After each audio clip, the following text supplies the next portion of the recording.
In the quiet corners of Stafford County, a mystery that has lingered for nearly 4 decades has finally found its resolution. On a cold November night in 1986, the life of 32-year-old Jacqueline Lard was brutally cut short. As the years stretched on, the trail grew cold, but the pursuit of truth and justice never wavered. Decades later, the breakthrough that would provide answers to Jacqueline's tragic demise would also uncover a surprising link to another unsolved case. Jacqueline was a 32-year-old real estate agent. She lived and worked in Stafford County, Virginia.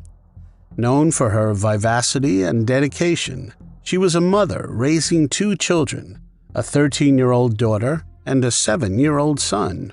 Her role at Mount Vernon Realty involved long hours, hard work, and commitment. These are characteristics that defined her both professionally and personally. On the surface, her life in November 1986 was that of a busy professional. She balanced the demanding roles of a career and family, but her routine life would soon be disrupted by a tragic event. On the morning of November 14, 1986, Jacqueline Lard carried out her usual routine. She prepared for another day at Mount Vernon Realty on Garrisonville Road. That day, like many others, Jacqueline's job had her working late into the evening. This was not unusual, and Jacqueline met her commitment diligently, unaware of the grim fate that awaited her. At home, her children were accustomed to the routine. They knew that their mother often worked late and trusted that she would return, as she always did. As night fell on Stafford County, an unsettling quietness fell over the Lard household. Jacqueline did not return home at her usual time. The hours ticked by with no sign of her. The following morning, with Jacqueline still missing, anxiety turned into despair. Employees from nearby businesses alerted police upon finding signs of a violent struggle at the realty office. Blood was smeared on the walls and floors of the office. One of her black pumps, her business cards, and some of her real estate papers were found strewn over the floor, stained with blood. In neighboring Prince William County the next day, a shocking discovery was made. Jacqueline's loved one's worst fears were confirmed. Jacqueline's partially clothed body was found beneath a pile of discarded carpets in Woodbridge. The state of her body indicated she had suffered blunt force trauma, a violent end to a life described by those who knew her as vibrant and devoted to her children. Initial findings at the crime scene and Jacqueline's last known location began to paint a grim picture for investigators. Authorities pieced together the events leading up to her disappearance. They noted that Jacqueline was last seen by her colleagues around 9 p.m. on the day she went missing. The scene of a struggle at the realty office suggested that this might have been where the attack began. In the days and weeks that followed, detectives continued to interview colleagues, family members, and potential witnesses. They wanted to piece together the final hours of Jacqueline's life. Jacqueline's husband worked as a DEA agent. He was on a mission in Costa Rica during the time of her demise. They combed through her phone records, financial transactions, and professional interactions. They searched for any lead that could point them to the perpetrator. Her car, a champagne-colored Nissan Stanza, was found abandoned in Fairfax County a month after her body was found. This added yet another piece to the puzzle. It suggested that after leaving her office, Jacqueline had been abducted and forcibly taken to another location. And then the fatal encounter occurred. The proximity of her abandoned vehicle and the location where her body was found pointed to a planned and possibly hurried attempt to hide the crime. Despite the efforts from the detectives, the case quickly grew cold. Over the years, multiple teams of detectives revisited the case. They re-interviewed witnesses and re-examined evidence with new forensic technologies. Advances in DNA analysis provided hope for a breakthrough, but a match remained elusive. Investigators also reached out to the public for help. They released information about the case periodically and asked for anyone with knowledge to come forward. They followed up on countless tips, but none led to a conclusive suspect. As the years turned into decades, the case was handed down from one sheriff to another. They were each committed to solving the mystery of Jacqueline's untimely demise, but they were hindered by the fading trails and aging evidence. The major breakthrough in the investigation of Jacqueline's untimely end came decades after the crime. This was driven by advancements in forensic technology and a revitalized commitment to solving cold cases. In 2017, officials from Stafford County decided to use the services of Parabon Nanolabs. This method offered a new angle on the case. It generated a suspect profile and reignited investigative leads in a mystery that had stagnated for years. Despite this progress, the profile did not match any existing records in criminal databases. This left the suspect's identity still shrouded in mystery. Persistent in their pursuit, detectives shifted their strategy to genetic genealogy. By aligning the DNA from the crime scene with these databases, genealogists were able to identify distant relatives.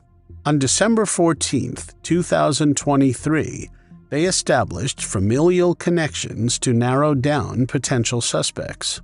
Detectives were able to hone in on 65-year-old Elroy Harrison, a man who had managed to evade law enforcement detection as he was not previously included in criminal DNA databases.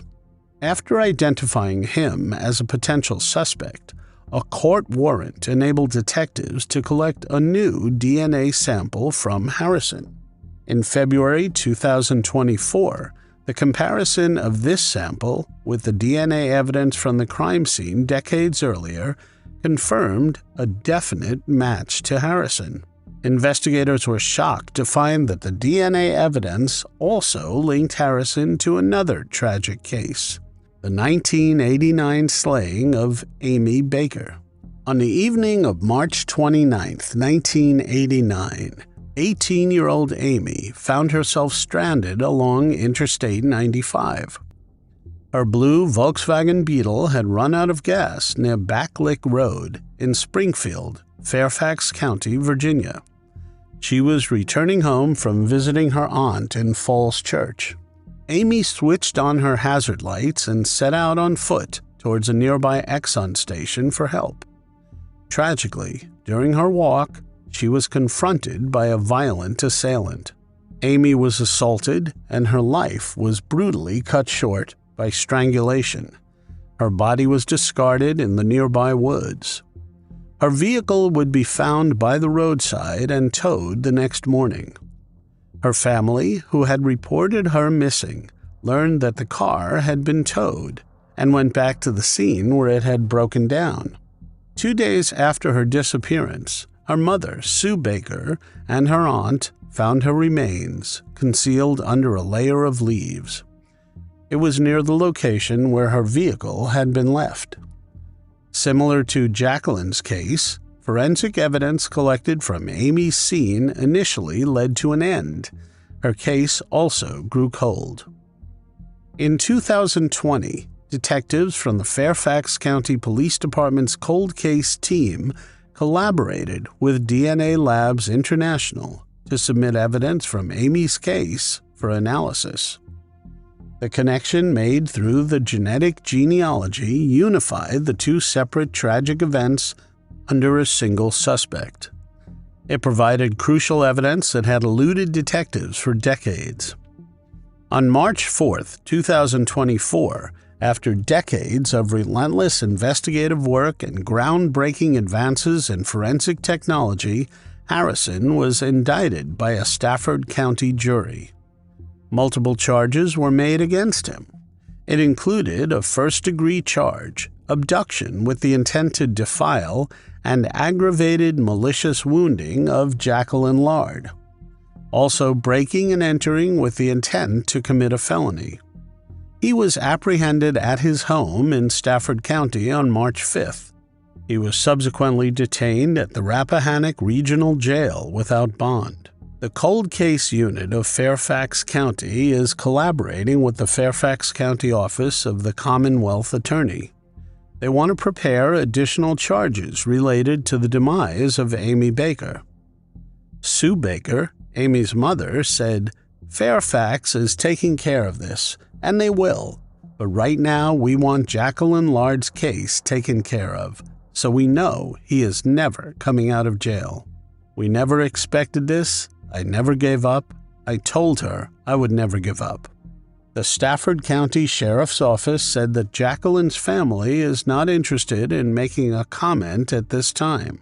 These efforts are a significant step towards resolution for these long-standing cold cases. It will bring some solace to the families involved.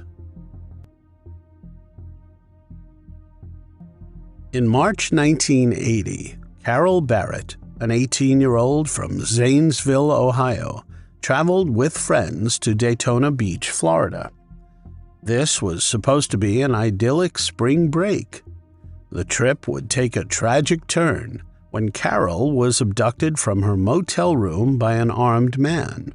Despite immediate efforts by her friends to save her and extensive police searches, Carol's body would be found days later near Jacksonville, Florida, far from where she was last seen. For 4 decades, the horrific slaying remained unsolved. It haunted her family and the Daytona community until a breakthrough in forensic technology brought new hope to this cold case. Kelle Ann Barrett was born and raised in the small town of Zanesville, Ohio. Zanesville is a community known for its close-knit nature and strong family values. As one of 6 children, Carol grew up in a bustling household.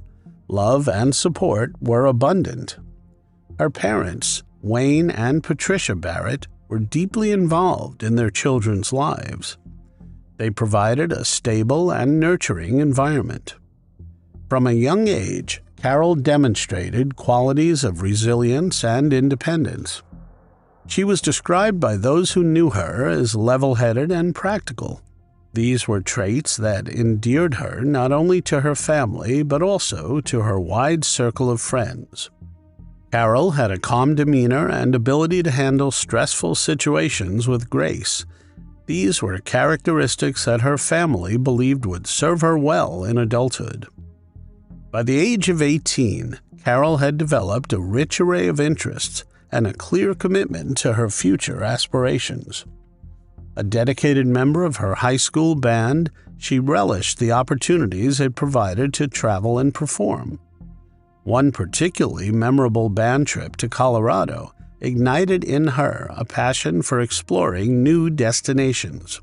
This subsequently fueled her desire to plan a spring break trip to Daytona Beach, Florida. Carol's father, Wayne Barrett, had reservations about the trip, but relented.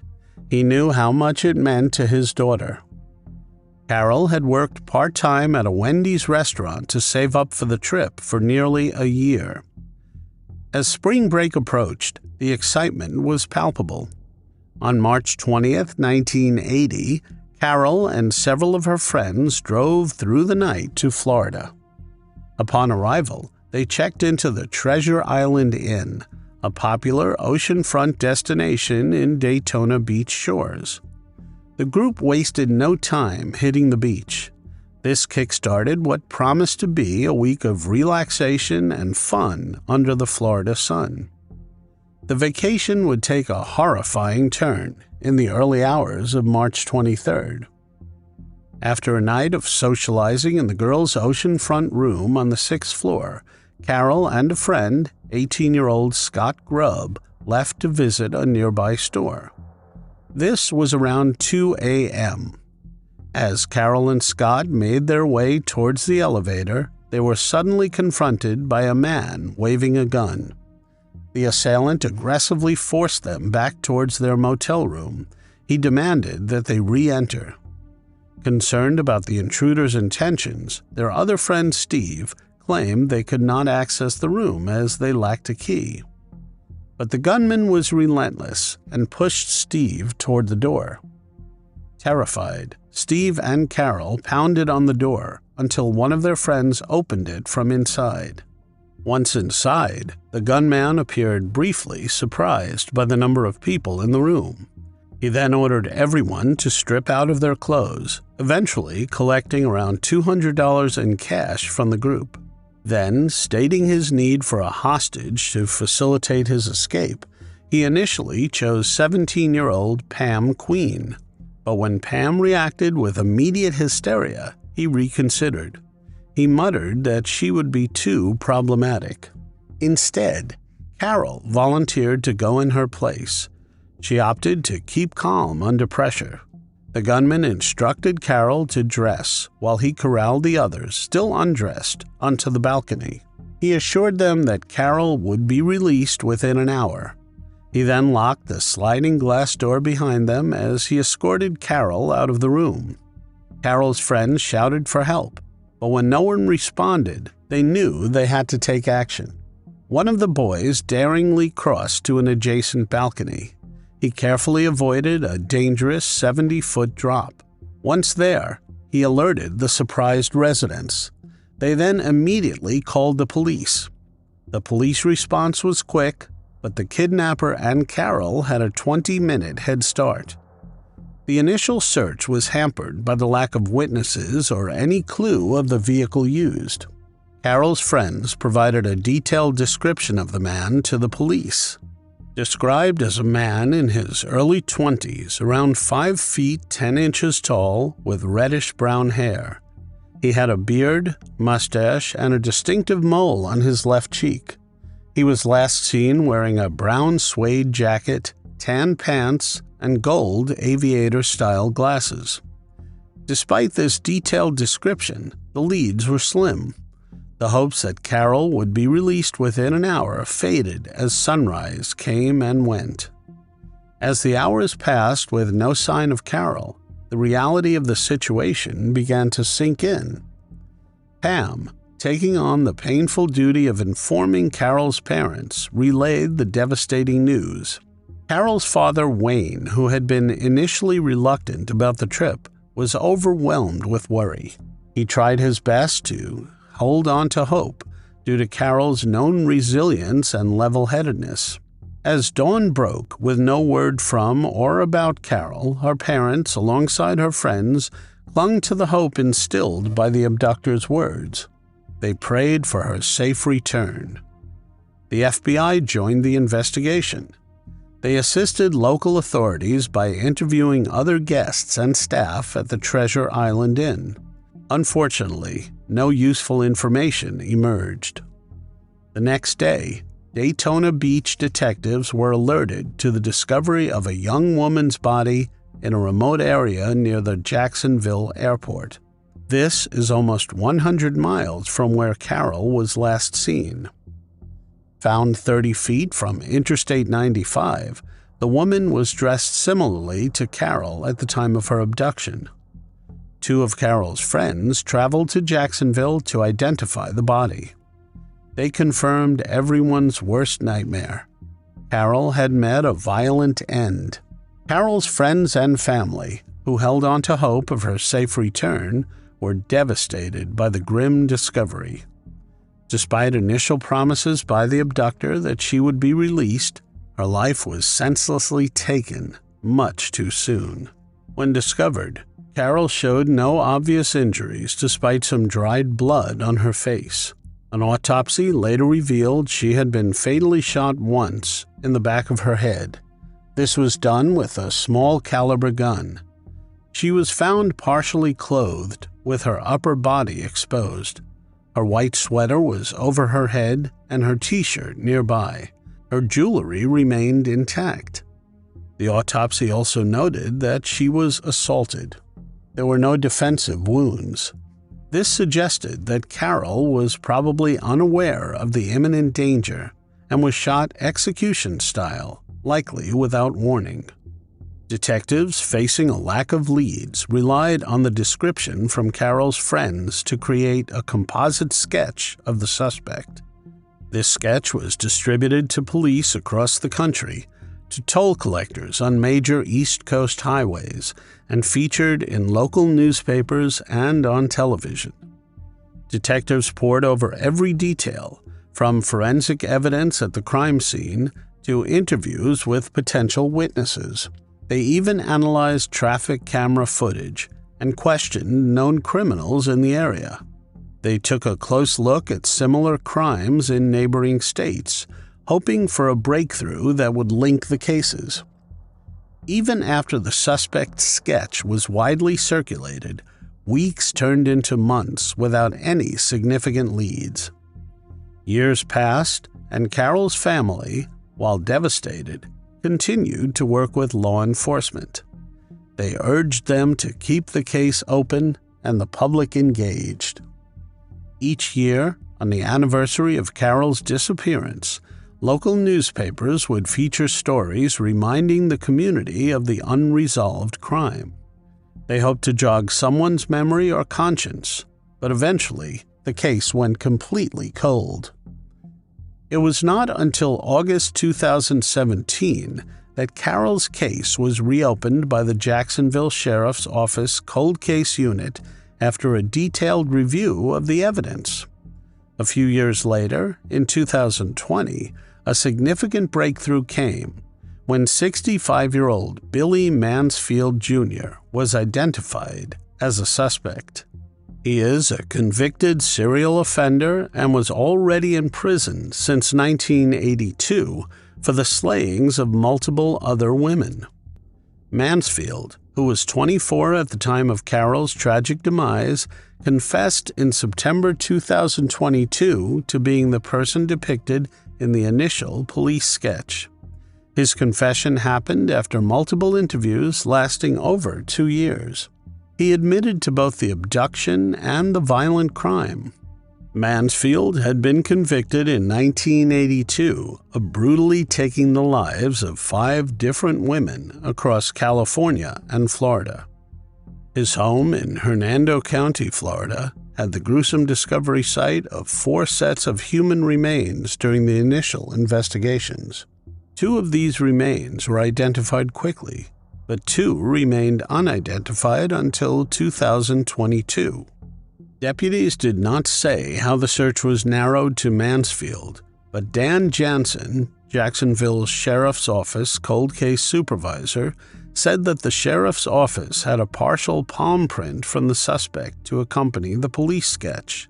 Although he confessed to the Carol Barrett case in 2024, authorities chose not to pursue further prosecution. Mansfield is already serving a life sentence in California and 4 concurrent life sentences in Florida for his previous convictions. After almost 44 years, this breakthrough provided some closure to Carol's family. This confirmed the identity of the perpetrator after years of agonizing uncertainty. Claire Gilligan, Carol's niece, said she was 3 years old when her aunt's life was taken, but does remember her. She wants others to remember her as well. Claire had no memory of the day she nearly drowned as a small child, but she does know she is here today because of her Aunt Carol. She jumped in and pulled me out and gave me CPR until the ambulance came. She was a hero multiple times over. Even though Carol was young herself, Claire said she was like a second mom to me. I can remember her giving me baths, and do you remember those little oil bath beads? She would always use those. I can remember her making me corn with mozzarella cheese in it. No-bake cookies were her absolute favorite cookie, and they are mine. Claire also said the following about Carol: a loving daughter, sister, friend, anyone that you think about, someone that you could trust and go to and feel comfortable. That was Carol. The resolution is bittersweet because of the decision not to prosecute Mansfield due to his existing life sentences. Her family will never see him specifically held accountable for her tragic end. Founder of Project Cold Case, Ryan Bachman, said, "For some families, it is just enough to know who it was, and they are not out there harming other people." In March 1990, the quiet life of Norman Lawrence Rich was brutally cut short in his Washington, D.C. home. It left a community in shock and a family grappling with an unspeakable loss. He was found slain under mysterious circumstances that puzzled investigators for years. The initial leads, including the testimony of his girlfriend Sheila Brown, did little to clear the mystery surrounding his untimely demise. The case went unsolved for decades, but Norman's family never stopped fighting for justice. Their efforts led to a surprising breakthrough more than 30 years later. It uncovered that the perpetrator was closer to home than anyone expected. Born and raised in Washington, D.C., Norman, affectionately known as Simo, was the eldest of 8 siblings.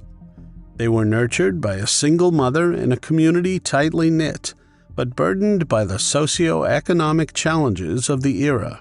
The 1980s and 1990s in Washington, D.C. were marked by an illegal substance epidemic. This heightened the crime rate, including a peak in violent crimes. Even with these obstacles, 34-year-old Norman was a beacon of resilience and support for his family. Described by his sister, Sakitha Tyler, as someone who worked hard to provide, Norman eventually took on the role of a stay-at-home father. He dedicated his life to his 3 children and girlfriend, Sheila Brown. On the morning of March 28, 1990, what started as an ordinary day quickly spiraled into a tragic event that would forever alter the lives of the Rich family. Sheila would later provide a critical account of that day's events. According to Sheila, the morning began with an unexpected visitor. Around 8 a.m., there was a knock at the door. When she answered, she found 2 men standing outside. She recognized one of the men as someone known as Ducky, but the other man was a stranger to her. He carried what appeared to be a brown paper bag under his arm. After letting Norman know about the visitors, Sheila left the house to run errands and to get her hair done. Hours later, at approximately 1 p.m., Sheila returned home to discover a horrifying scene. Norman had been fatally shot multiple times in their bedroom. The initial investigation into the Norman Rich case was met with challenges. Sheila Brown provided details and helped produce composite sketches of the 2 male visitors on the day of the crime. But these leads never solidified into tangible evidence. Investigators interviewed many people and considered several suspects amid challenging community dynamics. The challenges were only worsened by distrust in law enforcement during the illegal substance epidemic and high crime rates at the time. Despite offering a significant cash reward of $25,000, the case struggled without clear leads and very few cooperative witnesses. Over time, several detectives handled the case. They each faced the same obstacles without making significant progress. Norman's sister became a relentless advocate for her brother. She amassed extensive notes and journals concerning the investigation. She kept pressure on the authorities to solve the case. A new detective took charge in January 2021. A renewed focus was placed on reevaluating old evidence and re-engaging with the community and Norman's family. This renewed effort looked closely at his relationships and revisited previous leads. Advances in forensic technology and a fresh review of witness statements ultimately led to a significant and shocking breakthrough 31 years after the tragedy. The reanalysis of existing evidence led to suspicions that pointed back to Norman's girlfriend, Sheila. It contradicted her initial account of the events.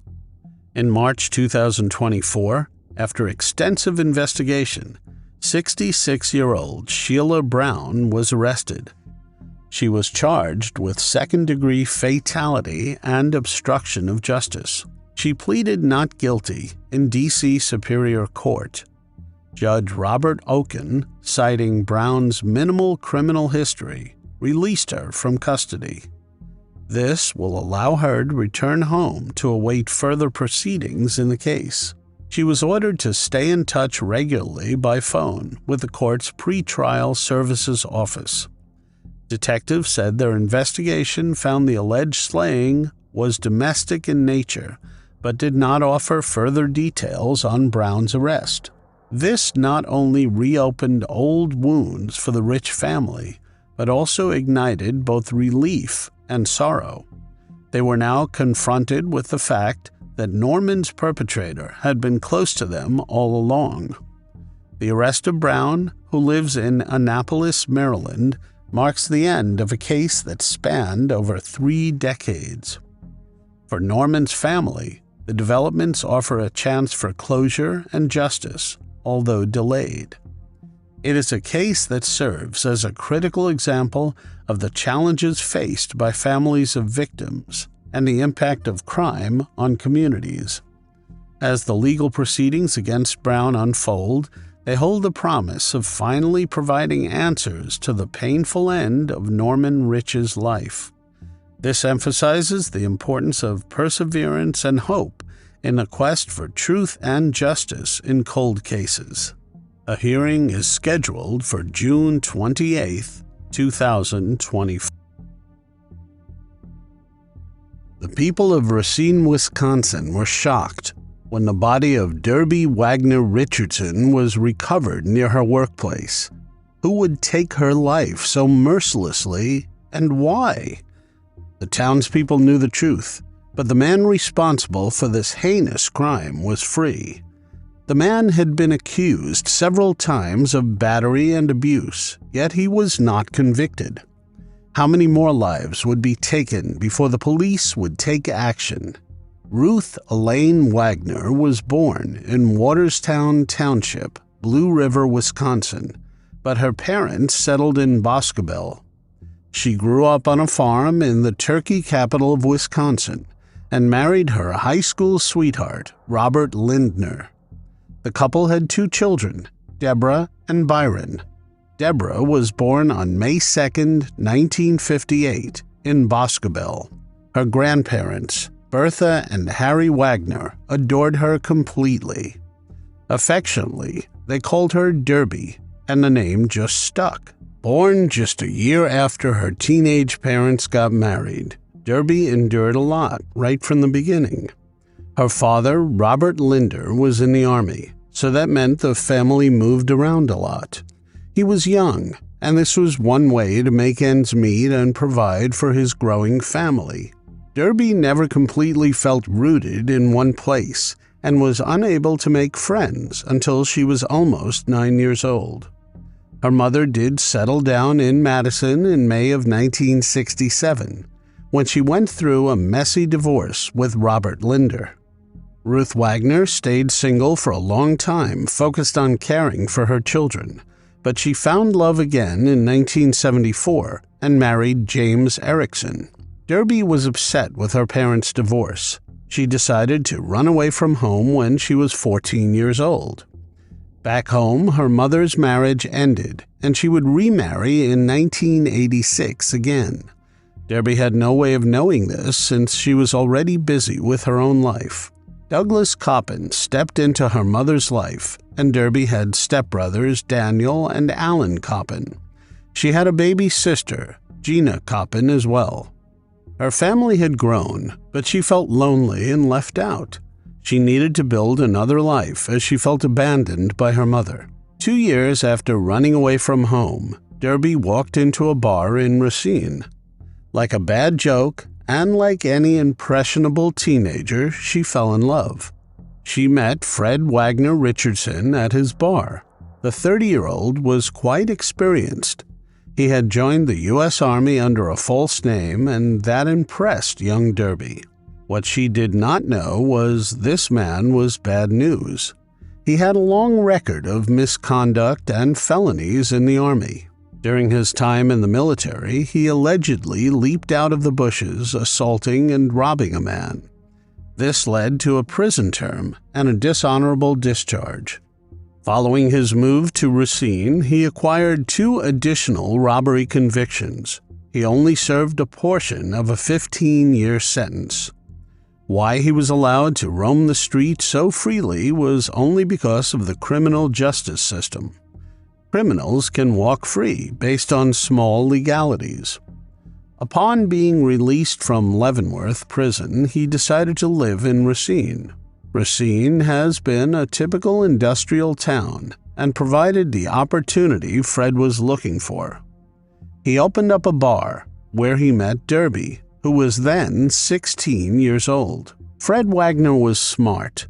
He might have been a career criminal, but by swindling and wit, he could own a few rental properties around the town. They consisted of low-income housing units.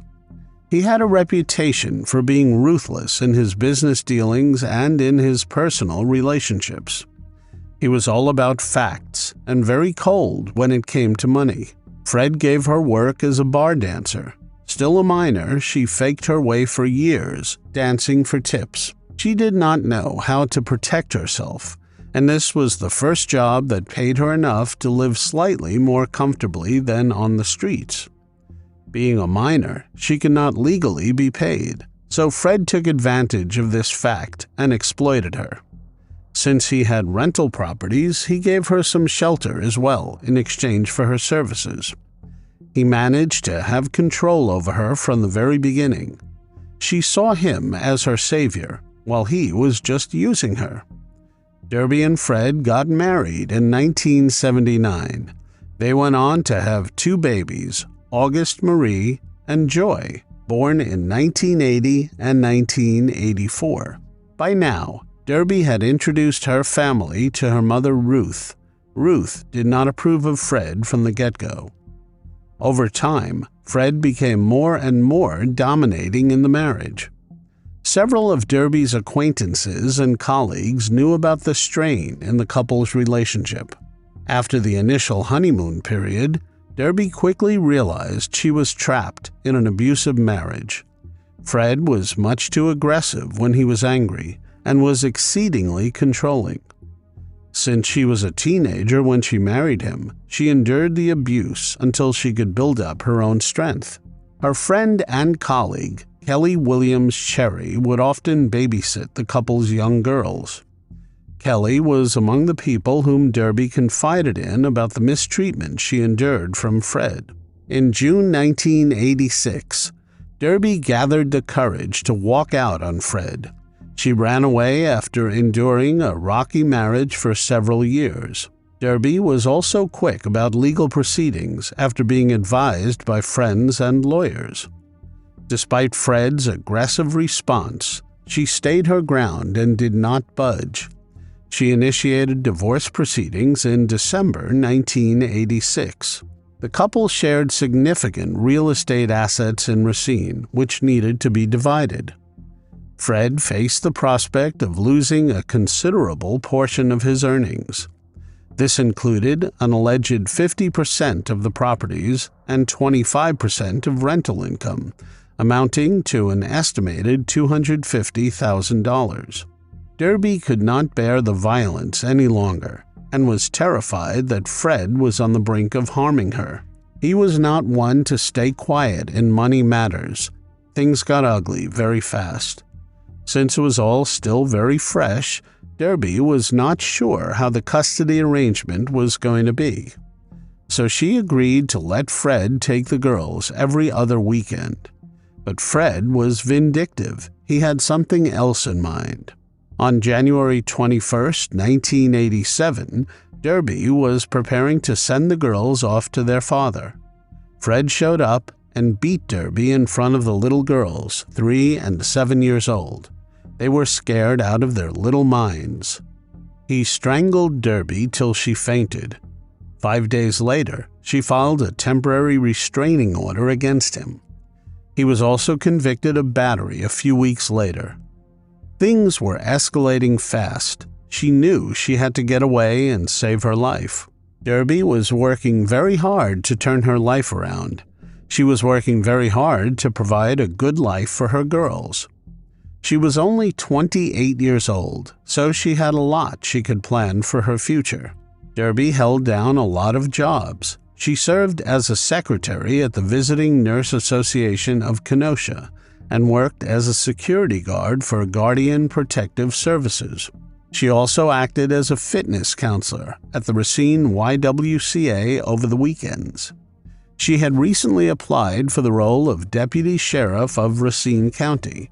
She wanted to work for Racine County Sheriff's Office and aspired to become part of law enforcement one day.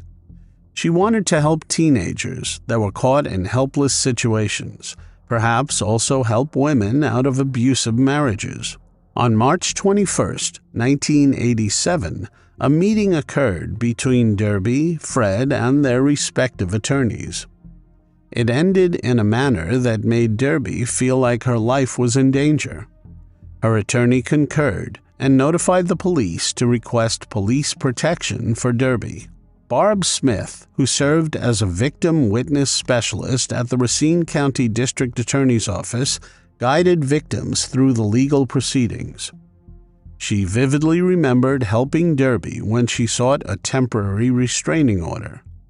Smith explained that it was a time before domestic violence cases required mandatory arrest policies. This meant that the police had the discretion to decide whether to arrest the alleged abuser. In 1987, victims had to physically visit a police station to file criminal complaints. When Derby reported her battery, obtaining a temporary restraining order was a separate process. Smith expressed frustration with temporary restraining orders.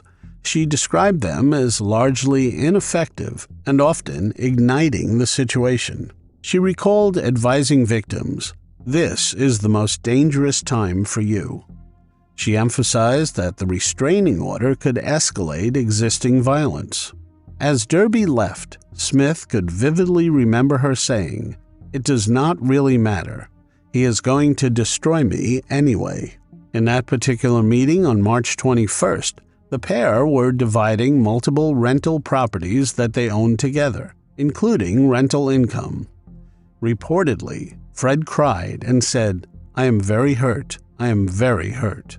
Fred Wagner-Richardson pointed a threatening finger at her and said, "I do not like being hurt." He was incredibly upset that he would lose money from his rental properties as a result of the divorce. Derby worked as a night shift security guard at Steiberg Engineering, 1600 Gold Street. She patrolled the inside of the locked building, surrounded by a fence topped with barbed wire.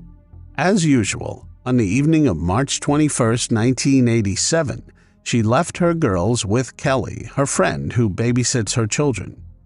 Derby would always make her promise that if Fred ever showed up, she would not let him near her girls. Kelly was the only one she trusted with her girls as she went off to do multiple jobs to make ends meet. This was about 12 hours after her hair-raising meeting with her soon-to-be ex-husband. Despite being emotionally shaken, Derby had to go on. Derby usually checked in with her firm at 1 a.m. She failed to do so that night. The firm grew concerned when they realized she was not responding and was nowhere to be seen. The management of Steiberg Engineering called authorities around 1:30 a.m. when they could not locate her. Investigator Al Fellion responded to the scene that morning in his capacity as a patrolman. Officers proceeded to Steiberg and initiated a search for her and her Pontiac Sunbird, but they were unsuccessful in locating her. 7 hours later, around 8 a.m., an officer spotted Derby's car. It was parked in an alley at 1546 Layard Avenue, just north of Steiberg Engineering. This was all fine, except for one unsettling detail. Blood was dripping from the drainage holes in the trunk of her car. The blood ran down the pavement. Inside the trunk, police recovered Derby's lifeless body. She was completely naked, and her mouth had been gagged with white duct tape. Her throat and wrists had been slashed brutally. She was nearly decapitated. Such was the aggression of her neck wounds. Over the next 24 hours, her clothes were recovered scattered along the street. Her tan uniform, her security badge, and a shoulder patch from her uniform, along with a brown shoe, were found. A man living on Island Avenue found some of her papers and her ID. In the early hours of the next day, a newspaper carrier found her appointment book on Spring Street and Highway H. Investigators also recovered a pair of black and red bolt cutters from the scene of the crime. DNA analysis was still not well known, but everything was well preserved, as was the procedure at the time. The medical examiner revealed some disturbing details, but they would help paint a picture of what exactly happened. Derby still had all her jewelry on her body, so she was not being mugged or robbed when this tragedy happened. That was ruled out as a motive. There was also no evidence of assault. A pathologist carried out a thorough examination. He confirmed that the injury to Derby's head was caused by bolt cutters. Investigators discovered that the suspect had entered the Steiberg Engineering property by cutting a section of the chain-link fence along its east side. Crime scene photographs revealed a shoe print on the property with a pointed toe resembling a cowboy boot. This matched the footwear worn by someone she knew, as investigators later learned. Derby had a routine of bringing her children's clothes to work for folding. She often parked her car by the lunchroom door to easily carry the laundry basket back and forth. So the perpetrator was waiting for her and attacked her while Derby made one of her trips. Her jacket was found with inside-out sleeves. An examination revealed that someone had attempted to grab Derby from behind. She managed to squirm away and flee towards the nearby office, as marks on the door indicated that Derby locked herself inside. They could see denim marks on the door. It looked as if someone repeatedly pushed against the door with their shoulder, wearing a denim jacket. The assailant struck her unconscious, then proceeded to tape her mouth with white duct tape. Then she was transported to the trunk of her car. The presence of duct tape suggested premeditation. According to experts, Derby's personal items were scattered around town to mislead investigators. It seemed plausible that the perpetrator feared becoming the prime suspect. Investigators deduced that the assailant drove Derby to another location where she was stripped and subsequently lost her life. He then drove the car back to her workplace, perhaps because the perpetrator needed to retrieve their own vehicle. This was vengeance, a hateful crime against Derby. So 3 things were certain. Number 1, the perpetrator was probably someone with a personal vendetta against Derby. Number 2, it was someone she knew because they were familiar with her workplace routine. And number 3, Derby had struggled and fought till the end. A relative realized that the black and red bolt cutters in evidence belonged to none other than Fred Wagner-Richardson. A tip directed the police's attention to a vehicle resembling Derby's. It was spotted near Fred's housing property on State Street that fateful night. Witnesses recalled seeing someone loading an object into the trunk. A large object like maybe a rolled-up carpet. Acting swiftly, law enforcement executed a search warrant at the location. But they struggled to gather enough evidence to charge her ex with the slaying. Throughout, Fred steadfastly maintained his innocence. During the investigation into the case, authorities recovered evidence from both Steiberg Engineering and the vicinity where Derby's car was located. An RPD officer on night duty reported sighting a vehicle similar to Derby's parked at the rear service door of 1212 State Street around 3 a.m. The property was under the ownership of Fred Richardson. Residents of the property informed the police that the basement and rear door where the car was parked were solely used by the property owner. None of the renters had keys or access to that part of the property. They recovered a sales receipt for red bolt cutters, the same type found on the crime scene. Fred had made some unusual comments to his friends. A lot of them seemed made up and would turn out to be untrue as officers interviewed various witnesses and friends. He allegedly told a friend that he was too busy to make plans over the weekend because his children were going to spend the weekend with him. It was Derby's turn to have the children that weekend, so it did not make sense for him to lie about it. What was he trying to hide? When another friend wanted to meet up, he said he was sick in bed all weekend. Brian Linder, Derby's brother, insisted Fred was the only one who would want to harm his sister. Ruth Wagner, her mother, and all of her loved ones repeatedly asked the police to investigate Fred. The tragedy took a toll on Derby's mother. Ruth had been looking forward to Derby's independence. She had finally walked out of an abusive marriage and was going to progress in life. Now her granddaughters were left without a loving mother. And most frustratingly, the man she knew was behind her demise was walking free. Initially, Ruth took in the two little girls, but then Fred fought for them. After a 2-year-long bitter custody battle, he won custody of his daughters. Not one to sit around helplessly, Ruth became an advocate for victims' rights legislation in Wisconsin. She got busy working as an accountant, realtor, and even a prison guard. From an office manager to a tax collector for the state, she had a diverse experience. She did everything, so she did not have to face the pain of losing her daughter. She regularly urged the police to work on her daughter's case and solve it somehow. Days turned to weeks, weeks to months, and finally the months gave way to years. A decade after the tragic discovery in the industrial alley, the case remained unsolved. Her mother held a 10-year anniversary in hopes of motivating the police. Each time there was publicity about her daughter's case, the police department got calls and some faint leads. To boost the visibility of the investigation, Ruth organized a public vigil. It took place in the alley where her daughter's body was discovered. The event was scheduled for 6 p.m. on a Saturday in the 1500 block of Laird Avenue.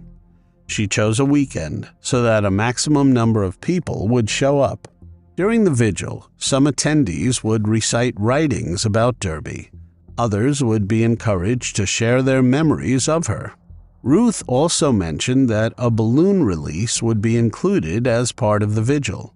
Time had helped Ruth come to terms with the tragic reality of her daughter's final moments. But she still felt a pang of pain whenever the well-intentioned but perhaps ill-considered saying, "Life goes on," was mentioned. Ruth remarked the following: "Yes, life goes on, but not as we intended. I think about her every day. I still miss her every day." She struggled with a profound and enduring sadness stemming from her inability to share her life with a daughter. Derby was headstrong, independent, and dedicated to providing a better life for her two daughters. Ruth hoped that the publicity of the vigil could spark a memory. Maybe someone would see Derby's picture on the TV and remember who she was. Or perhaps they had seen Fred. Maybe, just maybe, someone would come out with information. For the Racine Police Department, it was an embarrassingly open secret. They knew Fred was a possible suspect, but their hands were tied. By then, Fred had moved out of Racine. he settled in southwest Philippines, Consolacion, Cebu. He married a woman named Lola. His girls grew up there, and he spent a content life. He would go on to have more children and even grandchildren, one of which he would have shared with Derby. August Marie's daughter never knew her loving grandmother and was further estranged from her great-grandmother Ruth. Through his attorney, Domingo Cruz, Fred consistently denied any involvement in the case. Cruz also dismissed the police's focus on his client, suggesting it stemmed from a desperate desire to make an arrest. Cruz continued to represent Fred in the investigation. He criticized the police for quickly zeroing in on his client as the suspect. He feels that they have neglected other leads that could have led to the true perpetrator. Her teenage daughters were growing up without Derby and Ruth, and knew only Lola and Fred. They believed their father had been wrongly interrogated. Ruth retired at the age of 69 and continued to volunteer and attend support groups. She passed away in 2022 with Derby's case unresolved, but she had expressed her wishes that those who attended her funeral service would wear bright colors or their favorite colors. She did not want flowers. Instead, she urged everyone to make donations to domestic abuse intervention services in Madison, as well as the Women's Resource Center and Bethany Apartments in Racine. In a way, losing Derby shaped her life to be that of a voice for the helpless. But even after she was gone, the sinister words of Fred would be stamped on her memorial profile. He coldly commented, "Karma has a way of leveling the playing field." In 2024, officers paired with a documentary team that wanted to further investigate the case. They visited Fred, who is now back in the States. At 82, Fred was confined to a wheelchair. Although Fred's new wife let officers in, Fred did not want to talk. Al Fellion, the original detective on the case, reopened the files and went through everything with a fresh perspective. Nothing was new. Despite this, the team believed they had gathered sufficient evidence to present the case to the district attorney. Brian Linder, Derby's brother, shared that their mother would have been very relieved. Earlier in 2024, Racine PD was given a tip that Fred, who is a convicted felon, was illegally in possession of firearms. They had a search warrant for his rental properties. Police searched Fred's home on March 28, 2024.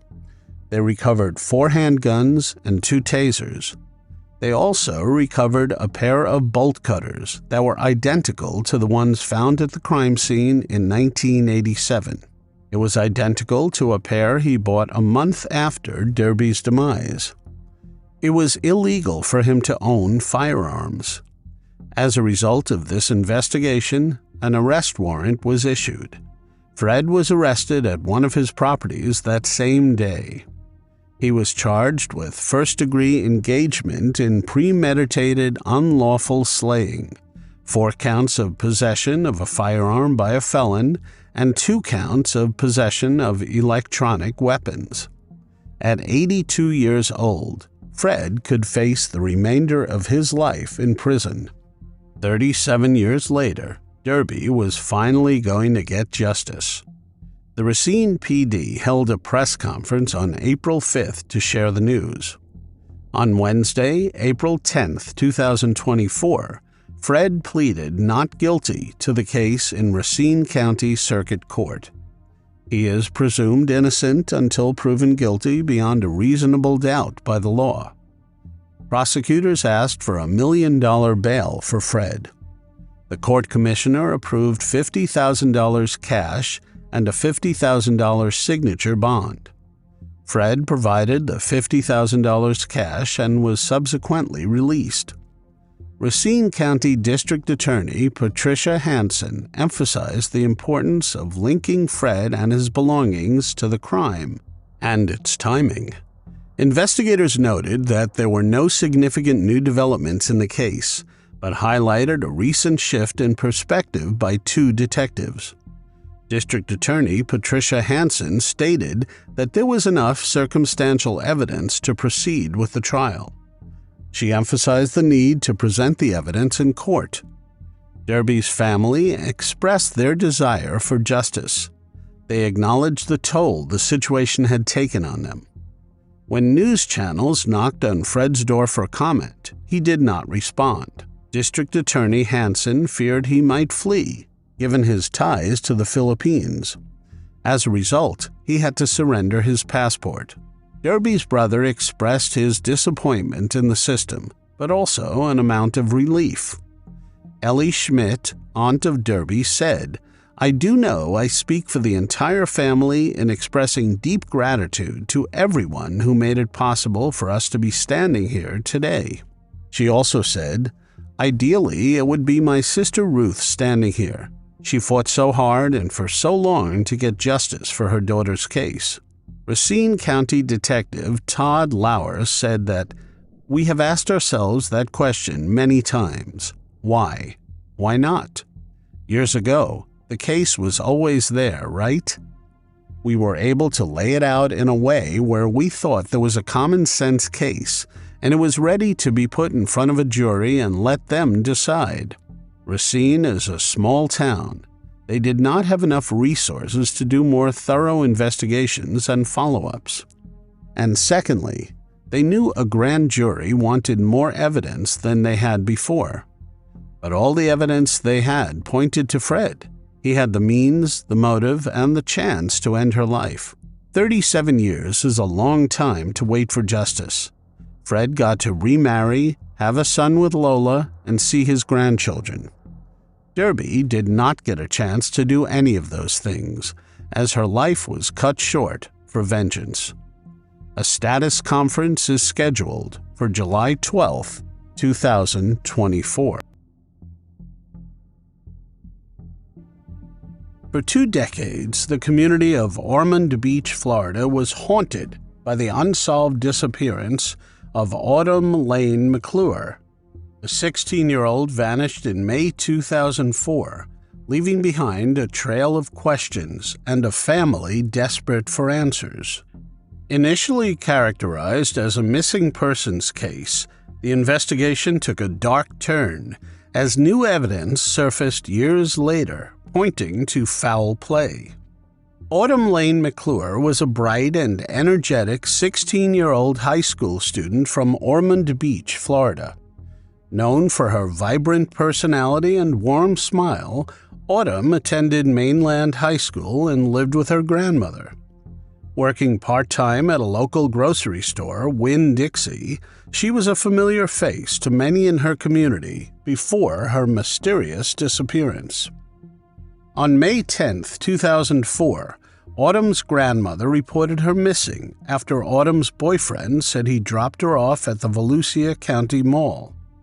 In the early stages of the investigation, her grandmother received several letters and phone calls, allegedly from Autumn.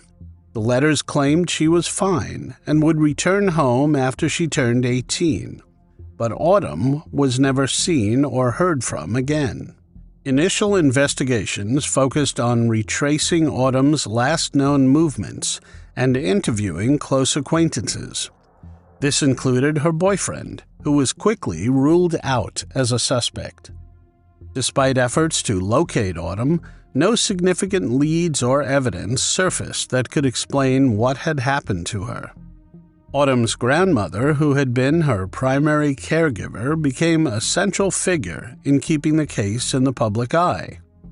As the years passed, the investigation into Autumn's disappearance was marked by periods of activity and frustrating lulls.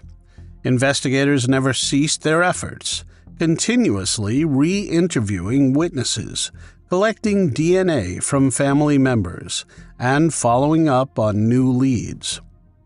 One lead came in 2016 when Autumn's former boyfriend, previously thought to have dropped her at the mall, confessed to investigators that he had actually dropped her off at the Sea Breeze Bridge.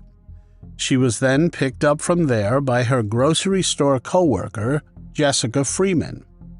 Detectives learned that Autumn had been staying with Jessica and her boyfriend, Brian Donnelly, who at the time was 31 years old. The couple admitted that Autumn had stayed with them for a brief time because she was allegedly having problems at home with her grandmother. They provided little information that could help investigators locate Autumn, claiming ignorance. Interviews with Jessica in 2018, who was living in Nevada at the time, yielded no new information. She continued to deny any knowledge of Autumn's fate. It was not until several years later that the case saw a significant breakthrough. In 2021, authorities received a crucial tip that would break the case wide open.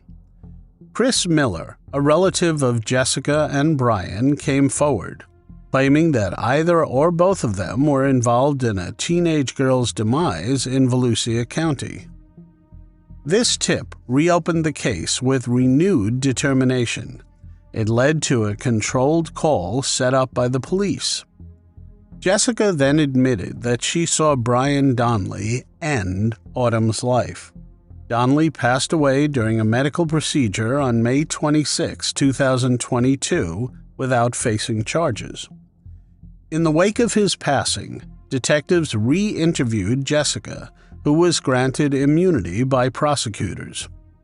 After securing her immunity deal, she confessed that Autumn had been living with herself and Donnelly in the Shady Oaks Mobile Home Park. Autumn was involved in an inappropriate and intimate relationship with them before her disappearance. Jessica also told investigators that she had seen Donnelly choking Autumn in their trailer's bathroom. But by the time she intervened, Autumn was already lifeless. He then threatened Jessica, saying that she would face the same consequences if she went to the police. Authorities said they believe the motive was Autumn planned to go back home, and Donnelly was afraid if she returned home and disclosed their relationship, he would face charges. Jessica also provided investigators with crucial information on the location where Autumn's body would be buried. She pinpointed the place to the 1300 block of Hand Avenue in Ormond Beach. She recalled how Brian Donnelly had revisited the property in late 2021 or early 2022. He had seemed satisfied to find that a new home was being constructed over the area where he had allegedly hidden Autumn's body. In 2023, authorities were able to cooperate with the new owner of a trailer home on the property to conduct an excavation. Utilizing ground-penetrating radar, investigators found irregularities in the soil beneath where the trailer once stood. 20 years after her disappearance, in 2024, the meticulous search allowed investigators to recover 99.9% of Autumn's remains. The discovery of her remains has offered a small sense of peace for her twin brother and the rest of her living family members, who have endured years of uncertainty and pain.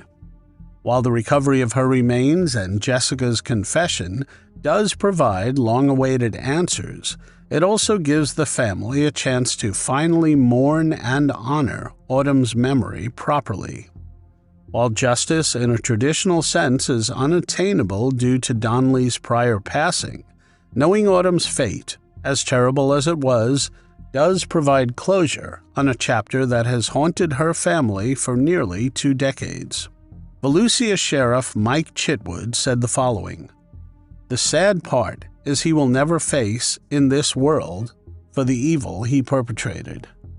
I am hoping to God that when he takes his last breath, that maybe he has a vision of where he was headed."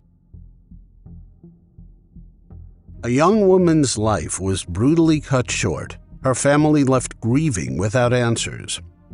Karen Snider was an 18-year-old young woman known for her loving and caring nature, a devoted mother and a friendly face in her community. Karen's warmth and kindness left a lasting impression on everyone who knew her. Her life, however, took a tragic and unexpected turn on the evening of November 12, 1966. She was found lifeless by her husband at her home in Calumet City, Illinois. The scene was nothing short of horrific. Karen had suffered approximately 120 stab wounds to her chest, neck, shoulders, arms, legs, and head. The brutality of the attack was further evident from the bruises on her face and hands, as well as multiple fractured ribs. Despite the ferocity of the assault, her 2.5-month-old baby, Paula, was left unharmed in her bassinet, a silent witness to the gruesome crime. One of the pallbearers, James Barbier, was a friend of both Karen and her husband. He had visible injuries, and this raised eyebrows among those in attendance. After the funeral, James was arrested for her demise. However, despite the arrest, he was never formally charged. Authorities remained tight-lipped about any potential motive he might have had for such a heinous act. Their silence only added to the cloud of mystery surrounding Karen's tragic demise, leaving friends and family desperate for answers and justice. With no conclusive proof tying him to the brutal crime, authorities had no choice but to release him, leaving the Snider family and the community without closure. In December of 2022, a long-dormant investigation into Karen Snider's slaying was unexpectedly reignited.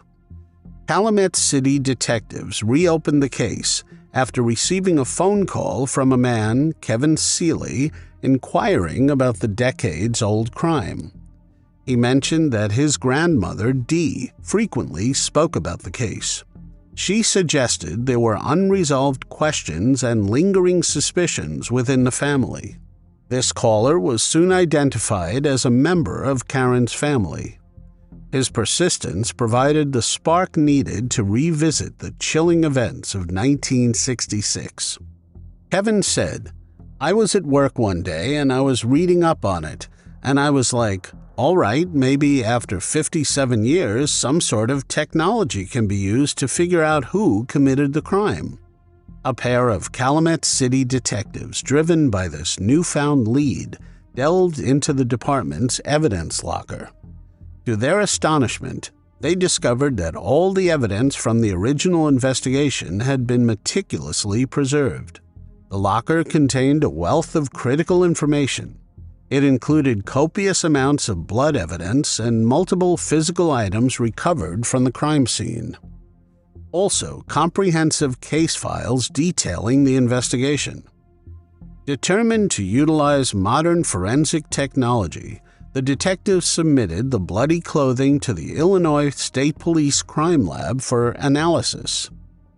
The advancements in DNA technology since the 1960s promised new avenues for identifying the perpetrator. With mounting anticipation, the detectives then traveled to Crevcoeur, Missouri, armed with a search warrant. Their target was 79-year-old James Barbier, a former co-worker of Karen Snider's husband and the initial suspect from all those years ago. Despite the passage of time, Barbier had remained a figure of interest. The detectives collected a DNA sample from him, setting the stage for a potential breakthrough in the cold case. The evidence submitted for testing yielded conclusive results. Every item came back positive for James Barbier's DNA. Detectives had obtained his DNA through a buccal swab in March 2023, and the match was undeniable. After decades of uncertainty and anguish for Karen Snider's family, they finally had a breakthrough. Although Barbier was a lead suspect from the very beginning. Barbier returned to his home in Gary, Indiana the fateful night, where his wife was caring for their young child. His demeanor was markedly different than usual. He appeared nervous and agitated. His wife could not help but notice the cuts on his body, the blood smeared on his skin, and the stains on his clothes. Without a word of explanation, Barbier hurried inside, stripping off his bloodied garments and immediately placed them in the washing machine. The sight left his wife bewildered and uneasy, sensing that something was terribly wrong. Decades later, the Snider family faces a bittersweet moment.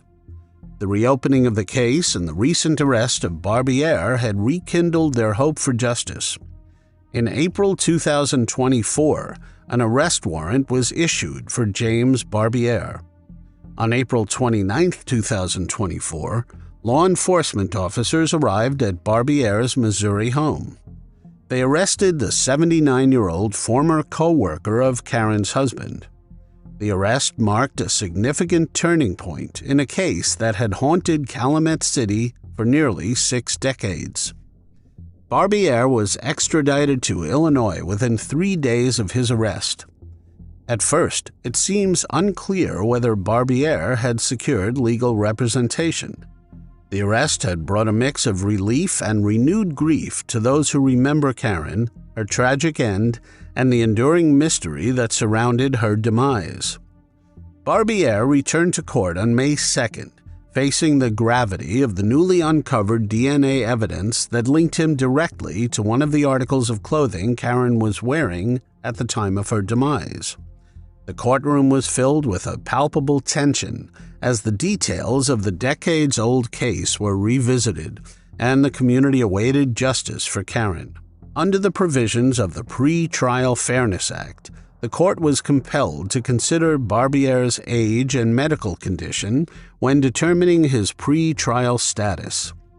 Consequently, the judge decided to release Barbiere, albeit under strict conditions designed to ensure he remained within the reach of the law. Barbiere's release, though conditional, stirred mixed reactions. The family is disappointed he will remain free at home until the trial. Karen's brother, Bill Neves, said, "I cannot imagine to see him sitting there, and for 57 years he was free. And my sister's been in the ground, and now we gotta hopefully present a good case and make sure he pays for what he has done." Yet the legal system's obligation to balance humane considerations with the pursuit of justice meant that Barbiere would not remain behind bars while awaiting trial. The conditions of his release included regular check-ins with law enforcement, surrendering his passport to prevent any attempt to flee, and a mandate to remain under house arrest with electronic monitoring. These measures aimed to ensure that Barbiere remained accountable and accessible to the court while addressing the concerns related to his health and age. Barbiere is due back in court in Markham on May 21, 2024, for his next status hearing. Paula Larson, daughter of Karen, said, "Had he had more time, or maybe been even more deranged than he actually is, again my opinion, maybe he could have eliminated me as well. My family, on my father's side, had always said, 'This is the man.' My father fought from the day he found her until the day he passed to try and bring this to justice." Paula said her mother was beautiful and that her family loved her very, very much. She received a phone call when the case was reopened. It was one of the best phone calls I have ever received. And the second best phone call was the other day when they called to tell me that the man was in custody and arrested. I had to drive past the cemetery the other day.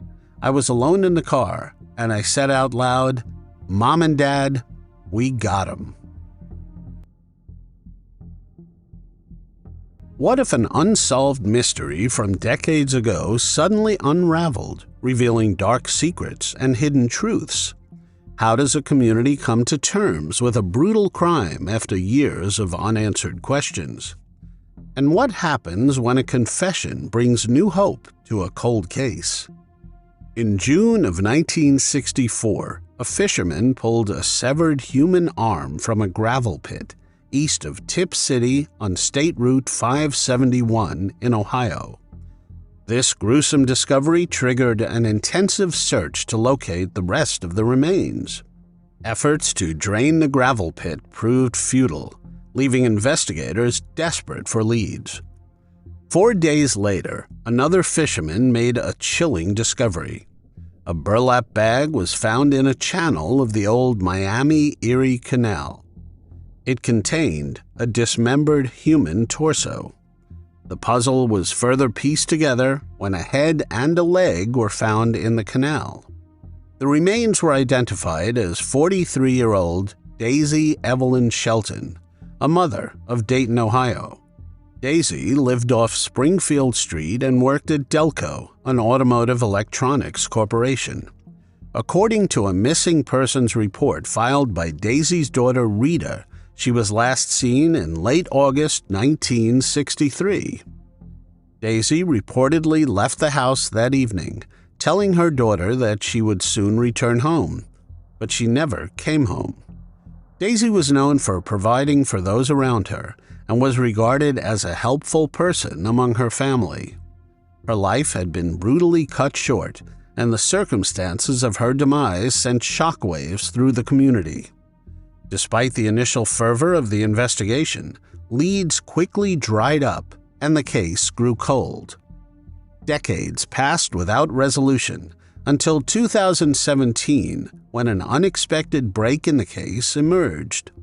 In a twist that could only be described as fate, a man, fearing he was near his end in a hospital bed, made a startling confession to a nurse. He claimed to have witnessed the slaying of Daisy Shelton. His fear of imminent demise had compelled him to unburden his conscience, revealing secrets long buried by time. Miraculously, the man survived, and detectives, seizing the opportunity, conducted a series of interviews with him. The witness, whose identity remained confidential for his protection, recounted a harrowing tale. He described the events leading up to Daisy's slaying by painting a vivid picture of a crime that had haunted him for over half a century. His testimony provided critical details that had eluded investigators in 1964, shedding new light on a case that had long seemed unsolvable. The witness recounted that he saw an individual take her life by striking her on the head with a hammer at a home on Springfield Street in Dayton. The brutality of the act left a mark on the witness, who described the scene in grim detail. After the initial blow, Daisy Shelton was dismembered in the home by 2 more men. Her body parts were then discarded in various bodies of water in and around Tip City. Effectively scattering the evidence made the investigation more challenging for the authorities at the time. Only the person who used the hammer was named as a suspect.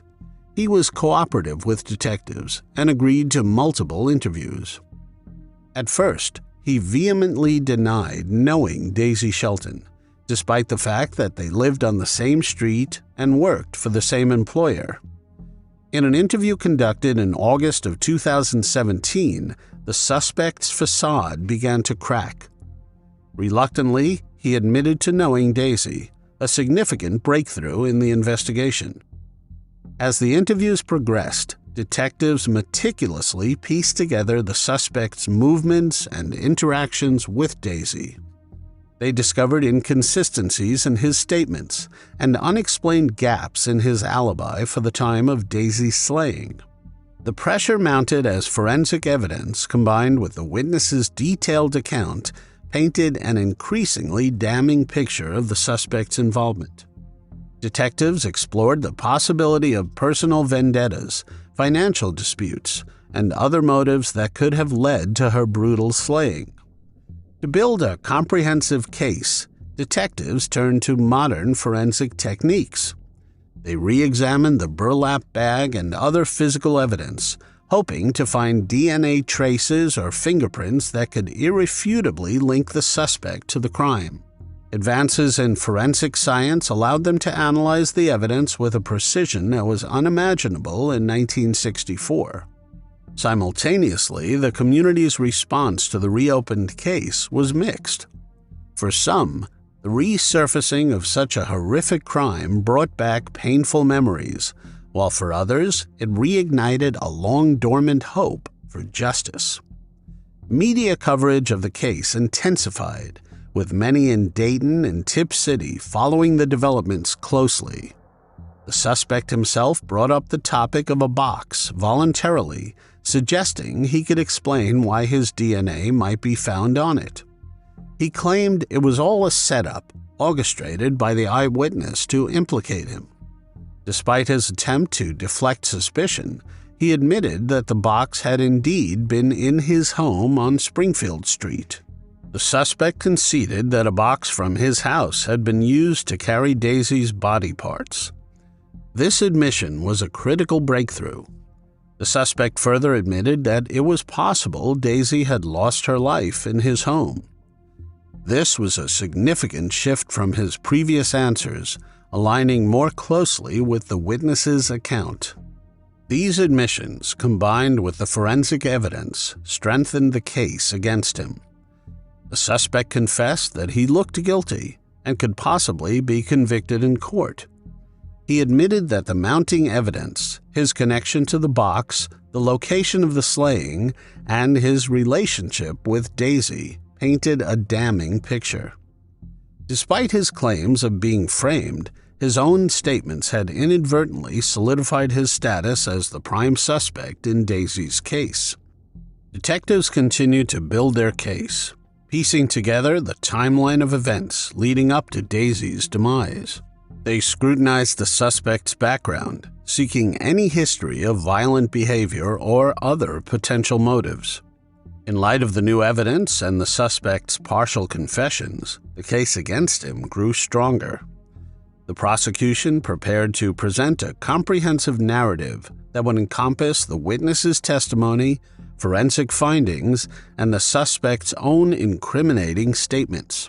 The goal was to provide a clear and convincing argument that would lead to a conviction, and finally bring justice to Daisy Shelton. The witness testified at a grand jury hearing, but lost his life before the suspect could be prosecuted. The suspect, who was not named, passed away in September 2022 at the age of 92. Despite his demise, the grand jury hearing provided crucial insights into the case. They revealed the depth of the investigation and the compelling evidence gathered against him. The suspect's testimony and the findings were meticulously documented, ensuring that Daisy Shelton's story would not fade into obscurity. Law enforcement officials and legal experts analyzed the suspect's testimony and the accumulated evidence.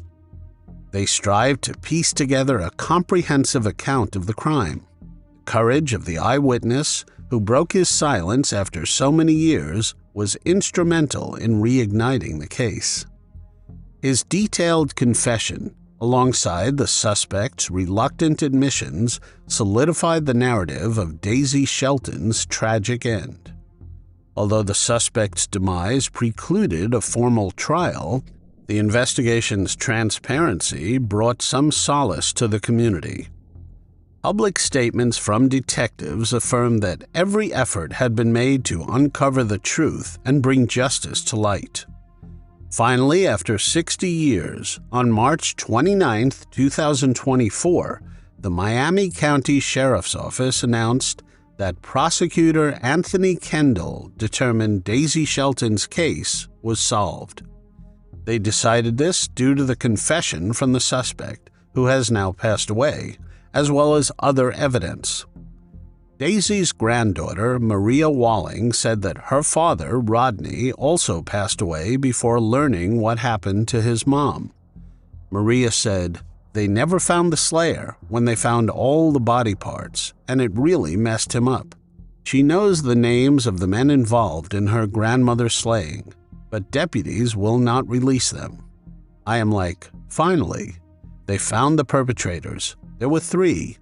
I am going to feel bad for the families who are going to find out about how they took my grandmother's life." And while the family has answers to who was responsible for taking the life of Daisy, police have yet to confirm a motive. The case of Daisy Shelton may never see a courtroom verdict, but the relentless pursuit of truth and justice brought by modern forensics and the bravery of an eyewitness, have ensured her story is no longer lost to time. Have you ever wondered how a routine jog on a serene morning could turn into a nightmare that haunts a community for over 4 decades? Tammy Sue Aldridge was a vibrant 20-year-old college student. She was widely recognized for her infectious smile and her passion for jogging. Tammy's life epitomized the innocence and promise of youth, filled with dreams and ambitions for the future. Her dedication to fitness was well known among her friends and family. They often saw her running through the neighborhood with an unwavering sense of joy and determination. On June 30th, 1979, Tammy was abducted while out on a jog near Jim Barnwell Road in Burlington, North Carolina. The serene, tree-lined path that Tammy had traversed countless times had turned into the setting of a horrifying crime. Her sudden disappearance sparked an immediate and intensive search by local law enforcement and concerned community members. But hope quickly turned to dread as the hours passed with no sign of Tammy. In a chilling twist, the day after she was kidnapped, Tammy managed to make a phone call home. Her voice, though filled with fear, brought a momentary sense of relief to her family. She was able to call home once more the following day, her tone laced with a haunting mixture of hope and desperation. Investigator Dan Denton said that she told her family she was okay and that she would hopefully be coming home. Her family clung to the faint hope that these calls meant she was still alive and might be rescued. Law enforcement agencies intensified their efforts, coordinating a widespread search and investigation. The agony of not knowing her fate weighed heavily on her loved ones. The community rallied together, united in their determination to find Tammy and bring her home safely. Unfortunately, this brief, heart-wrenching contact would be the last time anyone heard from Tammy before her tragic end. She was found on July 3rd. Her body lay in the middle of Highway 54, a haunting sight that would forever scar the memory of those who discovered her. Tammy's ankles were bound, and burn marks indicated that a rope had been tied around her hands and neck. Her shorts were on backward, and her shirt upside down, indicating her clothes had been put on after her demise. The brutality of her final moments was evident. She had been assaulted. When she was found, her body was still warm, indicating she had been alive until shortly before her discovery. An autopsy determined she lost her life due to strangulation. The gruesome details of the slaying shocked the community and left her family in a state of profound grief and horror. Despite the intense investigation that followed, a suspect was never charged or arrested in Tammy's case. The lack of leads and concrete evidence left the case cold. As the years turned into decades, the hope of finding her perpetrator seemed to fade. In August 2007, police officers from North Carolina traveled to a Whiteford Township cemetery to exhume the remains of a man suspected to be the perpetrator. DNA samples were taken from the remains of Lou Japel, who passed away in 1989 at age 51. Japel, who lived in that part of North Carolina at the time, was considered a suspect, but there was insufficient evidence at the time to charge him. The DNA samples did not match to those taken from Tammy's body. The case again went cold. In 2021, however, the agency decided to revisit the case. They were driven by advances in forensic technology and a renewed determination to bring closure to Tammy's family.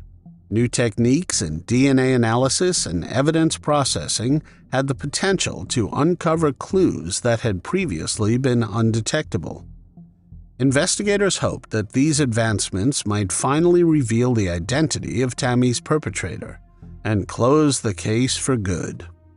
The reinvestigation brought a renewed sense of hope and urgency. A new investigator started looking through old files. Sheriff Terry Johnson said, "This man was able to find a name that no one had seen in the file, just one piece of paper with a name." Sergeant Dan Denton then reopened the case.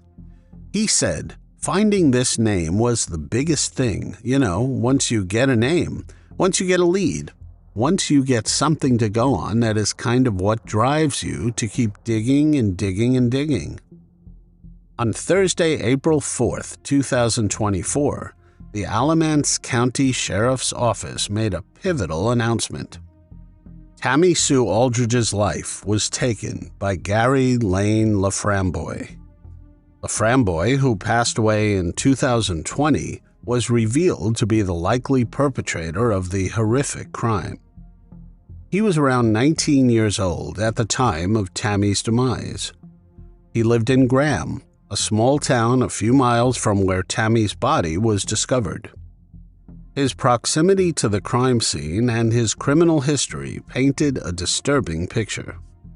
Just 3 months after Tammy's demise, Laframboy was arrested for an unrelated kidnapping and impersonating an officer. While in custody, he also committed a serious assault on a detention officer, further solidifying his violent tendencies. He served time in prison from 1980 to 1982. Laframboy was identified as a potential suspect through DNA evidence years before, but investigators faced a significant hurdle. They had to contact the Laframboy's family, ultimately obtaining a DNA sample from Laframboy's daughter. The comparison of her DNA to the evidence collected from Tammy Sue Aldridge's body yielded a conclusive match. The development was a critical piece of evidence that confirmed Laframboy's involvement in the crime.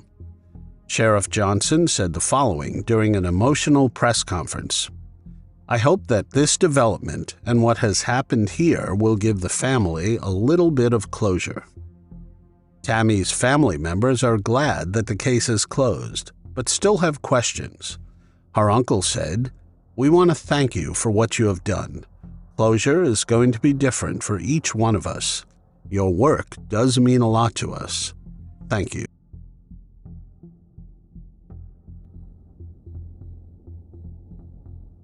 In 2016, Zachary Whitley fell victim to a fatal shooting during a robbery.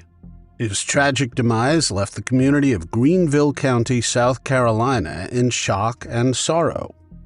Then, 6 years later, the same residence became the site of another horrifying and violent crime when Charity Southerland met a similar end.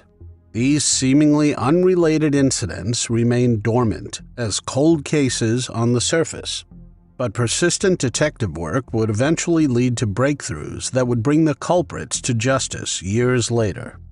Greenville County, located in the northwestern part of South Carolina, is known for its small-town charm and a bustling downtown area.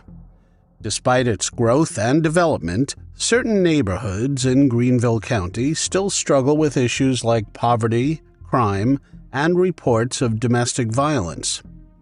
Zachary Whitley was a long-term resident of Greenville County.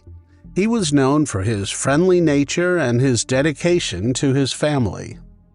Despite his warm personality, Zachary's life took a difficult turn that would lead him to become involved with people in the local criminal scene. He worked as a pool installer and landscaper, striving to provide for his family, which included a son and a daughter. Charity Southerland was a beloved member of the Greenville community, remembered for her kind and generous spirit. Undeterred by becoming a mother at a young age, Charity was determined to create a better life for her child. She was dedicated to her family and was known for her infectious smile and caring nature. Both Zachary Whitley and Charity Southerland had no idea that their lives would be brutally cut short under eerily similar circumstances in the same house. On a quiet Sunday afternoon in Pelzer, Greenville County, the peace of the day was shattered by a violent confrontation. On April 16, 2016, around 4 p.m., a dispute erupted into gunfire on 220 Eastview Road. Inside the home, Zachary Whitley, who was 31 at the time, found himself caught in a fatal crossfire. As chaos ensued, Zachary was struck by a single bullet to the chest. Despite the severe injury, pure adrenaline drove him to attempt to escape. He staggered out of the house, clutching his chest, but collapsed in the front yard before reaching his vehicle. He succumbed to his injuries before help could arrive. The scene inside the house was equally harrowing. 3 other individuals, Zachary's friends, were shot multiple times and left seriously injured. One victim was airlifted to Greenville Memorial Hospital, while the other 2 were transported by ambulance, all fighting for their lives. Witnesses described the suspects to the authorities, leading to the release of detailed descriptions. A group consisting of 3 males and a female getaway driver in a silver Toyota. The first suspect was described as a skinny black male in his early 20s. He wore jeans and a black cut-off t-shirt, standing at 5 feet 6 inches tall and weighing 120 to 130 pounds. The second male suspect had long blonde dreadlocks, wore a bright Bob Marley jacket, and stood at 5 feet 10 inches tall, weighing 160 to 170 pounds. The third male suspect was noted for his white attire and possibly dreadlocks, standing at 6 feet 1 inch tall.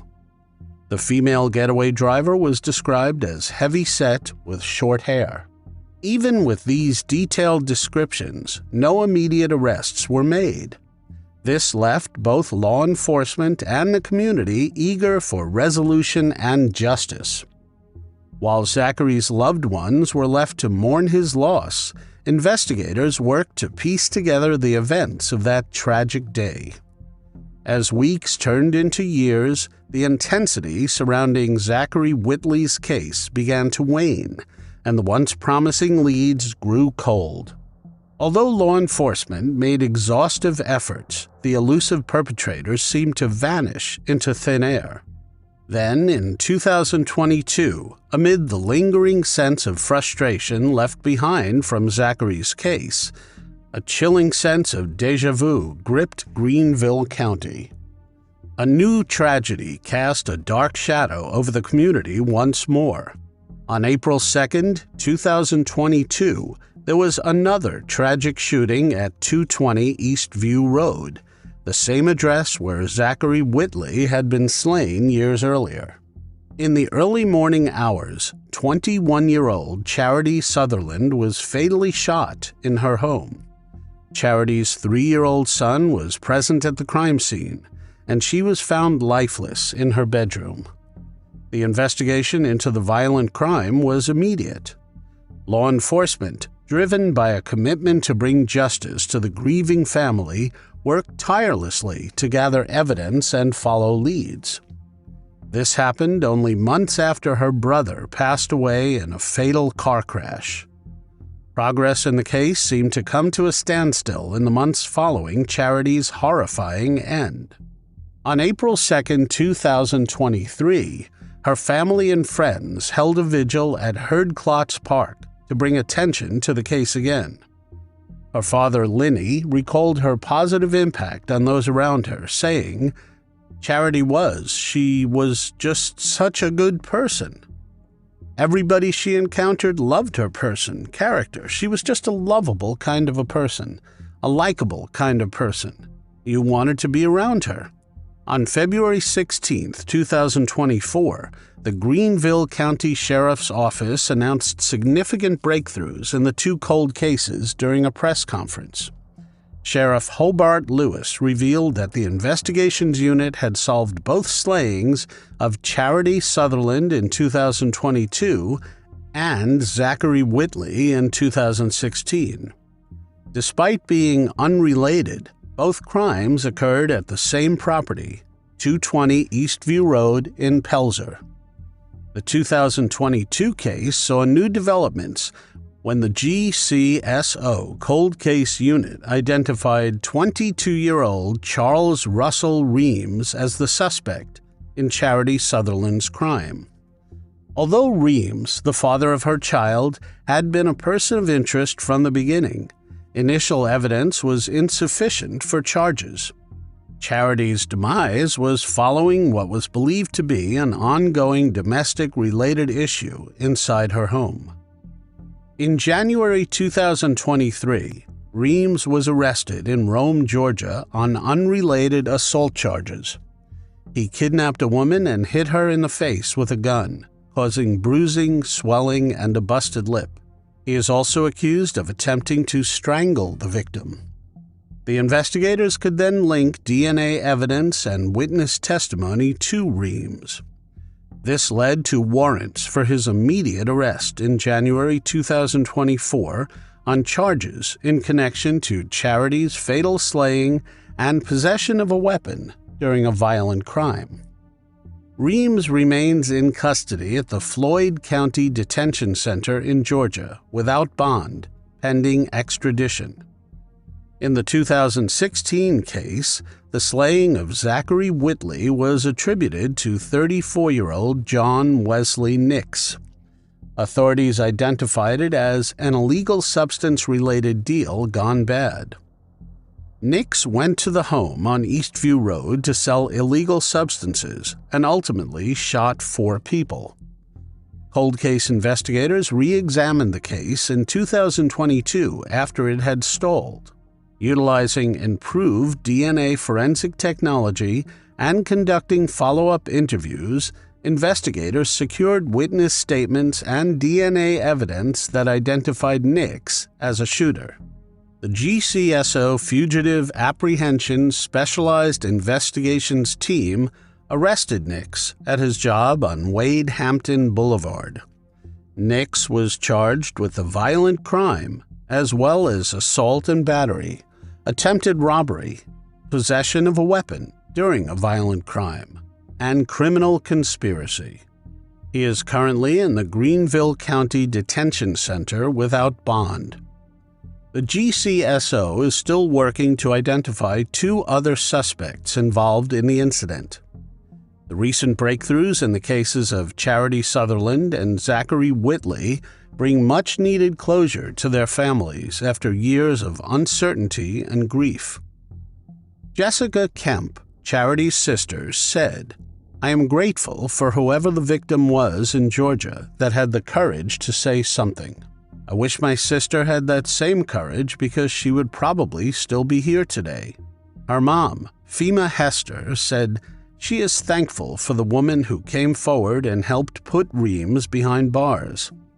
"I think if it was not for her doing what she did, it might have taken longer for investigators to find the evidence that they needed to get him. She is my angel." The family is working to obtain full custody of Charity's son, Raheem, following his father's arrest. The arrests of Charles Russell Reams and John Wesley Nix highlight the dedication of the Greenville County Sheriff's Office to finding justice for the victims. As the legal process continues, the community stands together in support of the victims' families, honoring Charity and Zachary's memories. In 1991, the seaside city of Ventura, California, was rocked by the brutal slaying of Danielle Clause, a beloved artist. It was a tragedy that would haunt the community for over 3 decades.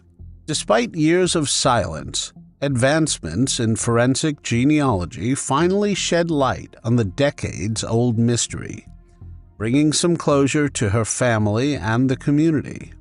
Born on July 24, 1948, Danielle Clause was a talented and sensitive artist, known for her evocative poetry and creative spirit. Despite battling significant personal challenges, including addiction, she made remarkable strides towards recovery. Danielle managed to turn her life around and then went on to dedicate herself to helping others facing similar issues. She worked at an adult school in Ventura, where she provided support and guidance to others dealing with addiction. Danielle was also an accomplished poet. She collaborated with her sister on a poem titled "Sheltered Heart." It poignantly depicted a bruised and bleeding heart attacked by cruel viciousness. This imagery would tragically echo the circumstances of her own demise. On the evening of July 15, 1991, Ventura, California experienced a night that would haunt the community for decades. Danielle, who was 42 years old at the time, was seen around 8 p.m. conversing with a man. This was at the corner of Hemlock Street and Thompson Boulevard. This would be the last time anyone would see Danielle alive. Danielle's husband reported her missing the next day when she failed to return home. On the morning of July 16, 1991, her partially clothed and beaten body was discovered on a hillside on Tioga Drive in a flood control catch basin, about a mile from where she was last seen. The discovery of her body sent shockwaves through the community and initiated a thorough investigation by the Ventura Police Department. The crime scene was grim. Danielle had suffered severe blunt force injuries to her head. An autopsy would later confirm that there was evidence indicating she had also been assaulted. Near her body, investigators found a blood-stained rock, believed to be the weapon used to take Danielle's life. Detectives meticulously collected evidence from the scene, including fingerprints, cigarette butts, trash, papers, and anything that seemed out of place or disturbed. But even with their thoroughness, the immediate investigation faced challenges. Witnesses described seeing a white pickup truck near the scene, but identifying the vehicle's owner proved difficult. Detectives canvassed the area and interviewed numerous individuals, but were unable to locate the suspect or gather enough leads to make an arrest. Their efforts were not enough to keep the investigation from hitting an end, and eventually the trail went cold. The physical evidence collected, including DNA from the assault kit, was not enough to identify a suspect with the technology available at the time. For more than 2 decades, Danielle's tragic demise remained unsolved. Her case file grew to over 1,000 pages as investigators documented every avenue explored and every lead followed. This would change in 2018 with the capture of the Golden State perpetrator, achieved through forensic genetic genealogy. This case would go on to revolutionize cold case investigations nationwide. Officer Tyler Buck, a new detective with the Ventura Police Department's Major Crimes Unit, dedicated several hours each week to cold cases. He had a particular interest in the potential of DNA technology to help solve them. He meticulously studied the 1,000-page case files, hoping to uncover overlooked details. Buck noted that the case's DNA sample had been entered into CODIS, but unfortunately, no matches were found. Buck then reached out to the crime scene investigations team and reviewed the evidence. He discovered that the weapon, a rock, and Danielle's fingernail clippings had never been tested for DNA. In May 2021, investigators decided to test these items to compare the DNA on the rock and fingernail clippings to the DNA from the assault kit. By September 2021, the results confirmed that all the DNA matched a single unknown suspect. Understanding the need for modern methods, the team pursued forensic genetic genealogy, a costly but effective technique. They reached out to multiple agencies for assistance. Senior forensic genealogist Misty Gillis from Identifinders International helped analyze the DNA sample. After building the genetic profile, it was uploaded to many genealogy databases. By July 2022, genealogists had constructed part of the suspect's family tree.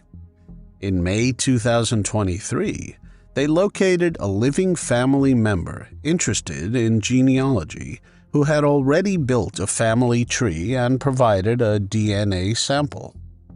Analysis revealed she was a first cousin match and that she only had 2 male first cousins. This narrowed the suspects to 2 brothers, late Larry Devon Welsh and his brother who lived in Virginia. With only 1 brother alive, investigators faced challenges in obtaining a surreptitious DNA sample. By October 2023, a cold case assault unit further developed profiles on the Welsh brothers. Analysis revealed that Welsh had brown hair and hazel eyes. This matched the suspect's characteristics. His living brother had blonde hair and blue eyes. To confirm, Virginia State Police assisted by obtaining a DNA sample from the living brother. He provided information about Welsh's life. Testing confirmed he was not the suspect, but the full sibling of the suspect. Thus it was confirmed that the DNA from the crime scene belonged to Larry Welsh. Additional factors tied Welsh to the crime. He owned a white Ford Ranger and had a P.O. box in Ventura at the time of the slaying. He was seen with Danielle around the time she disappeared, and another witness had spotted him near the area where her body was found. Welsh, who was 41 years old at the time of the slaying, had passed away in 1999 due to an overdose. Identifying him brought a measure of closure to Danielle Clause's family. Her sister, Marcy Fort, expressed her gratitude for the dedication of the Ventura police and everyone involved in solving the case. She reflected on her sister's life and the long journey to justice. "My sister was so much more than a victim of a brutal crime. She was an artist, a daughter, a sister, a mother, and a wife. She was a good person with a mighty soul, and she was taken away too young." She remembered going to see her sister's body. She was so badly beaten that she was unrecognizable. "I did not want my mother to see her like that. It was just devastating." Holidays. "I always prayed that I would be able to know who did this. 33 years later, my prayers were answered. They did a phenomenal job, and I am so grateful that I lived to see at least a measure of justice. The resolution of Danielle's case is a testament to the persistence and innovation of the Ventura Police Department." Ventura Police Chief Darren Schindler said, "From the initial investigation in 1991 to recent advancements in forensic techniques, I am honored to highlight the perseverance of detectives as they continue to seek justice for the victim and her family. The successful end to Danielle Clause's case provides hope and a model for solving other cold cases." On a warm June night in 1984, Judith Judy Weaver walked home from her shift at the Bell Nest Cafe in Everett, Washington, never to be seen alive again. The next morning, her brutally slain body was discovered in her apartment, sparking a mystery that would haunt her loved ones for nearly 4 decades. Until a breakthrough in DNA technology led the police to a man with a dark past, reopening a case long thought unsolvable. Judy Weaver's life began in the close-knit community of Everett, Washington, where she was born and raised. Known for her warm smile and friendly demeanor, Judy was a beloved figure in her hometown. At the age of 17, Judy was crowned the queen of a local beauty pageant, evidence of her charm and grace. In 1984, she co-owned the Belle Ness Cafe on Hewitt Avenue with her mother, Edith Perrault. She worked tirelessly to support her family. The cafe was a local staple, and Judy's presence there added a personal touch that customers appreciated. She worked alongside her mother and her daughter, Kathy Myers, making the Belle Ness a true family business. Street smart and cautious, Judy was known to keep a gun in the basement of the cafe for protection when she counts the till. She was fiercely protective of her loved ones and ensured their safety was always a priority. As a single mother, Judy's family life was centered around her two daughters, Kathy Myers and Colleen Kaiser, who adored their mother and looked up to her as a role model. Judy looked forward to the future, anticipating the joy of watching her daughters grow and hoping to one day meet her future grandchildren. She met Levi, the oldest grandchild, when he was 4 months old. At his birth, "It's a boy," signs went up at the Belle Ness. Tragically, the trajectory of Judy's life and those that knew her would take a dark turn. On June 1, 1984, Judy spent her day working at the Belle Ness Cafe in downtown Everett, Washington. The city was buzzing with activity as the Salty Sea Days celebration, a popular local event, was winding down. As evening approached, Judy finished her shift and left the cafe, starting her usual walk home. The streets of Everett were likely filled with locals enjoying the final moments of the festivities. Judy made her usual stop at the Dairy Queen, just a half block from her apartment on Rucker Avenue. She probably ordered a dish of vanilla ice cream, a simple pleasure she often indulged in. A witness later reported seeing her there with a young man, someone they believed Judy might have known. This stop, which seemed mundane at the time, would mark the last time anyone saw Judy Weaver alive. Just after midnight on June 2nd, a passerby noticed smoke coming out of Judy's apartment. She stayed in an apartment in a 1-story, 5-unit brick building at the corner of 35th Street and Rucker Avenue. The passerby used a payphone to call 911, alerting the Everett Fire Department to the fire. When firefighters arrived, they were met with thick black smoke and a sense of urgency. As they entered Judy's apartment, they made a horrifying discovery. Judy was found in her bedroom, tied up with a phone cord, and the victim of a brutal assault. She had been strangled, and her clothes had been cut off with a knife. The fire, which was started with a paper towel in a Pond's cold cream jar, had been contained to the bedroom. But it was clear that its purpose was to cover up the assault and slaying. The back door of her apartment was unlocked, suggesting that the assailant had gained entry through it. Firefighters had to crawl into the smoke-filled bedroom to reach Judy, finding her lifeless body. The brutality of the crime shocked the community and devastated Judy's family. Her daughters, Kathy and Colleen, were thrust into a nightmare, grappling with the sudden and violent loss of their mother.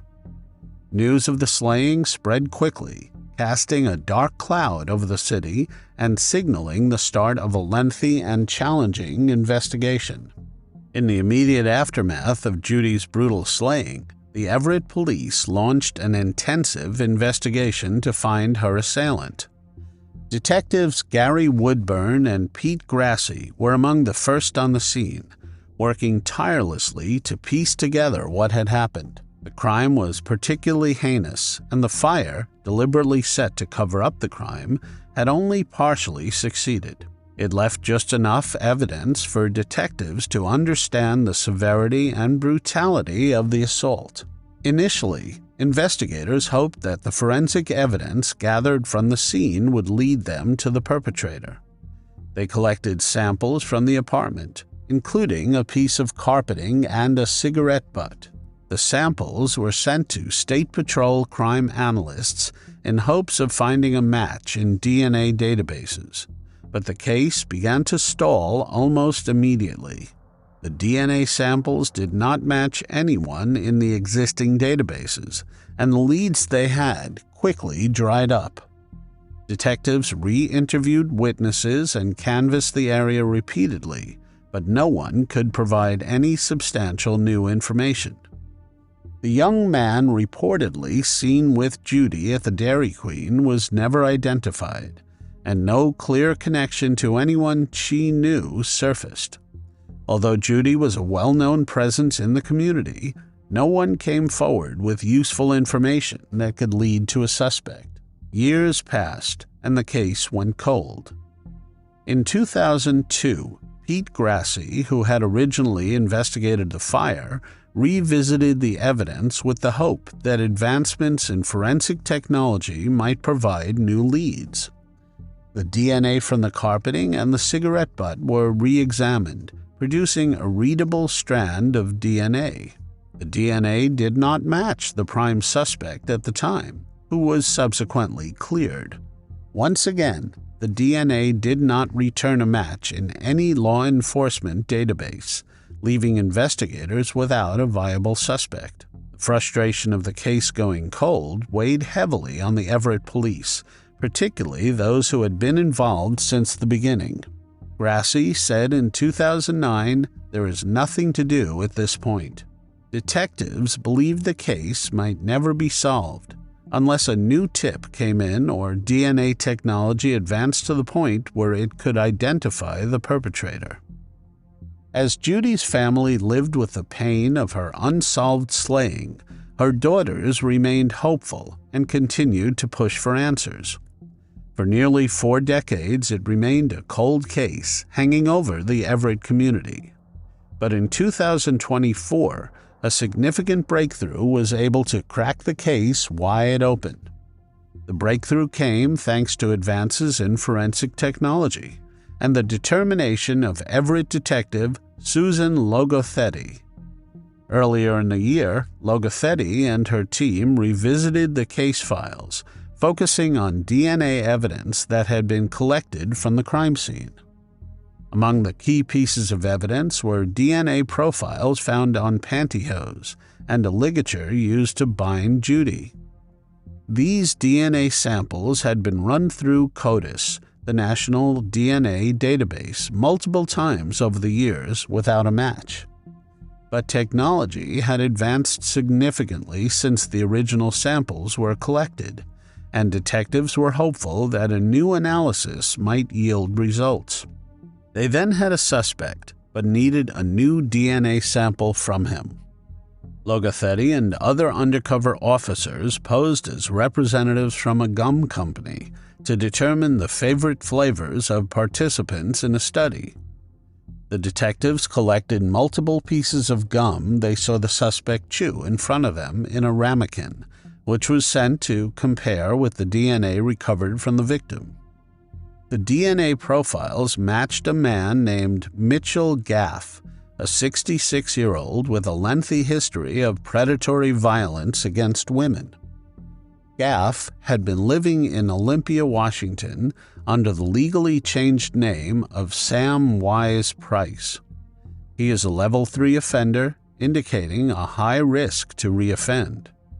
His criminal history was both extensive and violent, with his past convictions showing a trend of him tying women up and then assaulting them. After confirming the match, Everett police acted quickly. They located Gaff in Olympia and arrested him on May 1, 2024. He was booked into the Snohomish County Jail on multiple charges: first-degree assault, first-degree arson, first-degree kidnapping, first-degree burglary, and ultimately charged with taking the life of Judy Weaver. Gaff, who had a history of evading justice through legal name changes and moving to different areas, invoked his right to remain silent when detectives tried to interview him. Even with his refusal to speak, the DNA evidence provided a strong link, solidifying the case against him. The breakthrough in Judy's case highlighted the importance of advances in forensic science and the commitment of law enforcement to solve even the coldest cases. After nearly 40 years, the arrest of Mitchell Gaff brought a measure of resolution to a community and a family that had been waiting far too long for answers. For Judy's family, the arrest brought a mix of emotions. While it could never bring Judy back, the possibility of justice provided a sense of closure they had long sought after. Judy's daughter, Kathy Myers, had said years earlier, "It's not going to bring Mom back, but it is going to be closure." On Monday, May 6, 2024, Gaff appeared in Snohomish County courtroom. He pleaded not guilty to the charges. He is being held on no bail. His trial is scheduled to begin on June 21st. If convicted as charged, Gaff will receive a life sentence. During the times of World War II, Mary Jane Vangilder made a decision that would lead to a decades-long mystery. She left her life in West Virginia, including her husband and 5 children, to seek new opportunities at an Air Force depot in Ohio. However, Mary Jane's story took an unexpected turn when she suddenly resigned from her position in March 1945 and subsequently disappeared. Her story would only be discovered almost 8 decades later. On November 19, 1911, Mary Jane Croft became the 4th of 8 children of John and Anna Croft of Montana.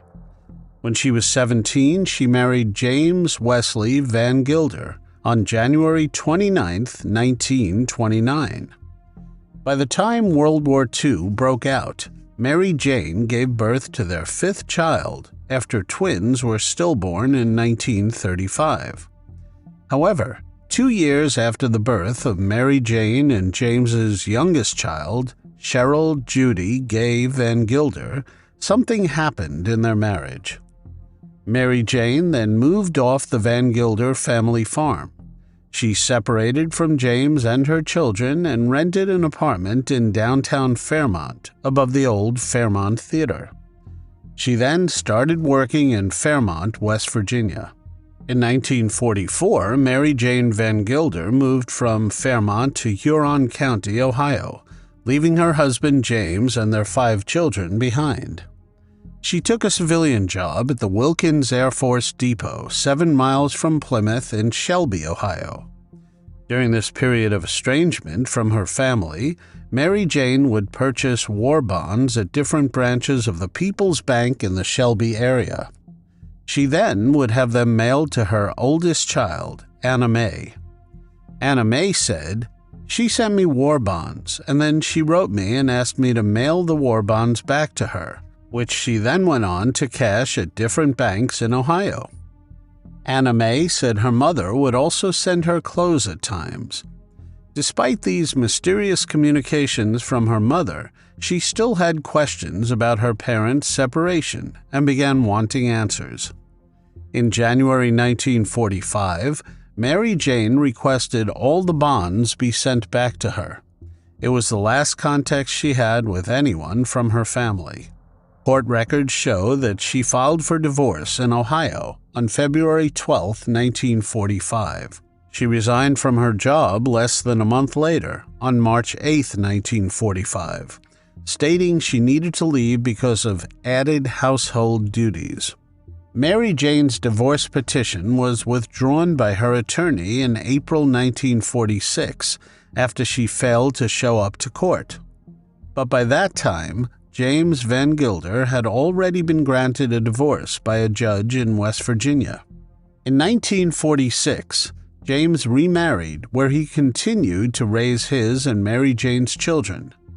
James passed away in 1985. Mary Jane was never officially reported missing at the time of her disappearance, but over the years her loved ones made several attempts to find her. It was not until Mary Jane's brother Lester Croft returned stateside from World War II that Anna May began earnestly searching for her mother. Lester went to the sheriff of Marion County, and he wrote letters to the police chief in Plymouth, Ohio. The decades would go by with them trading letters on through the 1960s, but they would only find a link to their mother's past in 2004. After a story ran in a Plymouth newspaper in December 2004, one of her granddaughters received a letter the next month from William King. He said that he worked with Mary Jane at the depot in Ohio, but lost touch with her when the business went through layoffs. The family's search would languish from 2004 until 2018.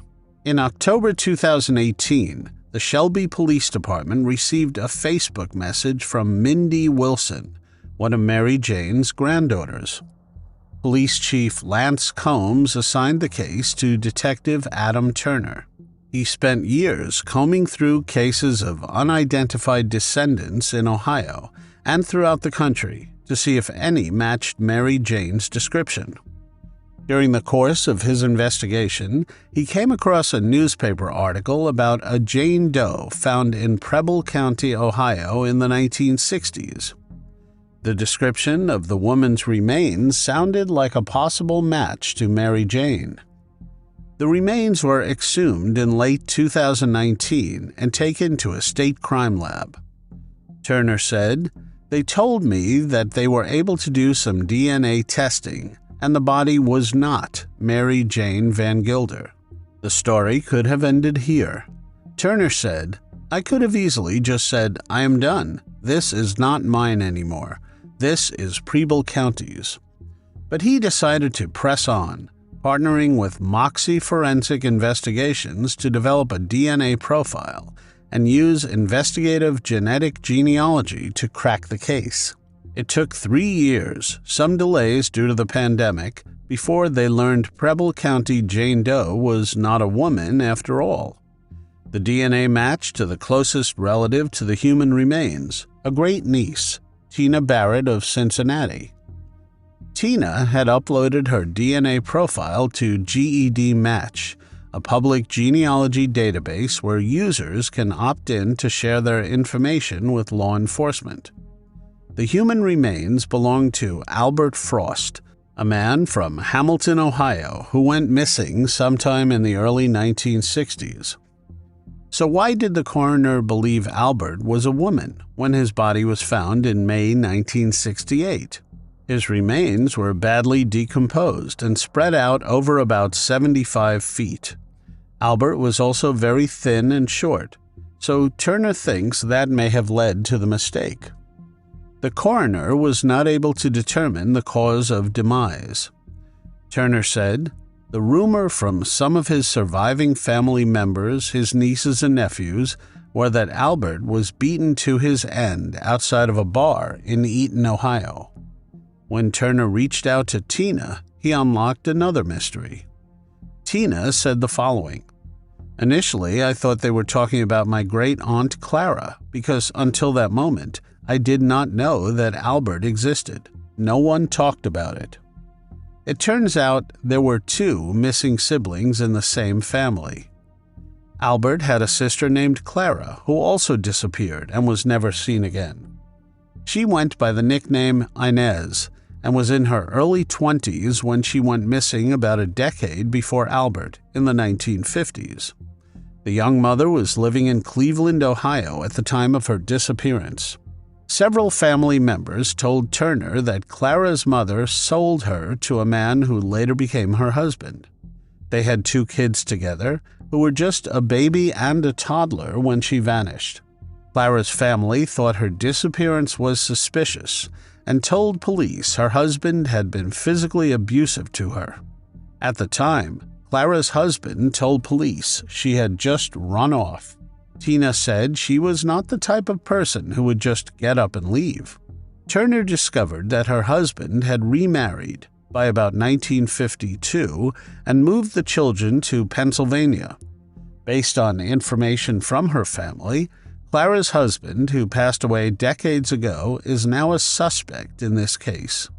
The investigation into Mary Jane's disappearance was again an unsolved cold case. Turner caught a break in the cold case when he obtained Mary Jane's military personnel file and published it online. A civilian sleuth, as Turner calls her, had been following the case. In November of 2023, the woman came across the name Percy L. Sebrin. They then investigated this person and found that he had also worked at the Wilkins Air Force Depot in Ohio, like Mary Jane. Employee records show that she was promoted to high-lift fork operator in February 1945, a few days after filing for a divorce. She took the position from Percy and likely received training from him. Turner said the following on this breakthrough. This name was among dozens of others located throughout Mary Jane's military file, but it would be this one alone that would prove crucial. Percy passed away in 1969 in Kansas City, Missouri. He was run over by a train. But Turner was able to locate his records and found he had been married to a woman named Mary Jane Sebrin. She had the same birth date as Mary Jane Vangilder and passed away in 1990. The couple lived in Arkansas and had 2 children, including a son named Percy Jr., who was born in December 1945. This is 9 months after Mary Jane left her job at the Wilkins Air Force Depot. Turner reached out to one of Percy Jr.'s children on Facebook, Bobby Sebrin, and she told him she did not know much about her grandmother's life and that it was not discussed. Turner said that Bobby and her siblings sent him photographs of their grandmother, clearly showing that Mary Jane Sebrin was indeed Mary Jane Vangilder. He also compared their signatures. There were distinct similarities in how each letter was shaped and formatted. A DNA test done in 2024 made it official. Mary Jane Sebrin was, without a doubt, Mary Jane Vangilder. Mary Jane Sebrin had somehow obtained and was using a different Social Security number than the one that was found in her military personnel file. Mary Jane passed away on May 31, 1990, of colon cancer, and was buried alongside her husband Percy in his home state of Louisiana. According to her grandchildren, the Sebrins, Mary Jane was the perfect grandmother, and they described her as incredible. She loved to garden, and her favorite flower was the hydrangea. She liked sun tea, and she was a great cook. When Mary Jane was very sick, Turner said she told one of her granddaughters that there was something she could not tell her and that she could never find out. He said her granddaughter just assumed that her grandmother was just talking gibberish, but now it all makes sense. Turner said finding out what really happened to Mary Jane has been very painful for the Vangilder children and grandchildren, who spent decades searching for her. Mindy Wilson, who never got the chance to meet her grandmother, said she was very thankful to be able to deliver the news to Mary Jane's surviving children. Mindy said, "This has been a long time coming and a long journey, but our family finally has closure. This journey of searching for our grandmother started many years ago, before I was even born." Turner said the Sebrin grandchildren have also been experiencing the gamut of emotions because their grandmother never told them who she really was and misled them about her past. He also added that what is unknown and what will probably never be known is why Mary Jane decided to leave her family behind in West Virginia and start a new life elsewhere. A family who loved her, cared for her, and missed her for 79 years. What it shows is that our decisions can reverberate through time and distance and affect generations of our immediate family and descendants. Our choices in life need to be made in the consideration of how it will affect those who love us. It turns out Mary Jane had a second secret life and family. Neither family knew about the other. The mystery of Mary Jane Vangilder's disappearance was not one of foul play, but rather a tale of reinvention. She chose to leave her past behind and start afresh, a decision that remained undiscovered until Detective Turner's persistent investigation brought closure to a family's long-standing search. In November 1986, the community of Garland, Texas was changed for the worst. Barbara Fay Villarreal's lifeless body was found by her husband.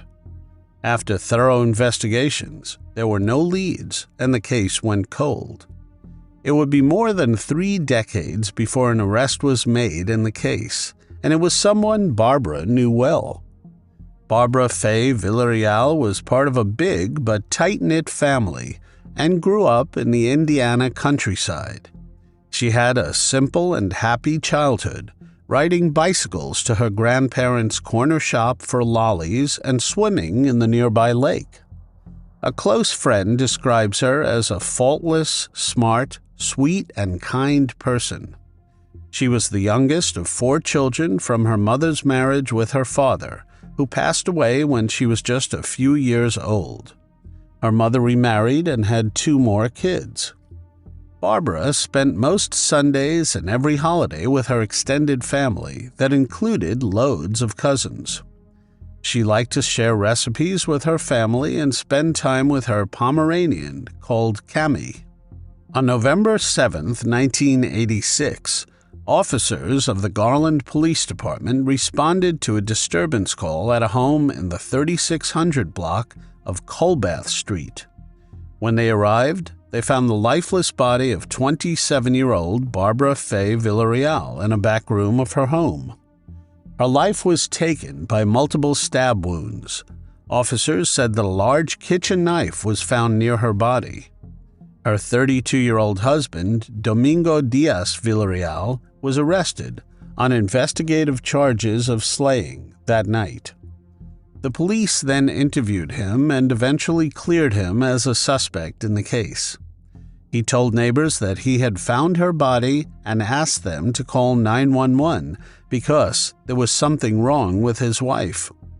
DNA evidence was recovered from the scene and was entered into the CODIS database. In 1988, 2 years later, her husband lost his life after a shootout in Mexico. The detectives then discovered that his real name was actually Jesus Canales. Throughout the years, the FBI and Garland police detectives worked several leads in both the United States and Mexico, but the case remained cold for decades. In 2023, Garland Police Department used new technology, including DNA genealogy, to determine the suspect. The DNA collected from the scene matched to the DNA of 85-year-old Liborio Canales, the brother of Barbara's husband. One of Canales' family members had DNA in a public database. Lovington Police Department in New Mexico said Canales was known to stay at a home in the city. The department said Canales had recently crossed the Mexico border and entered New Mexico to celebrate his birthday with family. Lovington PD took Canales into custody on July 18, 2023, without incident. He was then booked into the Lea County Detention Center on a federal warrant on the charge of taking the life of someone. While in custody, detectives said Canales admitted to slaying Barbara over a family dispute. His bond has been set at $1 million. Court records show Canales was extradited back to Texas and booked into the Dallas County Jail on August 18th. The police department said in a statement, "The Garland Police Department is thankful for the assistance of the Dallas FBI Violent Crimes Task Force, the Lea County Sheriff's Office, and the Lovington, New Mexico Police Department for help bringing closure on this cold case and closure for Barbara Fay's family." Her family can now finally understand the events that led to Barbara's untimely end and begin the process of healing. The case of Barbara Villarreal is a poignant reminder of the complexities of family dynamics and the enduring impact of unresolved tragedies. It also highlights the importance of perseverance in the pursuit of justice, no matter how much time has passed. Barbara's memory is honored not only by the resolution of her case, but also by the love and remembrance of those she left behind. On March 12, 2024, Canales was sentenced to 20 years in a Texas prison. Right before Canales was taken away, Barbara's family sent a strong message stating they will never let him occupy their thoughts again, and the life he lived should be considered a gift. Barbara's sister-in-law, Jennifer Dunderman, told Canales inside the courtroom that, "You spent 37 years living your life as if nothing had happened. You did not just take the life of Barb, you took a little piece of everyone she knew." Barbara's brother, Mark Dunderman, said the following, "It does not really change anything, though. We still do not have our sister, but it is nice to have closure." Dallas County lead prosecutor Leighton D'Antoni said, "They may have done some ungodly acts in their lives. They know they are meeting their maker sooner than later. I do think that helps people to accept responsibility and plead guilty." Barbara's mother is 93 years old and is still alive. It was very important to her that she lived to see the day to see someone convicted for taking the life of her daughter. What drives a seemingly ordinary person to commit an unspeakable act of violence? How can a community reconcile with the brutal loss of one of its own? These questions lie at the heart of the harrowing story of Dorothy Thomas, a beloved 27-year-old employee at New Way Cleaners in Tallahassee, Florida, during the 1950s. Her life was tragically cut short in a shocking case that has perplexed investigators and haunted the local community for decades. Dorothy Thomas, a pretty 27-year-old brunette, was identified as a beautiful, kind, and hard-working woman. She was well regarded in her community and known for her gentle demeanor and dedication. However, Dorothy's life took an unexpected turn on September 6, 1957. She was discovered in the bathroom of the dry cleaners by Coca-Cola delivery man Clarence Rames at 9:04 a.m. Clarence found the building empty and upon further inspection saw Dorothy's legs through the open bathroom door. Initially thinking she had fainted, he soon realized she was lying in a pool of blood. An autopsy revealed Dorothy had over 20 stab wounds to her head and neck, causing fatal blood loss. The investigation initially focused on Kenneth Thomas, her husband. His alibi, confirmed by multiple independent witnesses, detailed his whereabouts on the morning of the slaying. Harry Barth became a primary suspect when his dry cleaning was found on the counter at the dry cleaners. The cleaner's master log showed Barth's name crossed out, indicating he had already picked up his clothes.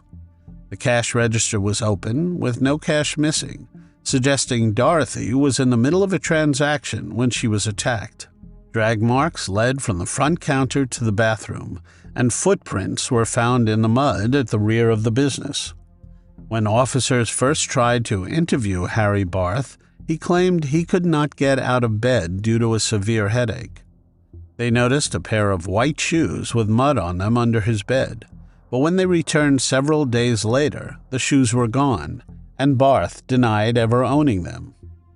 Barth provided an alibi for the morning of September 6, 1957, and explained that his fingerprints might be found in the bathroom because he had used it the previous day. During his interviews, Barth made several incriminating statements, including that he might have taken Dorothy's life and that he often experiences blackouts or loses his temper due to severe headaches. He asked the police to not involve his wife and suggested he might confess. Witnesses could not confirm Barth's alibi. The babysitter revealed that Barth asked her to lie about the time he picked up his child, indicating an attempt to mislead the investigation. Despite the lack of conclusive evidence directly linking Barth to the crime, he remained the primary suspect. In July 1974, Barth was investigated by the Lincoln Police Department in Nebraska. This was after being identified as being with a woman, Blanche Klaus, shortly before she drowned and lost her life. Although Barth denied involvement, substantial circumstantial evidence suggested otherwise. In 1997, the FBI assisted the Tallahassee Police Department, TPD, in further investigations. Unfortunately, no definitive evidence was found to conclusively link Barth to either crime. In 1999, Senior Assistant State Attorney Robert Cummings drafted a memorandum to Chief Assistant State Attorney Warren Goodwin regarding the case and Harry Barth's involvement. Cummings recommended closing the case, stating that without a full confession, the case could not be prosecuted. Also, searching for witnesses to events from September 6, 1957 would be futile. However, Chief ASA Goodwin insisted that the case remain open until the primary suspect's demise. Recent investigations have confirmed that Harry Barth passed away on October 23, 2019 from thyroid cancer in Cary, North Carolina. He was a longtime chemist for the U.S. Department of Agriculture, who was in charge of food safety and quality control. This information was verified through his certificate and an interview with his daughter, Lynn Fisher. A subsequent review of the case by the task force led detectives to establish probable cause, indicating that Barth was responsible for the demise of Dorothy. Considering the available evidence, the previous recommendation by Chief ASA Goodwin, and Barth's demise in 2019, it is now appropriate to close the case. The tragic demise of Dorothy Thomas has haunted her community for decades. Despite exhaustive investigations, justice was never served. With the demise of primary suspect Harry Barth in 2019, the case was announced as officially closed in 2024. Dorothy will be remembered for her kindness and dedication, a light dimmed too soon but never forgotten. When TPD finally closed the case, Detective Mark Ray then made two opposite phone calls. He got to call Dorothy's great-nephew, who lives out of state, and tell him his aunt's case was closed. He said the phone call was relieving. Anytime you can provide some closure is good. He also called Barth's daughter, who responded more in disbelief. He offered her the opportunity to call back with questions, but he has not heard back. I am hoping that family heals as best they can with the news that we provided. Caroline Glachan was born in Derry, Northern Ireland, to loving parents William and Margaret Glachan. After 5 miscarriages, her parents cherished her deeply as their only child. Her parents' unwavering affection and support shaped Caroline's childhood, creating a nurturing environment filled with love and care. Seeking better opportunities and a close-knit community, the family relocated to Bonhill in Scotland, a quaint town known for its picturesque landscapes and welcoming residents. In Bonhill, Caroline blossomed into a bright and cheerful young girl.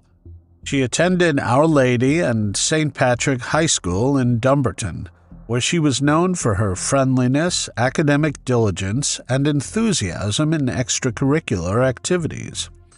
Unfortunately, her parents divorced when Caroline was only 7 years old. This was very traumatic for Caroline, as she had to stay with her mother because her father was a soldier. She adored her father and would rather have wanted to be with him. By August 1996, Caroline was a fourth-year pupil, making her way through the challenges and experiences of adolescence. She was a 14-year-old girl who had dreams and aspirations, like many girls her age, and a future that seemed full of promise.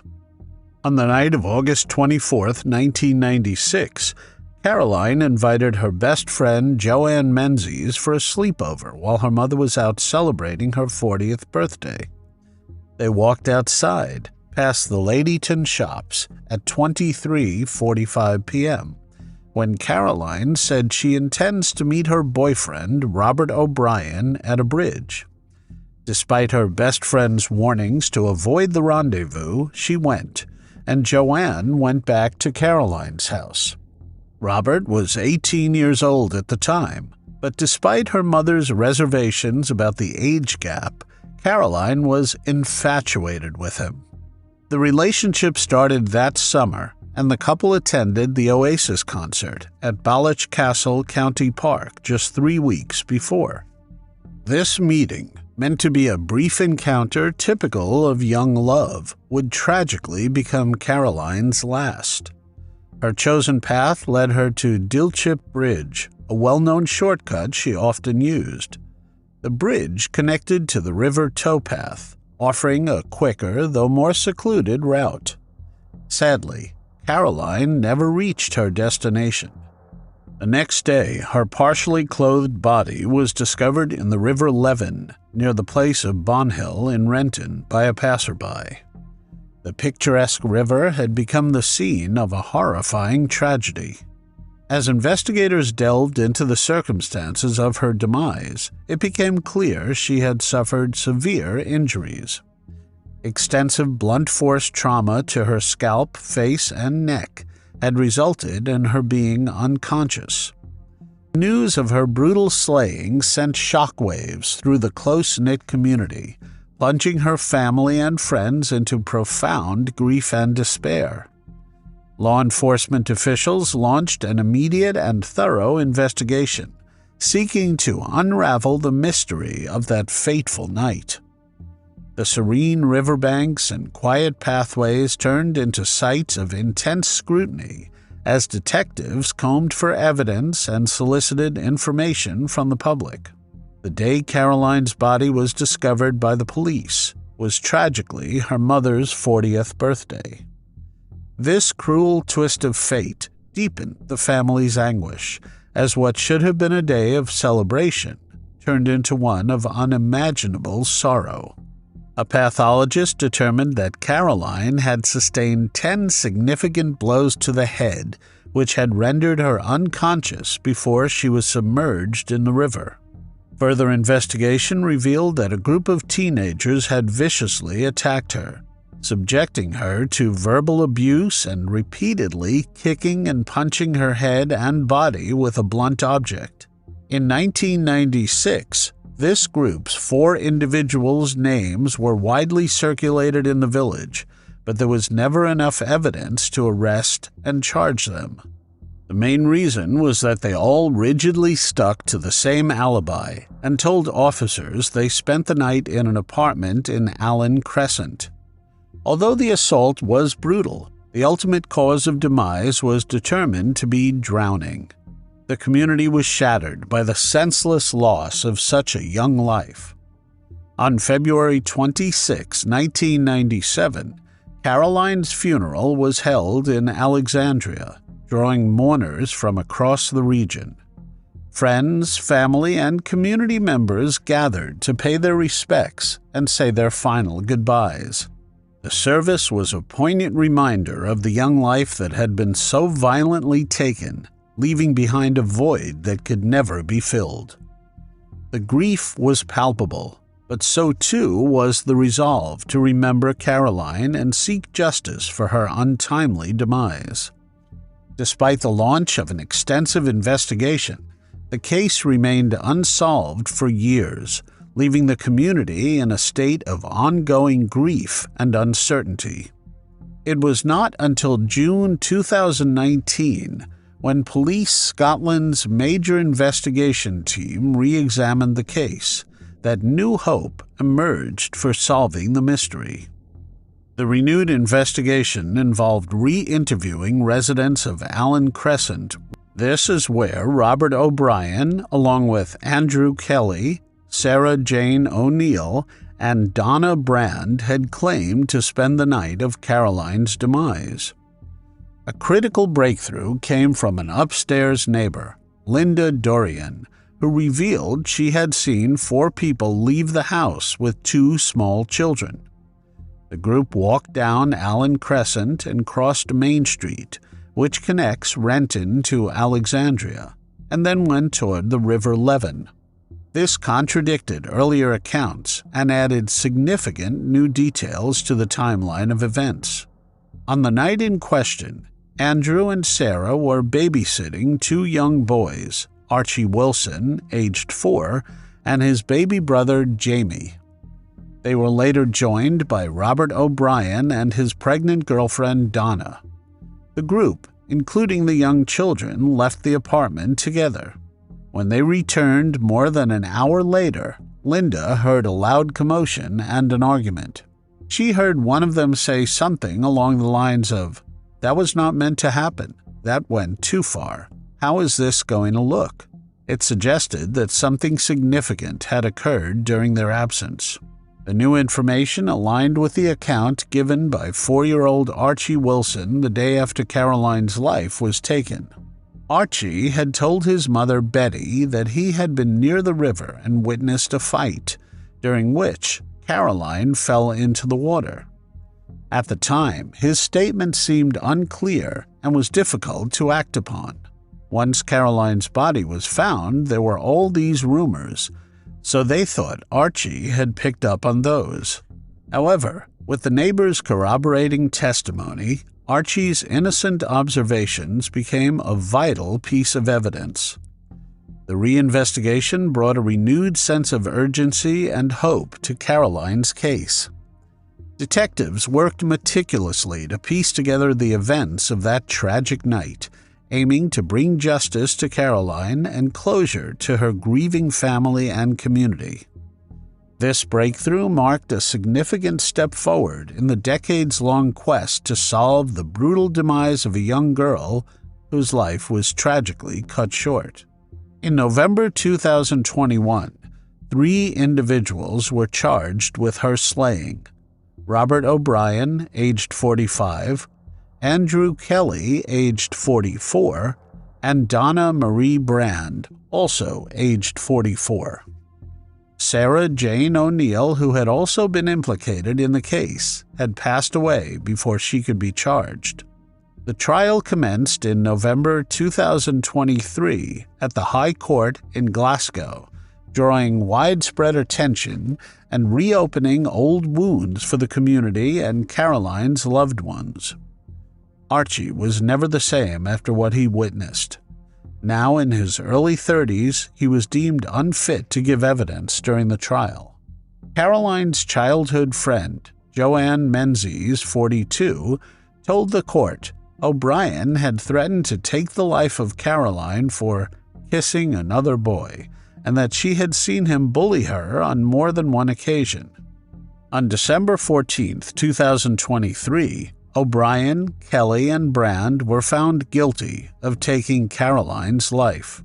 The verdict was delivered at the High Court in Glasgow, concluding a case that had haunted investigators and the community for decades. Notably, all 3 convicted individuals had been teenagers at the time of the crime. The community asked why this evidence was not gathered in 1996. Detective Inspector Granger said it appeared that the relevant questions were simply not asked. He said another obstacle was that in the late 1990s, illegal substances were rife in Renton and the surrounding area, and several potential witnesses were criminals themselves who lived chaotic lives. Caroline's teenage perpetrators were all illegal substance users who shoplifted to fund their habits. In January 2024, the sentencing phase brought some measure of closure. Passing sentence, Lord Braid said, "You have taken a daughter from a loving mother." Miss McKeach has spoken of the pain that Caroline's demise has caused, the void her demise has left that will never be filled. She has been deprived of seeing the woman that Caroline would have become. No sentence that I pass could possibly make up for what she has lost. O'Brien and Kelly were both sentenced to life imprisonment. O'Brien was given a minimum term of 22 years before he would be eligible for parole. In the years following the slaying, O'Brien went on to have the child with Brand, and he was jailed for attempted murder and a serious assault. He was the main perpetrator in this case, as he inflicted the harm on Caroline. Kelly was set to serve a minimum of 18 years. Brand was unfit to attend court and was only sentenced on April 22nd to a minimum of 17 years imprisonment via video call.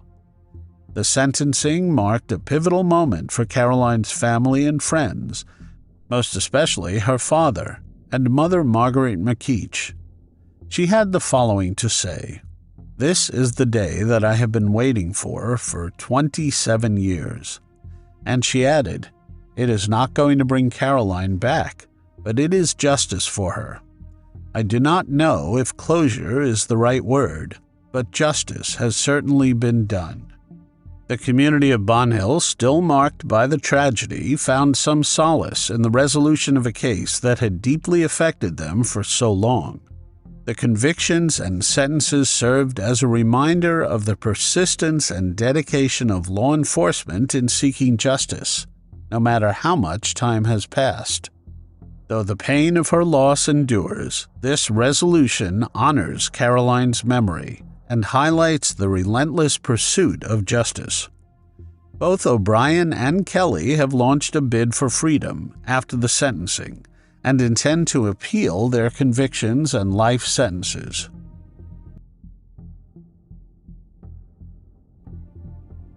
Have you ever wondered what it would be like if a promising future was snatched away in a blink of an eye? What if justice seemed out of reach for over 2 decades? Tara Louise Baker was a 23-year-old first-year law student at the University of Georgia, poised for a bright and impactful future. Known for her intelligence and determination, Tara had always been a standout student. She graduated from Lovejoy High School in 1995, where she was admired by teachers and peers alike for her academic achievements and vibrant personality. Her journey continued at Georgia College in Milledgeville, where she pursued undergraduate degrees with a focus that reflected her ambition and commitment to her goals. Tara's time at Georgia College was marked by academic excellence, participation in extracurricular activities, and the forging of lasting friendships. Her success and experiences during these years solidified her decision to pursue a career in law, a field where she aspired to make a significant difference. In the fall of 2000, Tara embarked on the next chapter of her life as a law student at the University of Georgia. She quickly distinguished herself as a hardworking and passionate student, respected by both her professors and classmates. Tara's future was filled with promise as she navigated the challenges of law school with the same dedication that had characterized her educational journey thus far.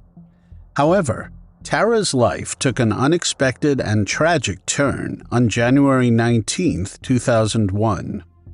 On that fateful day, the vibrant and determined young woman's promising journey was cut short, leaving her family, friends, and the University of Georgia community in shock and mourning. On the evening of January 18, 2001, Tara Baker was last seen by her friend around 7:30 p.m. at the University of Georgia Law School Library. Later that night, at approximately 9 p.m., Tara made a call to that same friend to ensure they had arrived home safely. During their conversation, she mentioned her plans to leave the library by 10 p.m. Unfortunately, this would be the last time anyone heard from her. The following morning, on January 19, 2001, firefighters from Athens, Clarke County were called to a fire at Tara's apartment on 160 Fawn Drive in Athens, Georgia. As they battled the blaze, they made a devastating discovery: Tara's body. Investigation soon revealed that the fire had been deliberately set, a cruel act of arson intended to cover up a heinous crime that had ended the life of the young, promising law student.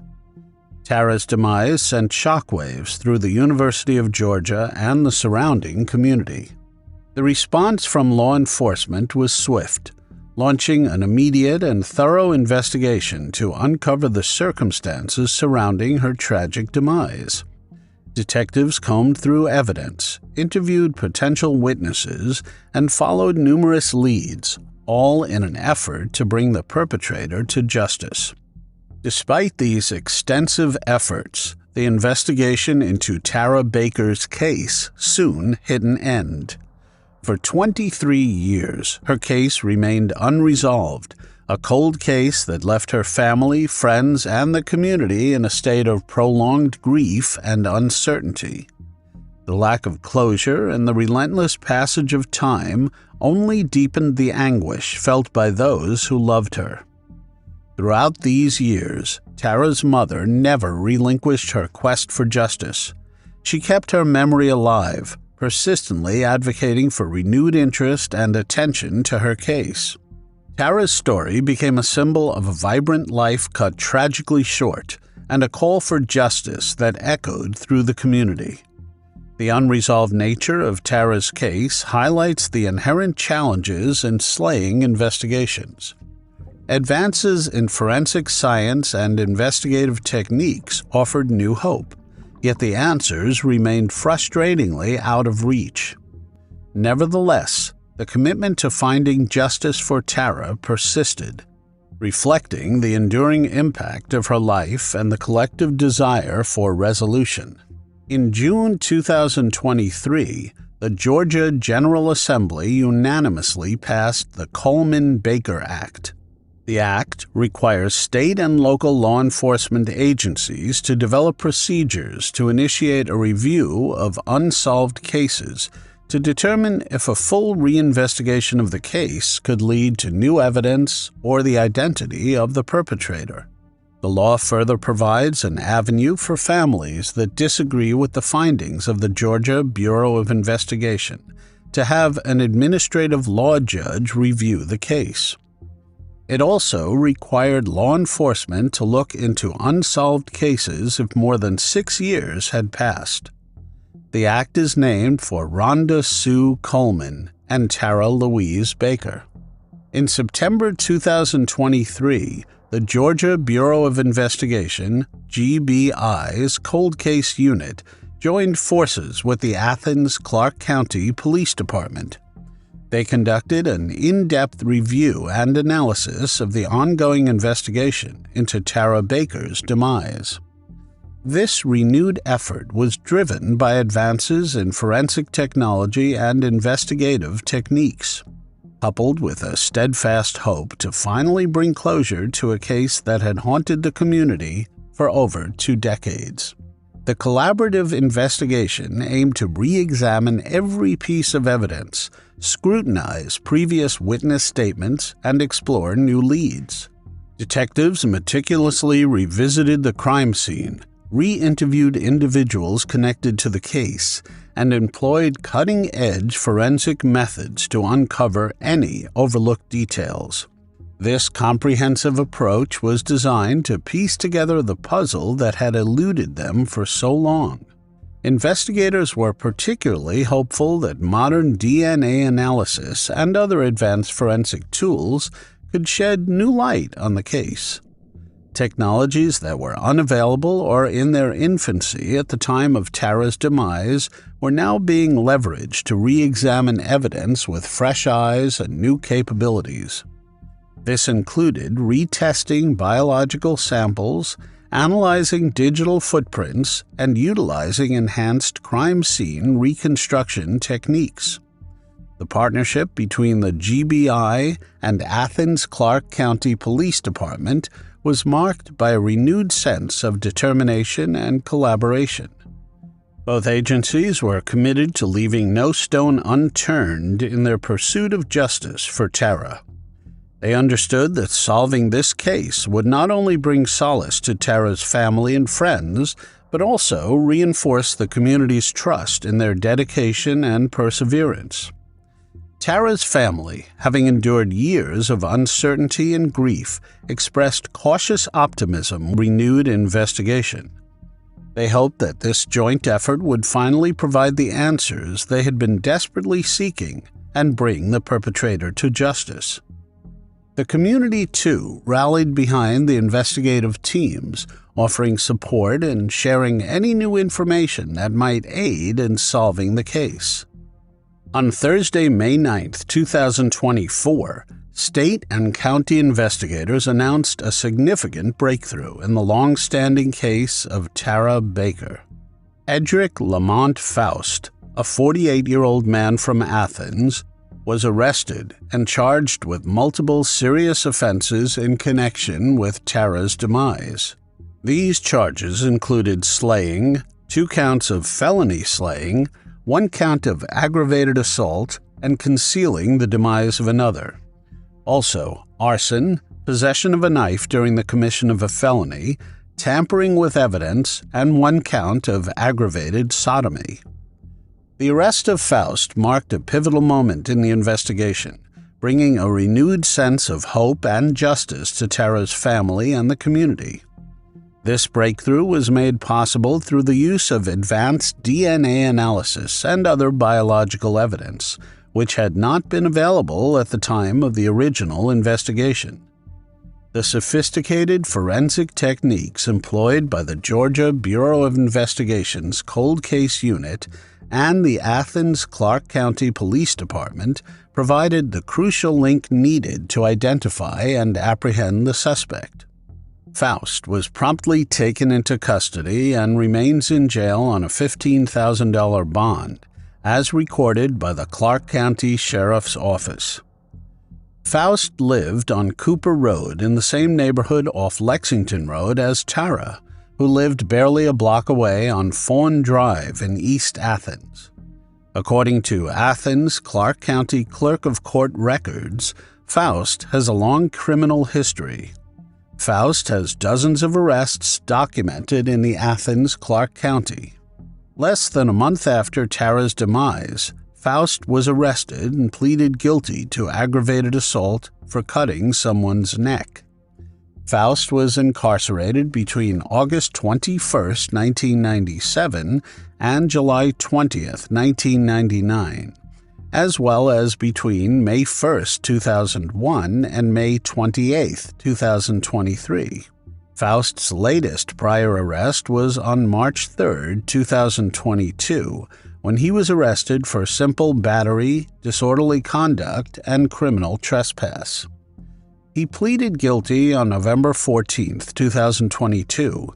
He was given 50 hours of community service and 12 months probation.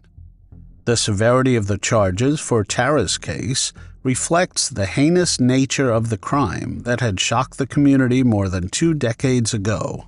Faust allegedly used an instrument, when used offensively against a person, that results in strangulation. He is accused of stabbing Tara in the neck with a knife with a blade longer than 3 inches and striking her head with a blunt object. Additionally, the warrants say that Faust assaulted Tara during the attack, hid her body, and tried to destroy evidence by setting her apartment on fire. The arrest was a significant development for Tara's family, who had endured years of heartache and uncertainty. Jerry Salters, now chief of the Athens Clarke County Police Department, who was an officer at the crime scene on January 19, 2001, said, "For many years I have hoped the Baker family would find justice for the loss of Tara. This is a case that has lived with me throughout my career at ACCPD. I remember being there during that horrific time. Seeing this case now full circle, I appreciate the hard work of the detectives from then and now. Knowing that the evidence collected at that time contributed to the arrest today gives me tremendous pride in all the officers who worked this case over the years. The news brought a mix of relief and sorrow for her family, as they were finally given a tangible step toward justice for Tara, even as they were reminded of the tragic loss they had suffered. Tara's mother, Virginia Baker, reflected on the past 23 years and who Tara would have become. She said, "Please think of our Tara sometimes and the remarkable person she would have become. Hers was a life so full of promise. I am so grateful. I want people to know that prayers work. Do not ever stop praying. Do not ever stop having hope in your heart, because it can happen." Tara's sister, Meredith Baker Schroeder, also addressed Faust's recent arrest. "The past few days have been filled with a host of convoluted emotions, as if it were 23 years ago. We grieve. We grieve for Tara. We grieve for those we lost along the way, still waiting for answers. We grieve for the new generation that never will truly understand how amazing their Aunt Tara was. And we grieve for the Faust family. While we understand that this is the first step of many, we are grateful for this day."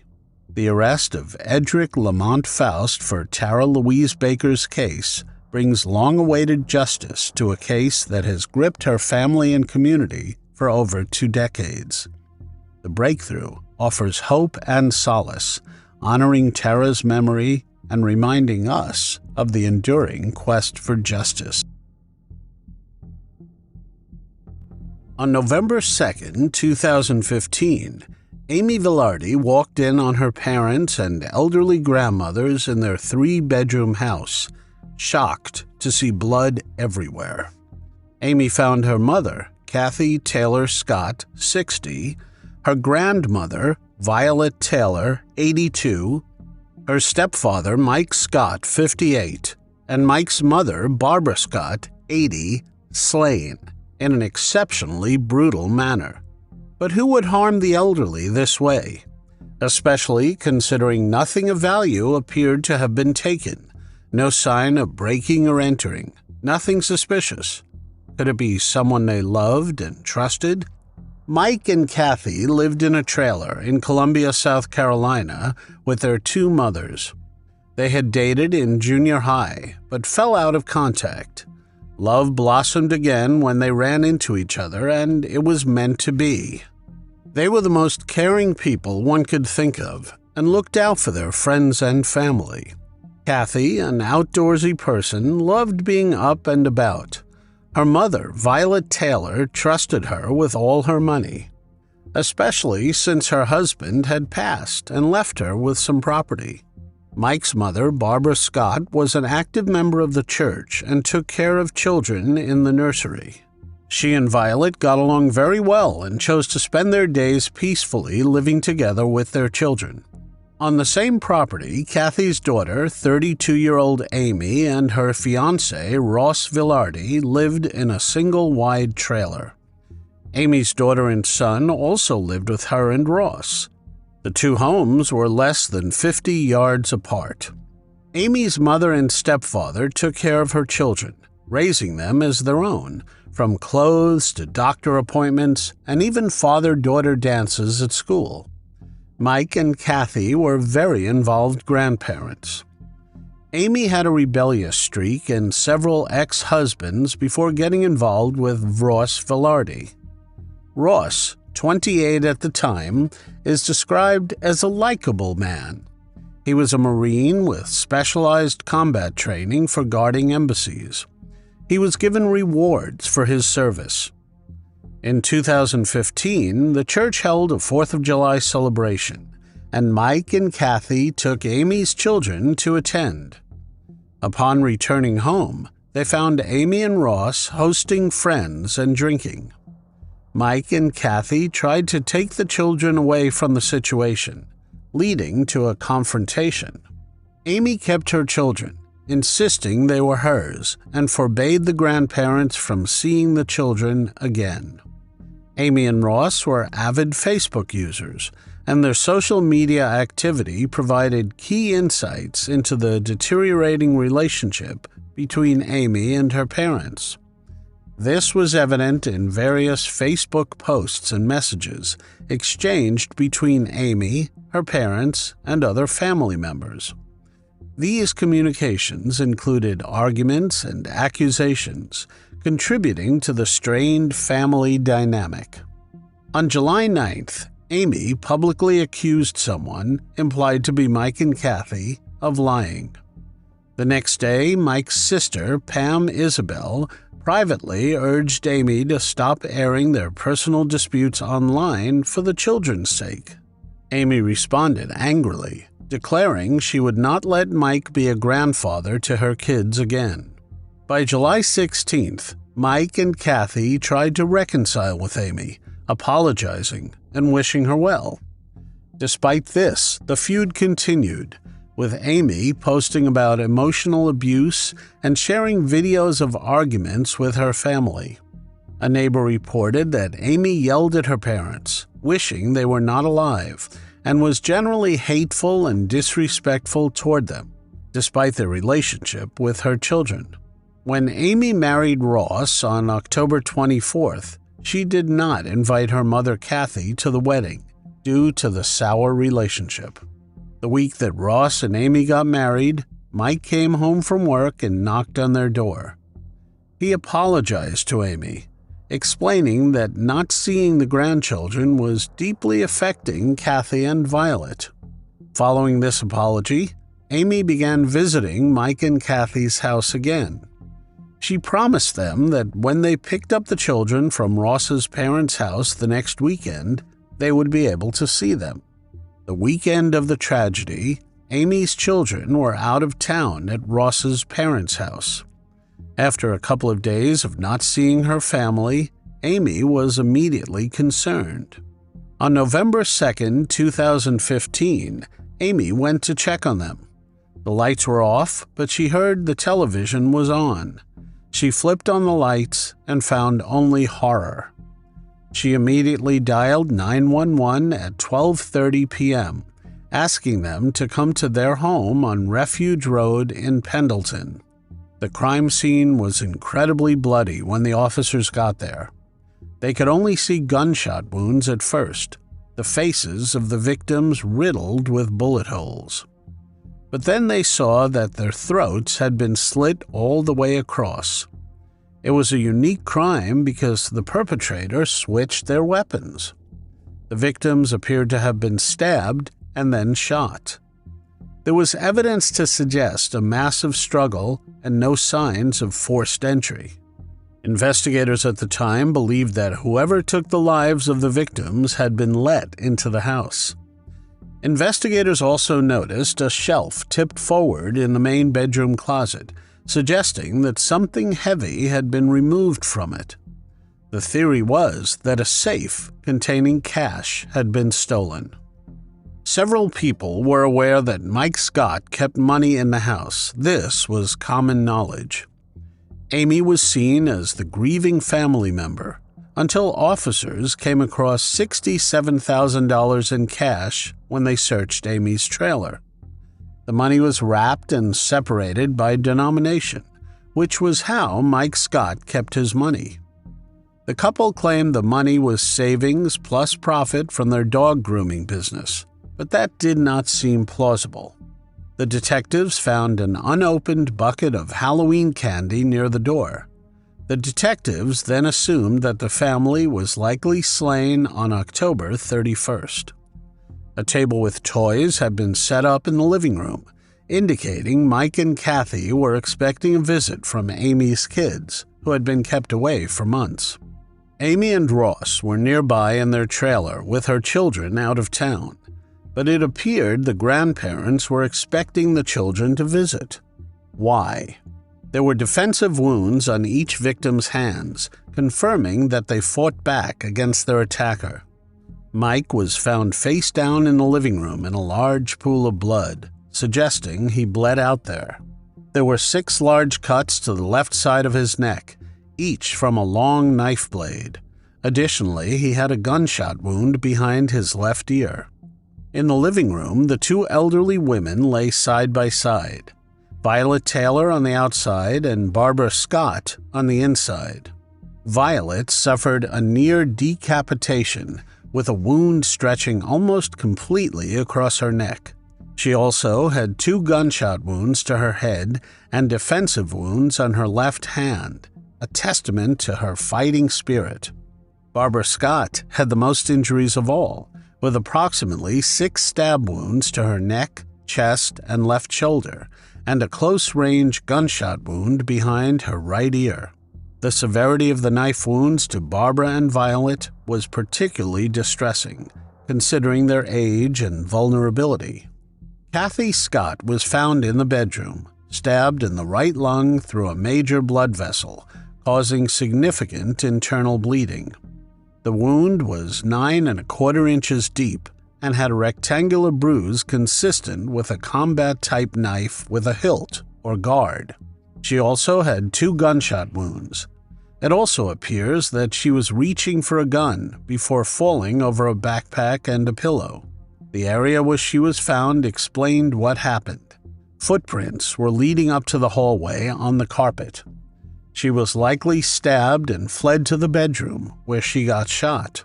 Police had reason to believe that there were at least 2 assailants, considering the multiple methods of slaying and the footprints found on the crime scene. Another interesting thing was that Mike Scott had sent a picture of money to his friend, showing off his savings that he kept in the house. That money was missing. This picture was dated October 29th. This cash, later found in Amy and Ross's trailer, matched the serial numbers of the money in the picture, further implicating them in the crime. Amy behaved suspiciously during the funeral.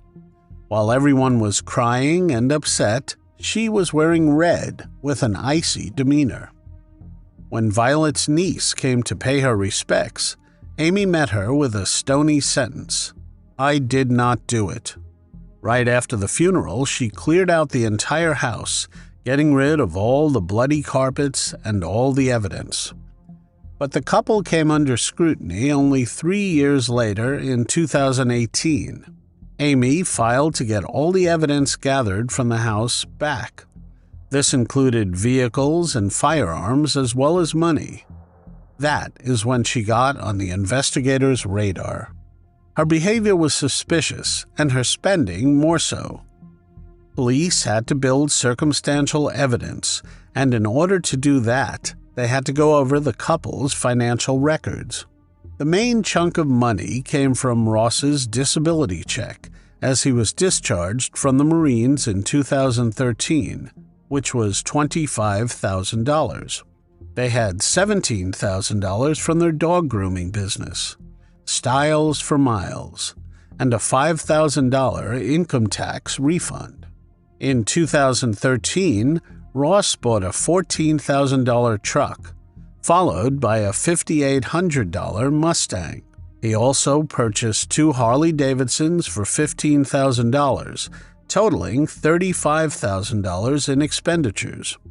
However, his disability settlement was only $25,000, creating a deficit of $10,000. There were messages indicating that the couple had trouble meeting rent in 2015, as they had only $40 in their business account.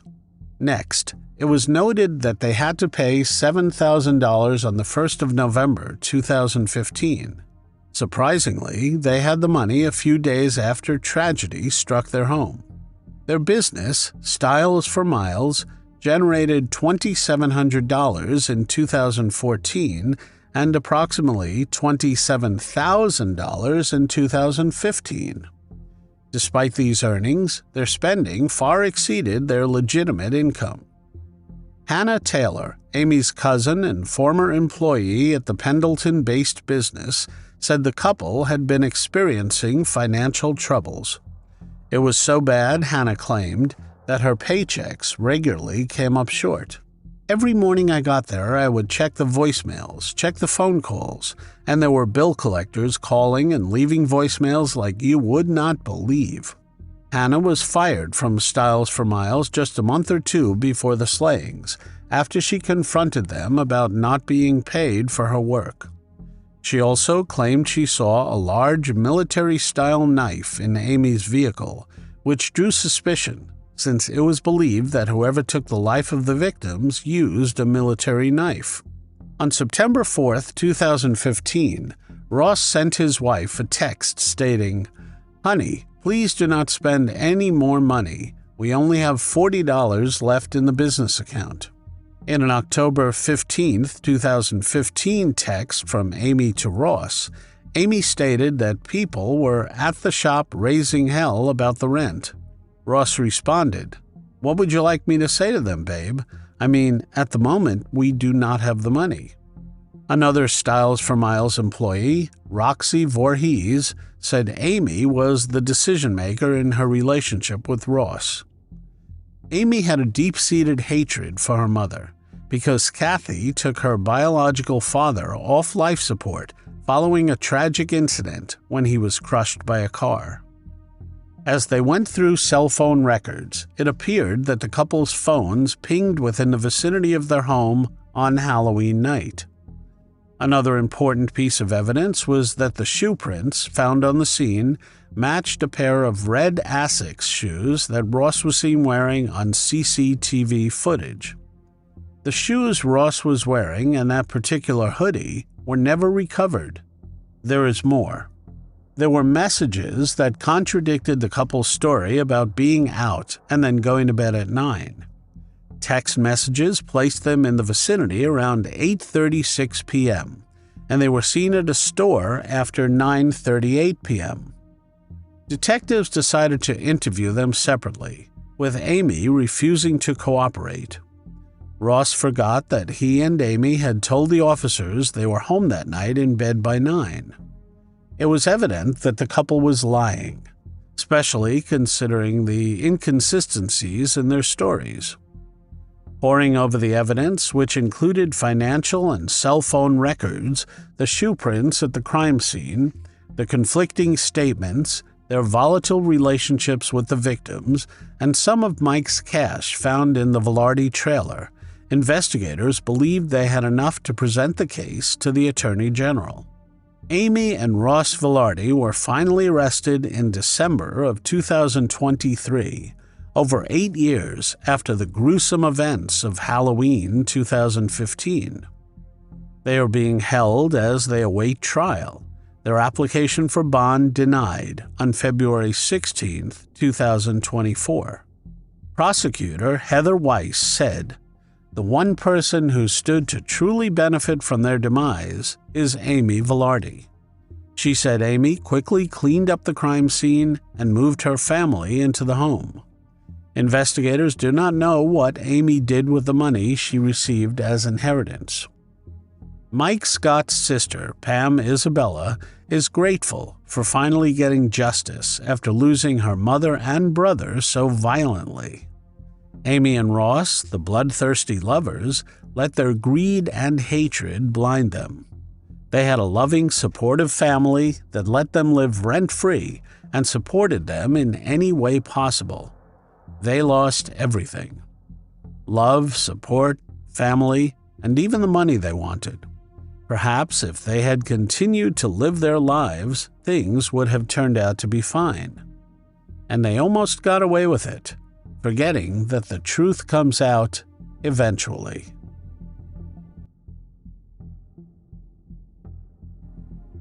When Kelle Ann Workman was found, everyone knew who the perpetrators were, yet no one came forward or dared to implicate the thugs involved until 35 years later.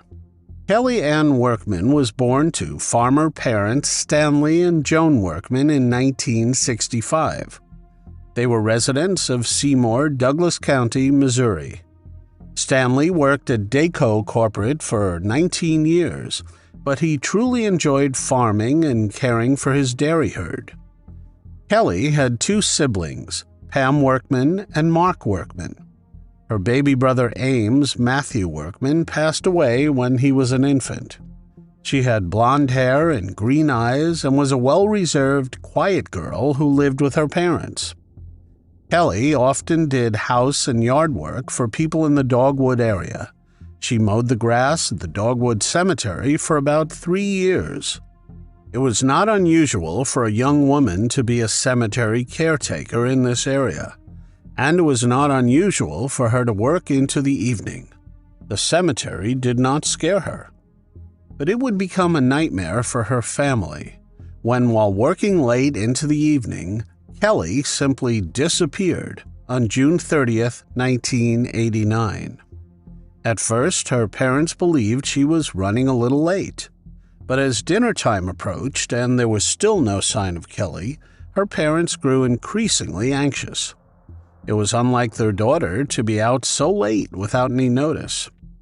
Kelly's cousin, Shayna Beebe, vividly remembers the day Joan Workman rushed to their home in a panic, telling Kelly's father and uncle that she was missing. It was an emotional and frantic moment that set the tone for the days that followed. Friends and family gathered, forming search parties and holding on to hope with every passing hour. Their worry deepened into fear, prompting them to contact the police. A wide search ensued, spreading through Douglas County. The last confirmed sighting of Kelle was at 5:40 p.m. when she was mowing the grass at the Dogwood Cemetery in Douglas County. This is near the Southern Baptist Church where she worked. It was right at Highway 14 and Z. Her uncle could see her hard at work.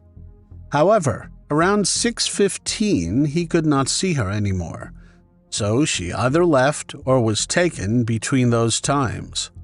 At that time, Pam Workman, Kelly's sister, was living in Kansas City, Missouri, about 200 miles away. The 22-year-old was living her life. She could not even imagine the tragedy that would strike her family. On July 1st, a knock at Pam's apartment door interrupted her morning routine. Standing there were her aunt and uncle, their faces etched with worry. They delivered the news that Kelle was missing, a revelation that would forever alter Pam's life. The drive back to Douglas County, although not extraordinarily long, felt endless to Pam. Each mile was a painful reminder of her sister's absence and the uncertainty that loomed over the family. For days, the Workman family huddled together, praying and wondering where Kelle was. The most confusing thing was the fact that Kelle's keys were in the car's ignition, and only 2/3 of the grass had been cut. The lawnmower was fully gassed but turned off. The detectives deduced she was interrupted and not to be robbed. She was possibly kidnapped. When Kelle was finally found, the relief was overshadowed by heartbreak. Unfortunately for her family, 24-year-old Kelle's body was discovered a week after her abduction. Her body was submerged in a creek in the Mark Twain National Forest near Oldfield, more than 10 miles from where she was last seen. The discovery was particularly harrowing for two of Kelle's uncles, who were present at the scene. Due to the rapid decomposition of her body, authorities were unable to determine the exact cause of her demise. They found no evidence of head injury or bullet wounds after x-raying her. They believed she had likely lost her life on the night of June 30th or July 1st. Pam often felt that her sister's case was not given the priority it deserved. This sense of neglect only added to her sorrow and frustration. However, hope persisted. Pam clung to the belief that one day justice would be served, not only for Kelle, but for all families enduring the agony of a cold case. Pam strongly believed Kelle Ann was a victim of knowing too much. She worked at Dogwood's store some days, and she possibly heard something she should not have, something about illegal substances or money. The perpetrator felt the need to silence her, which gives motive as well. While Pam believes there was not much the police did, investigators had another problem. They had 3 suspects, but they had no way of charging them. They were interrogated, but they had alibis. On July 10, 1989, law enforcement authorities admitted during a meeting that they had no physical leads in this case. The meeting included representatives from the Christian County and Douglas County Sheriff's Departments, as well as officials from Springfield and Willow Springs of the Missouri State Highway Patrol. Even with all their resources combined, they simply lacked evidence. The Workmans publicly urged people to do something and begged witnesses to come forward if they knew anything at all.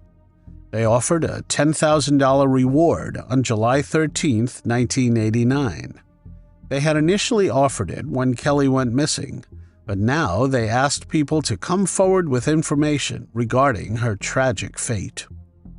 By October 20th, 4 months into the investigation, the Douglas County Sheriff admitted there was no significant progress.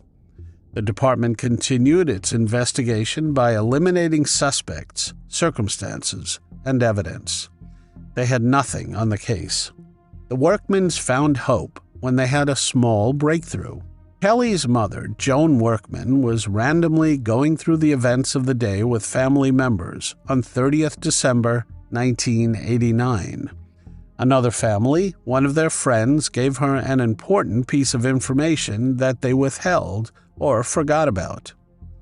4 days after Kelle's abduction, someone called their friends at their residence and said they had seen a man at the Workman's house on the afternoon Kelle disappeared.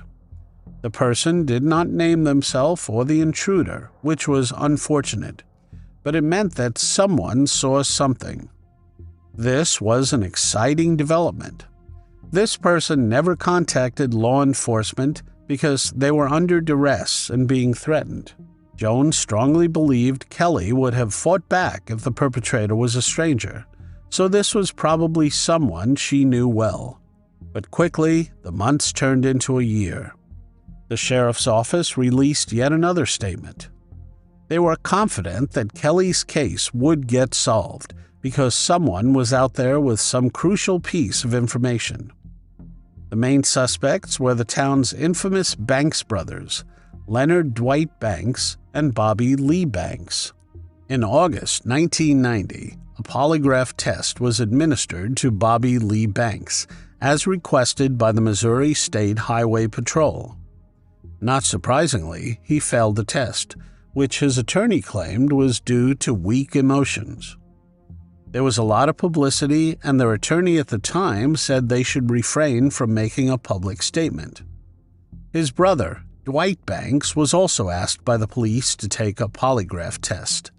The brothers were Seymour residents and had been spotted in the area. Dwight agreed to the polygraph test, where the examiner asked him 3 main questions. Firstly, did he take the life of Kelle Ann Workman? Then, does he know who took her life? And lastly, was he under the influence of illegal substances?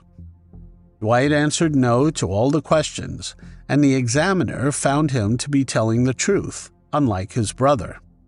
Police also found out that a young man was seen in the cemetery the day Kelle disappeared. This man's truck was found burned later during the day. It is highly likely this man was involved, and his accomplices burnt the truck and threatened him. Things stayed quiet for a while. 2 years later, in October 1992, an elderly person phoned Joan and gave her the name of a woman. This person believed the woman and her illegal substance dealer boyfriend were involved in Kelle Ann's demise. The identity of the caller was never found, and this apparent lead was useless, as the woman and her boyfriend had alibis. But in the meantime, Dwight's ex-girlfriend came forward to say he had asked her to be an alibi for her the night Kelle Ann lost her life. 6 years after the discovery of Kelle Ann Workman's decomposed body, authorities remained without significant leads. Christian County Sheriff Steve Whitney reported that a grand jury investigation had yielded no results. Kelly's father, Stanley Workman, believed multiple individuals were involved in her abduction and slaying, but lacked proof. By mid-July 1995, a new lead emerged, prompting renewed investigative efforts. Sheriff Whitney indicated he had suspects, but refrained from disclosing details. Confident he knew the assailant's identity, Whitney emphasized the challenge of building a solid case. Investigations continued with another promising lead, and by July 1996, Bobby and Dwight Banks were identified as suspects in Kelly's slaying. Dwight Banks had confessed that he and his brother Bobby saw Kelly a few hours before she was taken, when she was working at the dogwood store. But he said he and his brother had nothing to do with her tragedy or kidnapping. In fact, when she had disappeared, he and Bob were at his house eating fried chicken. Investigators had reason to believe that Dwight had taken illegal substances, such as relaxants or Valium, in order to pass the polygraph test that his brother failed. While all this development happened in Kelly's case, on 16 July 1996, a bomb was found at the Workman house. Officers from the two counties, policemen, and the bomb squad from Jefferson City defused the bomb. The bomb was found on the hood of Joan's car. It had some threatening inscription on it and was discovered at 5:30 a.m. By midday, when the squad detonated the timer on the bomb, they found no explosive materials. It was simply meant to scare the family. Rita Sanders, a 17-year veteran of law enforcement, believed she knew the men responsible for Kelle Ann Workman's end. Two of them were from Seymour, and a third from rural Fordland who helped dispose of the body. She noted that two suspects were seen near the crime scene shortly before Kelly disappeared. Despite believing the case was solved, Rita doubted they would be brought to justice due to manhandled evidence and the passage of time. Interestingly, Rita was fired from the force that year. Rita told the Workmans that a witness saw Kelly being forcibly taken into a pickup while she fought bravely for her life. Things picked up momentum when a man from Ava came forward, confessing to the crime in December 1998. He also implicated two other men, but still no arrests were made. This was Wiley Belt, a witness and an accomplice. On June 9, 1999, DNA testing warrants were served to Seymour's Dwight Banks and Fordland's Wiley Belt in connection with Kelle Ann Workman's end, but lab results were never released, and neither man was arrested or charged. Wiley Belt revealed in an interview that he was not afraid of the testing and that he did not know the Banks brothers. He said someone must have spotted him at the dogwood store because he saw Kelly there that day.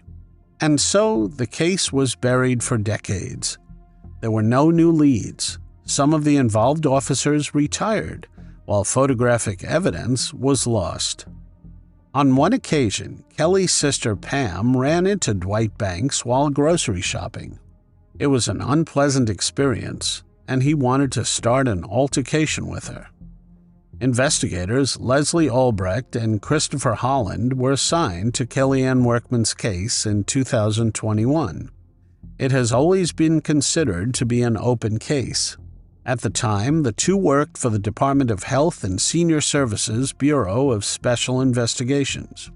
They were assigned to elder abuse and dependent adult abuse caseloads in southwest Missouri. It was not until their second year of investigating that Albrecht and Holland met with the eyewitnesses. They ended up providing crucial information that solidified the case against the Bank brothers and Belt. Within a few months of this revelation, the indictment came. But Stanley Workman passed away on September 11, 2022, without living to see the perpetrators behind bars. On February 20, 2024, a Douglas County grand jury indicted 65-year-old Bobby Banks of Seymour and 64-year-old Leonard Dwight Banks of Gainesville. Also, 64-year-old Wiley Belt of Ava for the 1989 slaying, assault, and kidnapping of Kelle Ann Workman. The men were held at the Douglas County Jail on a $250,000 cash bond each. All three men pleaded not guilty at their arraignments. Lawyers tried to get something of a leniency from the court, with Dwight Banks struggling with pancreatic cancer and diabetes. All three charges are in the first degree, meaning each carries the possibility of life in prison. In the rural landscape of southwest Missouri, an abandoned farmhouse held a dark secret for 3 decades. Discovered by a couple in December 1990, the decomposed remains of a young woman lay bound and discarded. This discovery would turn into a haunting mystery that would come to be known as the Grace Doe case. For 30 years, her identity remained elusive, despite the tireless efforts from investigators. As advances in DNA technology and forensic genealogy began to uncover the secrets of the past, a breakthrough finally came. It shed light on a case that had haunted a community who provided long-awaited answers to who Grace Doe truly was. On December 2, 1990, Randy and Linda Groller made a grim discovery while searching for cans along Oscar Talley Road, near the border between Pineville and Anderson in Missouri.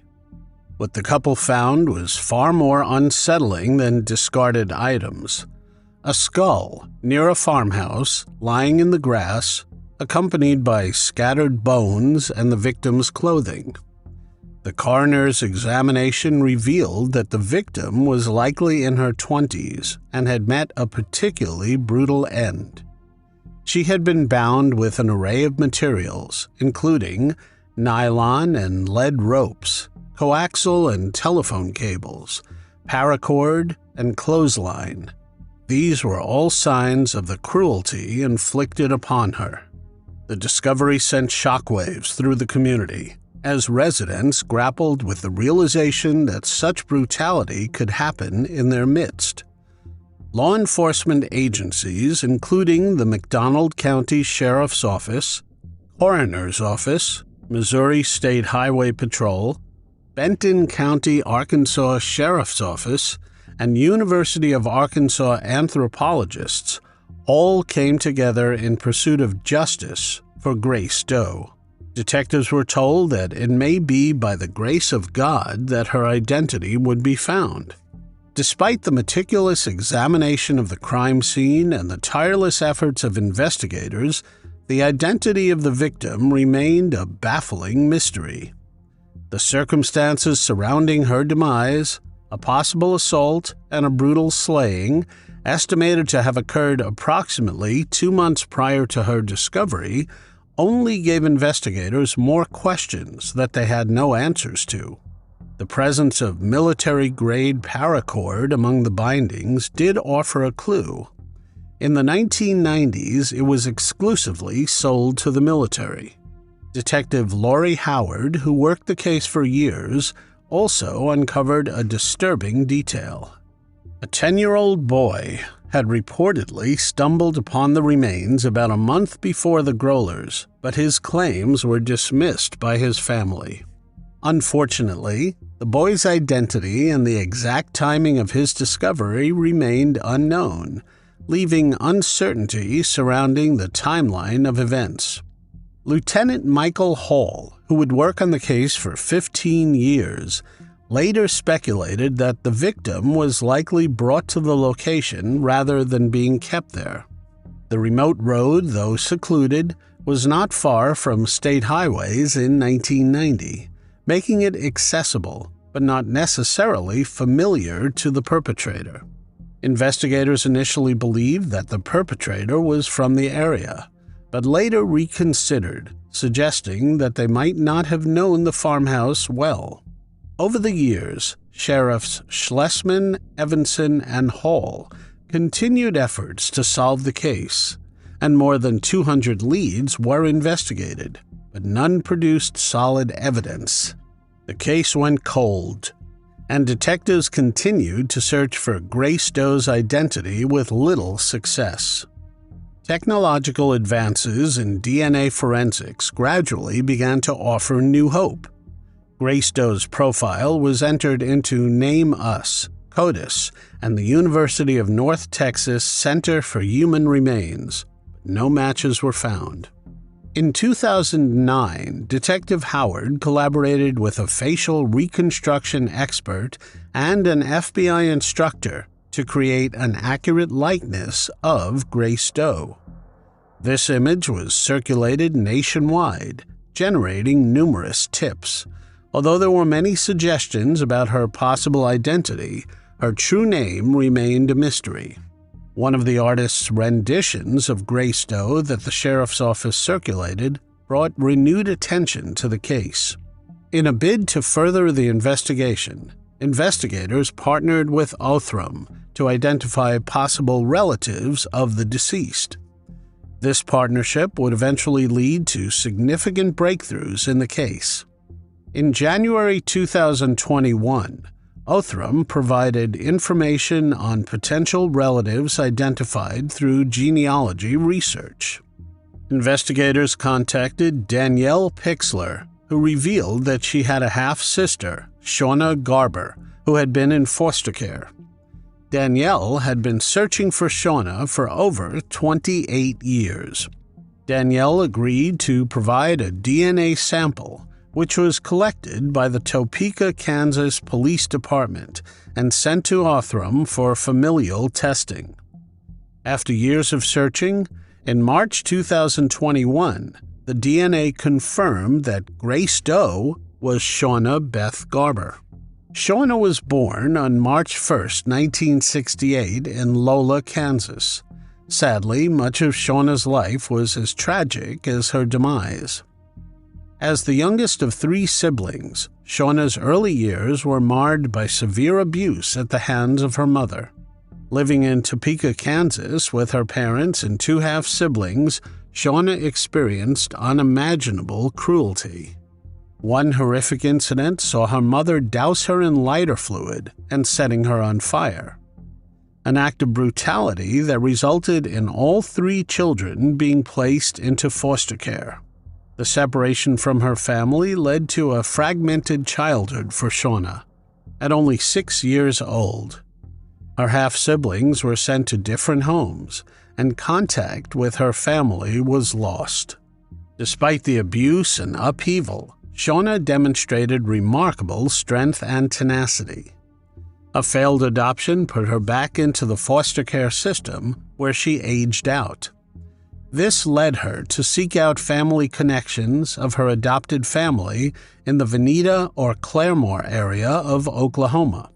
Shauna's adult life remained challenging, and she participated in a work program that provided transportation to and from her job at Hudson Foods. This program eventually led her to McDonald County, Missouri, where her life would come to a tragic and violent end. Shauna was 22 years old when her remains were found in December 1990. While investigators were glad to know for certain Shauna's identity, the frantic search for the person behind the tragedy continued. The McDonald County Sheriff's Office embarked on the next phase of the investigation, aiming to piece together Shauna's life from the time she aged out of the foster care system to the moment her remains were discovered. Lieutenant Hall and his team sought any information that could shed light on Shauna's movements and associations during her adult years. Hall believes Shauna may have been living in southeast Kansas or Joplin, Missouri, and possibly used the name Shauna Harvey. The hope was that learning more about her adult life could provide crucial clues to her untimely demise. A significant aspect of the investigation involved revisiting old leads and re-interviewing potential witnesses. Detective Laurie Howard learned of a possible witness, a woman who, as a teenager, had reported hearing a scream in the vicinity on Halloween night in 1990. She and her friends were at a house down the road when a truck with a loud muffler drove by. They went outside to investigate and heard two vehicle doors open, followed by a scream. Then a single door slammed and the truck drove off. Whether this incident was related to the demise of Grace Doe was uncertain. The fact that the truck sped away quickly suggests the area might have been used simply as a dump site, but the witness's report of a scream complicates this theory. The scream implies that the victim might have been alive at the site. One theory that detectives pursued was the involvement of known serial perpetrators. Notably, BTK, or Dennis Rader, was considered a potential suspect due to his history of binding his victims in a similar manner. Rader, a city code inspector in Kansas, was arrested in February 2005 and would ultimately confess to 10 slayings in the Wichita area. He would be sentenced in August 2005 to 10 consecutive life prison terms. While there was no direct evidence linking Rader to Shauna, investigators did not rule out the possibility and interviewed him as part of their comprehensive review of the case. When Sheriff Rob Evanson spoke to him, Rader denied any involvement in Shauna's case. As the investigation continued, the diligent efforts of investigators eventually led to the identification of a suspect, Talfie Reeves. Reeves, who passed away on November 15, 2021, was well known to law enforcement and had a reputation within the local community. Reeves lost his life at 58 years old from injuries sustained in a motor vehicle accident. According to detectives, they believe Reeves had allegedly picked Shauna up from the Tanglewood or Ginger Blue area along Missouri State Highway 59. Then he would bind her wrists and feet in a hog-tied position before moving her to the abandoned farmhouse, where her remains would eventually be discovered. There, it is believed, he assaulted her and administered a fatal overdose. While Reeves's passing prevented the possibility of bringing him to justice, investigators were confident in the evidence pointing to him as the person responsible for brutally cutting Shauna's life short. Statements from witnesses and sources, combined with physical evidence, built a compelling case against him. Reeves had been on law enforcement's radar since the beginning, as he was a menace to the community and served time in prison. However, there never was any evidence to tie him to the victim or the crime scene. That is, until he passed away. People were now no longer afraid to talk to the police.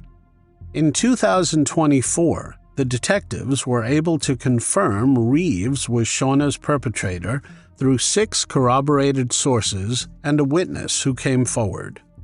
Detective Laurie Howard said of her last conversation with Reeves, "I went to his house and said to him, 'Before you pass away, I want to be your last phone call because I want to know what happened to her.' He laughed and he smiled. That was pretty much the extent of what I got from him verbally. If he had been alive, charges in the first degree would have been sought from the McDonald County prosecuting attorney. The identification of Talfie Reeves as the man who ended the life of Shauna Garber Harvey marked the end of a decades-long investigation. Detectives Howard and Wise, along with their predecessors and colleagues, had dedicated countless hours to solving this case. Their tenacity and the support from forensic experts, law enforcement partners, and the community played crucial roles in finding answers that evaded them for so many years. The McDonald County Sheriff's Office expressed gratitude to everyone who contributed to keeping Shauna's story alive over the past 30 years. The combination of advanced DNA technology, forensic genealogy, and diligent detective work ultimately led to this breakthrough. It changed the case status from an open investigation to being cleared by exception. Danielle Pixler, Shauna's half-sister, said, "I am just happy it is solved. I was 3 months old when we all got taken from my mom." She blames her mother for what happened to Shauna. Rob Ringwald, her brother, said, "Growing up without her, there was always just a hole in my life that I could not fill." Rob said Shauna was born 2 days before his second birthday. When he turned 18, he started looking for her. When he got married, his wife made it a mission. It was devastating just to find out that she had been sitting in a box for 30 years. Once Shauna's remains were identified, they buried her in Buckland, next to her great-nephew. Though Shauna's life and demise were a tragedy, finding the truth provides some measure of closure for her loved ones and those that never stopped seeking justice on her behalf.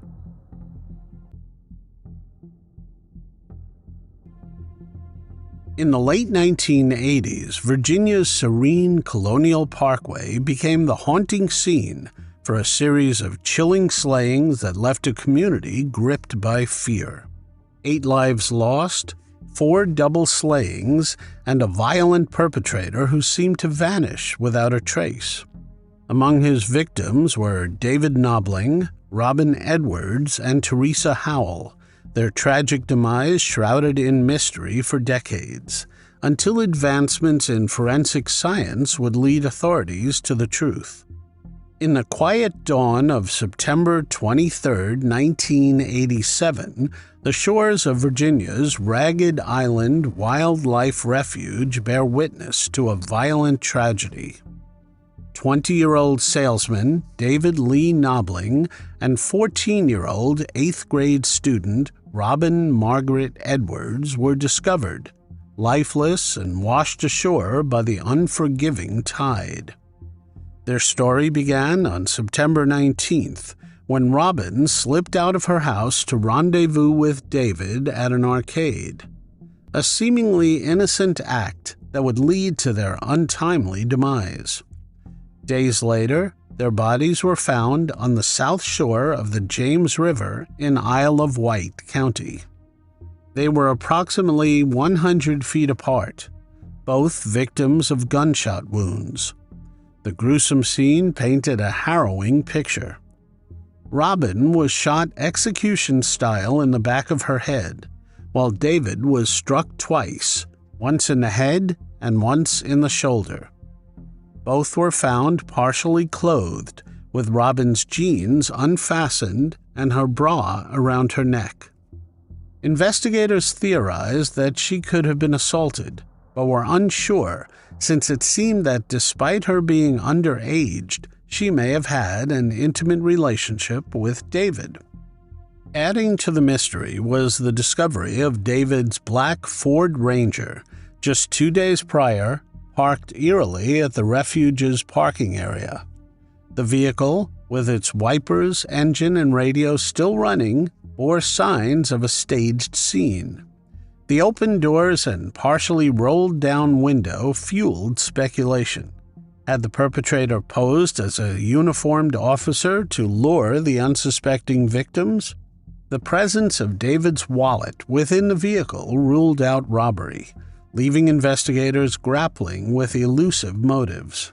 While they could not make sense of why this happened, they immediately linked the case to another, fearing that the same person may be behind it. As investigators delved into the chilling slaying of David Knobling and Robin Edwards, they found themselves drawn back to another dark chapter.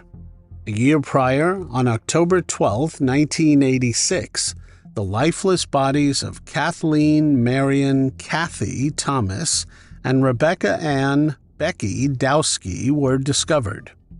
Much like David Knobling and Robin Edwards, Kathy and Becky were young lovers whose lives had been brutally cut short. Both Kathy, a 27-year-old United States Naval Academy graduate, and Becky, a 21-year-old College of William and Mary senior, had vanished after leaving a computer lab at William and Mary on October 9th. The grim discovery of their bodies, their throats slashed so deeply they were nearly decapitated, painted a picture of unspeakable horror. Autopsy findings revealed the disturbing details of their demise: rope burns on their necks and wrists, signs of strangulation, and the heinous act of slashing their throats. The perpetrator, with callous disregard, covered their bodies and the vehicle with diesel fuel, yet stopped short from setting them ablaze.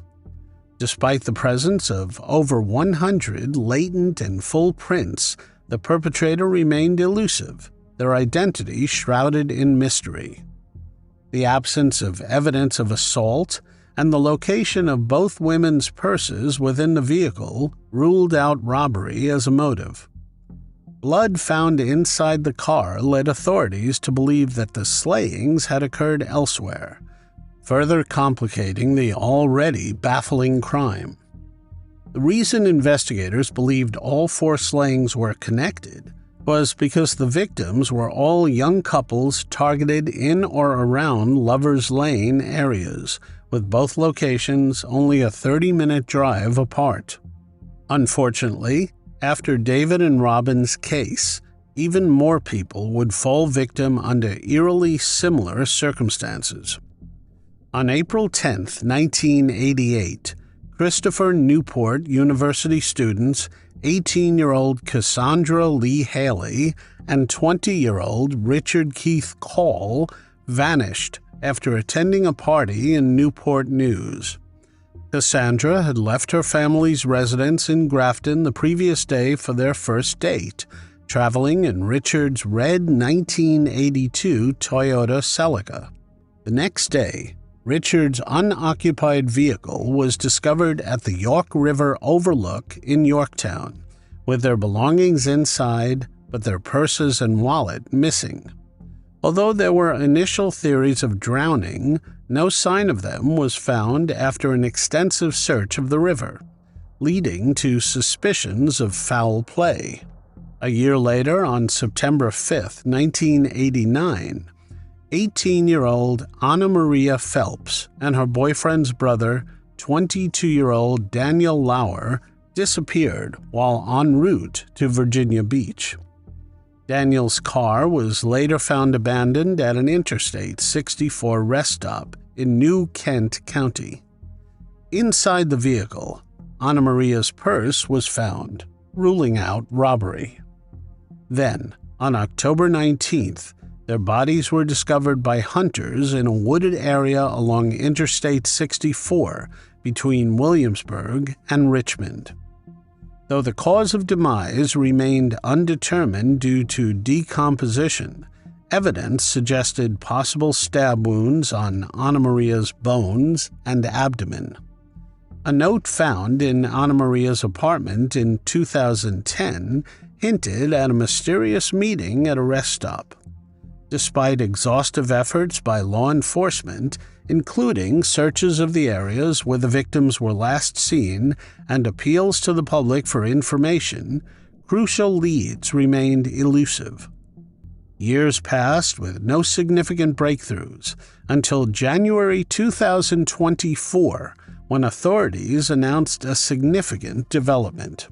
DNA evidence conclusively linked the slayings of David Knobling and Robin Edwards to a man named Alan Wade Wilmer Sr. He was a local fisherman who had passed away in December 2017 at the age of 63. He owned a small 1976 wooden commercial fishing boat called the Denny Wade. During the time of the slayings, he worked as a fisherman, farming clams and oysters. He also ran a business called Better Tree Service. He was also known to be an avid hunter and belonged to a hunt club in the Middle Peninsula region. Wilmer had no felonies on his criminal record, so his DNA was never put into the system. However, in the fresh probe of the cold cases, authorities looked into Wilmer as a suspect. When they learned he had passed away, they legally obtained his genetic material and submitted it to the Forensic Science Department to compare it to the evidence collected in the slayings. Virginia State Police would not say what led to the sudden decision to test Wilmer's DNA profile. But he was the prime suspect in 1988 of the slayings of Cassandra Lee Haley and Richard Keith Call, one case of the Colonial Parkway slayings. His distinct blue truck with the license plate M. Raw was matched as belonging to a Peeping Tom on the Colonial Parkway in 1988. Investigators surveilled Wilmer at his Lancaster County home and even got a warrant to search his trailer. Ultimately, Wilmer passed an FBI polygraph and police moved on to other leads. He is now again the prime suspect in this case. Cassandra and Richard's bodies are still missing, so DNA testing has been hampered. In 2024, they also linked his DNA to the case of Teresa Howell. Teresa Lynn Spaw Howell's demise on July 1, 1989, outside the Zodiac Club in Hampton, bore eerie similarities to the other slayings. At 10:10 a.m. that same day, construction crews working in the 500 block of Butler Farm Road found female clothing. This is about 11 miles from where Robin and David were found nearly 2 years before. The remains of an unidentified female were found a short time later in a wood line not far from the clothing. 3 days later, on July 4th, a missing person report filed in York County led to the identification of 29-year-old Teresa. Like the other victims, she had been assaulted and strangled. The connection between her slaying and the Colonial Parkway victims was strengthened by the DNA evidence linking Wilmer to the crimes. With Alan Wilmer identified as the perpetrators in the slayings of David Knobling, Robin Edwards, and Teresa Howell, it brings a small sense of closure to a decades-long investigation that had left family and authorities searching for answers. Prosecutors for Isle of Wight County and the city of Hampton said that if Wilmer were alive, charges would be filed against him in connection with the 3 slayings. Virginia State Police and the FBI are now asking the public for information about Wilmer to see if he is possibly linked to more cases. One Hampton Roads Police Department recently checked Wilmer's DNA to see if he was a match for one of their unsolved cold cases. Another local police department is currently reviewing all assault cases that match Wilmer's modus operandi. And a third local police department spent part of January reviewing more than a dozen cold cases from the 1970s and 80s to see if Wilmer was ever on their radar, and whether he could be considered a suspect today. But a legal loophole is leaving a potential trail of unsolved crimes unexplored. Virginia State Police says state law requires someone to have a conviction on their record before their DNA profile is entered into the government-run CODIS, and a conviction is something that this man will never have. Although DNA evidence has not yet been confirmed for all cases, law enforcement remains dedicated to exploring all avenues and leveraging advancements in forensic technology to bring closure to these unsolved cases. Media coverage of the Colonial Parkway slayings has been extensive over the years, with various outlets and platforms shedding light on the unsolved cases and the ongoing investigations. A joint statement from the Knobling and Edwards families were released, which thanked the investigating law enforcement agencies. The statement said, "For 36 years, our families have lived in a vacuum of the unknown. We have lived with the fear of worrying that a person capable of deliberately taking the lives of Robin and David could attack and claim another victim. Now we have a sense of relief and justice, knowing that he can no longer victimize another. His passing will not allow us to seek out the answers to countless questions that have haunted us for so long." How could a cherished 96-year-old woman fall victim to a brutal crime? What sinister motives lurk behind the facade of friendship and trust?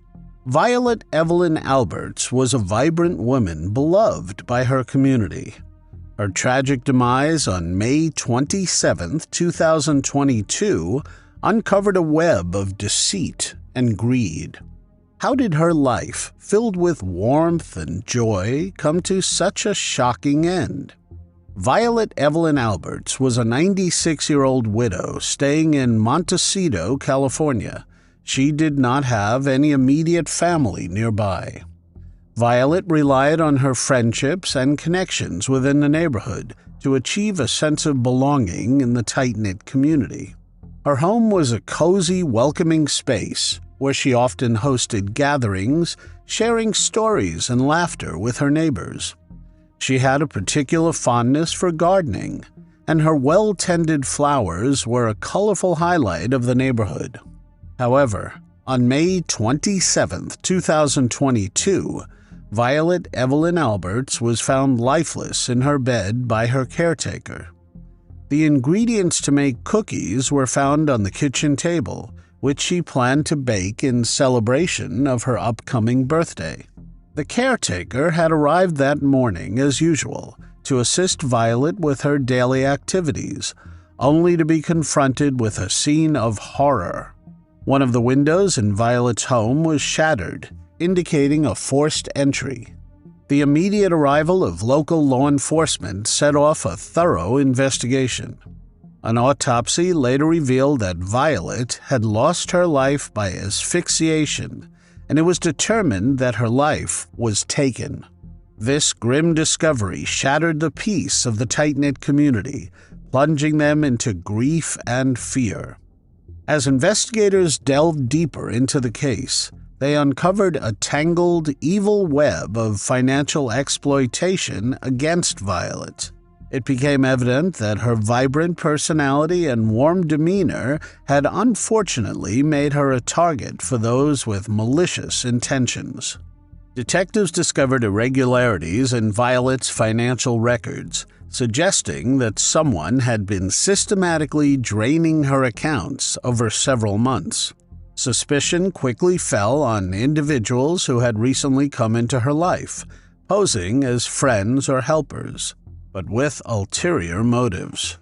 The scheme began when Violet, who was in a financially distressful situation, was approached by Pauline Macareno. Macareno was a 48-year-old woman who offered to sell her a reverse mortgage on her valuable home. Her home was valued between $4 and $11 million at the time of her slaying. Violet, trusting Macareno's seemingly sincere offer, believed this financial arrangement would provide her with the funds she needed while allowing her to stay in her beloved home. However, Macareno had sinister intentions. She executed a series of fraudulent transactions, including forging documents and establishing bogus entities. This was all aimed at illegally gaining control over Violet's property.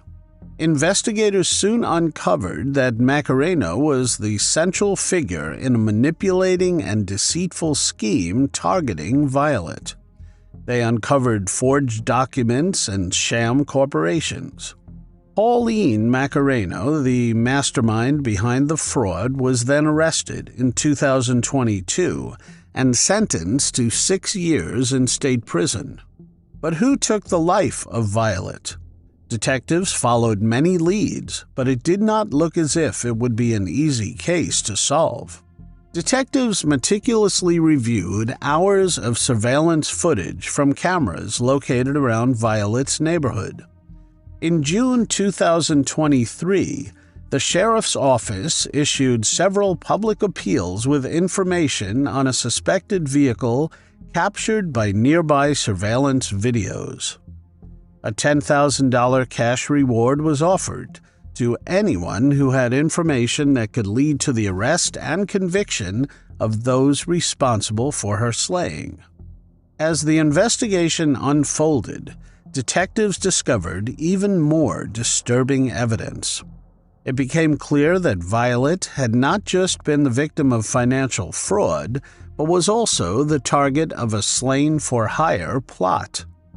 This revelation added a chilling layer to the case, painting a picture of cold, calculated evil. Pauline Macareno had grown impatient, perceiving Violet as an obstacle to her plans.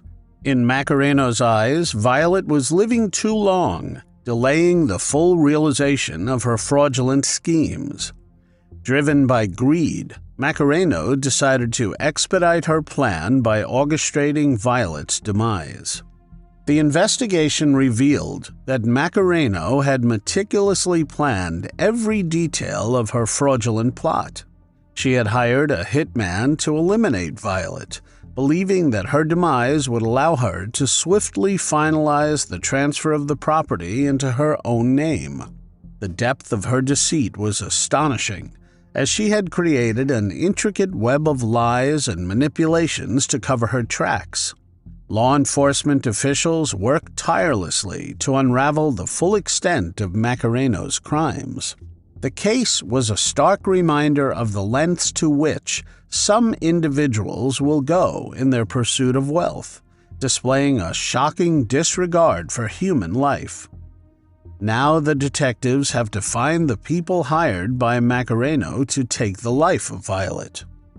After 10,424 hours of investigating, a breakthrough came in early 2024. The identification of the suspect's vehicle, a review of surveillance camera footage, and forensic analysis of the crime scene were pivotal in leading investigators to the suspects. The investigation led to the arrest of a 58-year-old man, Harry Basmajian, in January 2024.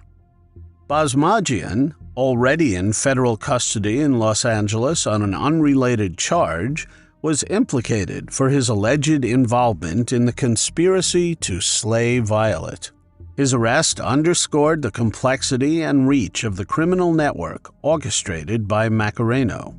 Basmajian suffered a medical emergency and is on an artificial life support machine as he no longer has any brain function. Henry Rostamayan, 33, was arrested in February 2024. His apprehension provided law enforcement with further insights into the conspiracy and the roles played by each individual involved. Shortly after, on March 5, 2024, 41-year-old Ricardo Martin Del Campo was also arrested. The vehicle belonged to him. When sheriff's deputies attempted to place Martin Del Campo under arrest, he and an associate fled and discarded firearms that were later found by deputies. Martin Del Campo's firearm was later determined to be a Glock semi-automatic pistol that had been illegally modified, essentially turning it into a pistol with a 30-round magazine that functioned like a machine gun. Just 3 days before Violet was found, two of the men, Martin Del Campo and Rostamayan, had gone on a scouting trip to Violet's home. This pivotal discovery shed light on the premeditated nature of the crime, underscoring the perpetrator's calculated efforts to survey Violet's home and plan their vicious and reprehensible actions.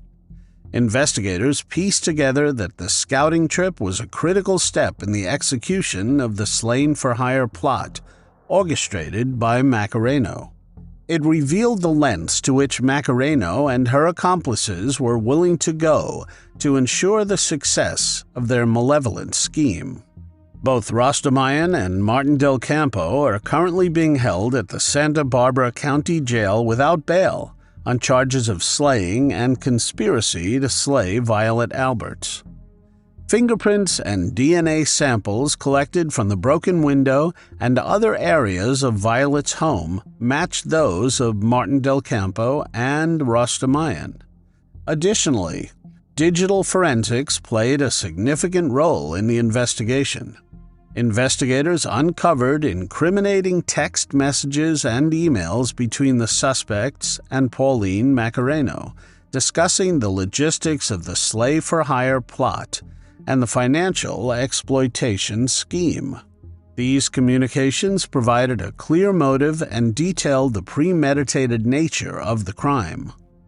Macareno now faces additional pending charges, indicating that her legal troubles are far from over. These new charges are expected to encompass her deeper involvement in the slave-for-hire plot and the extensive financial exploitation of Violet. The arrests of Rostamayan, Martin Del Campo, and Basmajian marked significant progress in bringing all those responsible for Violet's demise to justice. The community, still reeling from the loss of a beloved member, found solace in the relentless pursuit of the perpetrators by law enforcement.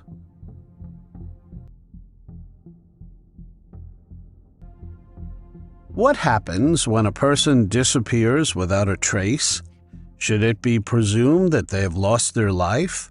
And how do we find closure for those left behind? On May 12, 1972, the skeletal remains of an unidentified man were discovered on the south side of Winter Haven, Florida, in a remote, marshy area just east of Tampa. The grim find was made by a fisherman, who immediately alerted local authorities.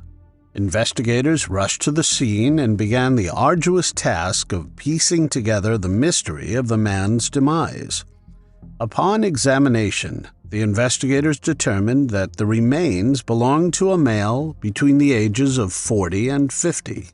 The skeletal structure suggested he had been a robust individual, weighing approximately 180 pounds and standing about 6 feet tall.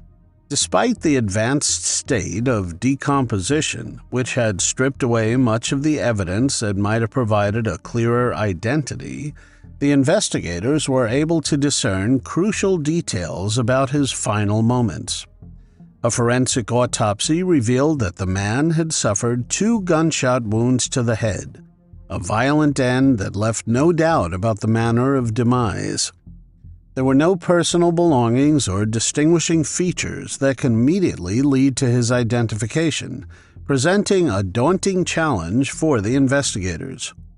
The case of the unidentified man became a cold case, shrouded in mystery and filled with unanswered questions. Who was he?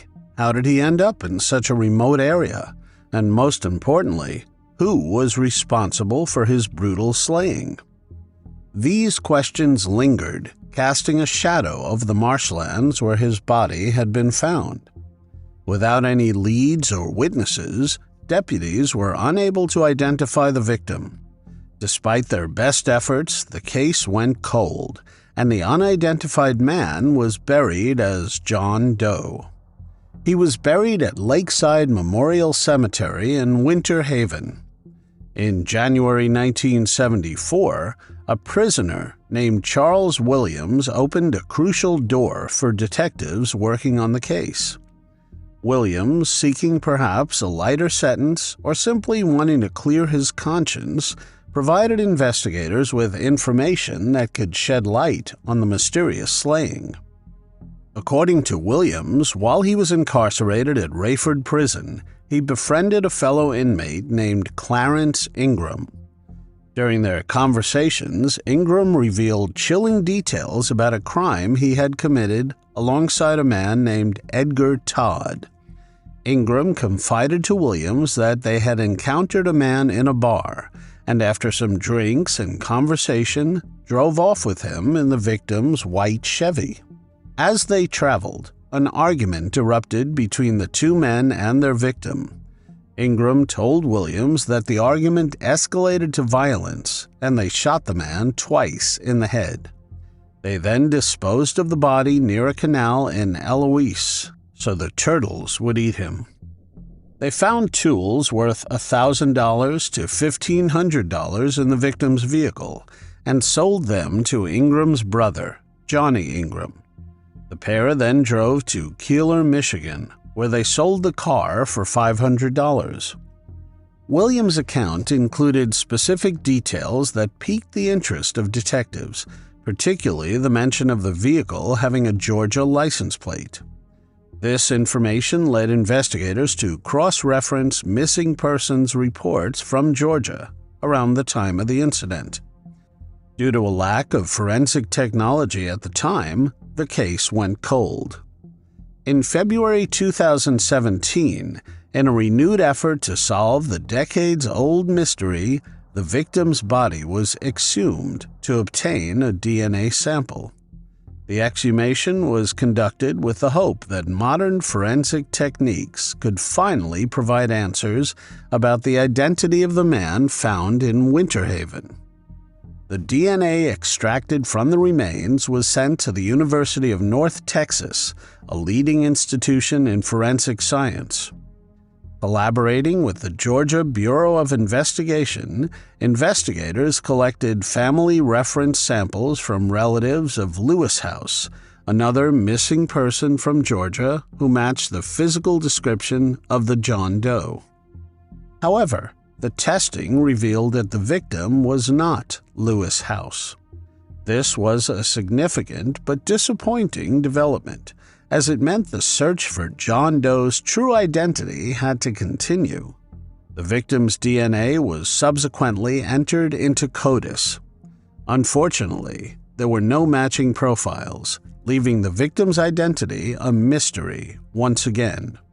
In November 2023, investigators decided to leverage the latest advancements in forensic genetic genealogy, a method that had successfully solved numerous cold cases in recent years.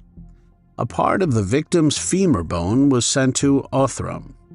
The private lab's analysis began with the meticulous extraction and sequencing of the DNA from the femur bone. Geneticists then compared this DNA to profiles available in public databases, seeking matches that could provide clues about the victim's ancestry and familial connections. In April 2024, Othram provided detectives with a crucial report suggesting that the unidentified victim could be Mack Lavell Proctor. This potential breakthrough was based on extensive forensic genetic genealogy analysis, bringing investigators closer to solving the long-standing mystery of the remains found in Winter Haven.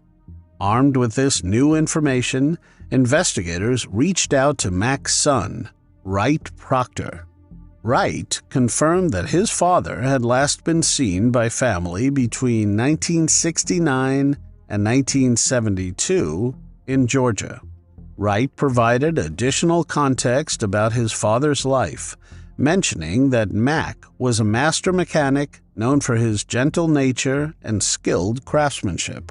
On May 5, 2024, detectives received a conclusive report from Othram. The report confirmed that Wright Proctor was indeed the biological son of Mack Lavell Proctor, definitively identifying Mack as the victim discovered in Winter Haven back in 1972. This identification was a monumental step forward, bringing long-awaited answers to a case that had perplexed investigators and haunted Mack's family for decades. Mack was born on November 28, 1914. His talent for fixing anything with an engine made him a beloved figure in his community, where he was always ready to lend a helping hand. Despite his quiet and kind nature, his life took a tragic turn when he mysteriously disappeared. The exact date of his disappearance remains unclear, adding to the mystery surrounding his fate. Strangely, Mack was never formally reported as missing to law enforcement, leaving a gaping void in the record and complicating efforts to investigate his case. His family, perhaps due to a combination of fear, confusion, and the social norms of the time, did not reach out to the authorities. Further details from Mack's family revealed that, as a master mechanic, Mack would have likely carried his tools with him in the vehicle. This information correlated with the earlier account provided by Charles Williams, who had relayed that Clarence Ingram and Edgar Todd had sold the victim's tools after the slaying. With Mack's identity confirmed, investigators shifted their focus to building a case against Ingram and Todd. The consistency between Williams' prison confession and the newfound evidence bolstered the detectives' belief that they were on the right track. The connection between the white Chevy with a Georgia license plate and Mack further strengthened the case. As part of the cold case unit's thorough investigation into Mack's demise, detectives delved into the backgrounds of the suspects implicated by Charles Williams. Detectives discovered that Edgar Todd, one of the primary suspects who had allegedly shot Mack and disposed of his body, had passed away in 2015. Clarence Wallace Ingram, Todd's accomplice in the crime, had passed away even earlier, in 1995. This meant that both men directly involved in the slaying were no longer available to face prosecution for their heinous act. Further investigation revealed that Clarence Ingram's brother, Johnny Lee Ingram, who reportedly purchased the stolen tools from Ingram and Todd, had passed away in 2003.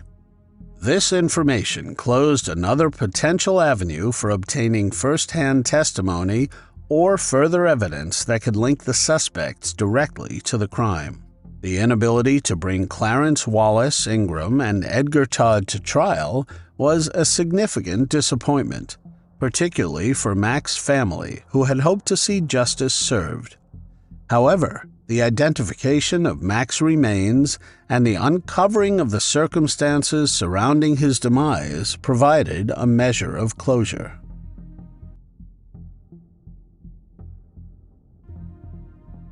In the suburbs of Gainesville, Florida, a typical summer evening took a tragic turn in 2010. 16-year-old Sebastian Ochsenius was fatally shot in his own home while innocently playing video games with a friend. For almost 14 years, his family and community grappled with unanswered questions and unresolved grief. Developments in the case offered a renewed sense of hope for closure and justice in this long-standing mystery.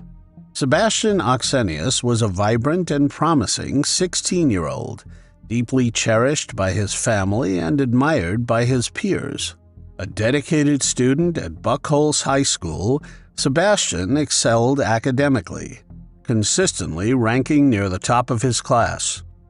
Beyond the classroom, he found joy in wrestling, where his determination and hard work made him a standout athlete. Described as methodical and hard-working, Sebastian's approach to life reflected his commitment to excellence in all endeavors. But there was more to Sebastian than his academic and athletic achievements. Sebastian was beloved for his kindness, generosity, and unwavering loyalty to his family and friends. The content of his character made his unfortunate fate that much more tragic. On the evening of June 29, 2010, the Ochsenius family home would be shattered by a harrowing act of violence that would forever alter all of their lives. That day, Sebastian, along with his brother Boris Ochsenius Jr., spent several hours helping Boris move into his new home. Later that evening, Sebastian's friend Brian Hull joined him at their home, eager to have a night of casual gaming. As the hours slipped by and day turned into night, Sebastian and Brian found themselves engrossed in a popular video game. Frustrated by the game's challenges, Sebastian stepped away to search for online tips that would help their game progress.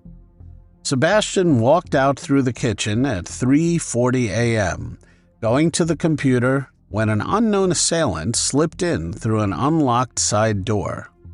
Without warning or provocation, the deafening sound of gunshots would ring out through the home. Sebastian's friend Brian heard the sound but did not realize it was a gunshot. In the safety of Sebastian's home, the idea that it could have been that kind of violence seemed unfathomable. It was not until he heard the panicked calls to 911 from Sebastian's parents that he realized something was terribly wrong. Sebastian's father, Boris Ochsenius Sr., rushed to the scene upon hearing the gunshots, but by the time he made it to his son, it was too late. Sebastian was found on the kitchen floor, his life slipping away as his father desperately tried to staunch the bleeding.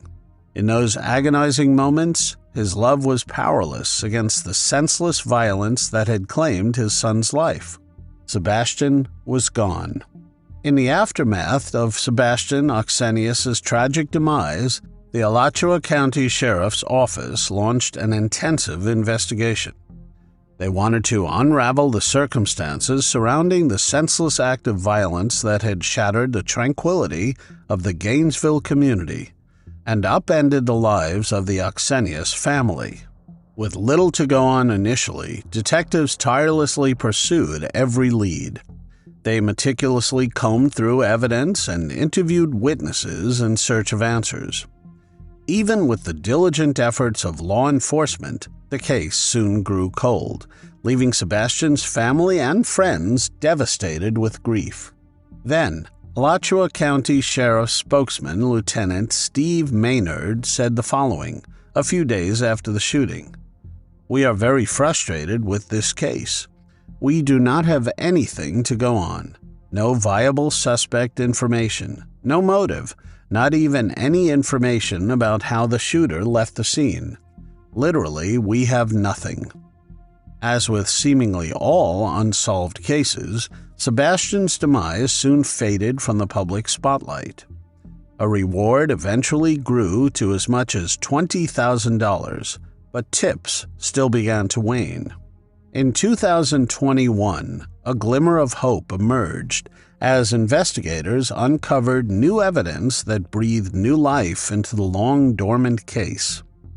The breakthrough, while not disclosed in detail, provided a crucial piece of the puzzle that had eluded authorities for over a decade.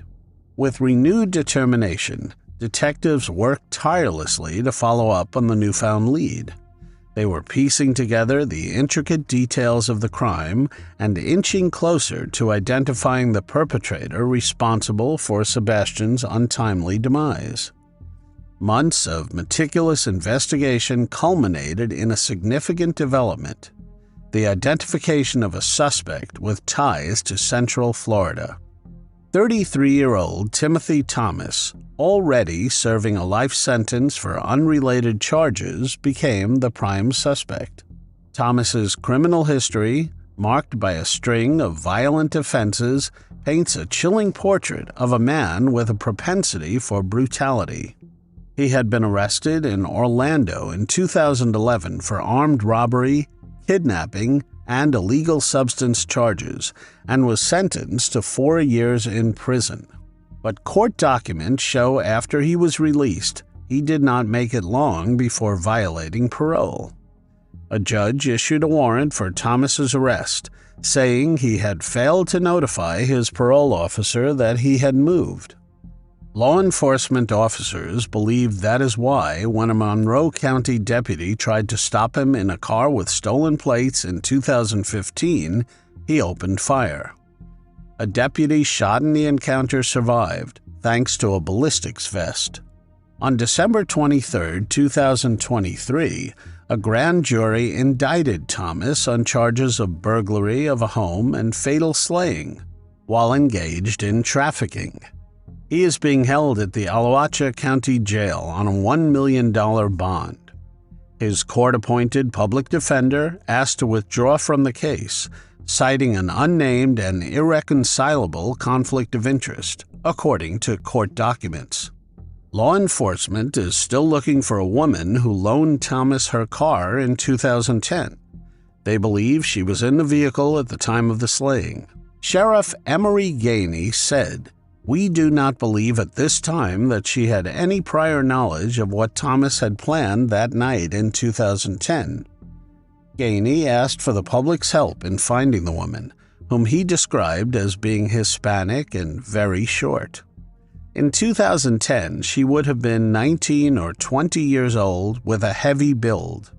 The vehicle was a white or cream-colored Kia Sportage or similar style vehicle."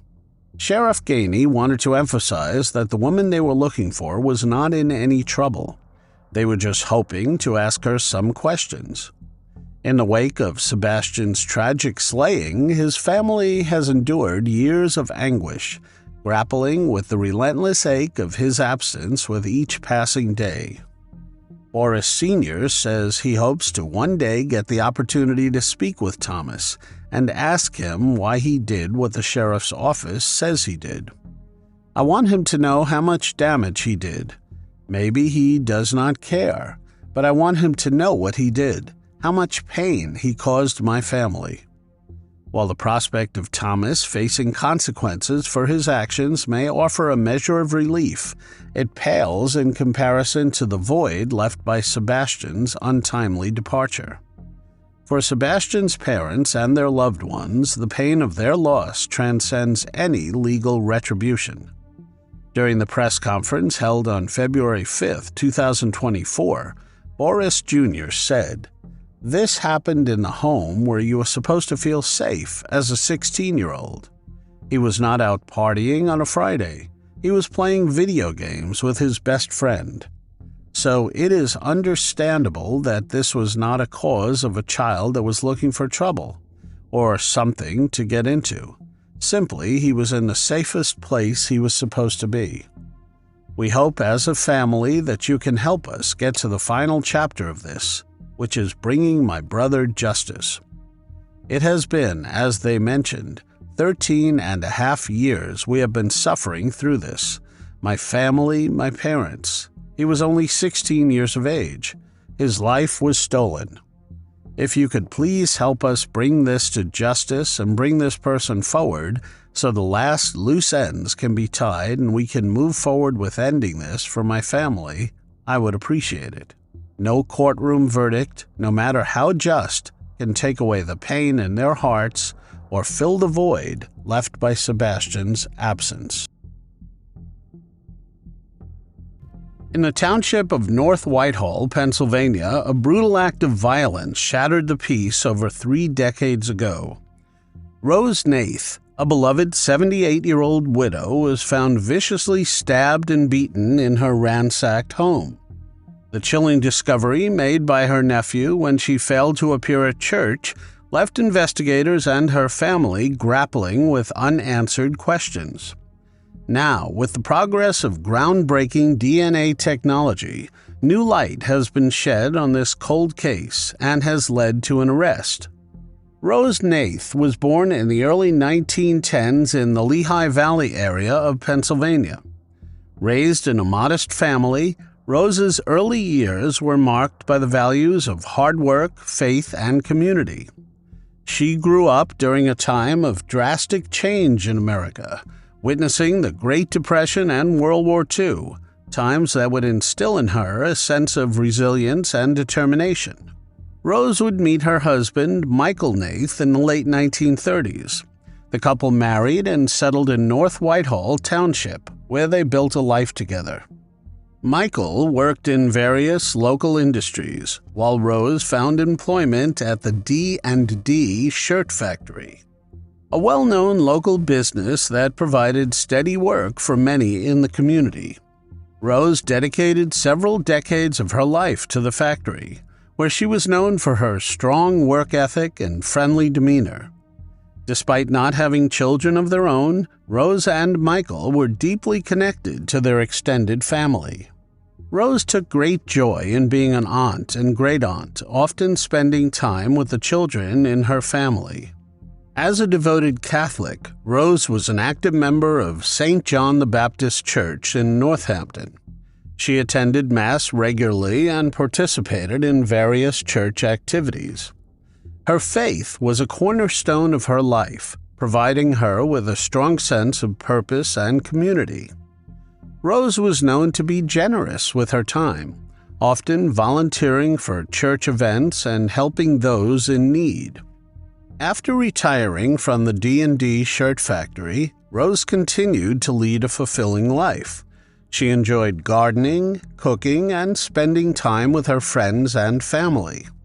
Her home, nestled along the banks of the Lehigh River, was a peaceful retreat, and while she seemed to have a very quiet lifestyle, Rose remained vigilant and active. Her home was filled with cherished memories and mementos of her life with Michael, who had passed away a few years before her own life would come to an end in one of the most unimaginable and horrific ways.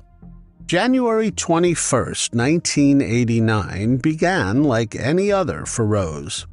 Despite the recent burglary at her home just after Christmas, Rose maintained her routine, leaning on her faith and family for comfort.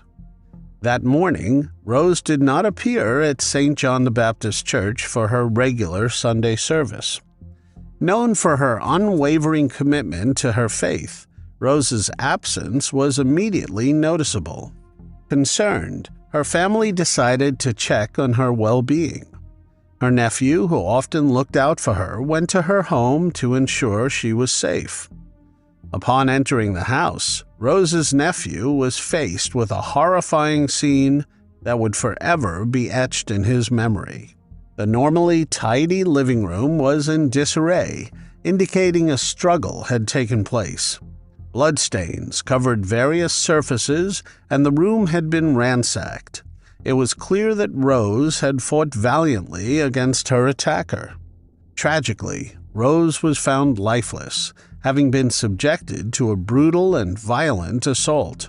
She had been stabbed 28 times and bludgeoned, suffering multiple blunt force injuries. Her body bore the signs of defensive wounds, suggesting she had tried to fend off her assailant with every ounce of her strength.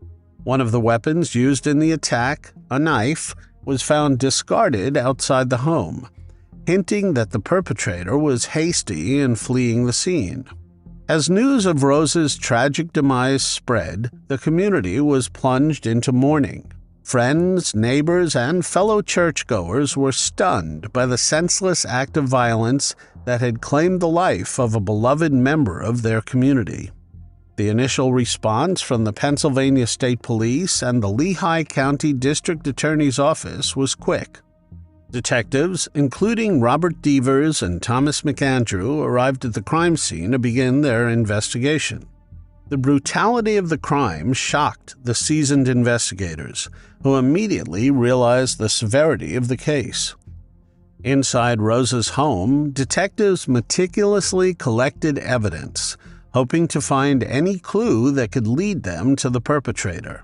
The ransacked nature of the home suggested a burglary, yet the excessive violence indicated a deeper motive. Any physical evidence that might yield clues to who was behind Rose's end was collected from the scene. Items of particular interest included the knife found outside, a pellet gun, also believed to have been used in the attack, and various objects inside the home that might have the unknown assailant's DNA. At the time, DNA technology was in its infancy, but the investigators preserved all potential evidence with the foresight that future advancements might unlock critical information. Blood samples, fibers, and other trace evidence were carefully cataloged and stored for further analysis. Investigators conducted extensive interviews with Rose's family, friends, and neighbors.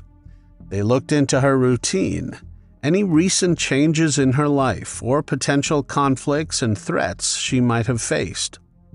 The The burglary just after Christmas was a significant point of interest, and detectives worked to determine if there was a connection between that incident and her violent demise. Initially, several theories emerged. The previous burglary suggested that Rose's home might have been targeted specifically, possibly by someone who knew her or was familiar with her routines. The excessive violence raised the possibility of a personal vendetta or a crime of passion, but without concrete evidence or witnesses, the theories remained speculative. Rose's funeral was a somber event, with those who had known her full of grief and disbelief. Her open casket displaying the terror-stricken expression she wore in her final moments. It was a heartbreaking sight that some family members could not bear to witness, choosing not to attend. The investigation faced challenges, and while leads were followed and persons of interest were questioned, no definitive connections could be made. As weeks turned into months, the case began to lose momentum, and the lack of new leads and inability to connect the evidence to a specific individual caused the investigation to come to a standstill. Throughout the years, investigators stayed committed to solving Rose's case, and 33 years after Rose's horrifying end, that dedication would finally pay off. In 2018, the Lehigh County District Attorney's Office and the Pennsylvania State Police decided to re-examine the evidence from Rose Nath's case using the new DNA techniques. Detectives collaborated with forensic experts to analyze the evidence, focusing particularly on items that might contain touch DNA. Touch DNA analysis allowed forensic scientists to extract genetic material from surfaces that had been touched or handled by the perpetrator. The knife and the pellet gun found near Rose's home, as well as other items from the crime scene, were re-examined. Using this technology, scientists were able to obtain DNA profiles from the collected evidence. Those profiles were then compared against databases of known offenders. The breakthrough came when a DNA profile from the crime scene matched that of Michael Breisch, a name previously unknown in connection with the case. At the time of Rose Nath's slaying, Breisch had been living in a community corrections facility in Allentown, Pennsylvania, not far from North Whitehall Township. He was 30 years old at the time of the crime and had a criminal history that included burglary and other offenses. Investigators began to piece together Breisch's movements and actions around the time of the crime. They discovered that just 10 days after Rose's violent end, Breisch had been arrested for escaping from the community corrections facility where he was supposed to be living. This information, combined with the DNA evidence, provided a compelling link to the crime. It was also revealed that Breisch had no known personal connection to Rose, which meant that the attack had likely been opportunistic rather than targeted. In May 2024, armed with the new evidence, authorities located 65-year-old Michael Breisch, living in Coshocton County, Ohio. He had moved there after spending several years in Pennsylvania. Local law enforcement, in coordination with Pennsylvania authorities, apprehended Breisch and charged him with the slaying of Rose Nath. Breisch was extradited to Pennsylvania, where he faced charges including criminal fatal violence, burglary, robbery, and other related offenses. He is being held without bail at the Lehigh County Jail. The arrest of Michael Breisch has brought a sense of relief and closure to Rose Nath's family and the North Whitehall Township community. For over 3 decades, they had lived with the anguish of not knowing who had ended Rose's life. The diligent work of investigators, combined with advancements in DNA technology, had finally provided the answers they sought. Now, as Bryce awaits his day in court, the family is one step closer to finding justice.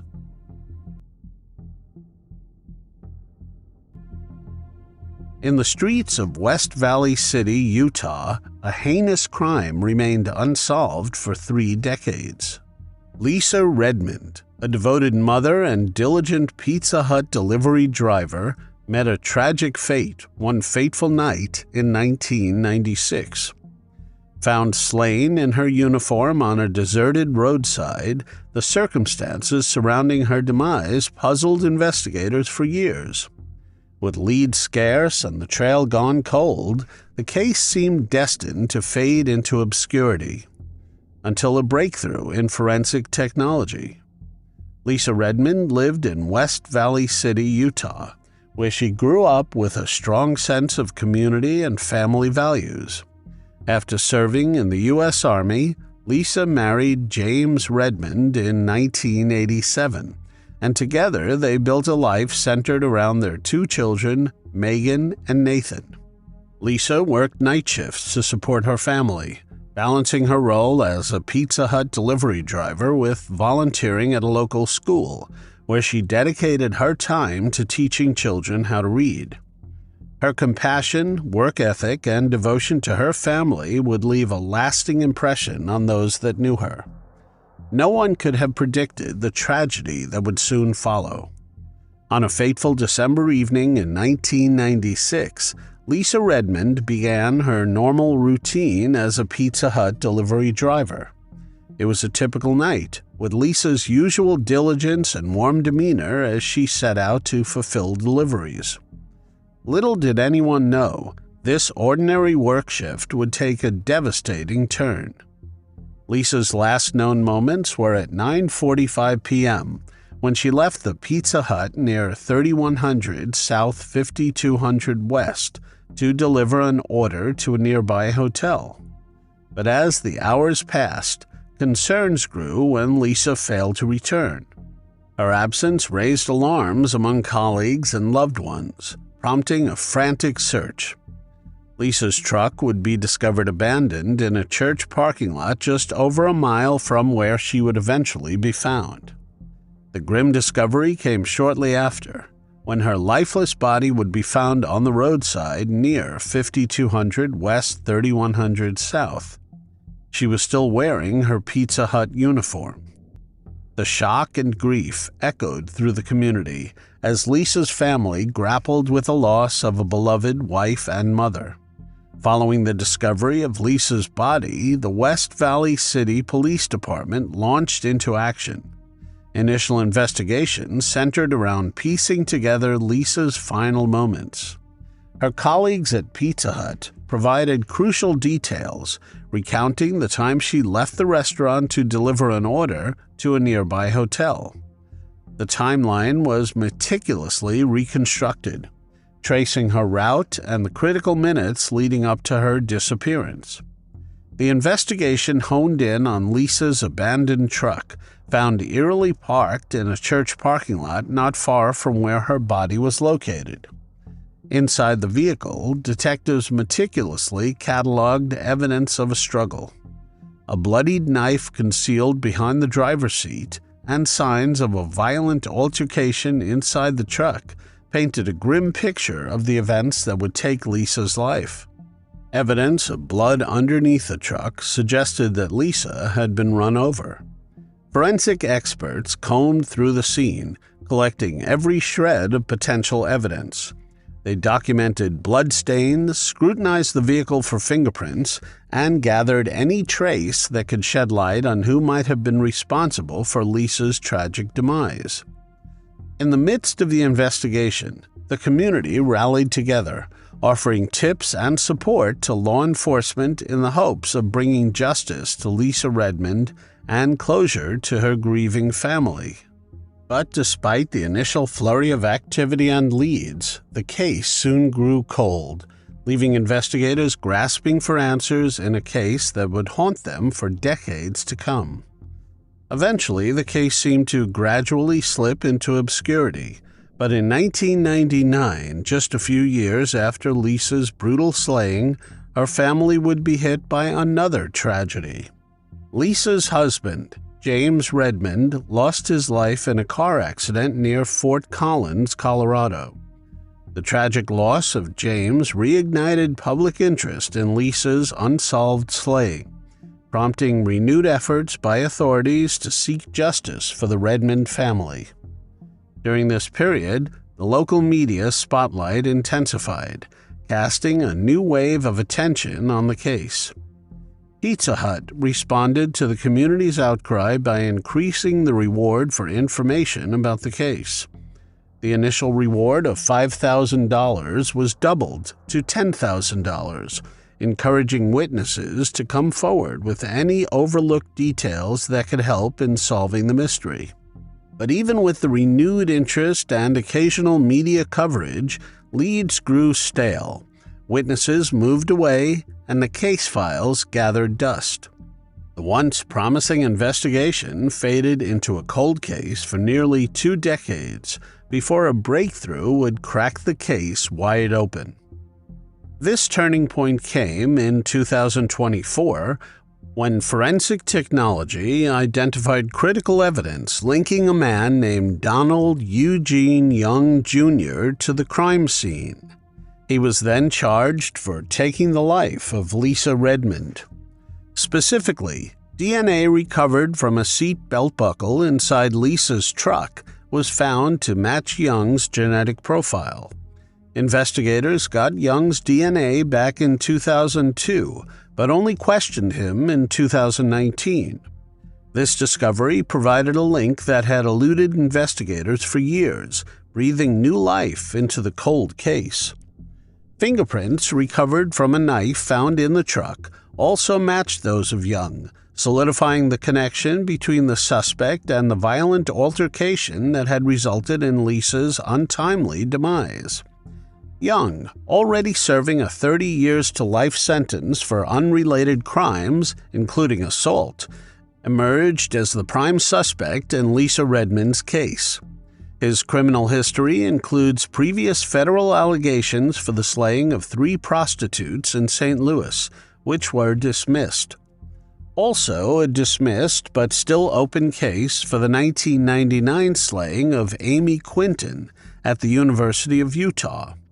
This known history of violence and criminal activity across state lines added weight to the newly uncovered evidence in Lisa's case.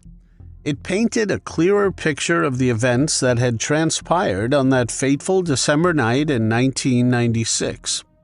The West Valley Police Department, in collaboration with prosecutors from the Salt Lake County District Attorney's Office, worked tirelessly to build a case against Young. They were aiming to finally bring closure to the Redmond family and deliver long-awaited justice. The revelation of Young's involvement brought a mix of emotions, relief for those who had tirelessly sought answers, and a reminder of the impact of violent crime on families and communities. As the legal process unfolded, the significance of the forensic breakthrough highlighted the way evolving technology can be used to resolve cold cases and hold perpetrators accountable, even decades after their crimes have been committed.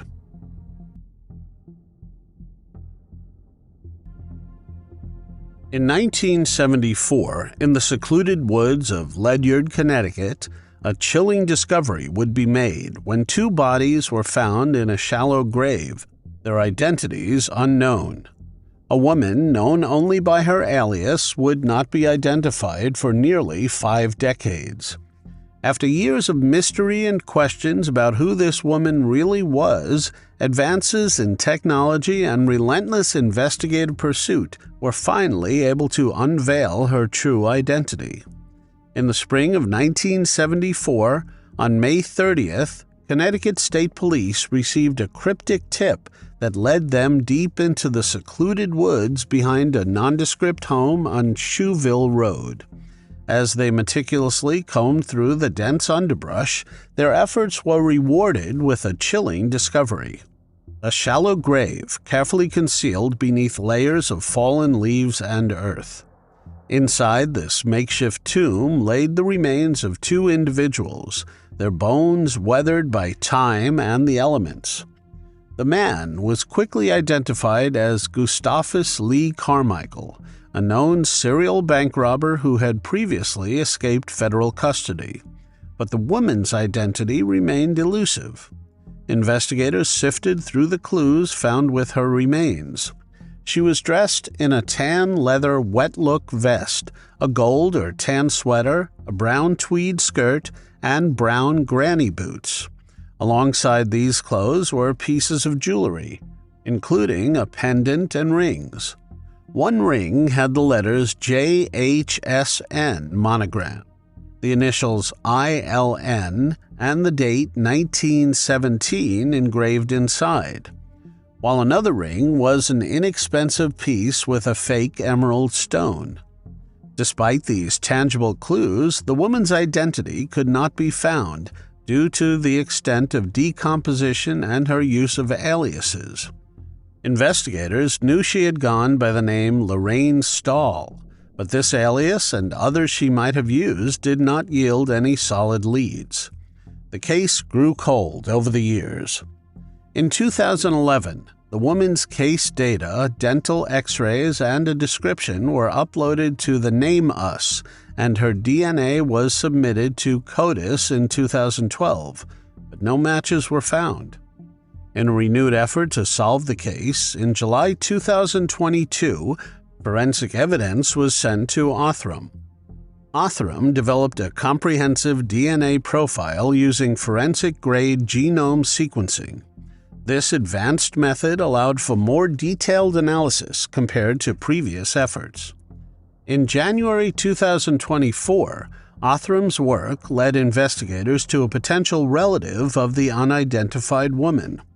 Confirmatory DNA testing connected the remains to Linda Sue Childers, born on September 4, 1946, from Louisville, Kentucky. Conversations with her family confirmed her presence in the Northeast in the years leading up to her disappearance. Linda's daughter provided a DNA sample, which conclusively identified the remains as those of Linda Sue Childers in February 2024. Little is known about Linda's early life, but by the time she reached her 20s, Linda's life had taken a tumultuous turn. She became involved with Gustavus Lee Carmichael, and under the name Lorraine Stahl went on the run with him in an attempt to evade law enforcement as they moved from place to place. In the late 1960s, Linda and Gustavus's criminal activities eventually led them to Ledyard, Connecticut. They robbed a New Jersey bank a few days before Christmas. Seeking refuge, they stayed at the home of Richard DeFreitas and his common-law wife, Joanne Ranello. During the time that Linda was at the DeFreitas' home, she expressed fears to Joanne about the life she was leading. She told her that she was nervous about using fictitious names and was afraid of being caught by the police and what she might say if she were apprehended. Tensions rose within the group, and on December 31, 1970, Linda and Gustavus's lives were brutally ended. DeFreitas and his accomplice Donald Brandt feared that Linda might reveal their criminal activities if apprehended, and decided to silence her. They were also bank robbers and thieves. Gustavus was also slain, as his protective nature made it impossible for the perpetrators to target Linda without eliminating him. After their untimely demise, Linda and Gustavus were buried in a shallow grave behind the house on Shoeville Road, where their remains would lie undiscovered for nearly 40 years. Joanne was the person who tipped off the police. DeFreitas and Brandt were subsequently convicted of the slayings, but both of them have since passed away. The identification of Linda Sue Childers brought long-awaited closure to her family, who had wondered about her fate for over 50 years. Her daughter and sister, informed of the discovery, were finally able to lay her to rest properly. Linda's story, though marked by tragedy, also serves as a reminder of the power of modern forensic science in solving even the most challenging cold cases.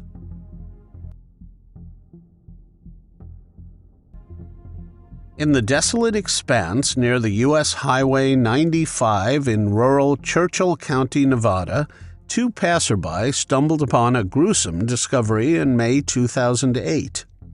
Skeletal remains partially buried in a shallow grave. For over a decade, the identity of the victim remained a mystery, her name unknown.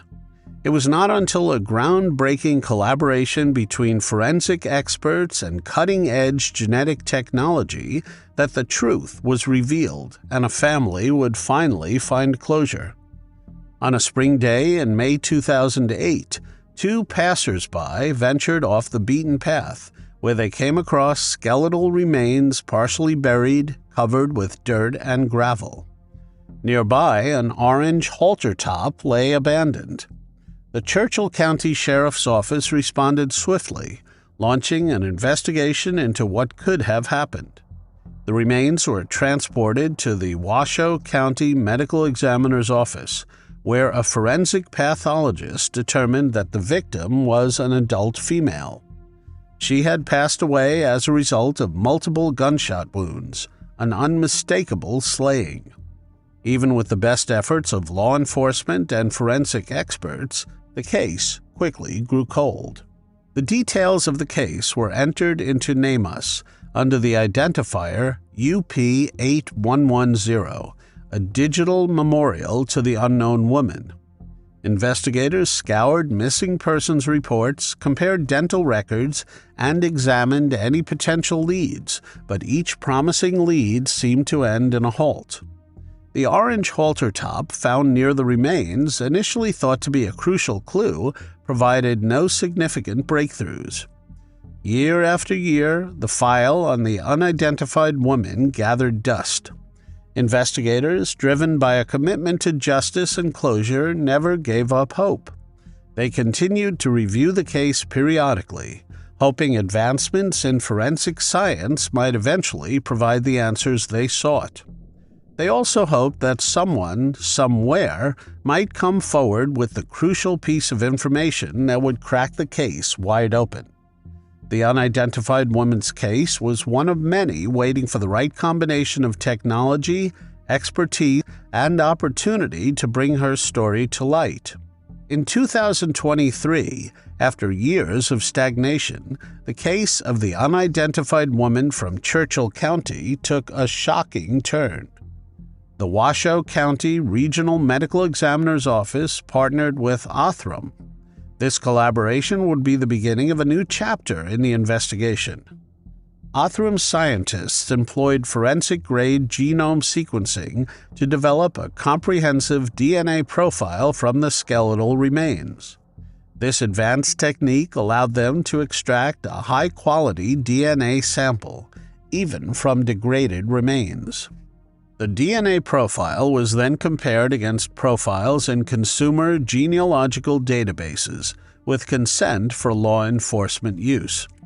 Although this type of analysis does not yield a direct identification, it generates powerful investigative leads by identifying potential relatives. The genetic genealogy search provided a promising lead that pointed to a potential relative of the unidentified woman. The examiner's office followed up on this lead, contacting the individual and explaining the situation. The potential relative agreed to provide a DNA sample for direct comparison. Using their advanced technology, Othram compared the DNA samples and confirmed a positive match.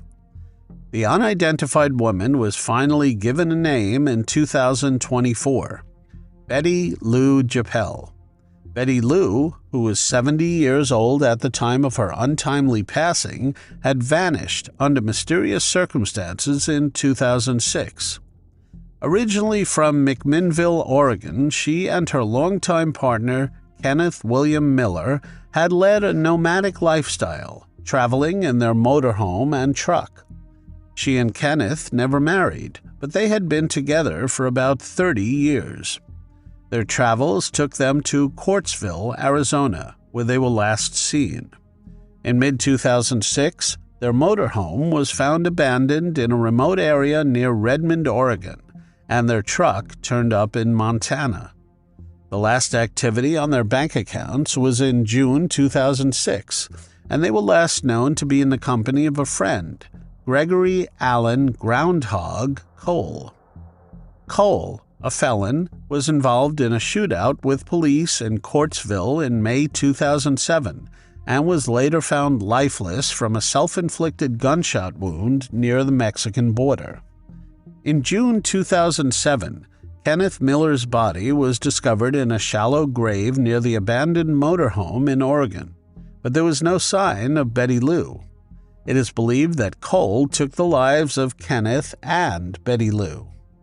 It was only through the relentless efforts of investigators and the innovative genetic genealogy that her remains, found 1,000 miles away in Nevada, were finally identified. The identification of Betty Lou Japel, achieved through advanced forensic techniques, brings closure to her family after years of questions and uncertainty.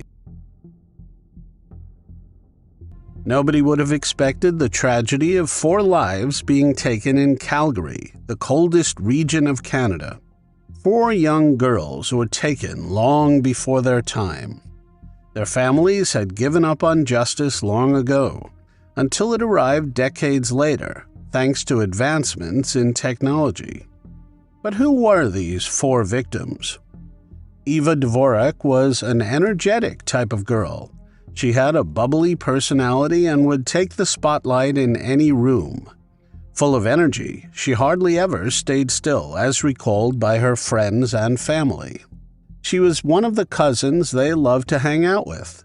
Always singing and dancing, she put a smile on everyone's face. Eva often went swimming or roller skating with her sisters and cousins and had a big circle of friends for a girl her age. Eva was 14 years old and an 8th grade student at Ian Bazalgette Junior High School in Calgary. She made a friend in school, Patsy McQueen. Eva's home was located in a small cul-de-sac. It was a bungalow-style duplex positioned on the outer edge of the neighborhood with the front view facing a walking path. She and Patsy lived within walking distance of the school. Patsy was born Patricia McQueen on September 2, 1961. The daughter of Alistair and Sarah McQueen, Patsy was born into a big family with 10 siblings, 6 sisters and 4 brothers. Patsy loved baseball, and like any teen, was into music and dancing. She had a great sense of humor and loved to play pranks. She always talked about traveling, saying she could not wait to grow up and see the world. Patsy loved to make people laugh and smile. On the afternoon of February 12, 1976, Eva Dvorak and Patsy McQueen left class and hung out at their friends' homes. They were going to spend the weekend partying. But a couple of days passed and they did not touch base at home. No visit, no call. Their parents got worried and reached out to law enforcement. A missing persons report was filed for them and a search ensued. Some students at the school were interviewed and mentioned illegal substance use both during and after school. Things like marijuana and some chemicals, but nothing hardcore like needle substances. They agreed that both girls were involved in these activities, with Eva looking up to Patsy. The police asked around and realized they had disappeared at night. The girls were last seen around midnight on February 15th, walking near 9th Avenue and 12th Street southeast in Calgary, heading towards downtown. Unfortunately, there was no need to recover the missing girls, as they were found in the grimmest way possible. Several days after they were reported missing, a Calgary resident found them at 10:30 a.m. Their bodies were discovered under the Happy Valley Underpass west of Calgary. The man found them lying together, fully clothed, with no obvious signs of assault. Despite extensive investigations, including witness interviews, examination of tire impressions, and toxicology tests, no illegal substances were found, and the manner of their passing was determined to be asphyxia. In short, they simply stopped breathing, just like that. The autopsy did not find anything significant to explain their end. It was simply a deduction. 6 weeks after the tragedy, a newspaper article printed some gossip. It said the girls took illegal substances willingly. It also said they smoked marijuana and had a few drinks. It painted them in a strange light, alleging that the girls had been asked to leave school on Friday noon because they had alcohol on their breath. The article further explained that the girls hopped parties, going to new parties all weekend long, staying with friends, drinking, and doping. A neighbor saw the teens on 9th Avenue and stopped to offer them a ride, which they refused. It almost made it sound like it was their fault as to what happened to them. Whatever the case was, they were minors and incapable of making decisions. Melissa Rehorek, 20, moved to Calgary from Windsor and lived at a downtown YMCA while working as a housekeeper at a nearby hotel. Her friends and family describe her as an adventurous and hard-working person. She was a positive girl who trusted people a little too easily, the sort of person to see good in everyone. Since she loved hiking and traveling, she once traveled to Banff to be close to nature and explore Canada a little. Enjoying the outdoors, she told friends she planned to hitchhike west for a weekend in the mountains. Melissa left on the evening of September 15, 1976. As her roommate said goodbye, she had no idea this was the last time she would see Melissa. It was normal for her to go hitchhiking out of the city during her days off. Clad in a blue denim jacket and denim skirt, she wore a red blouse and around 8:30 p.m. was off to get a ride. A Calgary transit driver possibly dropped her off near Highway 1 in the Bowness area. Bowness is a neighborhood in northwest Calgary. It is a laid-back suburban area close to some great natural spots. It is right by the Bow River and touches Bowness Park, which is perfect for picnicking, boating, and even ice skating in the winter. There is a mix of homes, local shops, and community spots. Plus, it is very convenient for getting onto Highway 1, the Trans-Canada Highway, to head west toward the mountains. The very next day, a hiker came across something unusual about 22 kilometers west of Calgary. At 10:50 a.m., he realized it was a body. Police identified her as Melissa Ann Rehorek. She was discovered in a ditch off a remote gravel road. Evidence suggested a struggle, and an autopsy revealed she passed of asphyxia and had suffered a blow to the head. Investigators found long black hair strands in her hand, which were not hers. Despite hair analysis, no suspect was identified. It seems Melissa may have encountered her assailant while hitchhiking. The struggle and evidence of strangulation indicate a violent attack, possibly by someone with long black hair, who remained unidentified for nearly half a century. Many years after her body was recovered, police tried to analyze the DNA from that hair in the 90s. Unfortunately, they were not able to identify it at the time, as there was no particular national database available. Being alone in a city can be dangerous, as we talk about Barbara McLean's tragic story. 19-year-old Barbara had recently moved to Calgary from Nova Scotia in 1977. She left the town of Inverness, Nova Scotia, for a few reasons, the biggest one being that a former mining town was no place for a high school graduate, as it did not have many opportunities. Barbara was a smart girl and wanted to build a life for herself. She had been in Calgary for about 6 months. She lived with her brothers, Bobby and Jim, and started out working at a restaurant and later a bank. According to her father, Barbara was homesick and had plans to go home for a 2-week visit in early March. She might even go back to college, she told her parents, but sadly that was never meant to be. On February 25th, she was out with friends at a cabaret in the Highlander bar. She had argued with her boyfriend and decided to hitchhike home. She was last seen walking alone from the hotel in the early hours the following morning. About 6 hours later, her body was found by a dog walker near 6th Street and 80th Avenue northeast of Calgary. Evidence showed that Barbara had fought back against her assailant. Blood was found on her left hand and foreign hair strands were discovered on her body, which had multiple marks and bruises. She had been strangled. In the months after his daughter was strangled, Dr. Jim McLean predicted that the case would be solved. He was confident that the perpetrator would be behind bars, stating that it might take 2 or 3 years, but the man would eventually be found.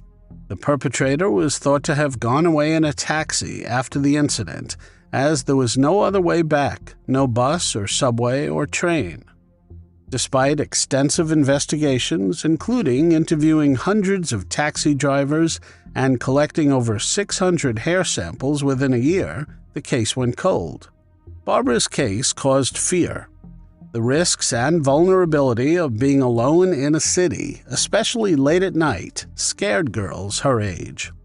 Dr. Jim McLean passed away in 2000, but his prediction finally came true years later. There were weak attempts in the 90s. Patsy and Eva's case was thought to have an intimate motive. The investigation into the tragedies of Eva Dvorak, Patsy McQueen, Melissa Rehorick, and Barbara McLean spanned several decades and involved some big efforts by the Alberta RCMP. They incorporated advancements in forensic technology and investigative techniques. Evidence lifted from all 4 victims was submitted to the RCMP's National Forensic Lab Services for testing. Male DNA was discovered at all 3 crime scenes, but at that time, the technology to develop a DNA profile from this evidence did not exist. Despite this limitation, the similarities between the cases of Melissa Rehorick and Barbara McLean led investigators to suspect that the same individual was responsible for both cases. This suspicion became a focal point of the investigation. For the next 40 years, the Alberta RCMP persisted in their efforts to identify the person or persons responsible for these tragedies. The cases were never closed, and investigators continually reassessed the files as new information became available. Forensic technology advanced, and police techniques evolved. A breakthrough occurred in 2003 with the advent of enhanced DNA analysis. Utilizing these new techniques, police were able to confirm that the same suspect was linked to both Melissa Rehorick and Barbara McLean's cases through DNA evidence. However, when the suspect's DNA was compared against the National DNA Databank, there was no match. The profile was uploaded into the databank, but it went without a hit for over 20 years.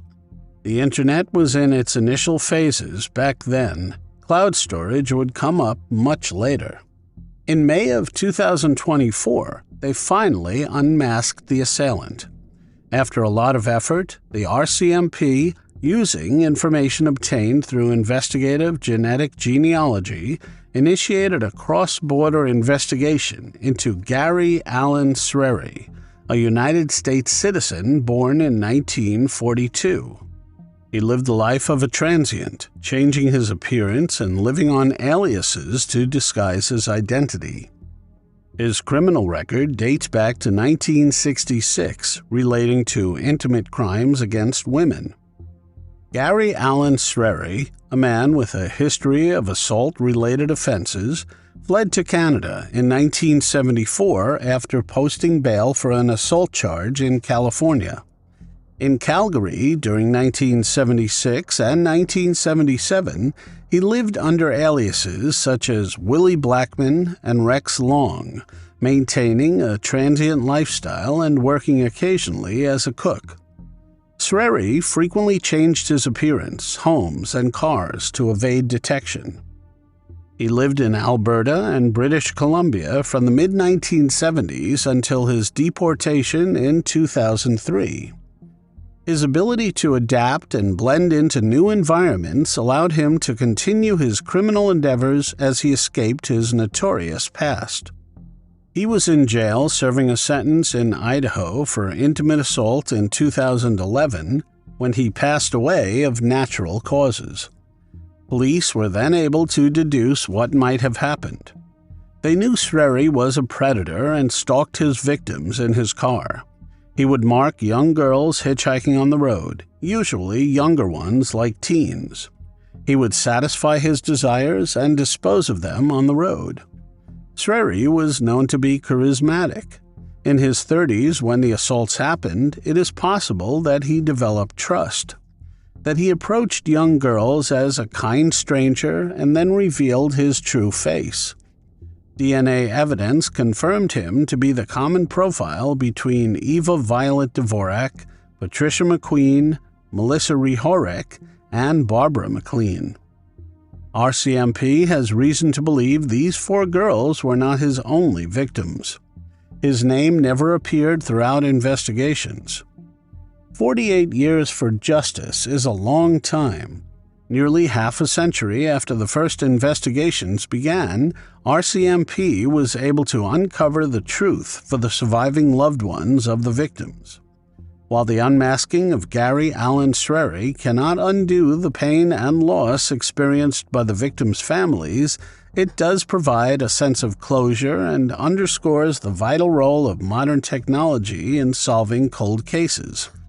The families of the victims thanked the authorities for their efforts in public statements, and while they never got to confront the perpetrator, they know at least that karma got to him and he served his time behind bars.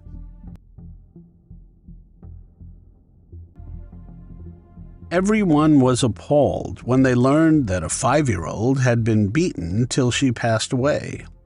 Someone close to her knew what happened, but was too frightened to save her or speak up.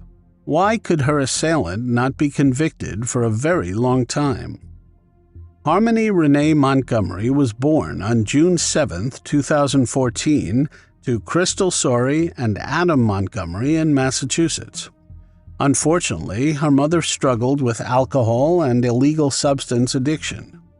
As a result of her mother's substance abuse, Harmony was born partially blind in her left eye and had special behavioral needs. Crystal was incapable of taking care of an infant, and her father Adam was in prison. Due to her parents' inability to get a hold of their lives and their struggles with substance abuse, Harmony was placed into foster care with Tim and Michelle Rafferty when she was just 2 months old. Harmony, who is described as a pleasant, kind girl with a big smile, became a big sister when her half-brother Jamison was born in 2016. Crystal also lost custody of Jamison, and both children were placed in the same foster home. Despite her challenges, Harmony was a social, intelligent, and happy child who embraced her role as a caring big sister when she was only 2 years old, as described by her foster mother, Michelle. Unfortunately, Harmony never really stayed in one place. There was a constant tug-of-war between the CPS and her mother, Crystal. Each time Crystal felt well enough to take care of her children, she would get them back. They would end up being neglected and go back to the same foster care family. After the 3rd time, Harmony's foster family believed that the instability was causing her trauma. Her behavioral issues worsened each time she was removed from her placement. In 2018, Crystal completely lost control of Harmony and Jamison. Harmony was placed in therapeutic foster care. Her original foster family, who loved her but felt unable to meet her needs, believed this was the best option. Crystal and child welfare authorities wanted Harmony to remain in foster care, but in February 2019, a judge granted custody to her father, Adam Montgomery. Adam had only been incarcerated during Harmony's first year and lived in New Hampshire afterward. He got married to Kelle and they had children together. Adam and Harmony had seen each other irregularly, with Harmony having approximately 20 hours of supervised visits with Adam over 4 years.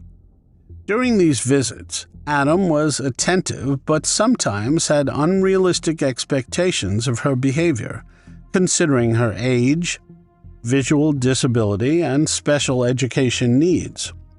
Both the CPS representative and Crystal felt he did not truly understand how to deal with her. Later, Blair Miller and Jonathan Bobbitt Miller adopted Jamison. Crystal called the police in November 2021, more than 2 years later. She told them that she had last seen her daughter on a video call in April 2019, and that Adam had been blocking her attempts to communicate with Harmony. She tried to get the family to let her speak to Harmony during Christmas 2019, but was unsuccessful. There was no doubt in her mind something must have happened with little Harmony. The detectives noted that on November 27, 2019, Adam and Kelle Montgomery, along with their 2 children and Harmony, were evicted from 77 Guilford Street in Manchester, New Hampshire. In an attempt to locate the missing child, police had to carefully approach the homeless family. Adam informed the police that Harmony has been staying with Crystal again since the end of November 2019. Kelle Montgomery was then arrested in January 2022 by Manchester police on charges of welfare fraud, accused of accepting $1,500 in food stamp benefits for Harmony. It was wrong to take food stamps in her name when she was staying with her mother. On April 4, 2022, authorities had the opportunity to arrest Adam on several charges relating to theft and possession of stolen items. He was accused of stealing a rifle and a shotgun, as well as receiving or retaining these stolen items. Additionally, Adam faced charges of being a felon in possession of the rifle and shotgun, as well as being an armed career criminal due to his previous felonies. The alleged thefts took place between September 29th and October 3rd, 2019, in Manchester. Harmony's uncle, Kevin Montgomery, contacted the police department and reported seeing Harmony with a black eye during the summer of 2019, and that he questioned Adam about it. Adam admitted he had bashed her around the apartment after finding her trying to stop her baby half-brother from crying by covering his mouth. Kevin did not believe this for a second. Harmony was very kind to her baby brother, and she was not capable of harming him. Even if she would have done that, it was dangerous to give a minor a black eye. Kevin also witnessed other abusive behaviors by Adam, such as forcing Harmony to stand in a corner for 4 hours and making her scrub the toilet with her toothbrush. Concerned for Harmony's safety, the family reported to New Hampshire's Division of Children, Youth and Families, DCYF. Despite the urgency and severity of these reports, DCYF failed to take any action. Adam then cut off contact with the family because of their repeated reports. The failure of DCYF to respond to these urgent warnings should have made Harmony's case a priority. Witnesses saw Harmony with the couple in the days following the eviction. However, between December 6 and 10, 2019, Adam and Kelle were seen only with their children without Harmony. Even though Adam says that Harmony is staying with her mother, Crystal is still saying that she has not physically seen her child since Adam got custody. The case then went cold for a short while, as investigators had no leads. In June 2022, Kelle, Adam's wife, finally came clean about what exactly had happened to Harmony. Adam Montgomery, the father of her children, had taken the life of his firstborn, Harmony. The 5-year-old was no more. Kelle had been an illegal substance addict at the time. She also suffered domestic abuse at the hands of Adam. She lied about Harmony for years to protect Adam, whom she feared and strangely loved as well. She was afraid of what he could do to her and her children. Adam had instructed her to say that he had dropped her off to work at Dunkin' Donuts while he took Harmony to her mother and that he had later picked her up. A quick call revealed Kelle did not work at Dunkin' Donuts at the time Harmony lost her life. Kelle recounted in November 2019 the family was evicted and forced to live out of their car. Harmony kept having toilet accidents in the car. She was not slow or dumb, she had behavioral issues because she had moved around so much. From one family to another, there was no place she could call home. And after losing the house the Montgomerys lived in, she struggled with potty training. Many children who have been physically abused or who do not have a home are unable to control their bowel movements. They wet the bed or have little control. Harmony's foster mother, Michelle, told jurors that Harmony was potty trained by the time she was 2.5 years old. On December 7, 2019, Harmony had another accident. The family was on their way to the Burger King parking lot to park the car for the night. Harmony had been struggling with going to the toilet for a while. She accidentally peed her pants and wet the car while Adam was driving. Frustrated, Adam flew into a fit of rage. He turned around in his seat and punched her 3 or 4 times. Whenever they stopped at a red light, he would turn around and deliver blows on her head.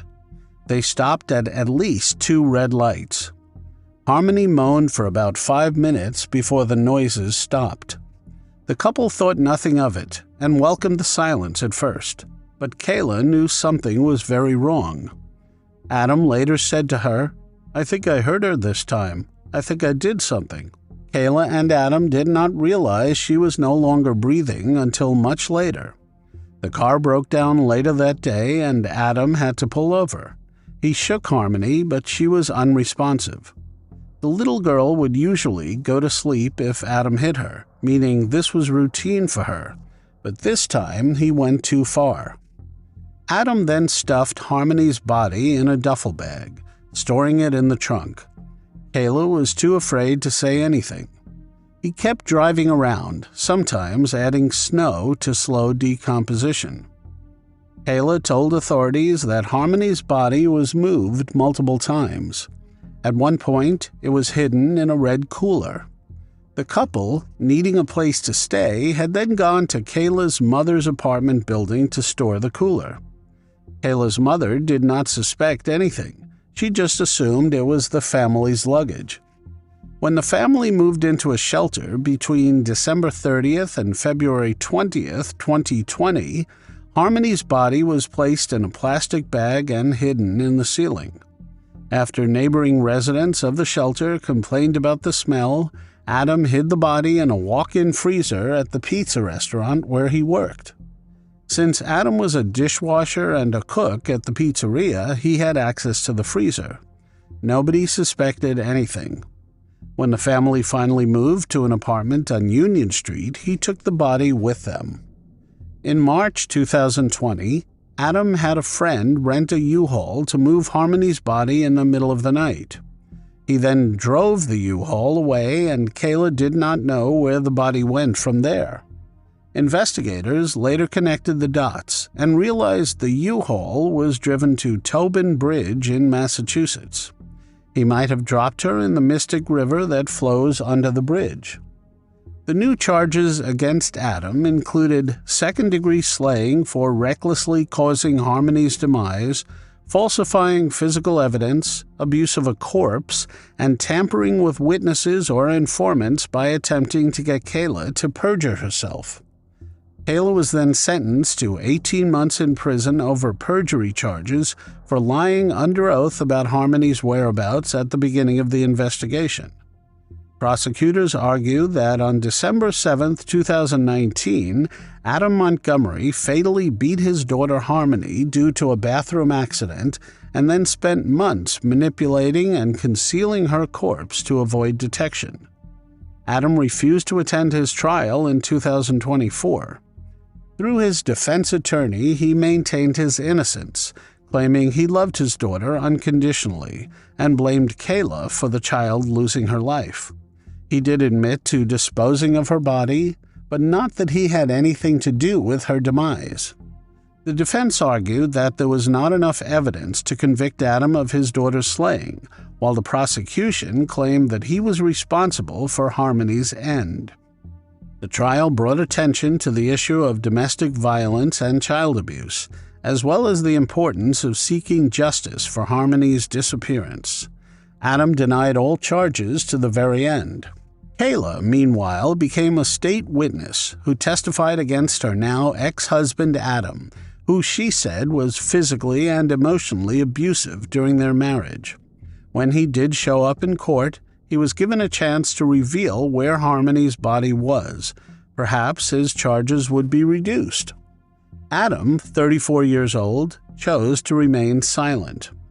Nevertheless, he was found guilty of second-degree slaying, second-degree assault, falsifying physical evidence, abuse of a corpse, and tampering with witnesses and informants in February 2024. He was given 45 years to life in prison on May 9, 2024. The only reason he was not convicted in the first degree was because little Harmony's body was never found.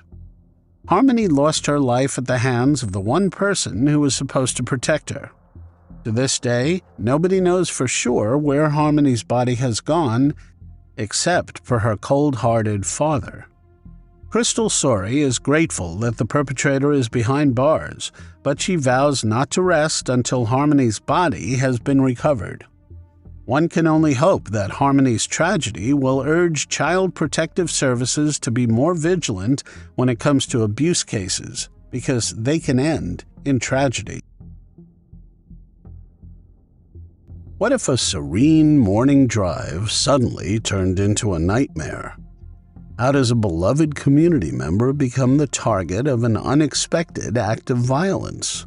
And what are the consequences when justice remains elusive for almost 50 years? Daniel Ashton Walker was a cherished member of his community, respected and adored for his warm nature and unwavering willingness to assist those around him. However, the serenity of his existence was abruptly shattered on the fateful morning of October 1st, 1974. Unbeknownst to him, a dark cloud was forming over the tranquility of his life. The day started like any other for Daniel, with no hint of the calamity that would befall him. As the sun began its ascent into the sky, painting the heavens in hues of orange and pink, Daniel carried on with his daily routine, unaware that his life was about to take a devastating turn. Daniel's Volkswagen van was parked alongside Interstate 40, around 60 miles to the west of Needles in San Bernardino County, California. Accompanied by a passenger, an 18-year-old hitchhiker, Ken Robinson, he picked up, they had decided to take a break from their journey and rest for a while. The day before, he packed his van and left family in Santa Ana on his way back home. The vast expanse of the California desert stretched out before them, offering a momentary respite from the humdrum of their daily lives. As the clock struck 6 a.m., Daniel and Ken settled in, preparing for a brief pause in their travels. The peaceful stillness of the early morning hours enveloped them as they reclined in the van, savoring the calm before the impending storm. The tranquility of their brief respite was shattered as Daniel was jolted awake by the sudden crackle of gunfire. An unknown assailant had emerged from the shadows, unleashing a barrage of bullets that tore through the peaceful morning air. Daniel, caught off guard and defenseless, was struck multiple times. As the chaos unfolded, Ken, gripped by terror and the instinct for survival, managed to evade the onslaught. Fleeing from the scene, they desperately sought help as the darkness of the early morning enshrouded them. Eventually, they succeeded in flagging down a passing motorist, who swiftly contacted the authorities. Emergency personnel arrived at the scene, wasting no time in transporting Daniel to a nearby hospital. The medical team worked tirelessly to stabilize him, but despite their best efforts, Daniel succumbed to his injuries, his life tragically cut short. Daniel Ashton Walker, a beloved young man on the cusp of his 22nd birthday, was gone. Law enforcement worked with unwavering determination, meticulously combing the scene for any evidence that could provide insight into the identity of the elusive assailant. As the investigation into Daniel's tragic demise unfolded, detectives initially suspected that robbery was the motive behind the shooting.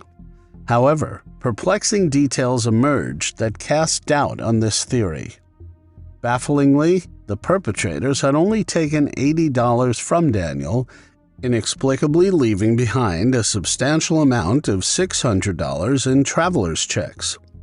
The circumstances became even more mysterious when it was discovered that the assailants had not taken Daniel's motorcycle, stereo system, or luggage stored in the back of his van. With a clear description of the suspect's vehicle in hand, law enforcement officials in California, Nevada, and Arizona were notified and stopped and searched each gold van matching the reported description. Investigators spoke to a delivery man who said earlier that morning the suspects waved him down after their gold van was stuck in the sand. One of the suspects told the delivery man they were heading to Indiana and that they carried a shotgun to shoot down posts and sagebrush to use for tire traction should they get stuck. The delivery man helped tow the van and refused payment for his services. The coordination between law enforcement agencies across state lines underscored the seriousness of the case. This served as a testament to their commitment to finding answers and ensuring that the individual or individuals behind this senseless act would be held accountable. While Ken's account provided some valuable information, the underlying motive behind the attack remained elusive. As the investigation progressed, detectives explored a range of potential theories in an effort to make sense of the seemingly random act of violence. They examined the possibility of a targeted attack with personal motives, as well as the likelihood that it was a random act of aggression. The remote location of the crime, occurring along a desolate stretch of highway, further complicated the case. It became difficult to discern whether the perpetrators had premeditated the assault or seized an opportunity that presented itself. Despite the thorough investigation of the San Bernardino County Sheriff's Office, they were unable to bring it to a resolution. Over the course of 5 decades, the case was periodically revisited by the Sheriff's Department's cold case team, who tenaciously searched for new leads. However, the passage of time proved to be a formidable opponent, and the team was unable to develop any actionable information to finally solve the case of Daniel Ashton Walker. In a significant development on November 15, 2023, the cold case team resumed their investigation. Their renewed efforts led them to identify the infamous serial perpetrator, 73-year-old Thomas Eugene Creech, as the primary suspect in the case in January 2024. This breakthrough was based on crucial information, which included corroborated intimate details from Creech's own statements about the slaying case. To ensure the validity of their findings, the San Bernardino County District Attorney's Office collaborated with the Ada County District Attorney's Office in Idaho. This cooperation further solidified the case against Creech, leading the San Bernardino County District Attorney's Office to consult on the next steps in pursuing justice for Daniel Walker. Thomas Eugene Creech, a convicted perpetrator with a history of multiple confessions, found himself implicated in Daniel's case just after his clemency hearing. He is Idaho's longest-serving inmate that will be executed for several different slayings. He has a total of 5 convictions, but some believe that he could be responsible for more than 40 different slayings. They believe so due to his confession at a trial in 1975, where he admitted to slaying 42 people in more than a dozen states across America. Despite authorities verifying Creech's statements about Daniel's case, his public defender raised concerns about the timing of these revelations. They suggested that past efforts to link Creech to numerous slayings had been unsubstantiated. Ada County prosecutors described Creech as an unrepentant, manipulative sociopath, implying that his recent statements might be a calculated ploy to avoid execution. The gravity of the case and the complexity of Creech's character added further layers of intrigue to the pursuit of justice for Daniel. As Thomas Eugene Creech is identified as the primary suspect in Daniel Walker's case, the community of San Bernardino County nears closure. After nearly 50 years, justice may finally be served in this tragic case of senseless violence, bringing a measure of solace to Daniel's loved ones and the community at large. Daniel's brother, Doug Walker, self-published a book on Amazon titled Daniel, My Brother, Mystery in the Mojave. Doug said he devoted 2 chapters in the book to his brother's character. In their father's last letter to Daniel, he wrote, "Everyone speaks so highly of you, always and without exception. The San Bernardino County District Attorney's Office have not announced yet whether they plan to extradite and prosecute Creech."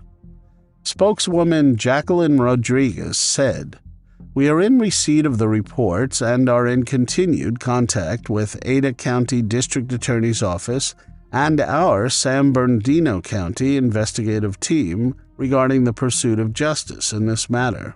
For Doug Walker, justice does not necessarily include executing Creech."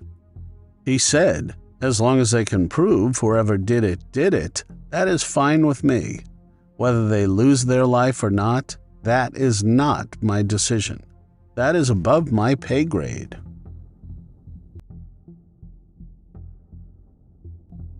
Who was Scott Parrish, the respected businessman and community volunteer from Fort Wayne, Indiana? What secrets lay hidden behind his seemingly perfect life? For nearly 18 years, his tragic demise remained a mystery that shook the community to its core.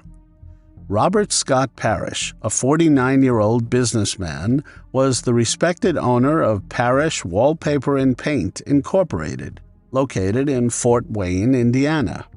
Born and raised in Fort Wayne, Scott had deep roots in the community, where he was widely recognized not only for his entrepreneurial success, but also for his extensive volunteer work with numerous local organizations.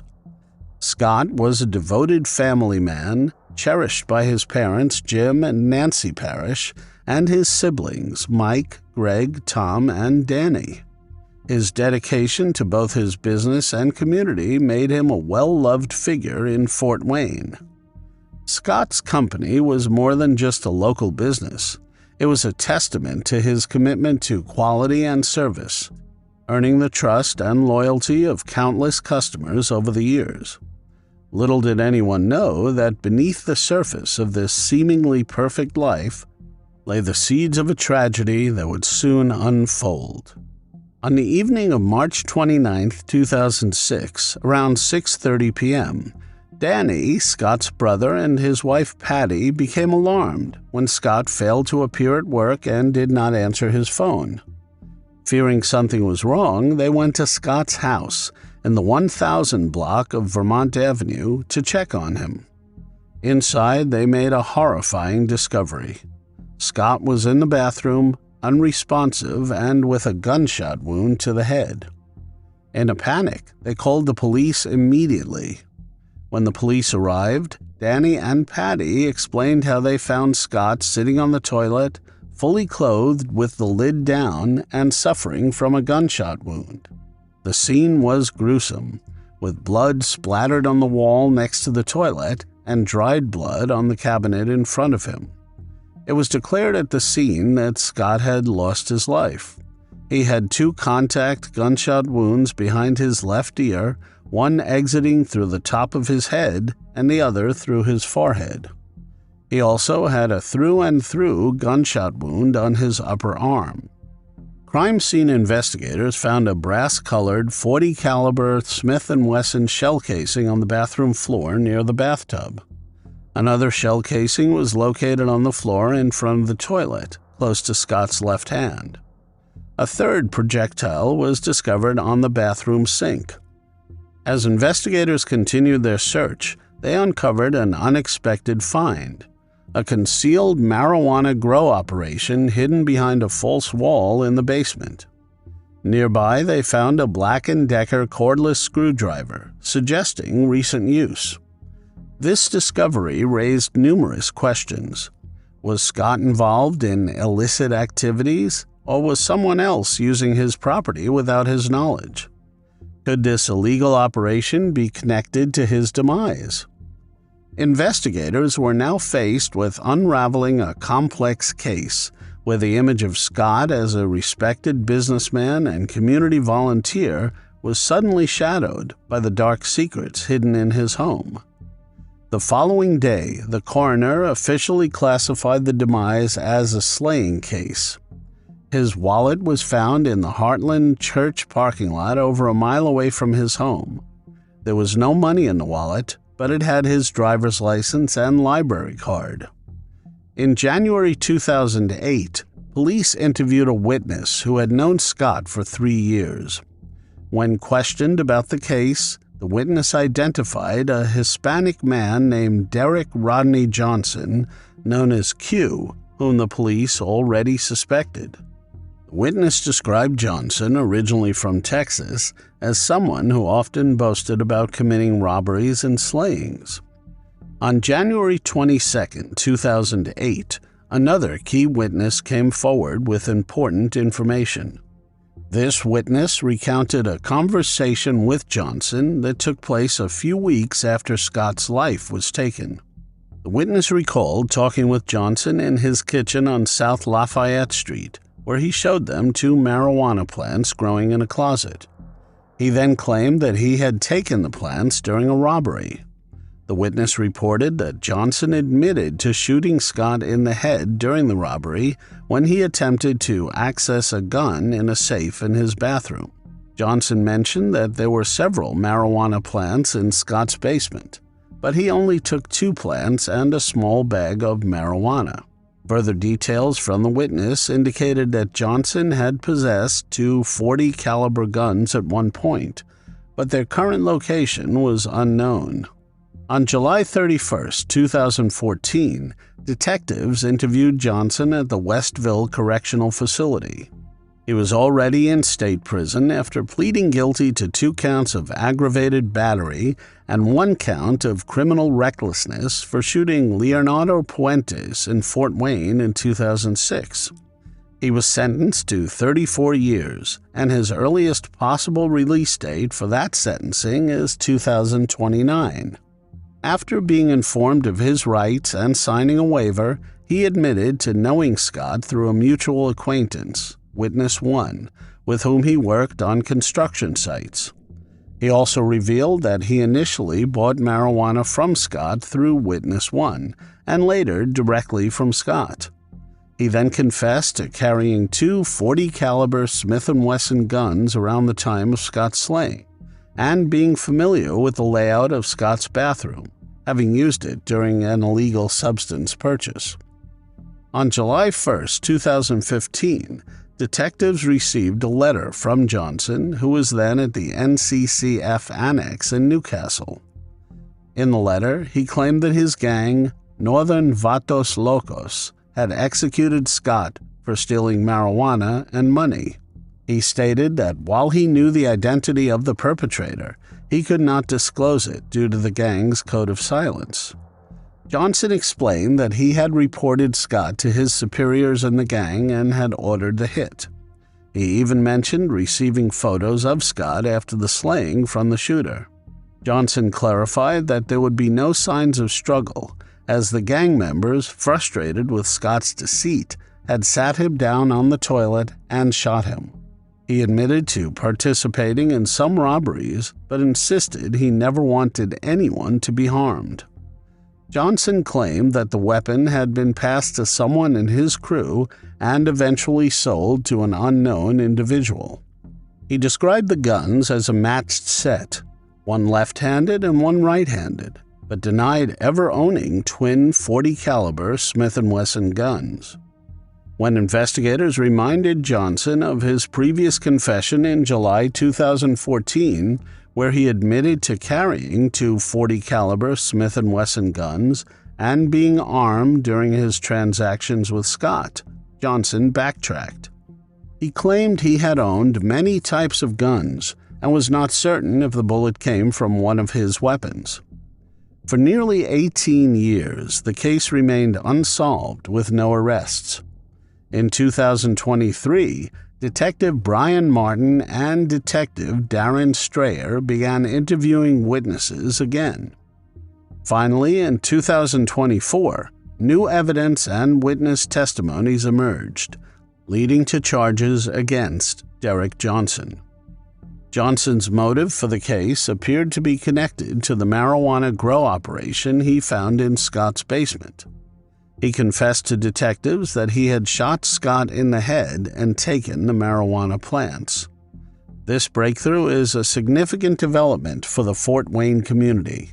It brings closure to the Parrish family and finally delivers justice for the victim after nearly 18 years. Detective Brian Martin credits playing cards that FWPD placed in local jails that feature profiles of unsolved slaying cases, leading to a new interview in the case. Danny said that he had not slept well since that night in 2006. He and his wife set up a memorial bench for Scott at Lakeside Park in Fort Wayne. Derek Rodney Johnson's sentencing date must still be announced. What happened to Dylan Rounds, the 19-year-old farmer from Idaho? How did a young man known for his love of the outdoors suddenly vanish? Is he still alive or not? These questions have gripped the rural communities of East Idaho, where Dylan grew up amidst stunning landscapes in the farming community. Dylan Rounds' parents, Justin and Candace, divorced when Dylan was just 4 years old. This led to him and his younger brother and sister splitting their time between Idaho Falls, where their father lived, and Twin Falls, where their mother resided. Despite the separation, both locations provided Dylan with a profound connection to the outdoors, a central aspect of Idahoan life. From a young age, he developed a deep love for the wilderness, finding solace and excitement in the great outdoors.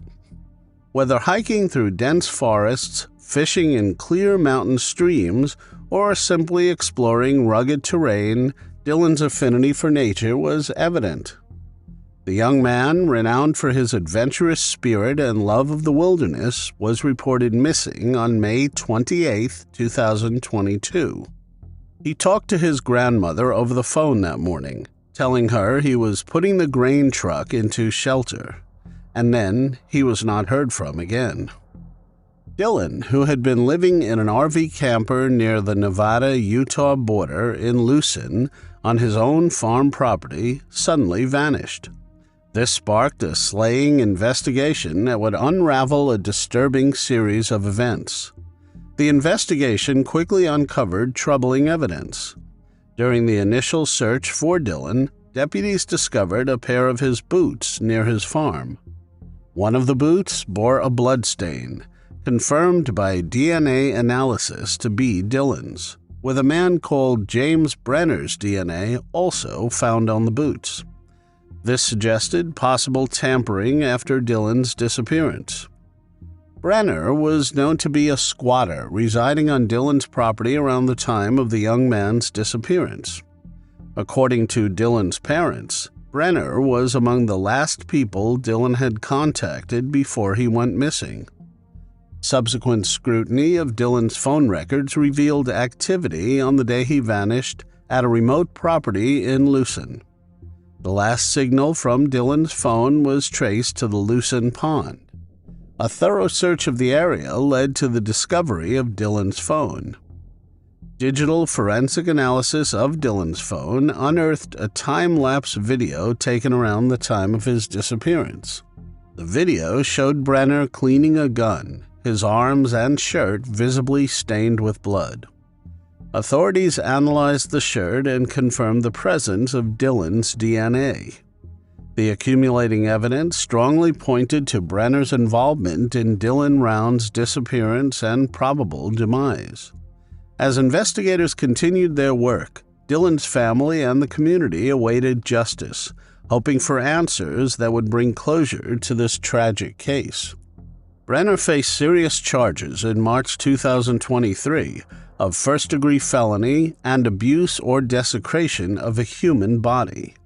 Also, a third-degree felony based on compelling evidence gathered during the investigation. The prosecution built their case on several key pieces of evidence: the time-lapse video, the shirt Brenner wore in the video that revealed traces of Dylan's DNA, and the DNA on Dylan's boots that were discovered during the initial search efforts. Beyond the evidentiary discoveries, Brenner's troubling criminal history was highlighted during the investigation. He had a documented past of violence and had previously been convicted of being a felon in possession of a firearm. As legal proceedings progressed, Dylan's family and the community held on to hope for justice and closure in the devastating case.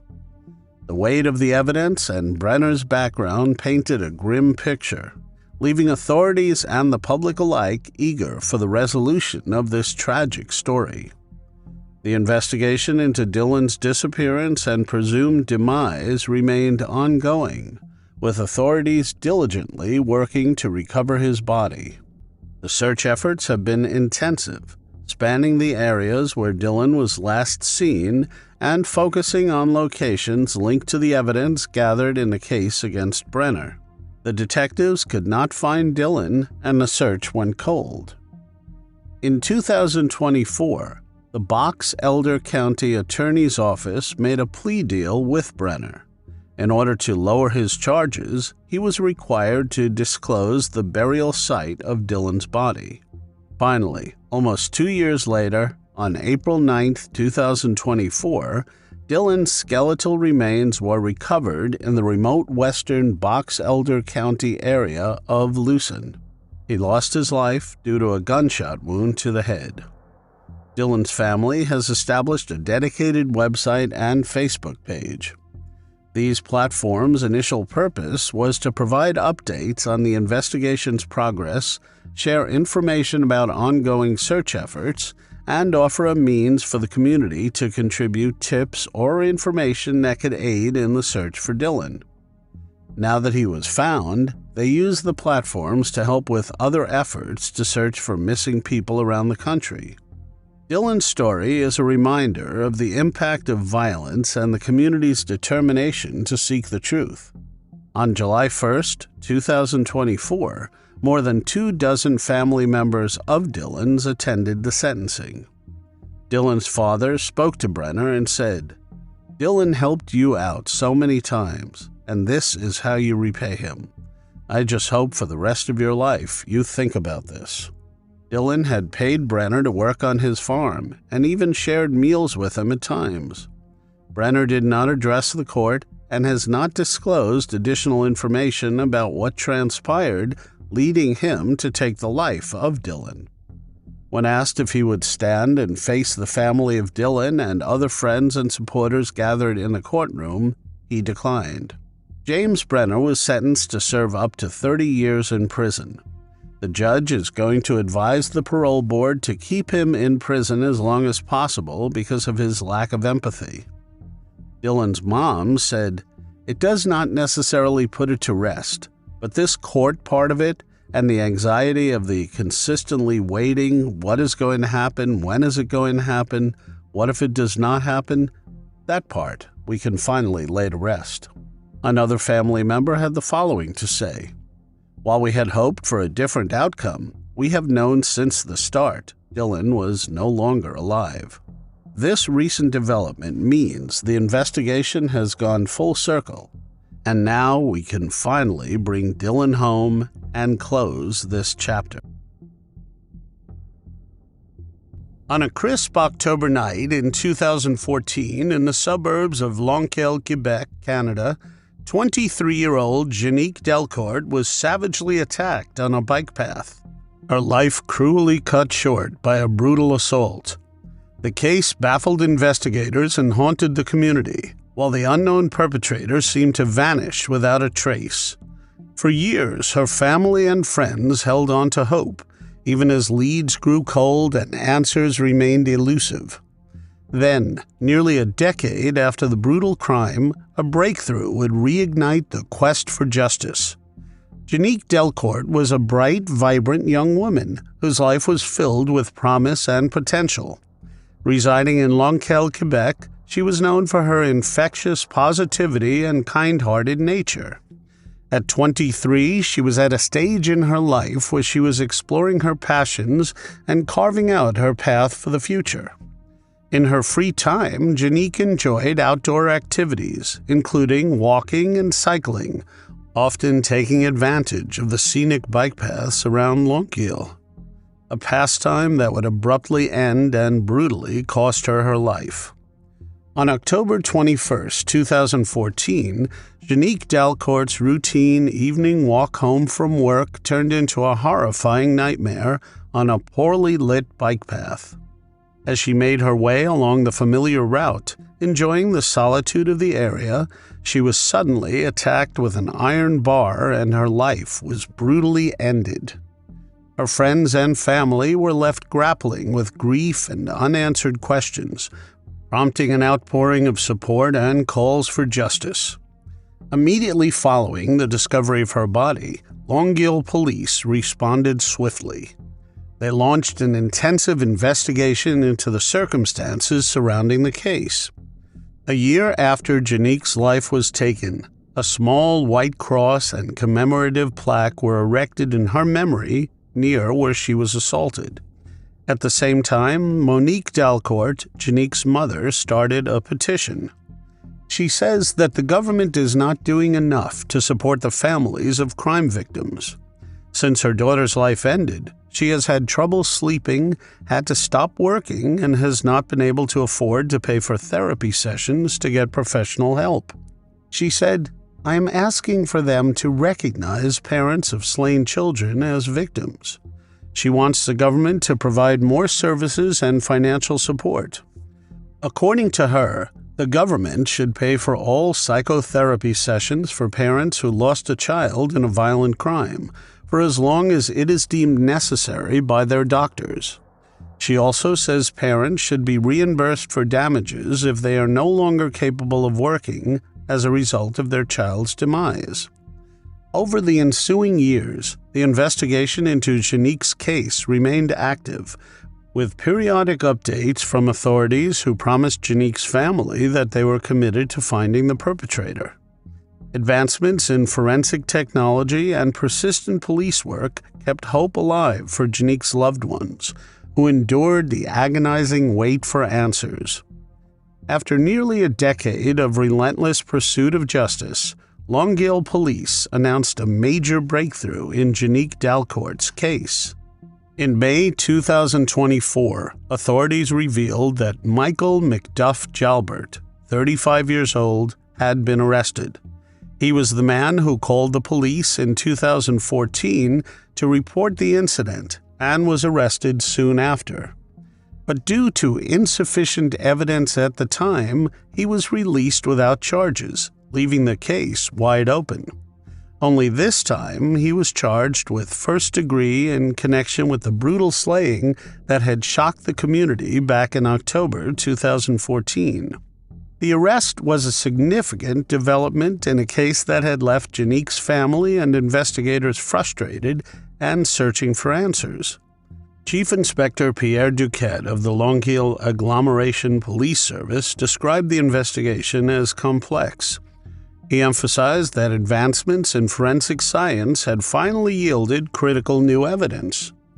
Details of the breakthrough were withheld to protect the integrity of the ongoing judicial proceedings, but Duquette assured the public that the determination to seek the truth and provide closure to Jenique's family had never wavered. He expressed gratitude for the resilience and patience shown by Jenique's parents, Monique Dalcourt and John Gandolfo, throughout the years. The community, deeply affected by Jenique's tragic demise and the long pursuit of her perpetrator, responded with a mix of relief and sad reflection as news of the arrest spread. Vigils and tributes renewed across Longueuil, honoring Jenique's memory and acknowledging the persistence of law enforcement in resolving her case. Jenique's father told journalists outside the courtroom that though nothing can bring his daughter back, his family can get some sort of closure. Our daughter Jenique was senselessly and brutally slain, beaten to her end by a sick individual who needs to pay for his crimes. Our family now needs time to process all of this. Nick Gandolfo, Jenique's brother, remembers her as a kind, happy young woman who exuded positivity. He said, "It was just something that radiated off of her. I knew that if I was having a bad day, I could reach out to my younger sister, and she would put a smile on my face. Just thinking about it now puts a smile on my face." As Macduff Gilbert awaits his next court appearance, the arrest offered a ray of hope that justice would finally be served for Jenique Dalcourt, whose vibrant life had been cut short.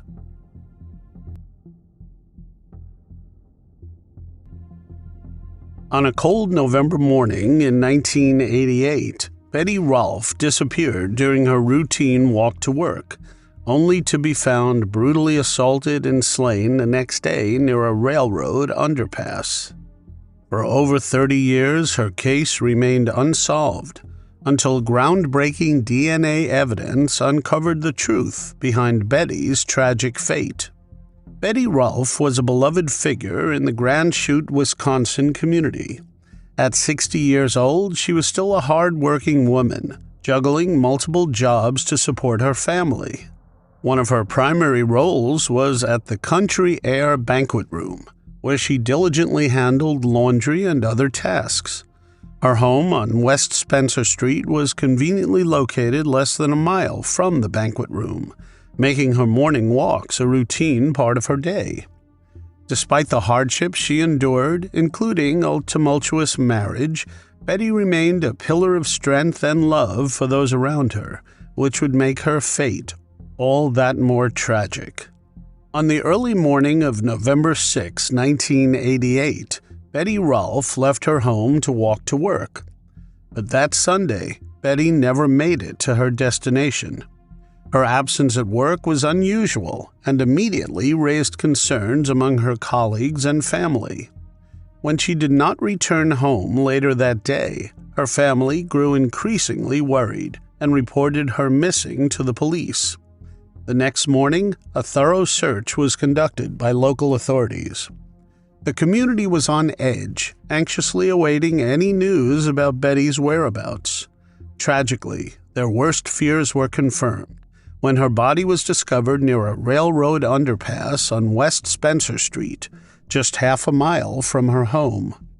Betty was found partially clothed near a railroad crossing and bridge on West Spencer Street in Grand Chute. The scene was grim. She had been beaten, assaulted, and strangled with the strap of her purse. Some of the contents of her purse were strewn around, including $30 in cash and a document she planned to send to a local newspaper about her and her husband's upcoming anniversary. The police launched an intensive investigation, canvassing the area for witnesses and collecting evidence from the crime scene. Despite their efforts, the immediate investigation yielded few leads. The technology available at the time limited the scope of forensic analysis, and the case quickly grew cold. For over 3 decades, Betty Rolfe's slaying remained a haunting mystery. In 2019, investigators made the decision to leverage familial DNA testing, a cutting-edge technique that was becoming increasingly instrumental in solving cold cases. This innovative approach involved comparing DNA evidence collected from crime scenes with genetic profiles available in public databases.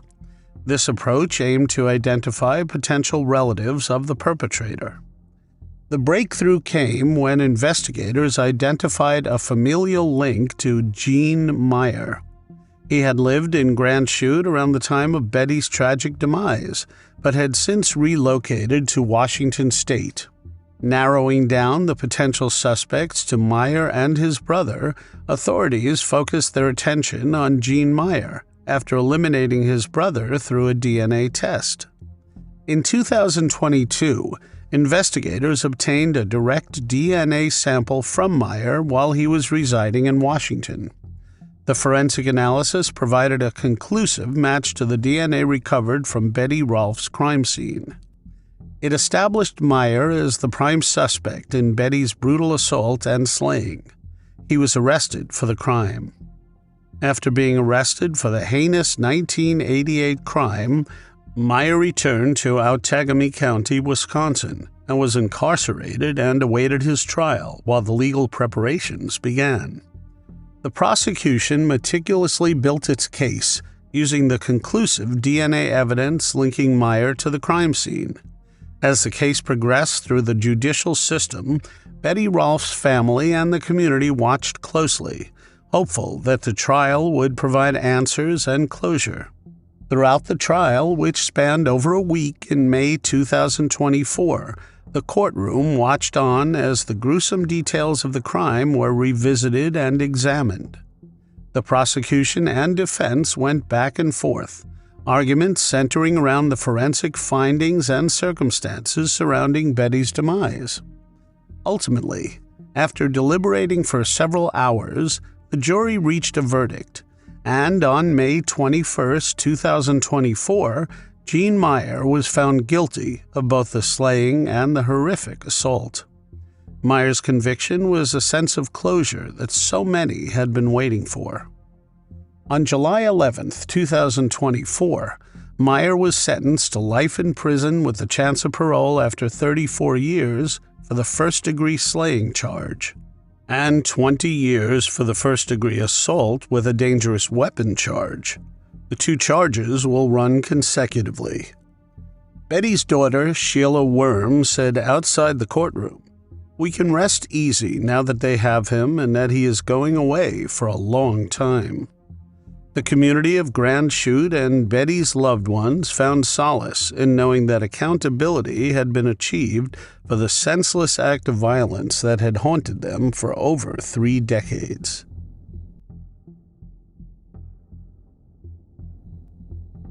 In Providence, Rhode Island, a chilling mystery spanning nearly a quarter-century has resurfaced with long-awaited answers. Kathleen O'Dowd Boleman, a devoted mother and waitress, met a tragic end in 1999. Her life cut short by a heinous act of violence behind Roger Williams Middle School. For decades, her family has been haunted by the absence of justice and the mystery of her tragic end. An arrest of a previously unknown suspect has reopened old wounds. Kathleen's loved ones may finally find the justice they had long been waiting for. Kathleen O'Dowd Boleman's life was a testament to resilience and devotion to her family. A mother of 4 and one of 8 siblings, Kathleen moved through life with a vibrant spirit and a deep commitment to those she loved. Residing in Providence, Rhode Island, she was a dedicated waitress, known for her warmth and generosity toward customers and co-workers alike. Her days were spent balancing the demands of work and raising her children, whom she cherished above all else. No one could have predicted the tragic fate that awaited Kathleen and the years of anguish that would follow. The day of March 11th, 1999 began like any other for Kathleen, but her life came to an abrupt and tragic end. Her lifeless body was discovered strangled in a secluded area near the grounds of Roger Williams Middle School in Providence, Rhode Island. The discovery of Kathleen's body sparked an immediate and intensive investigation by Providence police. Initial efforts to piece together the events leading to her demise were met with challenges. Detectives struggled to gather sufficient evidence to identify a suspect, and despite early suspicions, the case soon grew cold. In recent years, Detective Angelo Avant took up Kathleen's case with renewed vigor.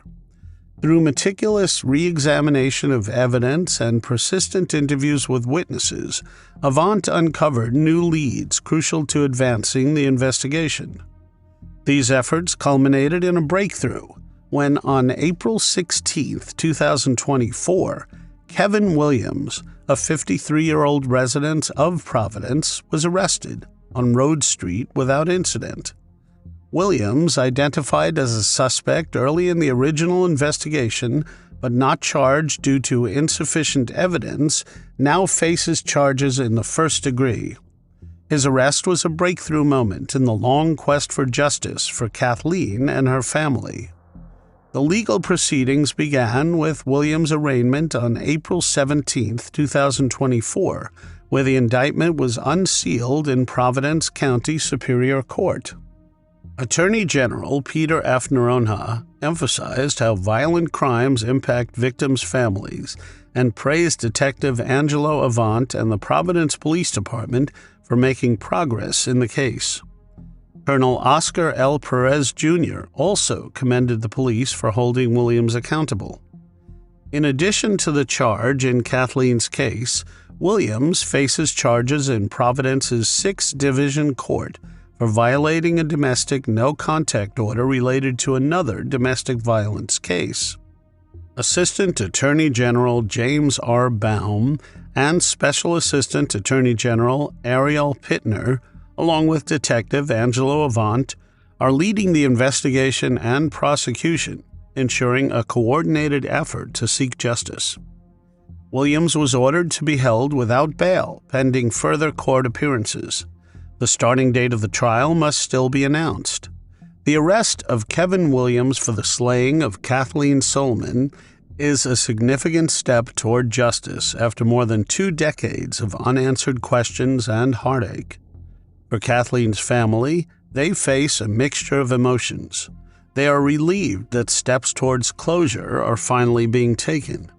Yet they are grappling with the deep sorrow of losing her in such a tragic manner, knowing no amount of justice could ever make up for their devastating loss. Tom O'Dowd, Kathleen's brother, said the family is feeling a sense of relief about the arrest, but also anger, because they do not know why the suspect targeted Kathleen nearly 25 years ago. Tom said, "It was very surprising because no one had heard of this guy at all before. Relieved now that someone has finally been arrested for this." Cynthia Balcom, Kathleen's sister, said in a statement, "A day does not go by where we do not think of her. When the newness of this wears off, we will take comfort in knowing that justice will finally be served. I just wish our mother was here to see this moment." On a quiet August evening in 2018, the community of Conway, South Carolina was shattered by the brutal slayings of Robert Ford and his son, Robbie Ford. Found lifeless outside their home on Highway 19, the grisly crime sent shockwaves through the small town. As investigators delved into the case, a sinister plot began to unfold, one that involved betrayal, greed, and a chilling scheme orchestrated by someone close to home.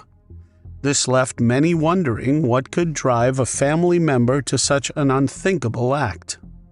59-year-old Robert Ford was a beloved member of the Conway community. He grew up in the area and spent much of his life serving at Good Hope Baptist Church, where he was a legacy member and the choir director for many years.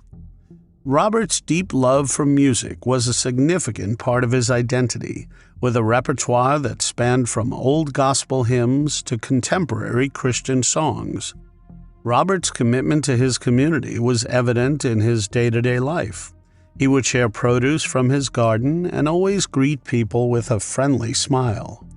The tragedy that would eventually shatter the Ford family was not the first hardship Robert endured. In 2016, his beloved wife Melda Ford would pass away. It was a loss that deeply affected him. But despite this personal tragedy, Robert remained a pillar of strength for his family and community. 25-year-old Robbie Ford was Robert's son and a young man with a promising future. He was a student at Clemson University, where he pursued his studies with the same dedication his father showed him throughout his life. The father and son bond was strong, with Robert financially supporting Robbie through his education and personal challenges. Robert also had a daughter from a previous relationship, Samantha Rabin. Samantha and Robbie, despite being half-siblings, grew up under different circumstances.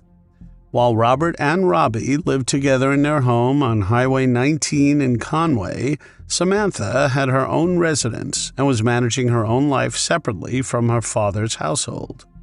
So while she was part of the family, her interactions with them were less frequent, and her bond with them was not as strong. By outward appearances, it seemed that the Ford family were like any other, but there were dark motives at play that would soon cost the lives of father and son. On the tragic day of August 17, 2018, neighbors of the Ford family home reported hearing gunshots that afternoon. Concerned citizens alerted authorities, who swiftly responded to the scene. Upon arrival, law enforcement discovered Robert and Robbie Ford outside their home, both fatally wounded by gunshots. The crime scene painted a grim picture of calculated violence. Investigators found evidence suggesting a deliberate attempt to erase any trace of the perpetrator's identity. A vehicle linked to the Fords was discovered nearby, set on fire in an apparent effort to destroy crucial evidence. Even with the attempts to destroy evidence by the perpetrator, investigators were determined to piece together the events of that fateful day. Authorities quickly combed through physical and digital evidence and interviewed potential witnesses. These efforts led to the identification of several persons of interest based on witness accounts and circumstantial evidence. But it would take investigators 2 years to build a case and establish timelines as well as potential motives for the crime. The investigation saw significant breakthroughs as forensic analysis of physical evidence and digital trails began to yield conclusive leads. Based on accumulated evidence and witness testimonies, authorities identified 53-year-old Randy Granger as the gunman responsible for carrying out the slayings. Granger had a troubled past, and his life was marked by brushes with the law, and prior to his involvement in the Ford slayings, he had a criminal record that included convictions for violent offenses. His history of criminal activity painted a picture of a man familiar with the darker side of society. Granger was arrested in 2020 in connection to the Ford slayings, and his testimony later proved pivotal in unraveling the web of events surrounding the crime. DNA evidence recovered from cigarette butts and a partially burned skull cap was found to match Granger's DNA profile. It was not long after Randy Granger's arrest that Samantha Rabin, Robert Ford's daughter and Robbie's half-sister, was implicated as the mastermind behind the violent crime. It seemed that the motive was to claim a significant inheritance, including insurance money. Samantha had promised Granger $20,000 to carry out the slayings. Teresa Martin, Granger's girlfriend, was also charged with being an accessory after the fact. Martin had allegedly facilitated the connection between Samantha and Granger and drove Samantha to and from the crime scene. The court proceedings were complex and extended over several years, involving multiple testimonies, forensic evidence, and legal arguments. Granger's trial concluded in April 2023, where he faced charges of the fatal crime, arson, and criminal conspiracy. His testimony about his involvement was corroborated by DNA evidence and the testimony of Martin. Randy Granger was found guilty of all charges and was sentenced to 2 consecutive life terms without the possibility of parole, plus an additional 20 years for arson and criminal conspiracy. Samantha Rabin's trial concluded in February 2024. She faced charges of fatal violence, conspiracy to commit the slaying, and solicitation of it. Her trial included testimonies from Granger, Martin, and various forensic experts, with evidence including text messages and phone records showing Samantha's coordination with Granger and Martin. The prosecution emphasized the financial motive, focusing on the significant inheritance Samantha stood to gain from the demise of her father and half-brother. 15th Judicial Circuit Senior Assistant Solicitor Lee Andrew Waller said, "Samantha had a million reasons to do this." She described the elder Ford's assets, including a 401k, investment accounts with Edward Jones, life insurance, a home, and $100,000 in a bank account. Upon Robert's demise, Robbie Ford would have been the primary beneficiary. She also said that Samantha was residing in a single-wide trailer with her husband and 3 children, subsisting on $30,000 a year at the time of the slayings. She later moved into her deceased father's home. Ultimately, Samantha Rabin was found guilty on all counts and was sentenced to 2 consecutive life terms without the possibility of parole, plus additional consecutive sentences totaling 30 years for the conspiracy and solicitation charges. Teresa Martin's case was resolved through a plea deal, where she pleaded guilty to being an accessory after the fact. Her testimony was crucial in the trials of both Granger and Samantha, detailing her role and the involvement of the other 2 perpetrators. Martin is awaiting sentencing, but is expected to receive a reduced sentence due to her cooperation with the prosecution. While the Ford family seemed to have a fair share of secrets, the tragic case of Robert and Robbie Ford has left a lasting impact on their community. Their untimely demise shocked and saddened all who knew them, and despite the betrayal surrounding the crime, the community finds some solace in the justice served. A holiday turned into a nightmare when a mother woke up convinced something was wrong, and it was. The gruesome events of the night would lay shrouded in mystery for 36 years. But all those years ago, in 1984, a little girl decided she would help find the perpetrator, and she did, as an investigator.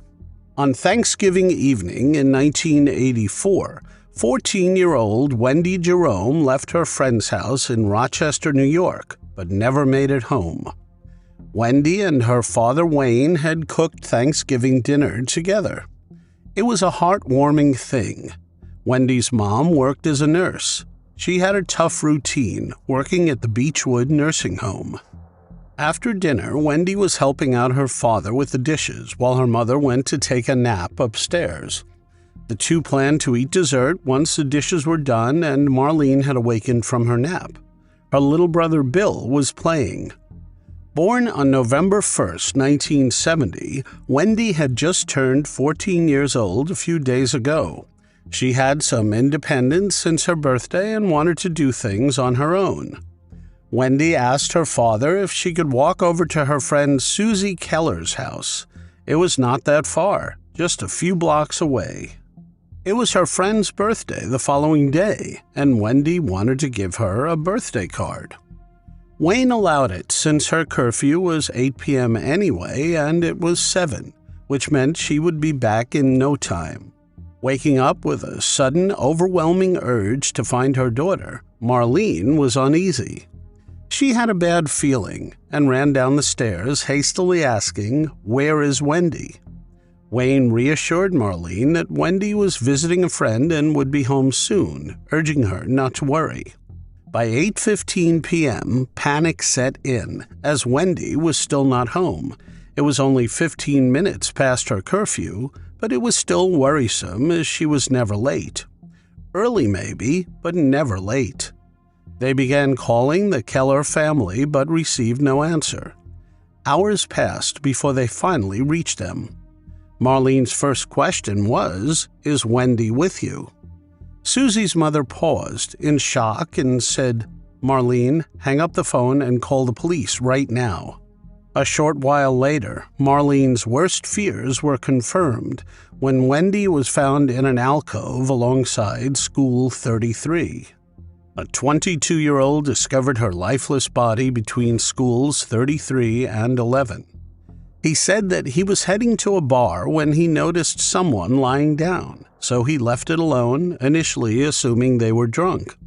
Upon closer inspection, he saw blood. Afraid, he went to a friend's house before returning to the scene to confirm what he saw, prior to contacting the police. Officers on the scene realized she was no more and that she had been brutally assaulted and left to take her last agonizing breaths alone. In 5 minutes, police were at Marlene's door, and they told her what happened to Wendy. According to her mother, the schoolyard where Wendy's body was discovered was not on her route to Susie's house. Marlene believes that Wendy, nearing her curfew, may have attempted to visit another friend in the neighborhood and took a shortcut by the school. The initial investigation revealed severe blunt force trauma, including a fractured skull from a significant blow. She had been assaulted. Dr. Nicholas Forbes conducted a medical examination of Wendy's body and determined that severe blunt force trauma to her skull had finally taken her life. Wendy's autopsy further revealed that at least 2 different types of objects were used to cause her bruises and wounds. They could also have been hands. The marks were distinct. They were both blunt force trauma with any object and sharp force trauma caused by something that would cut through her body. It could have been a knife or a piece of glass. The family could not overcome this tragedy. Wayne and Marlene divorced because deep down she blamed her husband for what happened. Bill Jerome, Wendy's brother, was afraid of everything after his elder sister was so brutally taken. He was afraid that the assailant was still out there, running free. For the first time in his life, he was afraid of the dark. He would hardly go out to play, and when he did, he was afraid and wary of everyone around him. After the divorce, Wayne moved to Florida. Marlene was not content with what the police were doing. Nearly a decade passed, and Marlene fought hard to know more details of the night. She was not allowed to see the crime scene, visit the body in the morgue, or even look at the photos. Marlene demanded to see the crime scene photos after investigators had informed her that Wendy was unconscious and unaware of what had happened to her that day. They said she passed peacefully. Once she got a copy of the autopsy report, it turned out she was in the dark. Reading the autopsy report repeatedly mentioning defense wounds, Marlene became furious. She felt betrayed, believing they had misled her when she had directly asked them about Wendy's struggle with her assailant. She felt deeply betrayed. Once she saw the photos, she had some closure. She had imagined Wendy to be lying exposed for the world to see, undressed, indecent, in a way she would never have wanted to be seen. Marlene suffered for 9 long years before she saw the photos and found a bit of comfort. The photos also showed Marlene what investigators had known all along. Wendy had been dressed, wearing jeans and a brown sweater jacket adorned with unicorns and hearts. Her pink hoodie, which she always carried with her, was placed over her battered face. So whoever committed the heinous act allowed Wendy to get dressed before taking her life so brutally. The investigators had promised Marlene that Wendy went in peace and knew nothing of what happened to her later, including all the blows to her head. But the presence of defensive wounds told a story of absolute terror, as Wendy would have fought for her life. Completely aware of what was happening to her, contrary to what the investigators told Marlene. Each birthday, November the 1st, it was hard for the family. They would cry, and they would miss Wendy. But Marlene believed one day the perpetrator would be brought to justice. Back in the 80s and 90s, DNA technology was in its initial phases, but years later, forensics would have a chance to bring the perpetrator to justice. Officer Paul Boccaccino spoke to at least 30 people from the neighborhood 6 days after Wendy's tragic demise. The investigation officers also took care to preserve the evidence. The crime scene included objects like a cigarette pack, a lighter, the hair of the perpetrator, and Wendy's clothes. There were some things not investigated enough. The witness was interviewed, but he was not a prime suspect. The fact that he first went to a friend's house, then came back to the crime scene was entirely suspicious. The witness also had the exact same hair type found at the crime scene. He should have been investigated further. 6 years later, he took his own life. Was that an admission of guilt? Initially, investigators focused on another local man who claimed he had been assaulted that night, but was eliminated via blood typing analysis. In 1984, when Julie Hahn was just 11 years old, she learned about the tragic slaying of Wendy Jerome, a case that would deeply impact her and eventually shape her career. Wendy's case haunted Rochester for years, becoming a significant part of the community's consciousness. This early exposure to such a haunting event instilled in Hahn a sense of justice and a drive to pursue a career where she could make a difference. Years later, she became a chief prosecutor in the Major Felony Bureau of the Monroe County District Attorney's Office. Her commitment to justice led her to work on Wendy's case starting in 2011. She went through everything with a fresh perspective and was able to conduct DNA analysis. This included cross-checking the witness who took his own life's DNA. Should the DNA not match with the witness, Hahn had plans to analyze other items found at the scene, such as the cigarette pack and lighter, using advanced high-sensitivity DNA technology. In 2016, Hahn and her team realized additional evidence could be tested. They conducted familial DNA testing in April of 2019. By July, there was a fresh list of potential suspects. There was evidence from Wendy's clothes and bodily secretions from the crime scene. In 2020, they were able to conduct a familial DNA search. It allows for screening through relatives' DNA profiles. This means anyone sharing the same blood in the family could be accessed if their relative's DNA was on the databank. It brought them to a person, questioned all those years ago, who was 20 years old at the time of Wendy's tragedy. His name was Timothy Williams, their next-door neighbor at the time. Police were able to collect a DNA sample from the suspect secretly while he was in Florida. The sample matched the DNA evidence from the crime scene. 36 years later, they finally had a positive match. Williams was finally arrested on September 9, 2020. Hahn was among the investigators who called Marlene. Marlene had remarried Wayne when he was diagnosed with cancer. He passed away in 2011.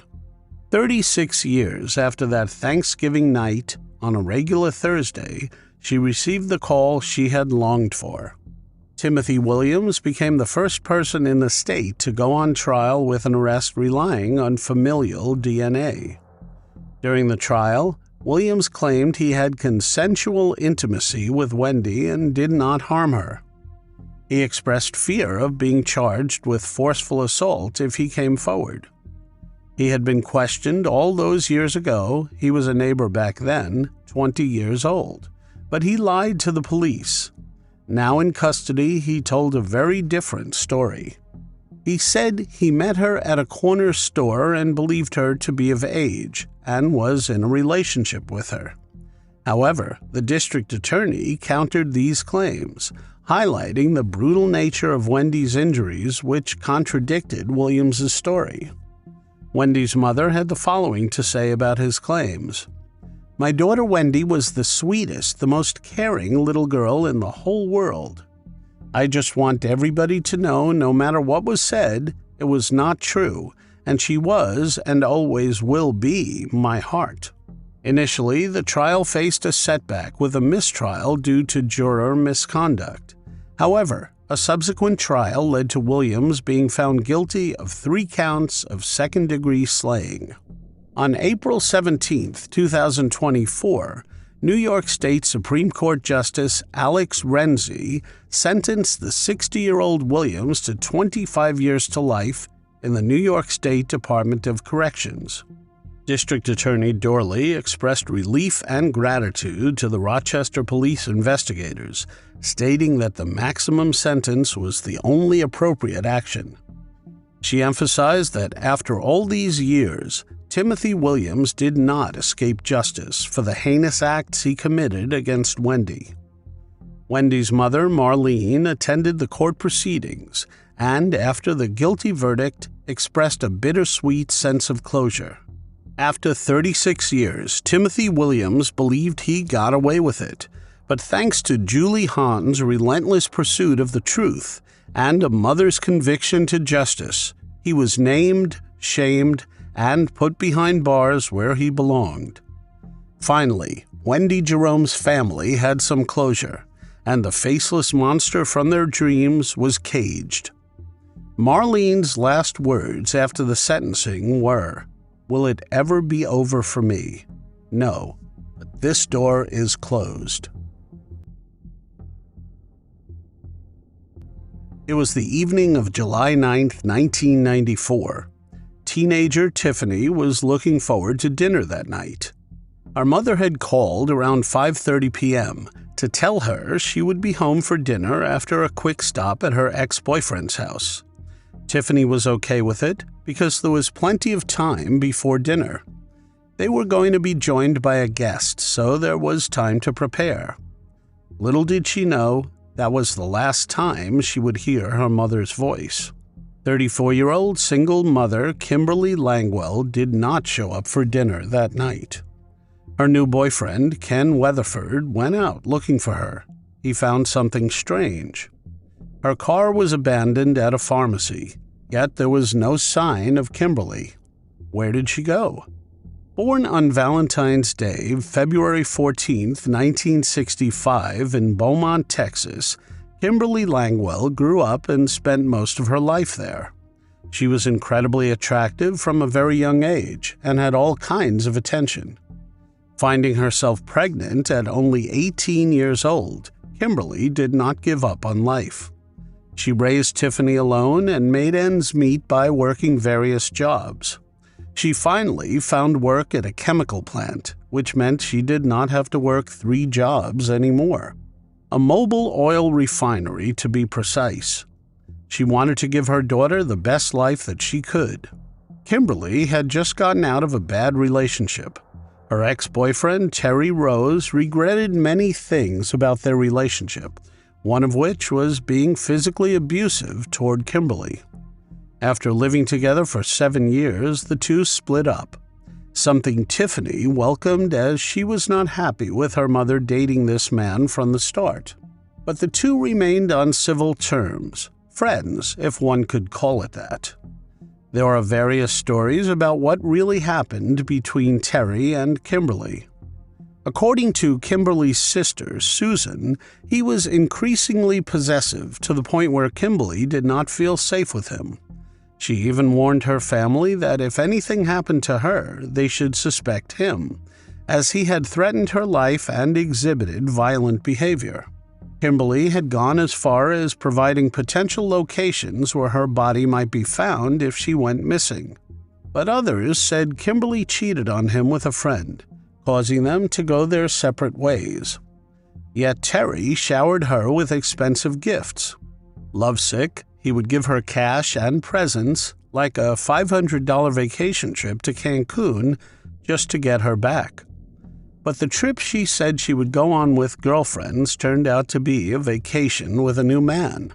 Terry was bitter, but he remained civil. Kimberly was quite openly dating someone new now. Ken Weatherford was a whole new chapter in her life. They worked together and had a much better relationship than what she had with Terry. Kimberly usually got off work at 5 p.m. Between 5:15 and 5:30, she told her daughter she would stop by Terry's house to help him. He was remodeling his house, and Kimberly was going to assist him in hanging up boards. When she left the house for work that day, she was wearing a white shirt with the words Cozumel on the front and a diver on the back. It was a shirt she got from her Cancun trip with Ken. She paired it with blue jeans and white tennis shoes. She wore a silver-toned Seiko watch with glowing numbers on it and a silver necklace with an angel pendant. She finished her look with silver hoop earrings and a gold wedding band she wore to avoid attention from men.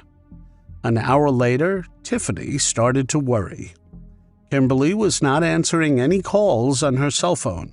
She always kept her phone nearby. When Kimberly did not arrive home on time, her worried daughter called the ex-boyfriend to inquire about her mother. He claimed Kimberly had already left and then began angrily questioning Tiffany about why he was not invited to dinner. He showed more concern for the dinner snub than for Kimberly's absence. Tiffany notified Kimberly's current boyfriend, Ken, that her mother never showed up for dinner. Concerned, he went looking for her at local shops, bars, and regular hangouts. He found her 1994 Nissan Altima abandoned at an Eckerd's pharmacy located at the corner of Dallin Road and Flynn Boulevard. Her purse and keys were missing, but her cell phone and other personal items were left in the car. This was highly suspicious, since Kimberly was known to always be on her phone. Given her fear of her ex-boyfriend, it seemed unlikely she would part with her cell phone, especially if she needed to contact her daughter in an emergency. Extensive searches around the abandoned car brought about no clues to where she was.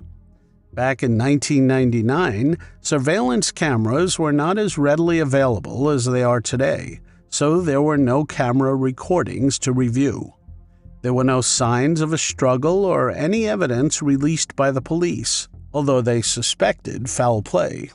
Kimberly's last known phone call was with her daughter, Tiffany.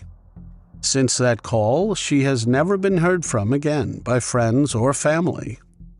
Kimberly's family was devastated, and her brother Norman took it upon himself to investigate her disappearance. He set up a personal database, collecting data and evidence in hopes of finding his sister.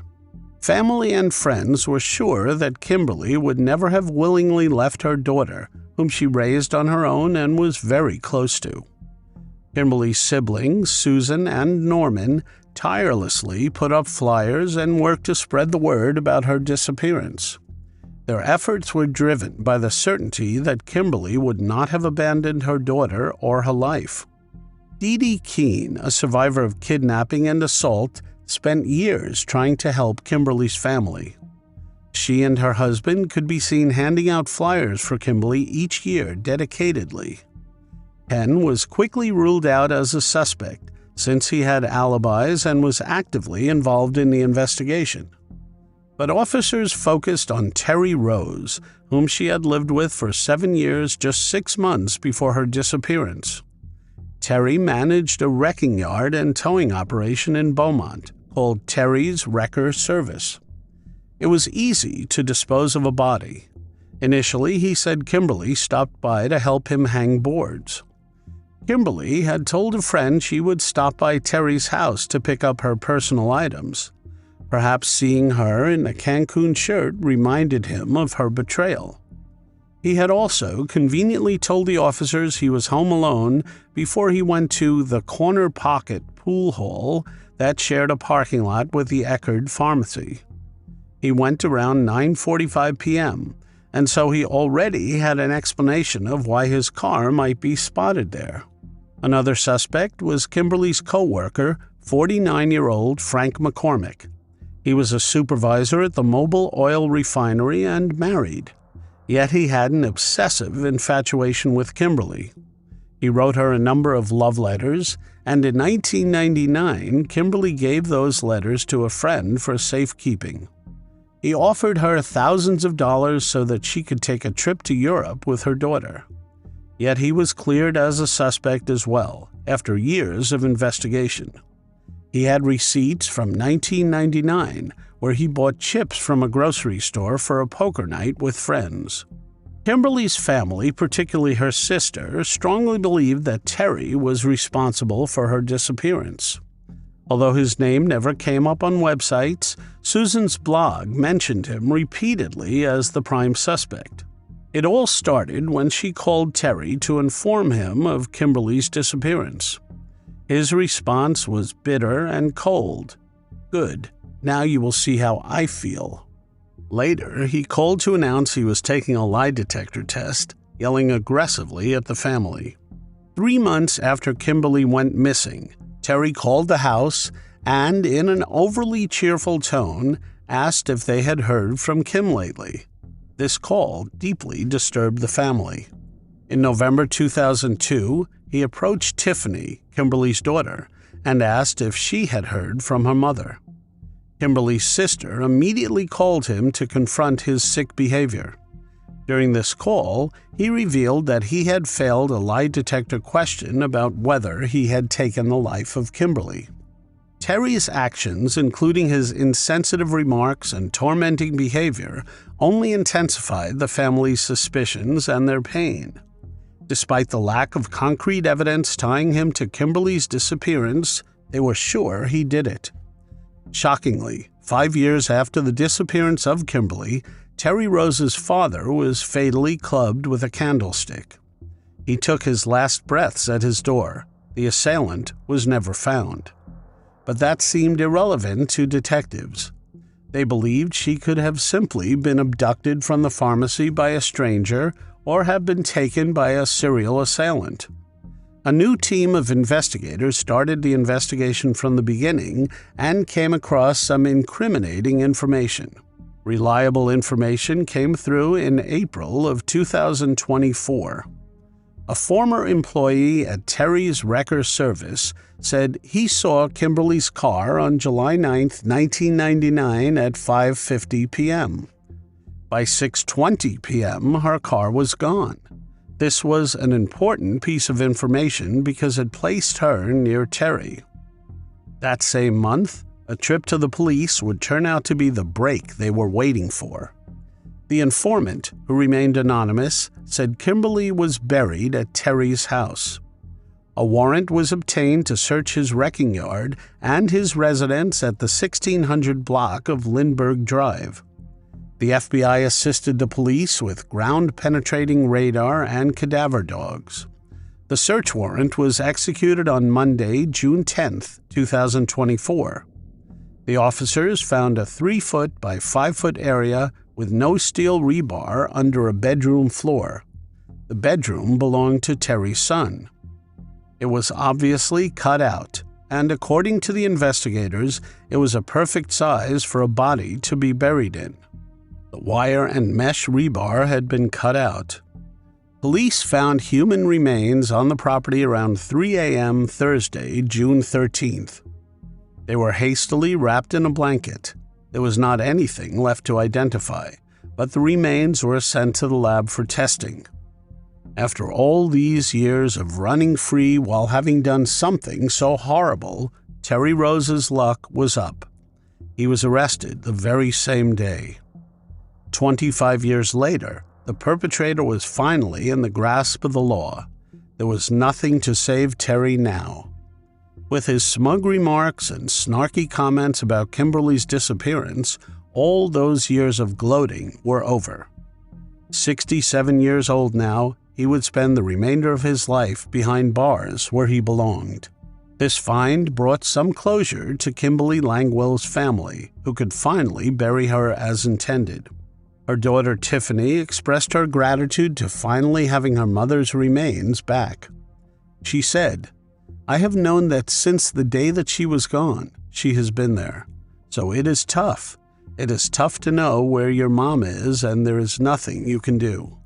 Terry Rose is currently being held in custody on $1 million bail. If he posts bail and leaves, he must wear a GPS monitoring anklet and cannot leave Jefferson County.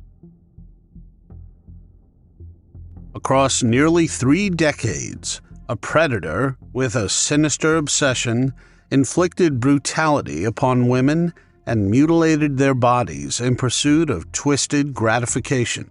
Had it not been for one victim's desperate call, perhaps the perpetrator might have remained elusive. While she lost her life, her 911 call would bring an investigation, which would uncover many other bodies. The ruthless assailant would go down in history as the Long Island perpetrator. Here is a timeline of the series of events that led to this name. 2 hunters were tracking game in a heavily wooded area in Southampton, New York, on November 21, 1993. As they neared 50 Old Fish Cove Road, they discovered something strange. It was a body, only partially clothed in the forest. It appeared to have been lying in the forest for at least 2 days. Authorities reached the site and tried to identify her by her clothes. The medical examiner confirmed 2 things. The 28-year-old had been brutally strangled. There was also evidence that she had been taken advantage of and then slain in a lustful rage. Once the fingerprints were analyzed, they were able to inform her loved ones. It was Sandra Costisha. Her fingerprints had been added to the database when she was arrested the previous year for jumping a subway turnstile. During the autopsy, the examiner was able to lift 3 strands of hair from her body that did not belong to her and were possibly her assailants. An autopsy indicated she had over 25 blows and injuries, which were sharp force trauma inflicted on her body once she had lost her life. Her face and torso were brutally affected by the slashes. Originally from Trinidad and Tobago, Sandra had been living in New York City.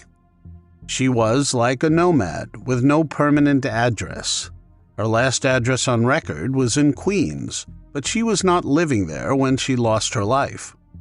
There were rumors that she was an escort, but that was never confirmed. Authorities implied her lifestyle was a bit similar, since she would take money, favors, and presents in exchange for her company. There were not many leads to go on, but about 8 years later, in 2001, the Suffolk County prosecutors announced a connection to John Bittrolff. Bittrolff was a carpenter in the area convicted of taking the lives of 2 women whose bodies were recovered in the same part of Long Island.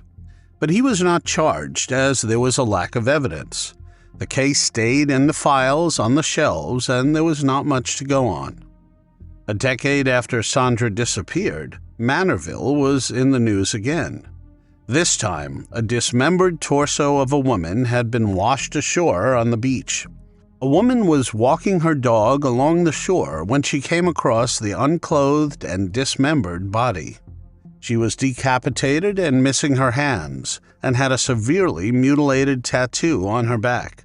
The tattoo was a couple of cherries, and it appeared the perpetrator tried to cut it out with a knife. But mutilating the tattoo was unsuccessful. The medical examiner was able to reconstruct the words, and that led to the identification of the body as belonging to Jessica Taylor, a 20-year-old escort. According to her mother, Elizabeth Boschgill, family was everything to Jessica.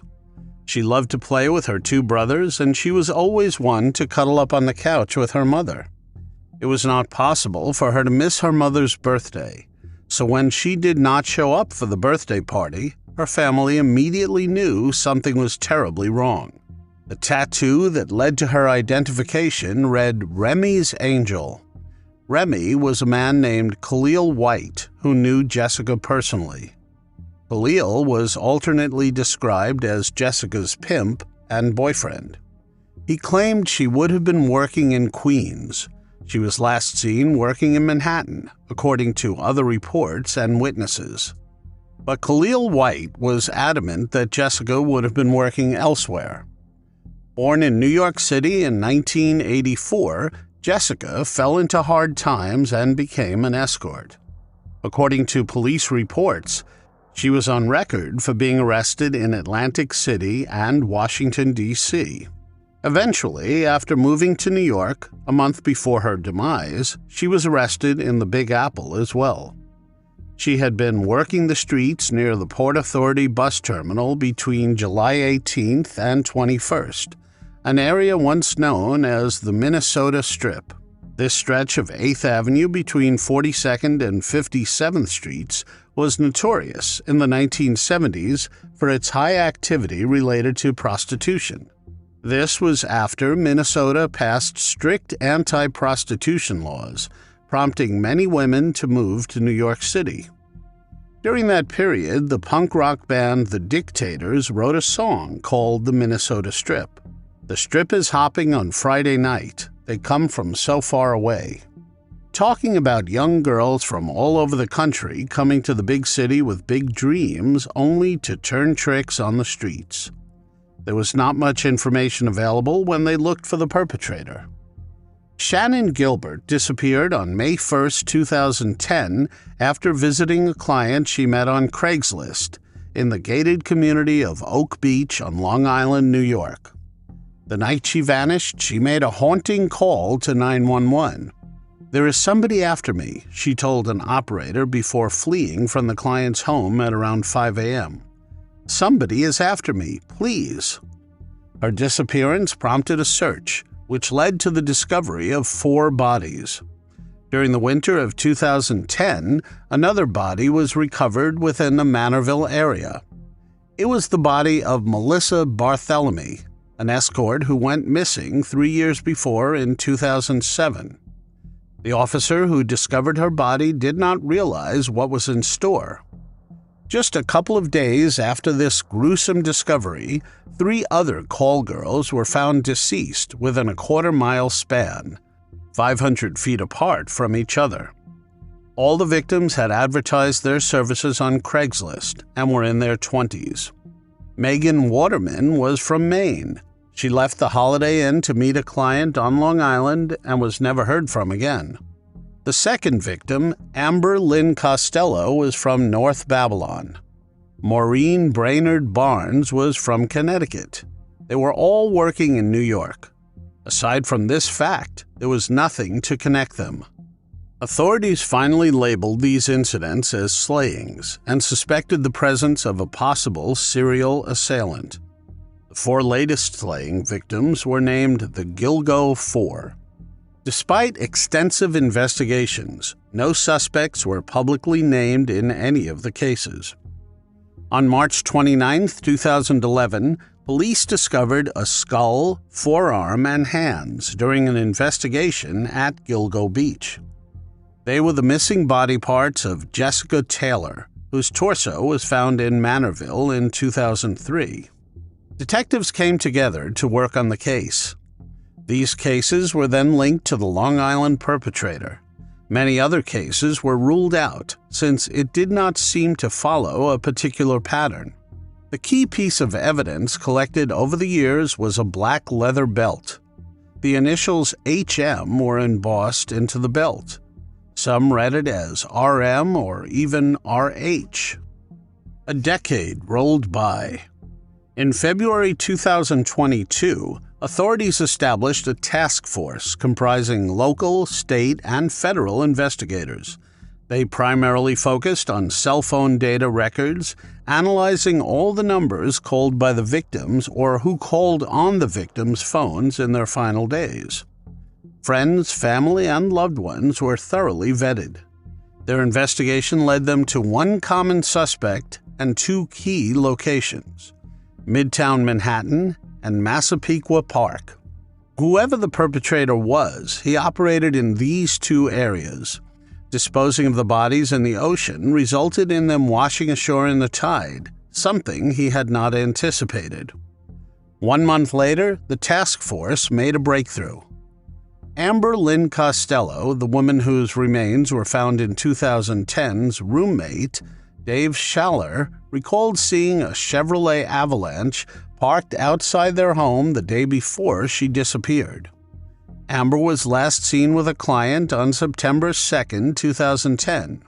It was a tall man with oval glasses. Dave recounted coming home to find Amber hiding in the bathroom while a large man threatened her. He said the man was large, like Frankenstein. He then confronted the man, leading to a physical altercation that forced the man to leave in his truck. The next day, other witnesses reported seeing a similar truck shortly after Amber left to meet her client. Dave said this man was the first person he thought of when he heard about Amber's case. For 13 years, that face and truck never left his mind. This would prove to be an important lead.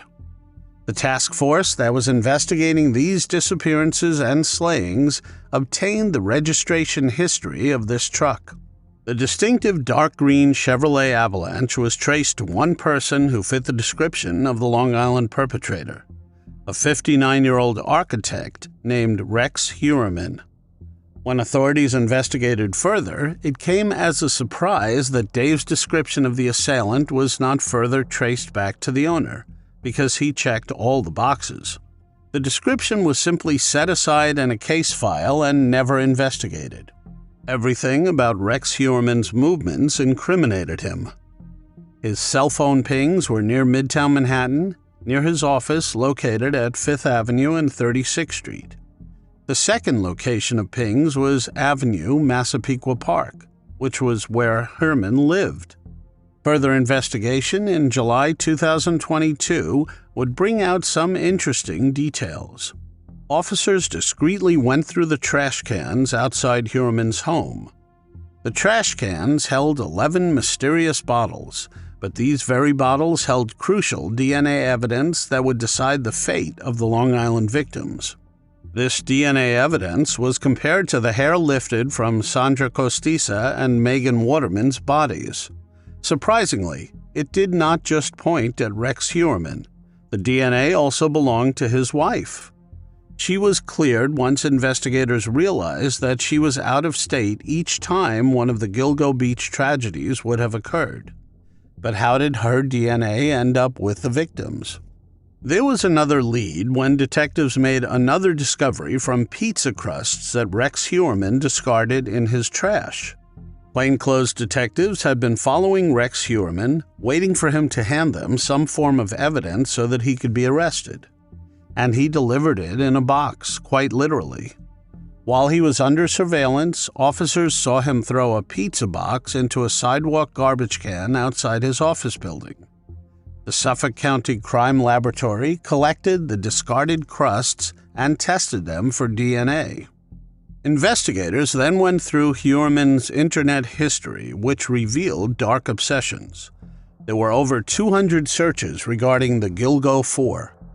Heuermann had gone deeper, looking up pictures of the grieving families of the victims. Some of the searches were obvious. Why could law enforcement not trace the calls made by the Long Island serial perpetrator? Why has the Long Island serial perpetrator not been caught? And new phone technology may be key to break-in case. He was deeply involved in this case. He had looked up podcasts and documentaries regarding the four famous victims. He even searched about the 2022 task force that was created to fish him out. This was ironic, considering they were zeroing in on him, simultaneously uncovering information about him. Investigators proved that he used burner phones to call up escort services and had a separate email account for soliciting street workers online via Craigslist. The Google warrant was obtained in secrecy so that Hewerman would not be alerted to the investigations or how close he was to the grasp of the law. His email accounts were used to watch some disturbing, macabre forms of adult films. They were mostly torture films of women and children being abused in all ways possible. He even used this account to exchange selfies with future intimate companions. Further investigations uncovered additional suspicious details that, although not directly related to the case, provided insight into his background. From 2014 to 2022, Hewerman initiated 4 lawsuits in New York courts against drivers. He alleged severe and permanent injuries from car accidents, according to court records. 3 of these cases were resolved through settlements or discontinuation, while the most recent one remained ongoing. During an April 2018 deposition for one of the cases, Hewerman shared information about his personal and professional life. He stated that he still lived in his childhood home in Massapequa Park, Long Island, with his wife of 22 years, daughter, and stepson. When asked about sports, he mentioned that his only competitive activity was rifle shooting. As a gun enthusiast, Hewerman possessed an impressive collection of firearms. Hewerman had also defaulted on taxes for over a decade. Nassau County records show that he was served with 6 tax liens that were filed by the IRS between 2010 and 2021. His tax debt exceeded $425,000. Police began compiling evidence to build a case against him and arrest him. Who is Rex Hewerman? An architect originally from Manhattan, Hewerman attended Alfred G. Burner High School while living in the same house in Massapequa Park. His house was poorly supported by bare wood. There was even grass on the roof and faded shingles. The yard was always messy, sticking out like a sore thumb amongst the neat homes on the rest of the block. The working-class suburb was an hour's drive from Midtown Manhattan, where he would work later on. Rex Hewerman's father was an aerospace engineer who helped build satellites at work. He was a wood enthusiast and crafted furniture at a workshop in his house. He was married to Asa Ellerup in the very same house. Asa had a son with special needs, whom Hewerman raised as his own. The couple also had a daughter together. An architectural consultant in Manhattan since 1987, Rex Hewerman worked on significant projects with the city, at JFK Airport, and for notable clients such as Cipriani. Steve Kromberg, a property manager who worked with Hewerman for 30 years, described him as a big, goofy guy, a little bit on the nerdy side. In contrast, others like Nicholas Furshaw, a neighbor, characterized Hewerman as creepy and unapproachable, someone who seemed to lurk in the shadows.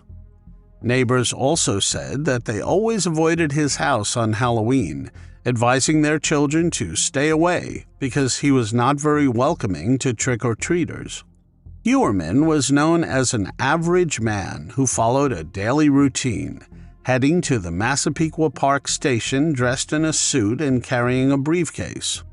According to a neighbor named Barry Auslander, Hewerman appeared to be a typical businessman, someone who blended in without drawing suspicion. He was neither exceptionally charismatic nor particularly unpleasant.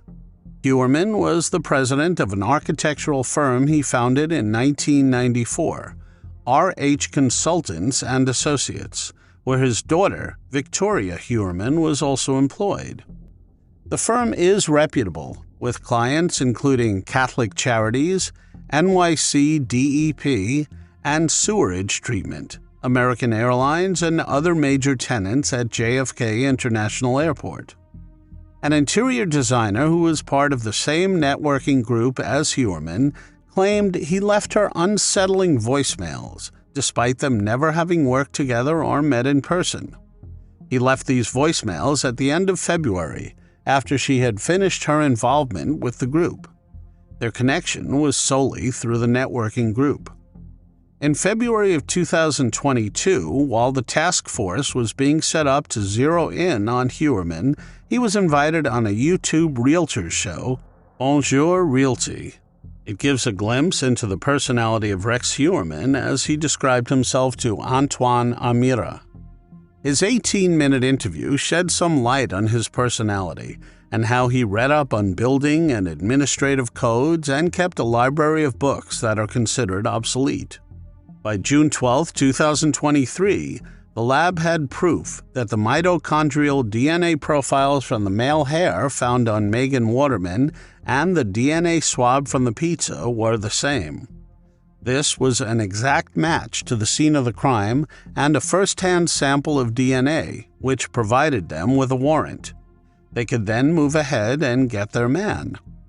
Detectives also believe that Hewerman had quite possibly slayed his victims inside his Massapequa Park home in Long Island, New York. His wife and children were also away visiting another state when he was carrying out such atrocities. After a lot of secrecy, they had enough to bring him in. There were confirmed reports of a soundproof secret chamber in the house, according to contractors who had worked there. Rex Hewerman also had more than 279 licensed weapons, with 90 pieces of arms known to others. Quite a gun collection, and all the more reason to avoid risking a shootout. They had to be discreet and quick when arresting him. On July 23, 2023, he was walking on the sidewalk in Midtown Manhattan. Unbeknownst to him, plainclothes officers were surrounding him in an attempt to arrest him without resistance. To their surprise, Hewerman came almost willingly without any emotions. Not even surprised, he was just incredibly quiet. After his arrest, authorities arrived at his house in Massapequa Park to confiscate his electronic devices, which might contain crucial evidence. During this time, they also informed his wife and children about the charges. At the time of his arrest, his family was at home. As the police cars arrived with sirens blaring, Asa and her children were in shock and bewildered. Neighbors came out to witness the commotion, unable to believe that the seemingly ordinary architect next door, who worked a regular 9-to-5 job, was a dangerous individual. Although reports of a soundproof vault were debunked, authorities did find a large vault in the basement, secured with a heavy iron door. Inside, it contained a substantial cache of arms and ammunition, all belonging to Hewerman.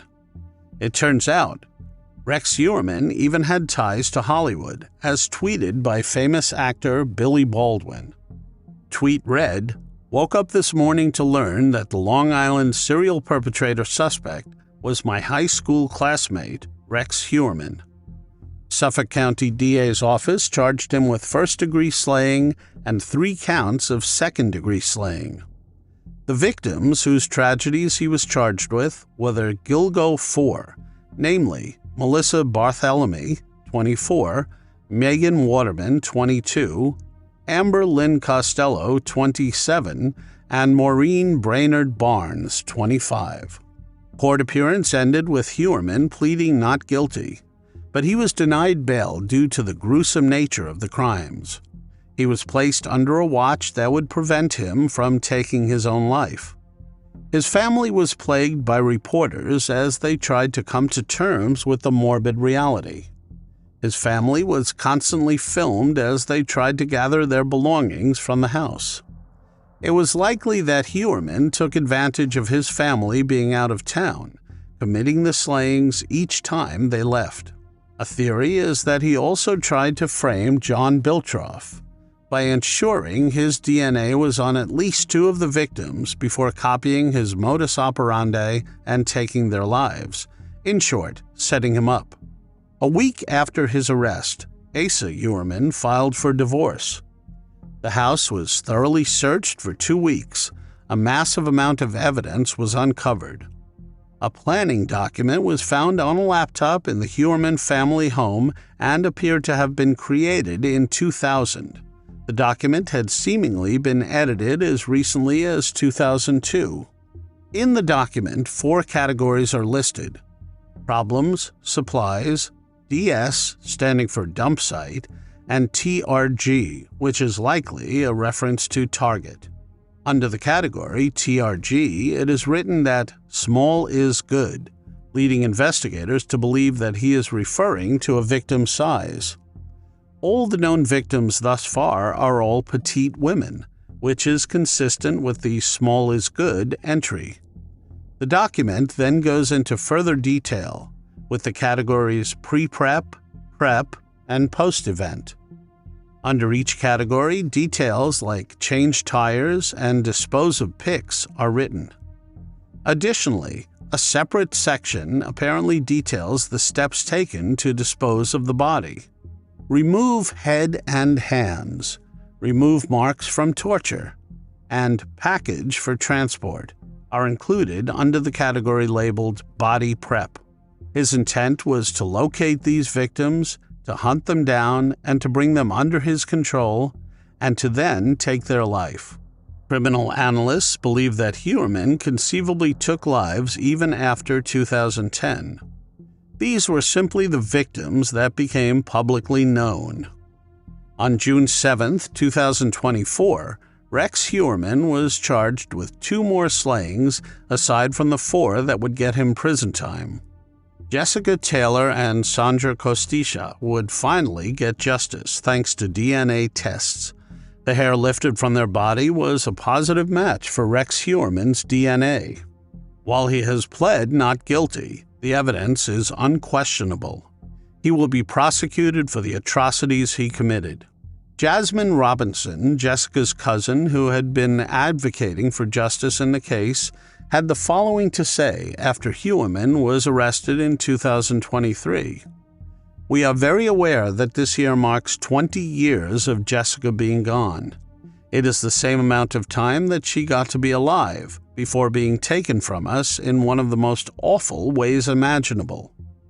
She also then expressed hope that Heurman's arrest may lead to a break in Jessica's case as well, which in 2024 it did. Jasmine also had the following to say: "Jessica was a person who was a true force. She had a huge heart, and she is incredibly loved and missed. She was an inspiration and somebody that I looked up to. She also had a feisty streak and would stand up for herself when necessary. She did not easily take disrespect."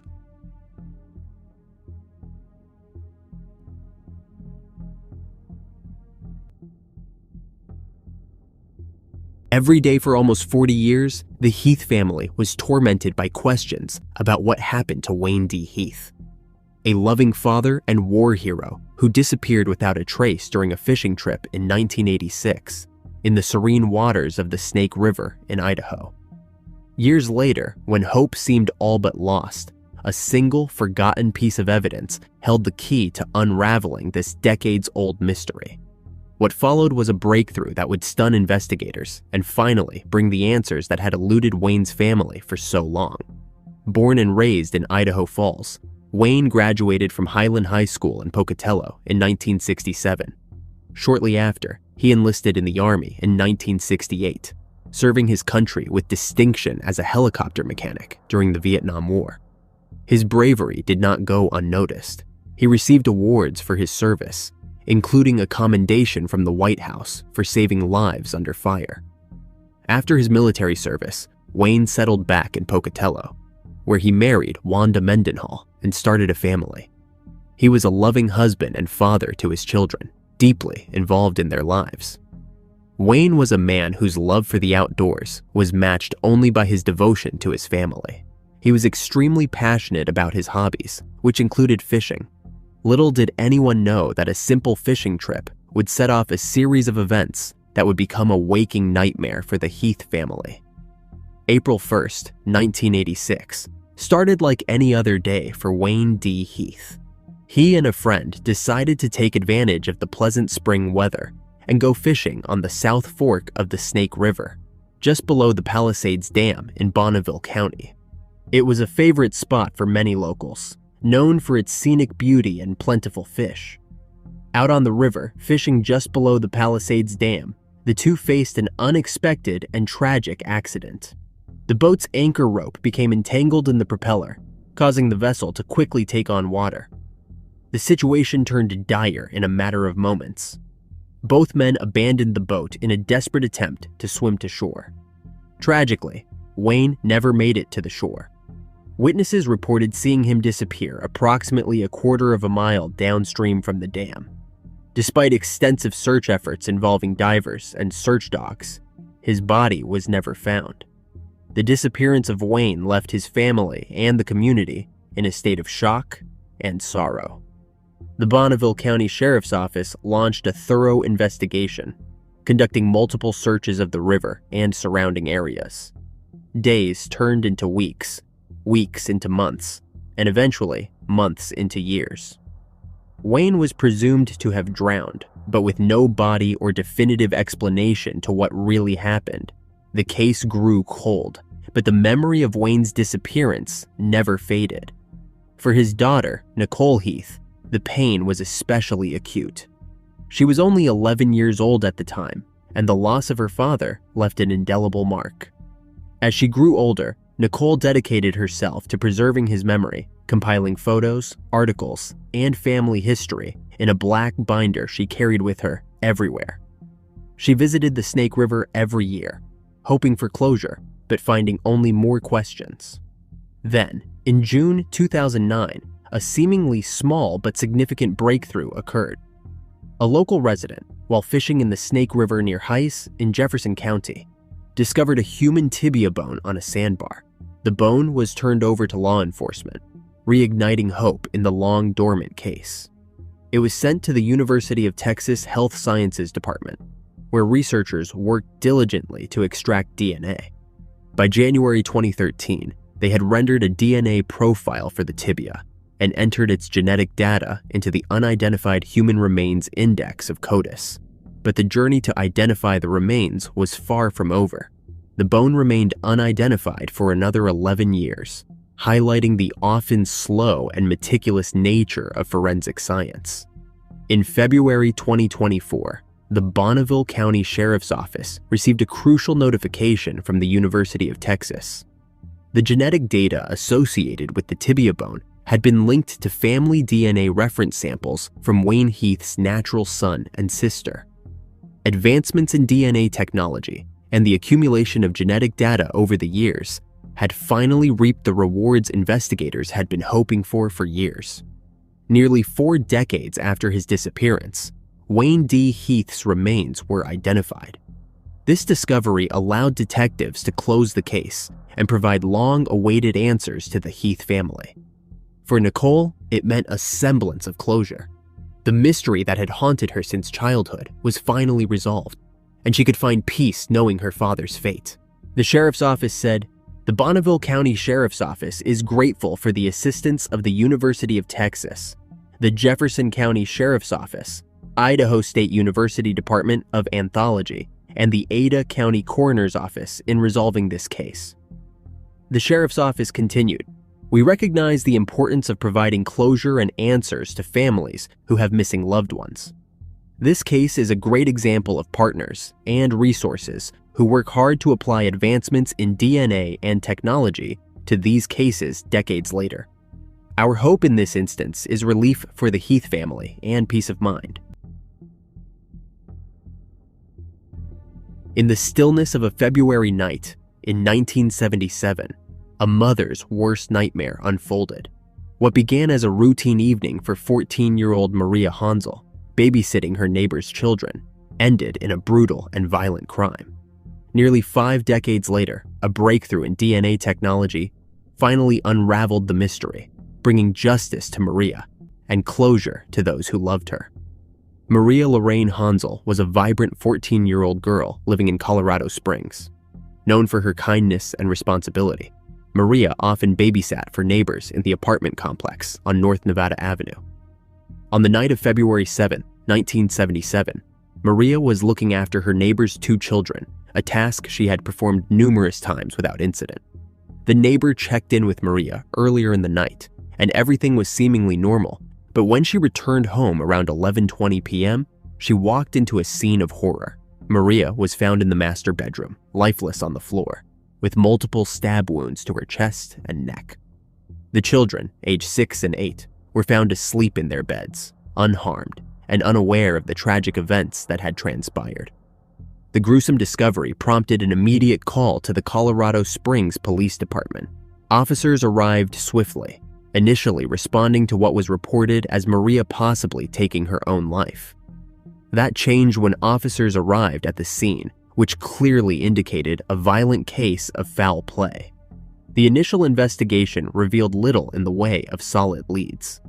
The young son of the neighbor provided a chilling account to the police, recounting how he had been awakened during the night. He walked out into the hallway and witnessed a male figure holding Maria's mouth and taking her into the master bedroom. The suspect, described as a white male around 17 years old, 6 feet tall, with acne, and wearing a fluffy blue coat, blue jeans, and black sneakers, vanished without leaving a clear trail. Despite the harrowing eyewitness account and the immediate efforts of law enforcement, the investigation soon hit an end. Evidence collected from the scene, including a bloodstain on Maria's jumpsuit, was carefully preserved, but without the advanced forensic technology available today, it led to no significant breakthroughs at the time. Years turned into decades, and Maria's tragic case grew cold. The community held on to hope, but as time passed, the prospect of justice seemed increasingly elusive. Maria's family continued to mourn, their pain compounded by the lack of answers. In 2019, more than 4 decades after the violent crime that would take Maria's life, a ray of hope emerged. Advancements in DNA technology had revolutionized the field of forensic science, allowing investigators to re-examine old evidence with new methods. The bloodstain on Maria's jumpsuit, long preserved in evidence storage, was submitted for analysis to Parabon Nanolabs. Using cutting-edge techniques, they developed a detailed suspect profile from the DNA sample. The profile was then compared against entries in public genealogy databases.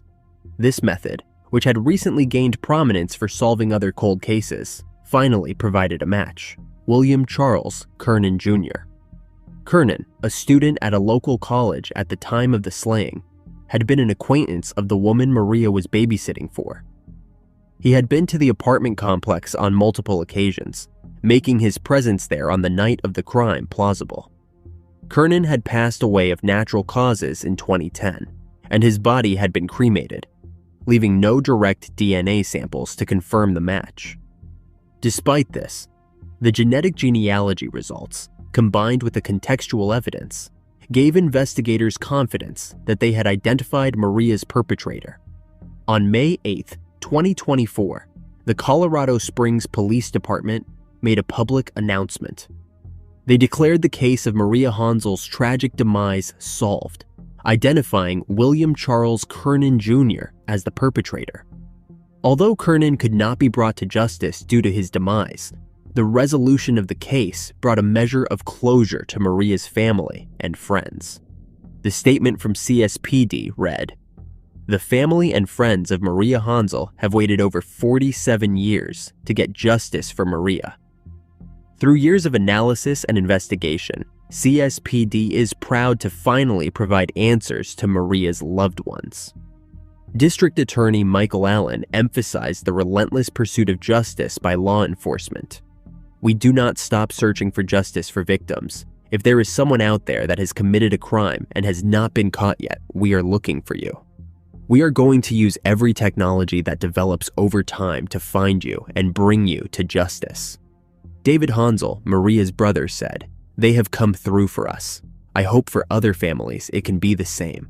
He also said, "I've been on the phone probably once a week for the last 5 years, calling, and they have come through for us."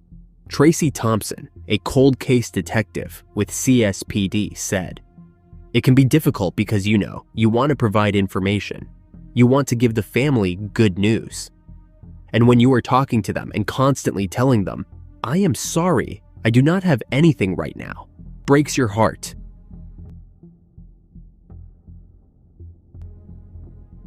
In a small town west of Niagara Falls, a mystery that had eluded detectives for a quarter of a century was finally unraveled. The brutal slaying of 26-year-old Nadine Gurczynski, discovered in a roadside ditch in 1999, had long been a haunting cold case. But with the advent of cutting-edge genetic genealogy, investigators were able to connect the dots and reveal the identity of the elusive perpetrator. As the pieces of the puzzle fell into place, the haunting truth about who was responsible for Nadine's tragic fate came to light, bringing both revelation and closure to a grief-stricken family. Nadine Gurczynski was a 26-year-old woman from Toronto, Canada. Known for her vibrant personality and warm presence, Nadine was not just a daughter, wife, and mother. She was also a cherished member of her community. Nadine's life was marked by her strong connections to her family. Although she and her husband, Paul, got divorced, they remained in contact and raised their children. On May 8, 1999, Nadine Gurczynski's lifeless body was discovered in a roadside ditch near Victoria Avenue and 8th Avenue in Lincoln, Ontario, a small town west of Niagara Falls. Nadine, who was partially dressed, had been strangled to her end. Her body was found by passers-by who alerted the Niagara Regional Police Service, NRPS, to the grim discovery. The initial investigation into Nadine's tragic case was complex and challenging. Police quickly identified her from images of her face that were shared with the public, but finding the person responsible proved elusive. Detectives focused their efforts on piecing together a timeline and establishing Nadine's movements leading up to her demise. They suspected that the perpetrator was a truck driver, given the nature of the crime scene and Nadine's work at a strip club, which might have brought her into contact with transient individuals. Investigators canvassed truck stops between Niagara and Mississauga, where Nadine worked, and scrutinized potential suspects. They also collected and analyzed DNA from the crime scene, uploading it to national and international databases, including Interpol. Despite their efforts, no matches were found in the existing databases. In 2006, police investigated Michael Durant, a suspect linked to other violent crimes in the area, but he was eventually ruled out as a suspect in Nadine's case. Michael's connection to the case was dismissed, as there was no evidence linking him to Nadine's violent slaying. As the years went by, the case went cold, with no new leads or breakthroughs. It was not until 2021 that significant progress was made. The NRPS, in collaboration with the Toronto Police Service's Cold Case Unit, the Centre of Forensic Sciences, the Chief Coroner's Office, and Ontario's Ministry of the Attorney General, began using advanced genetic genealogy techniques. DNA from the crime scene was sent to a specialized laboratory in the US, which used genetic genealogy similar to consumer DNA testing services like Ancestry DNA or 23andMe. The lab created extensive family trees based on the DNA profile, narrowing down potential suspects. In 2023, the investigation zeroed in on Joseph Archie Raymond Brousseau, a truck driver who had worked in the Niagara region. Although Brousseau had passed away in 2017, investigators obtained a DNA sample from his remains and compared it with the DNA from the crime scene. The match confirmed that Brousseau was responsible for Nadine's demise. Further investigation revealed that Brousseau had traveled extensively and had connections to the Niagara region, aligning with the initial suspicions about the nature of the crime. He was 34 at the time of the slaying. Detective Staff Sergeant Andrew Neville revealed, "Being a truck driver, we were able to determine that his trucking routes brought him in and through the Niagara region. He was a trucker throughout Canada and the United States, and we were able to determine that he utilized some of our roadways in Niagara, which could lead to his familiarity with the area." The resolution of Nadine Gurczynski's horrific case after 25 years brings a measure of closure to a long-suffering family and showcases the importance of the remarkable advances in forensic science on cold cases. While Brousseau's demise makes any legal accountability impossible, the breakthrough highlights the dedication of law enforcement and forensic experts who tirelessly worked to solve the case. Nadine's family expressed their gratitude to Niagara Police in a statement and fondness for new technologies that progressed the closure of the case. We want to recognize that Nadine was an incredibly important part of our family. She meant more than a news headline. She was a beautiful young woman inside and out, mother, wife, and now grandmother who had her whole life ripped away from her and everyone who loved her. She is very loved and missed every day by her whole family, and we will always make sure her memory lives on forever.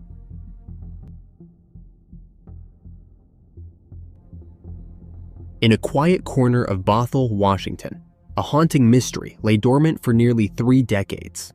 On a fateful April night in 1993, 15-year-old Melissa Lee vanished from the safety of her home, only for her body to be discovered the next day, discarded and left to be forgotten in a ravine. The case eventually grew cold. That was until the relentless advances of modern forensic science resurrected the case from obscurity, the clues hidden in genetic strands, and discarded cigarette butts that would finally help unmask a predator. Melissa Lee, a vibrant and hopeful 15-year-old from Bothell, Washington, was a young life full of promise and potential. Melissa lived a content and simple life, and no one could have predicted the terrible fate that awaited her.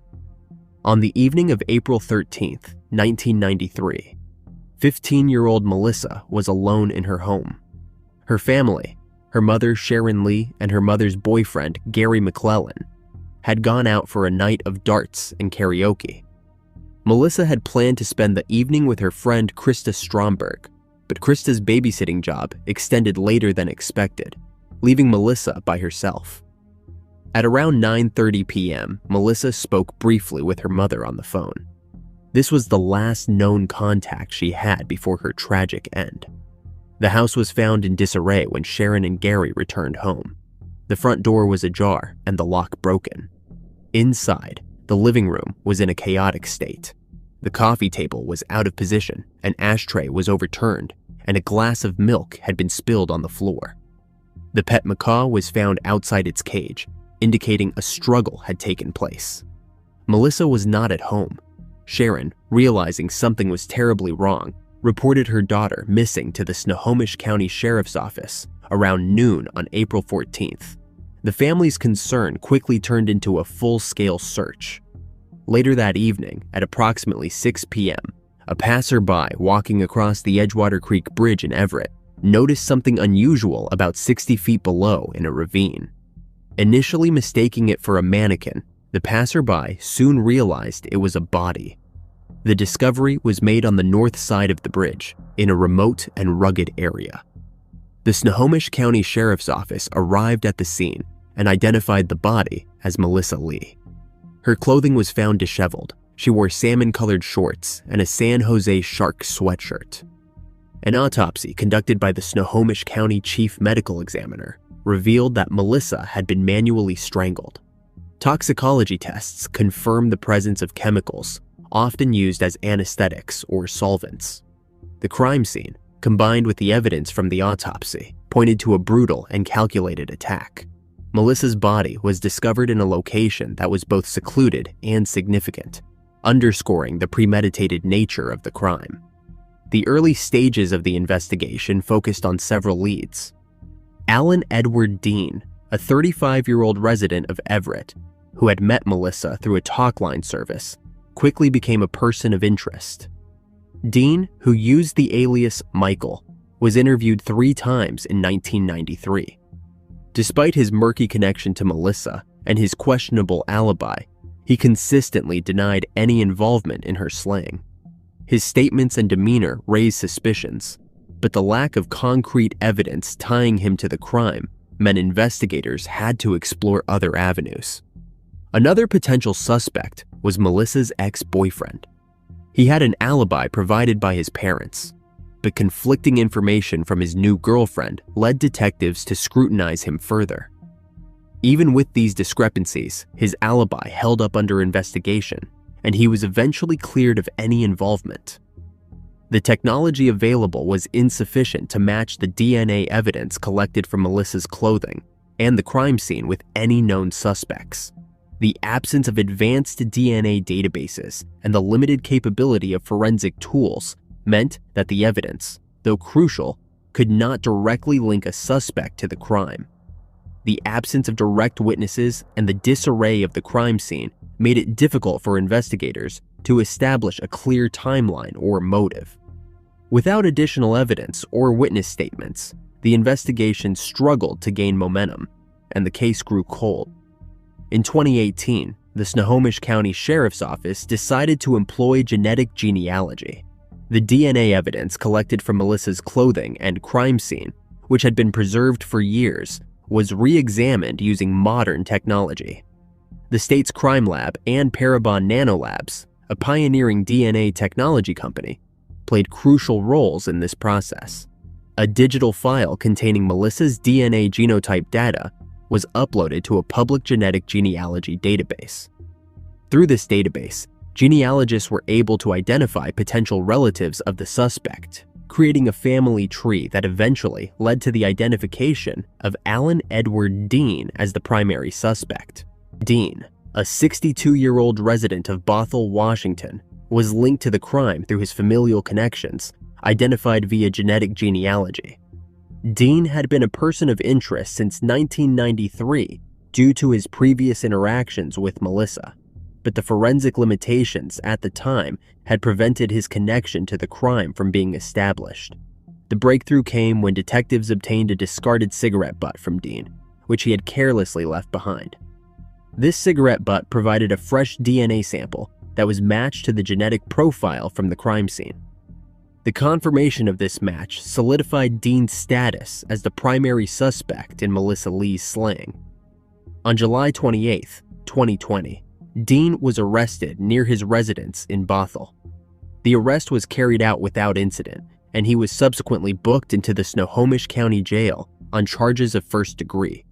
For Melissa Lee's family, particularly her mother, Sharon Lee, the long-awaited development was a bittersweet moment. During a press conference held the day after Dean's arrest, Sharon expressed her deep emotional relief, stating, "I am so happy I got to live long enough to see this happen. I hope he rots in hell." The trial, in March 2024, would ultimately determine the full extent of Dean's culpability and the appropriate legal consequences for his actions.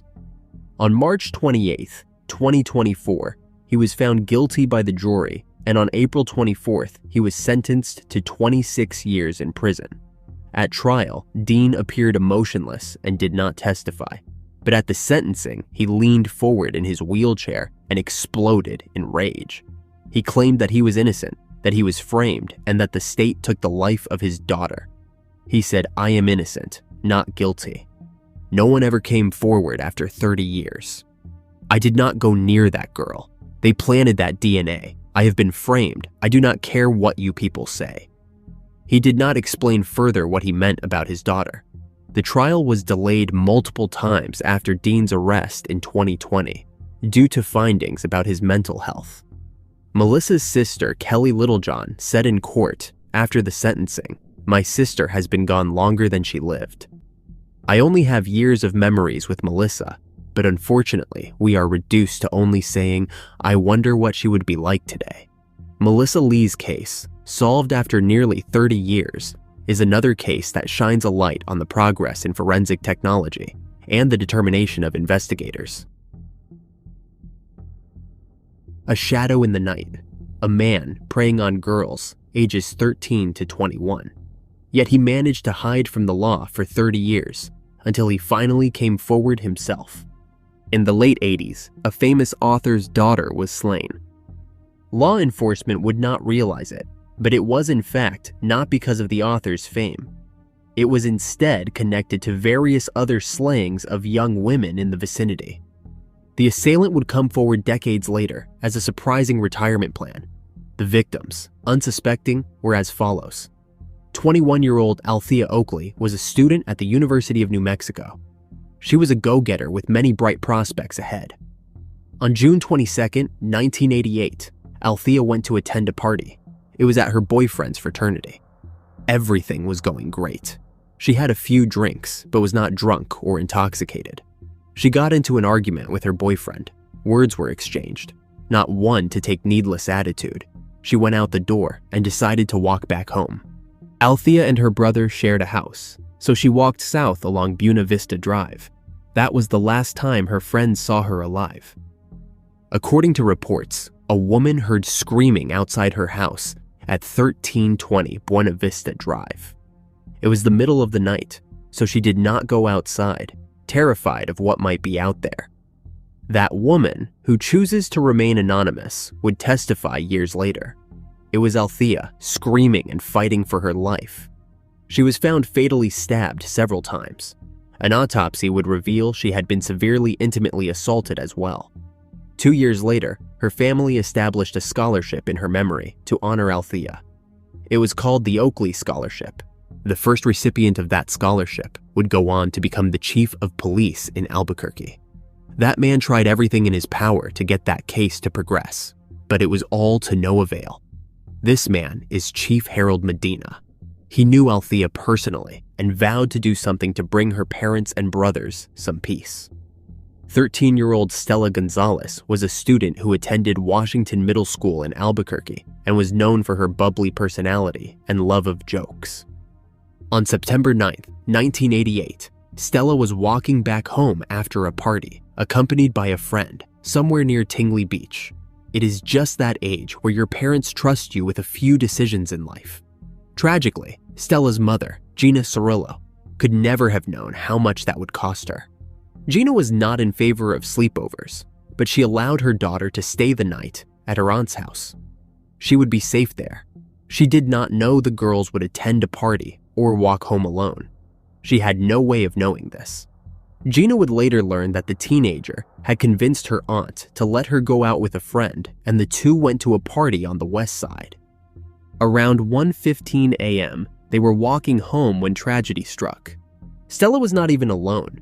She was walking with her friend when an unknown suspect shot her in the head, cruelly. There was no reason for her to lose her life. The family had no enemies. She was a child. There were no signs of assault either.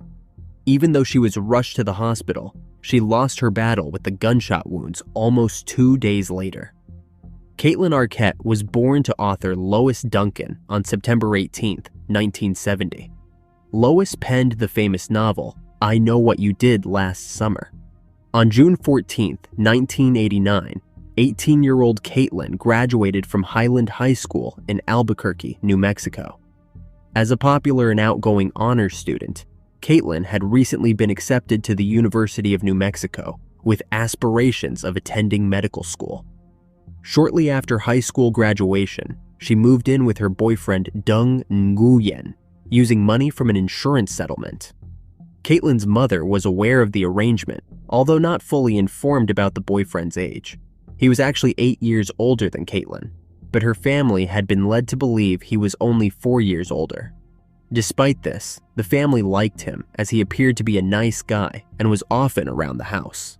Unfortunately, they did not know this, but Caitlin and Dung were involved in an insurance scam.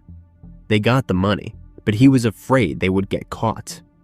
6 weeks later, on July 16th, Caitlin confided in her mother about the serious problems she had been having with her boyfriend since they moved in together. She asked her mother to lie to him about her whereabouts, emphasizing the urgency of her situation. Caitlin explained that she had a big fight with Dung, was breaking up with him, and planned to go to a friend's house for dinner. She intended to either spend the night there or return to her parents' house, but she was not going back to the apartment.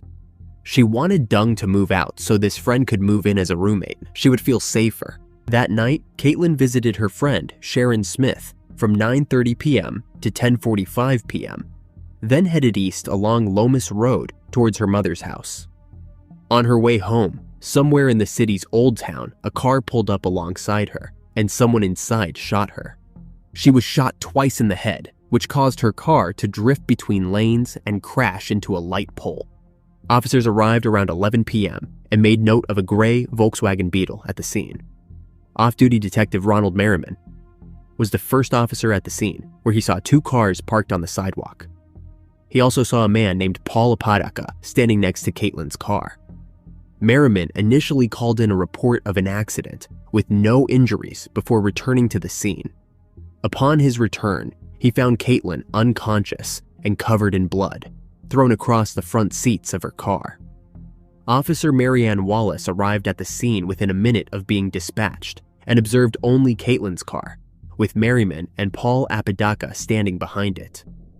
Merriman informed Wallace that Caitlin had been injured in a traffic accident and that he had called for an ambulance. However, Wallace noticed a bullet-shattered driver's side window and realized it was a crime scene, not a car accident. She then called for backup. Merriman and Wallace claimed that they opened the passenger door of Caitlin's car and found her bleeding heavily from her head.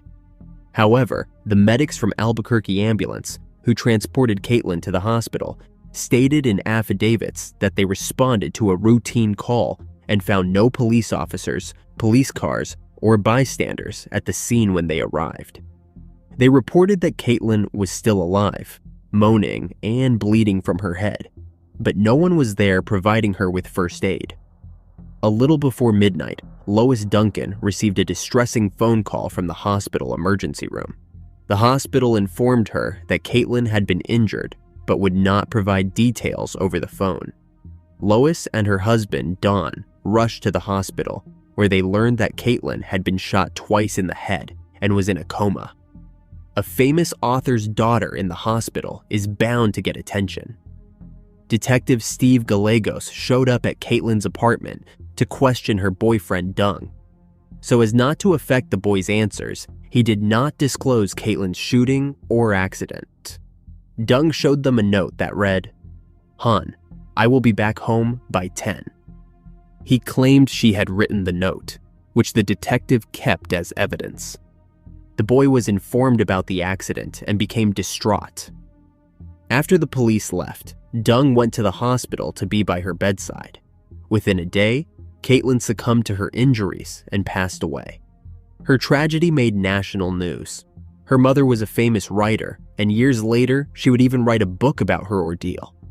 A fictitious novel, but a book on the circumstances surrounding Caitlin's demise. A man living nearby reported hearing what sounded like gunshots, and then saw a Volkswagen Bug speeding away from the scene. However, Detective Ronald Merriman did not see this, and there were no reports of late-night high-speed chases in downtown Albuquerque that night. Police used the written directions they found on the floor of Caitlin's car to lead them to Sharon Smith's house. Sharon told APD that Caitlin arrived at her home at 9:30 p.m.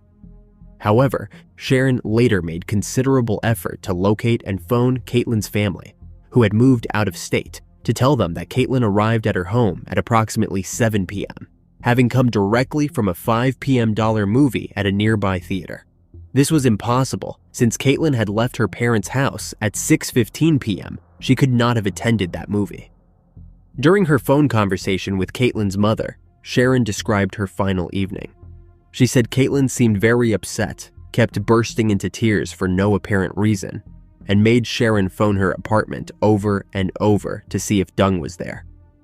She did not want to speak to him, just to nail down his whereabouts. There was never an answer. Sharon dialed the apartment for the final time at 10:40 p.m. There was still no answer. A few weeks later, Lois found out something troubling, something that was a clue. There were 3 phone calls from Caitlin's apartment, almost at the exact time she passed away, since both Caitlin and her boyfriend were at the hospital. Who was this mystery caller? The calls were made minutes after she had been pronounced deceased. The number, oddly, belonged to a paralegal in Orange County, a Vietnamese paralegal. According to neighbors, Caitlin was afraid of Dung's friends, especially when they only spoke in Vietnamese around her. They would make fun of her, and there was an air of hatred. Was all this connected somehow? The police conducted 6 months of thorough investigations and concluded that it was just a random act of violence. Perhaps a mugging gone wrong, or she got caught up in a gang war. But Lois refused to believe this. She knew there was something deeper at play here. She vowed not to give up on Caitlin so easily. Lois hired her own private investigator to gather more information. Pat Caristo, the investigator, was quite well paid and famous. Caitlin's insurance claim was due to an insurance fraud, a fraud she had not committed by herself. It was the result of being tied up with an infamous criminal organization. Caitlin and Dung had gone to Southern California in April that year. They became involved in the scam when Dung hit another car, but this entire thing was pre-planned. In March, Caitlin had used her mother's credit card to rent a car. A Vietnamese gang set up a car accident to get insurance money. Participants in the staged accident were supposed to claim soft tissue injuries to their necks and lower backs, receiving treatment from a complicit doctor. A law firm in Orange County, California, managed all the insurance claims. Caitlin and her boyfriend received $1,500 as their portion of the settlement. Initially, everything was completely fine, but Pat Caristo had some more information. Caitlin found out that it was not just a $1,500 scam. It was a multi-million-dollar settlement. If Caitlin was breaking up with a criminal, she was possibly considered to be compromised. Could it be that she was targeted? An interesting development was that the Vietnamese paralegal, whose number had been called from her apartment, was responsible for setting up the car accident for insurance scams. 2 men were charged with fatally shooting Caitlin, but the case was dismissed by the DA because there was not enough evidence to prove anything.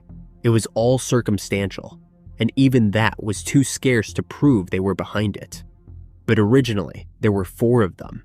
The arrest was based on a statement from a teenager, Robert Garcia, who later claimed he only confessed after many hours of police bullying and scaring. Garcia stated he was with Dennis Martinez in the back seat of Juve's Camaro and witnessed the shooting, identifying Miguel as the shooter and alleging that Juve dared him to do it. However, it was later discovered that Robert Garcia was incarcerated at a juvenile detention center at the time of the shooting. The case was dismissed 18 months later, but the damage was already done. Since he was incarcerated, it made it impossible to have been an eyewitness. Consequently, the district attorney dropped all charges due to a lack of evidence. Juvenal Escobedo was 21 when he and 3 other young men from his Martinez Town neighborhood were arrested and charged with the slaying of Caitlin Arquette. Shortly after the charges were announced, his life changed forever. Escobedo had aspirations of opening a mechanic shop or becoming a police officer before his wrongful arrest. The fallout from the case and the accompanying publicity dramatically altered the course of his life. The book written by Lois Duncan, Who Took the Life of My Daughter, surrounding a mother's quest for her daughter's perpetrator, mentioned his name throughout as one of the main suspects, further embedding his association with the crime in the public's mind. The wrongful arrest shattered Escobedo's plans and prospects. He became hesitant to reveal his full name and struggled to secure the kinds of jobs he wanted. The stigma of being linked to such a high-profile case lingered, making it nearly impossible for him to rebuild his life and pursue his original dreams. There were strange circumstances surrounding the investigation. On July 21st, 1989, the day of Caitlin's funeral, Sharon Smith, the last person to see Caitlin before the shooting, missed the funeral because she was in the emergency room with a severely wounded arm. Although she claimed the injury was caused by her pet dog, the scar suggested otherwise, and Sharon refused to sign a permit to release the emergency room report, raising suspicions of intimidation.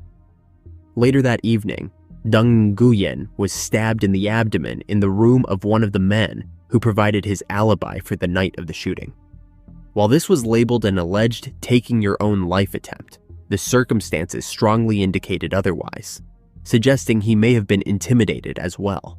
2 weeks after Caitlin's slaying, Ray Padilla, Dung's close friend and illegal substance supplier, allegedly attempted to take his own life by slashing his wrist. On the same day, Padilla's friends, Elena Chavez and Kathy Sanchez, who were with him at the time, also had their arms and wrists slashed in what were also deemed alleged attempts on taking their own lives. Why would completely normal, healthy people all want to end their lives at the same time on the same day? It did not make sense. Rather big coincidence. On February 11th, 1990, 3 weeks after his arrest with Miguel Garcia and Yuvie Escobedo, Dennis Marty Martinez was found with a slashed wrist, another alleged taking your own life attempt, but he survived. On February 4th, 1992, shortly after being released from prison when charges were dropped, Miguel Garcia was shot in the abdomen in an incident labeled as an alleged taking your own life attempt. He survived despite the bullet nearly paralyzing him. On September 24, 2003, Robert Garcia, initially claimed by APD to be an eyewitness to Miguel Garcia shooting Caitlin, was found passed away due to an illegal substance overdose with his body dragged into an alley. But Pat Caristo, the investigator, had her doubts. She pursued a lead. A man named Paul Apodaca had been in the vicinity. The 21-year-old would go to prison for assault charges much later, and Caristo ended up visiting him in 1995. Paul was incarcerated for assault against his 14-year-old sister, which is deeply disturbing. The man was very cooperative according to the investigator.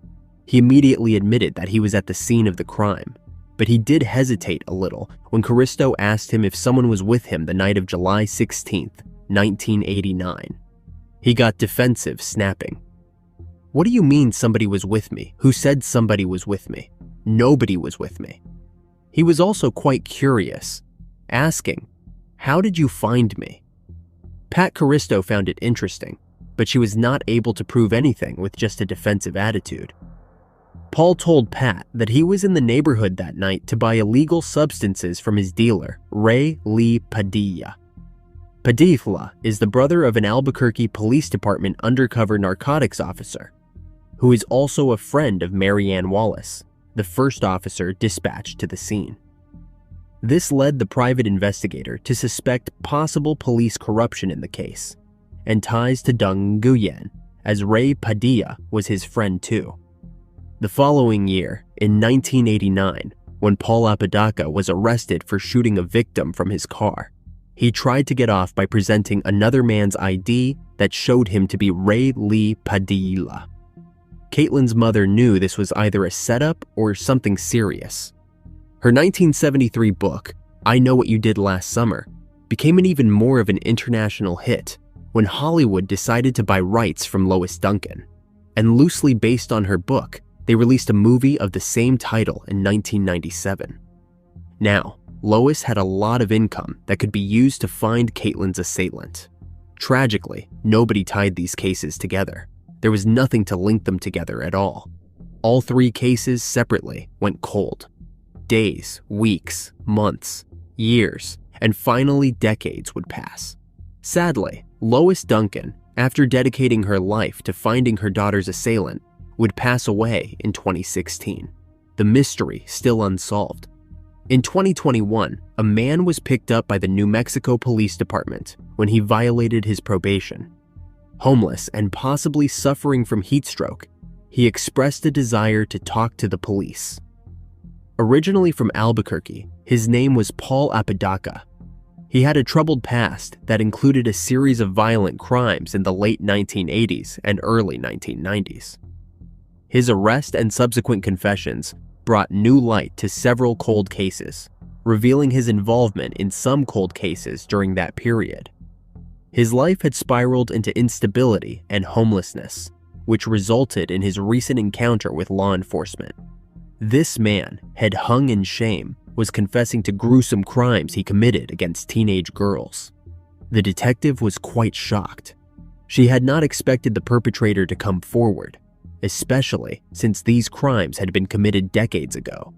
Before he went on to say anything further, the detective quickly read him his Miranda rights so that the confession could be admissible in court. He went on to say something that shocked the officer.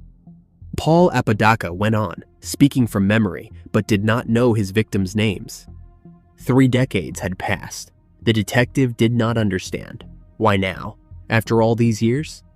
The detectives realized who all the victims were from the dates, locations, and circumstances. He allegedly confessed to the violent slayings as he spoke about his hatred for women and provided detectives with information that only the assailant could have known. Paul's history was quite disturbing. He was charged with assaulting his 14-year-old stepsister in 1995.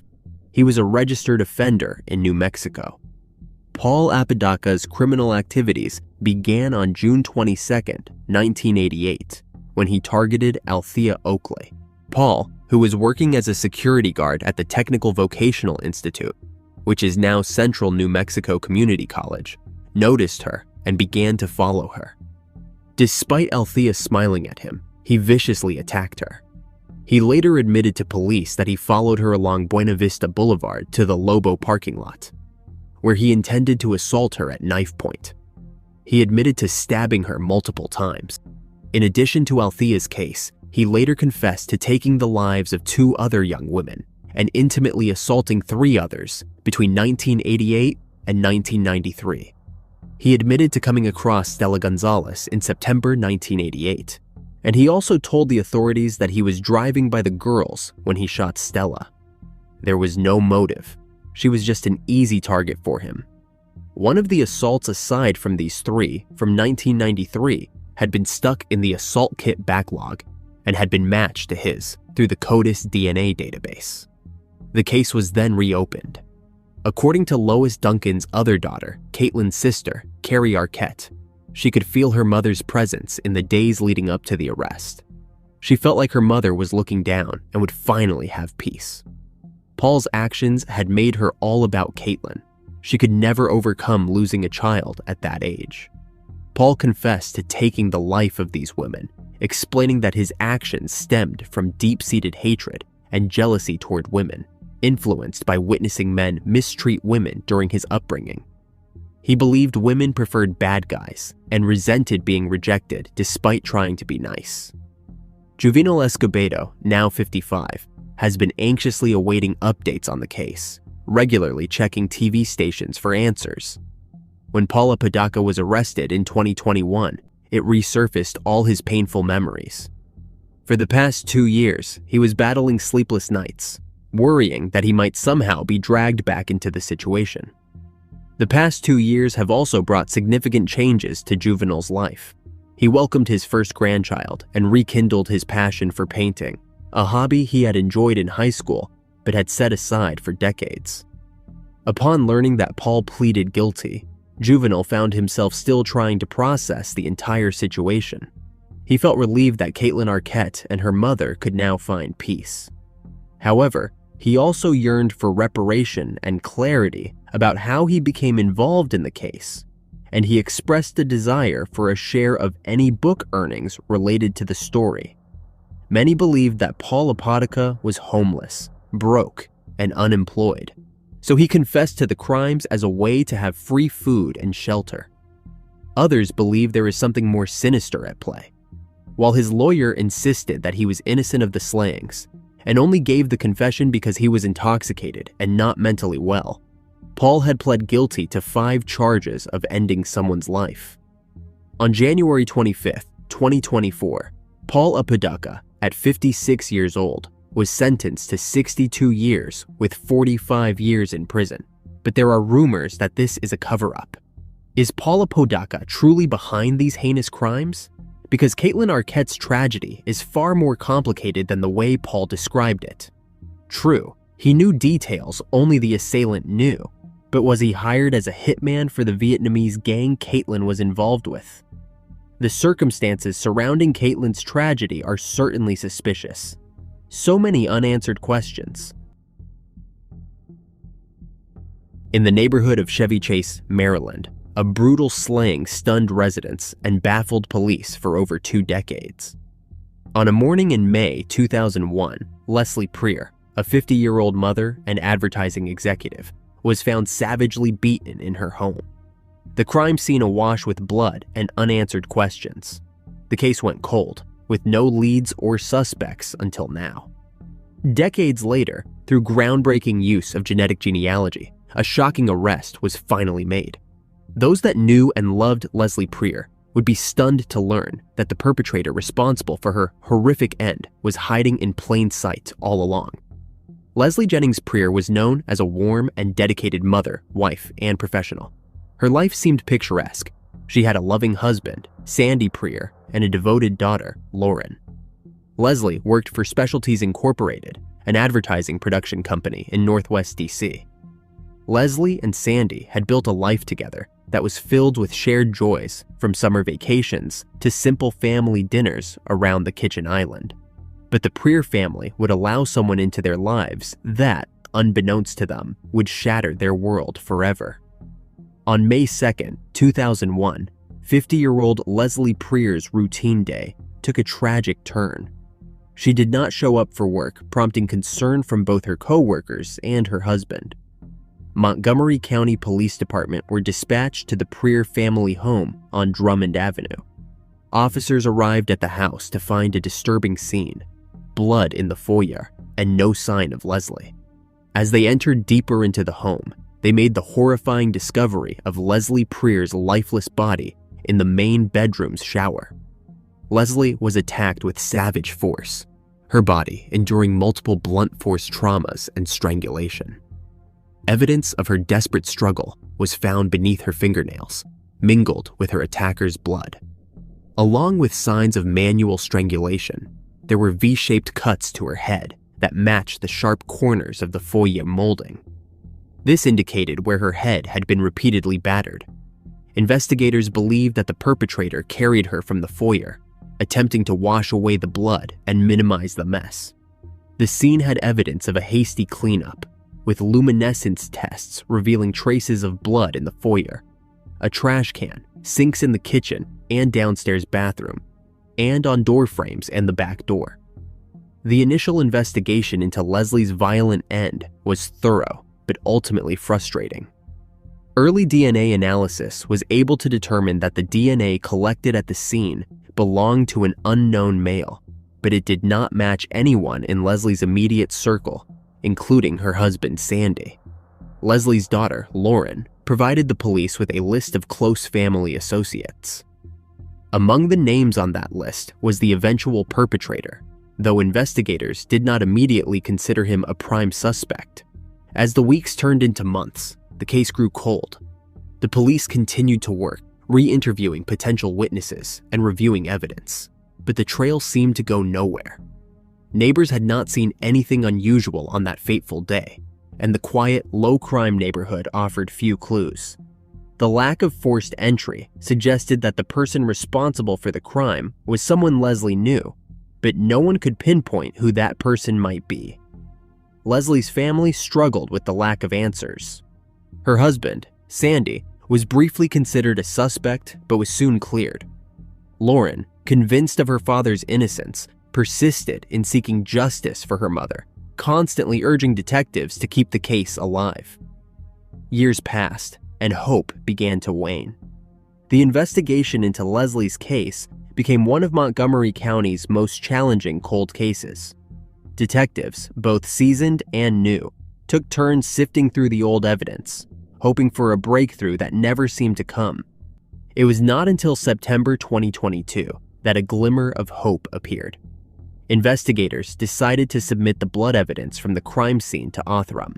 This decision would eventually lead to the long-awaited breakthrough that would crack the case wide open and bring Leslie's perpetrator to justice.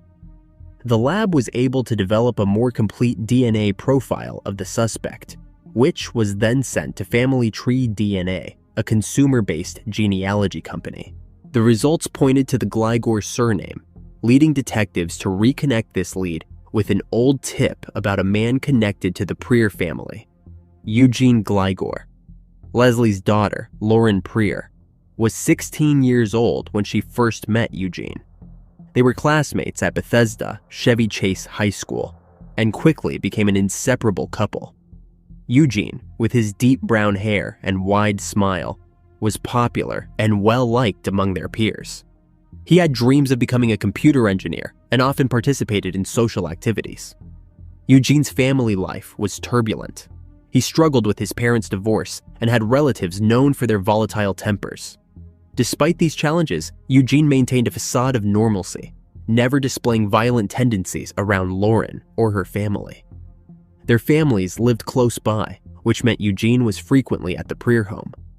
Leslie and Sandy welcomed him, treating him almost like a second son. Eugene joined them on family trips to the Outer Banks and Delaware beaches, where they played board games and built fond memories. While Leslie always spoke fondly of Eugene, Sandy had reservations, sensing something off about him, although he never had any concrete reasons to justify his unease. In June 2024, investigators collected Eugene's DNA from a discarded water bottle they saw him use and discard at Dulles International Airport. It was then confirmed it matched the DNA found at the crime scene. This led to his arrest on June 18, 2024, bringing a significant step towards justice to the long, cold case. Now, 44 years old, Eugene Dalcourt faces first-degree charges and was extradited from Washington, D.C. to Maryland. The arrest of Eugene Dalcourt for the slaying of Leslie Prier brought a mix of shock and relief to everyone, but especially to her daughter, Lauren. The revelation that her former boyfriend was the suspected perpetrator added a layer of personal betrayal to an already painful ordeal. She dated Dalcourt for 5 years, but had not spoken to him for several years at the time of her mother's demise. Soon after the funeral, Lauren recalled, she ran into him at a bar in Bethesda. She said she told him that her mom had lost her life, and he looked at her and replied, "I am so sorry. I have spoken to him. He did not seem weird. How you can look somebody in the eye knowing that you committed this crime and act like nothing happened is pretty unreal." Despite the breakthrough in the case, the police have not yet provided a clear motive for the brutal crime. Dalcourt is being held without bond. Prosecutors said he is a frequent international traveler and they see him as a flight risk. As they wait for the trial to commence, the Prier family and the community hope for further answers and justice for Leslie.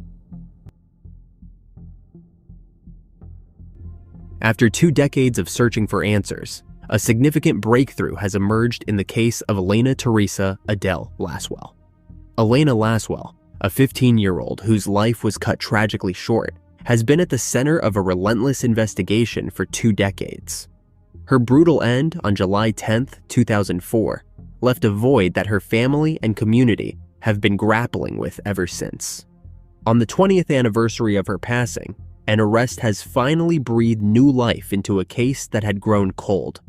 Elena Laswell was born on January 17, 1989, in Phoenix, Arizona. Her family, her parents, Steve and Molly, her 4 brothers, and her sister, held her in the highest regard. She was an avid participant in team sports growing up, enjoyed creating art, and had a special bond with animals. She attended several local schools, including St. Gregory's Catholic School, Serene Elementary School, and Phoenix Preparatory Academy, where she graduated in May 2004. Elena was eagerly anticipating starting North High School in the fall of 2004, full of hopes and dreams for her future. Dreams that would be shattered by a senseless and unimaginable crime. On July 10, 2004, at around 8 p.m. that evening, police responded to a distressing 911 call from a home on North 21st Drive in Phoenix, Arizona. After arrival, officers were directed to a room where they found 15-year-old Elena Laswell, severely injured and barely alive. Even with immediate emergency efforts, Elena was pronounced deceased at the scene. The case was subsequently handed over to the slayings detectives. Despite their diligent work and numerous investigations, they were unable to identify any suspects, and the case eventually grew cold. For years, Elena's family and the Phoenix Police Department faced the painful and unresolved frustration of an unsolved crime, with little hope for closure. Years later, a pivotal breakthrough surfaced. In 2012, advancements in DNA technology allowed detectives to re-examine evidence from the crime scene. Using sophisticated DNA collection and analysis techniques, investigators identified a profile that matched Sergio Francisco Reyes. By March 2013, the DNA evidence conclusively identified Reyes as a primary suspect. Sergio Reyes was 17 years old at the time of the crime in 2004, and his connection to the tragedy was not immediately known to investigators. Reyes was indicted by Maricopa County Grand Jury in 2014, but because he was residing in Mexico at the time, extradition procedures were required to bring him back to the United States. This process involved cooperation with U.S. Marshals and Mexican authorities. On July 10, 2024, the 20th anniversary of Elena's passing, Reyes was arrested and extradited to Phoenix.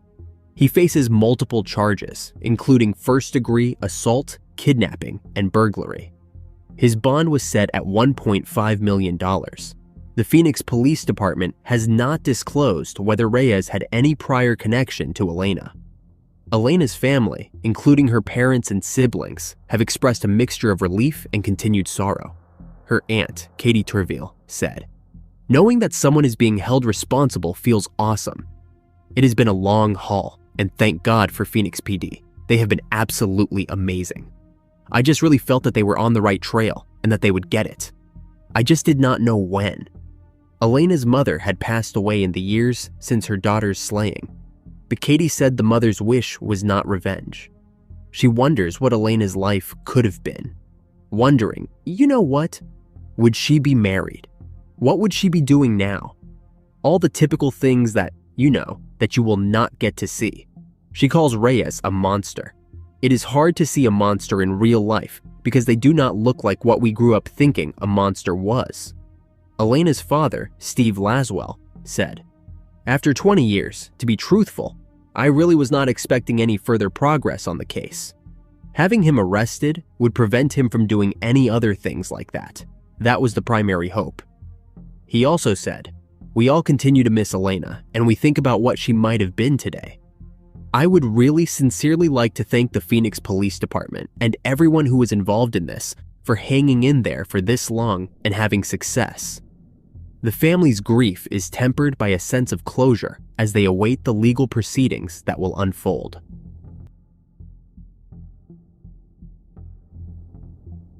In the chill of a December morning in 1999, Sanford, Florida, was gripped by a chilling discovery. A woman's lifeless body, brutally discarded in the woods, leaving behind a trail of unanswered questions.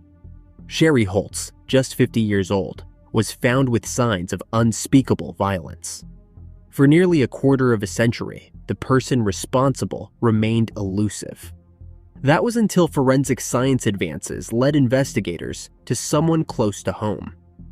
Sherry was in a long-term relationship with Gary Durrance, a man who, despite being described as her longtime boyfriend, was also known for a history of domestic disputes.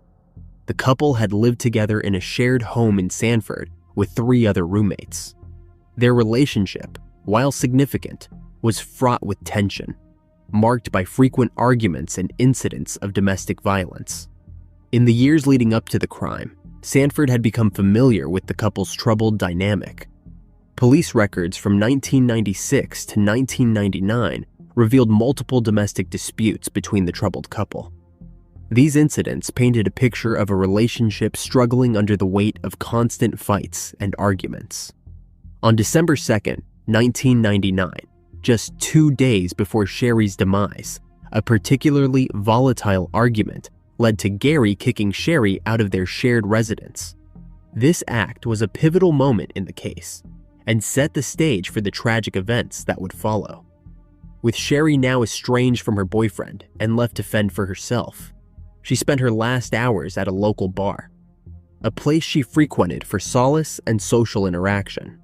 Sherry was last seen leaving the bar on the evening of December 3rd, 1999.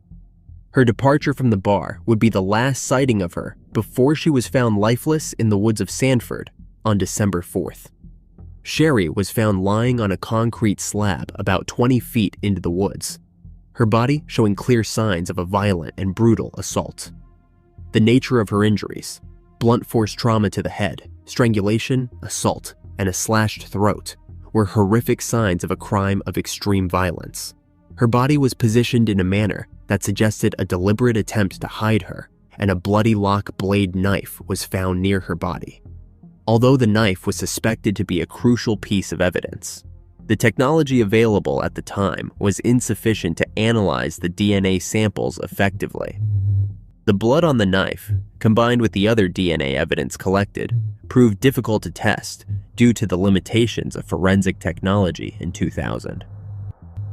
This would prove to be a significant hurdle in solving the case. Investigators also focused on Sherry's recent activities and relationships. This information brought Gary into the spotlight as a person of interest.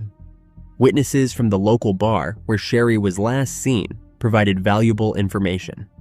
They confirmed that she had left the bar on December 3rd, but their accounts could not place her at the scene of the crime. This left investigators with few leads and no clear suspects beyond Durrance, who denied any involvement in the crime. The investigation also included attempts to trace Sherry's final movements and to identify potential witnesses who might have seen or heard something relevant to the case. Despite these efforts, the lack of concrete evidence and the passage of time made the case go cold. In May 2023, the Sanford Police Department reopened the cold case, driven by the advances in forensic science. Modern DNA analysis methods, capable of handling smaller and more degraded samples, were employed to re-examine the preserved evidence. This reanalysis proved pivotal. The DNA from the knife's blade was confirmed to be Sherry's blood, while the handle of the knife contained DNA that matched Gary Durrance, Sherry's longtime boyfriend. This was a crucial breakthrough, as Gary had been a person of interest due to his tumultuous relationship with Sherry and their reported domestic disputes. The new DNA evidence was further supported by re-interviews with witnesses and statements made by Gary, which indicated he had knowledge of the crime scene before it was officially discovered. These statements, made before the crime's details were publicly known, reinforced the case against him. This technological breakthrough not only identified him, but also enabled authorities to obtain an arrest warrant on July 17, 2024. He was subsequently taken into custody the following day and charged with second-degree slaying. The resolution of Sherry Holtz's case, after nearly 25 years, highlights the profound impact that advancements in forensic technology can have on cold cases. The identification and arrest of Gary Durrance is a testament to the relentless pursuit of justice by law enforcement and the evolving capabilities of forensic science. The DNA breakthrough, which linked Gary Durrance to the crime scene, demonstrates how even the most challenging cases can be reopened and solved with modern tools and techniques. For Sherry's family and the Sanford community, this arrest offers a long-awaited sense of closure and justice for a brutal and senseless crime. Durrance is being held at Seminole County's John E. Polk Correctional Facility and has a court appearance scheduled for September 10, 2024. In the quiet town of Prunedale, California, a chilling mystery from 1991 has resurfaced with startling new developments. For over 3 decades, the brutal double-slaying of beloved restaurant owner George Smith and his frail mother-in-law, Eva Thompson, remained unsolved. Until now. Following a groundbreaking advance in DNA testing, an arrest of a former employee has reignited this haunting case, leaving many still wondering, why? George Smith and his wife, Anna, were well-known figures in their community. In 1991, they owned and operated Smith's Restaurant, a popular family diner situated on El Camino Real. The restaurant was a cherished local establishment, known for its warm atmosphere and delicious meals, drawing customers from near and far. George Smith, at 67 years old, was the face of this thriving business, which had become a cornerstone of Prunedale's social life. His wife, Anna, was deeply involved in both the restaurant and their personal life, managing the day-to-day operations and maintaining their home. Their lives were intertwined with the community they served so well. Eva Thompson, Anna's 79-year-old mother, lived with them, relying on a hospital-style bed due to her inability to walk. Despite her condition, Eva was a beloved member of the household, and her presence was a comforting constant in the Smiths' lives. On November 11, 1991, a crisp autumn day turned into a nightmare for the Smith family and the small town of Prunedale. Anna Smith, having spent the day running errands, returned home in the early evening to a scene of unimaginable horror. The Smiths' residence, which also housed their popular restaurant, was now a crime scene. George Smith was discovered in his office, where he had been violently attacked. The desk, once a place for bookkeeping, now housed evidence of a savage assault. George had been seated, his life cut short in a gruesome act of brutality as he was stabbed from behind. In a separate part of the house, Eva Thompson, Anna's 79-year-old mother, was found in her hospital-style bed. Unable to walk and bedridden, Eva had been defenseless against her assailant. The violence inflicted upon her was equally merciless, and she too had been fatally stabbed. The crime scene seemed to have the hallmarks of a ruthless burglary gone awry. The screen of the house's door had been slashed, indicating forced entry. The brutality of the stabbings was evident, with both victims showing signs of defensive injuries, suggesting they had fought valiantly against their attacker. The initial investigation was chaotic but methodical. Crime scene investigators worked meticulously to collect evidence from the home and restaurant. They combed through the premises, searching for anything that could shed light on the identity of the perpetrator. The slashed screen door, the brutalized bodies, and the disarray within the house were carefully examined. Forensic teams gathered physical evidence, including potential DNA samples, fingerprints, and any trace of the weapon used. Early on, attention turned to potential suspects.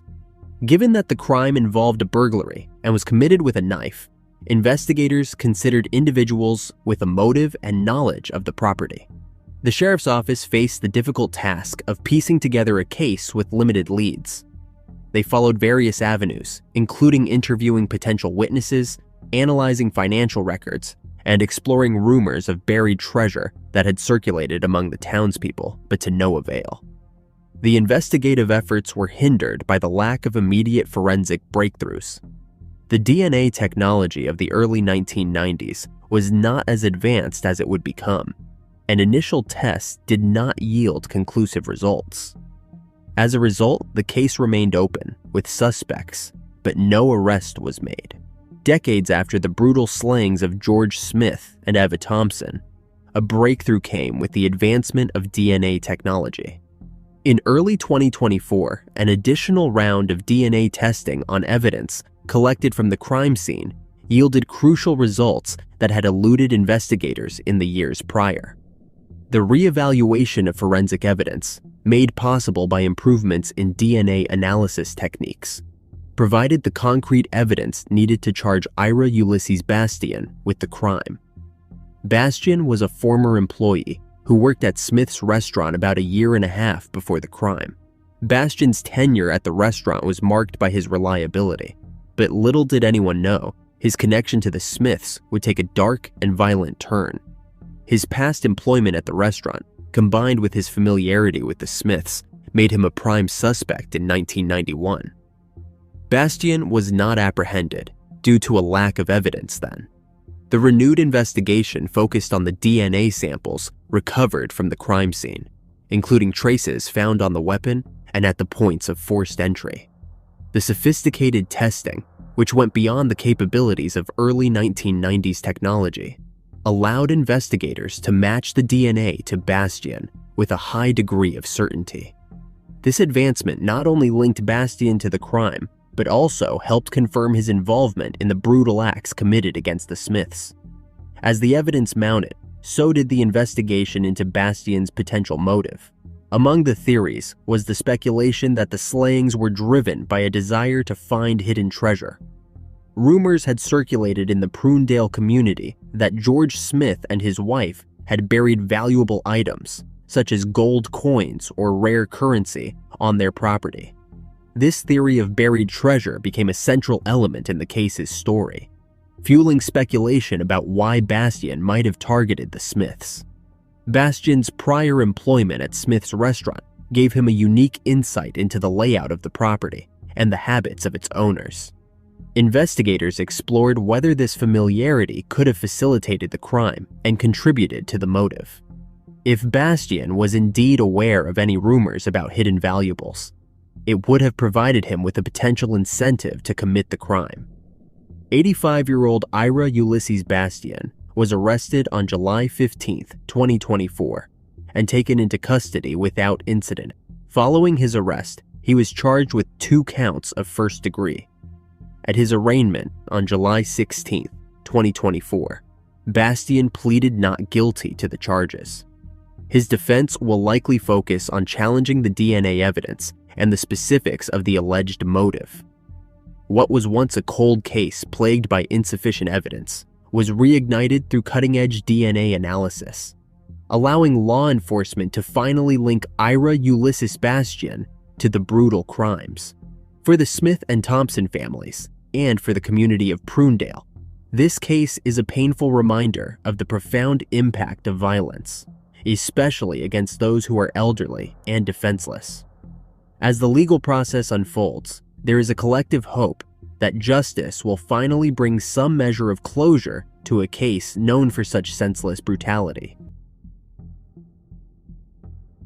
In the quiet winter of 1980, the body of 19-year-old Barbara May Tucker was found brutally slain on the outskirts of her college campus.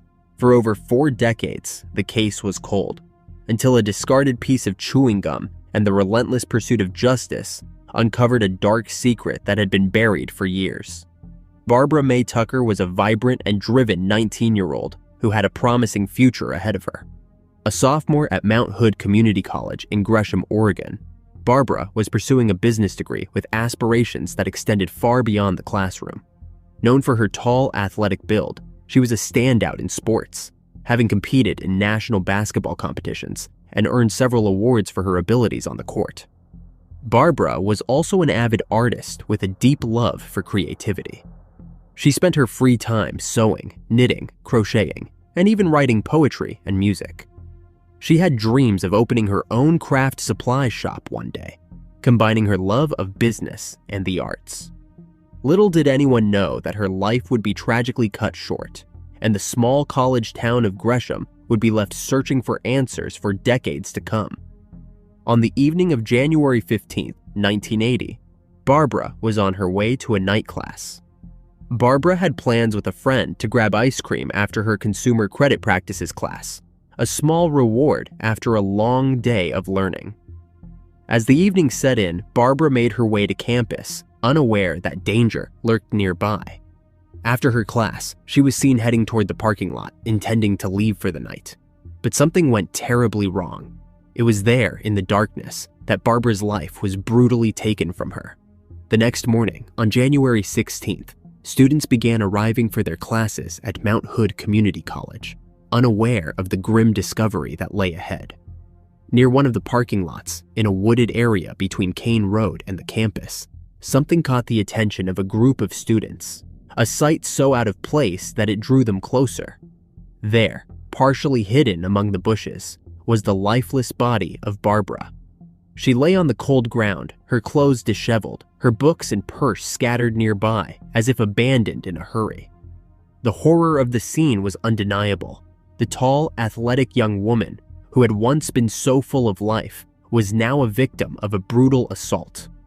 Police were called, and soon the area was swarming with investigators, each one trying to make sense of the tragedy that had occurred. The college grounds had become a crime scene, with yellow tape marking off the area where Barbara had spent her final moments. As authorities carefully examined the scene, the details of the slaying began to paint a chilling picture. There were clear signs of a struggle, with dirt covering her clothes and skin. This suggested that she had struggled against her attacker in a desperate attempt to survive, but was tragically overpowered. The medical examiner determined that she had been beaten severely, with blunt force injuries to her head that were so catastrophic they collapsed one of her eye sockets and fractured her skull. These brutal injuries were found to be the cause of her demise. As investigators quickly worked to find out what happened to Barbara, detectives combed through every inch of the area, looking for any clue that might lead them to her assailant. But despite the horror of the crime scene, concrete clues were scarce. Witnesses reported seeing Barbara running into the street near the campus on the fateful evening. She frantically waved her arms as if trying to flag down help. Unfortunately, they assumed it was a college prank. Some witnesses even saw a man leading her back into the wooded area, but descriptions of the man varied, making it difficult to identify a suspect. Investigators also found 3 large pools of blood near where Barbara's body was discovered. The blood was type O, matching Barbara's blood type. Drag marks in the soil nearby indicated that her body had been moved, likely dragged from the place where she was initially attacked to where she was later found. One of the most significant pieces of evidence was the discovery of male DNA inside Barbara's body and on a towel that had been draped over her by someone who found her. This evidence would prove critical, but in 1980, DNA technology was not advanced enough to make a definitive identification of her attacker. Instead, the case hinged on more traditional investigative methods: interviewing witnesses, following up on leads, and trying to build a profile of the perpetrator. The investigation dragged on for years, with detectives revisiting the case repeatedly. The lack of clear evidence or a strong suspect kept the case cold for decades, despite the best efforts of law enforcement. However, the clues they had, Barbara's injuries, the blood at the scene, and the male DNA found on her body, remained preserved in evidence, waiting for the day when science could finally catch up and provide the answers that had eluded investigators for so long. In 2000, the Oregon State Police Crime Lab analyzed the DNA swabs taken during Barbara's autopsy. They created a profile that, while incomplete, marked the first step toward identifying the unknown perpetrator.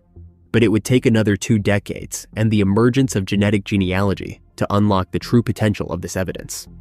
In 2021, a genealogist from Parabon Nanolabs, known for pioneering work in using DNA to solve cold cases, took on Barbara's case. By uploading the DNA profile to a public genealogy database called GEDmatch, the genealogist was able to trace familial connections, slowly narrowing down the pool of possible suspects. This painstaking process led to the identification of Robert Arthur Plimpton as a likely contributor to the DNA found at the crime scene. At the time of Barbara's case, Plimpton was a 16-year-old living less than 1.5 miles from where her body was discovered. The connection was chilling. A young man from the same community who had lived in proximity to his victim but had gone unnoticed as a suspect for decades. With Plimpton identified as a person of interest, Gresham police began to surveil him. They watched his movements closely, waiting for the opportunity to collect a fresh DNA sample that could confirm the match. That opportunity came when detectives observed Plimpton throw out a piece of chewing gum.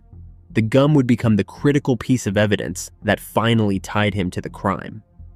When the DNA from the chewing gum was compared to the profile developed from the 2000 DNA swabs, it was a match. The same DNA that had been left at the scene of Barbara's brutal slaying all those years ago was now traced to Plimpton, conclusively linking him to her violent end. This breakthrough was monumental, not just for the detectives who had worked tirelessly on the case, but for Barbara's family, who had waited 41 long years for answers. In June 2021, 60-year-old Plimpton was arrested.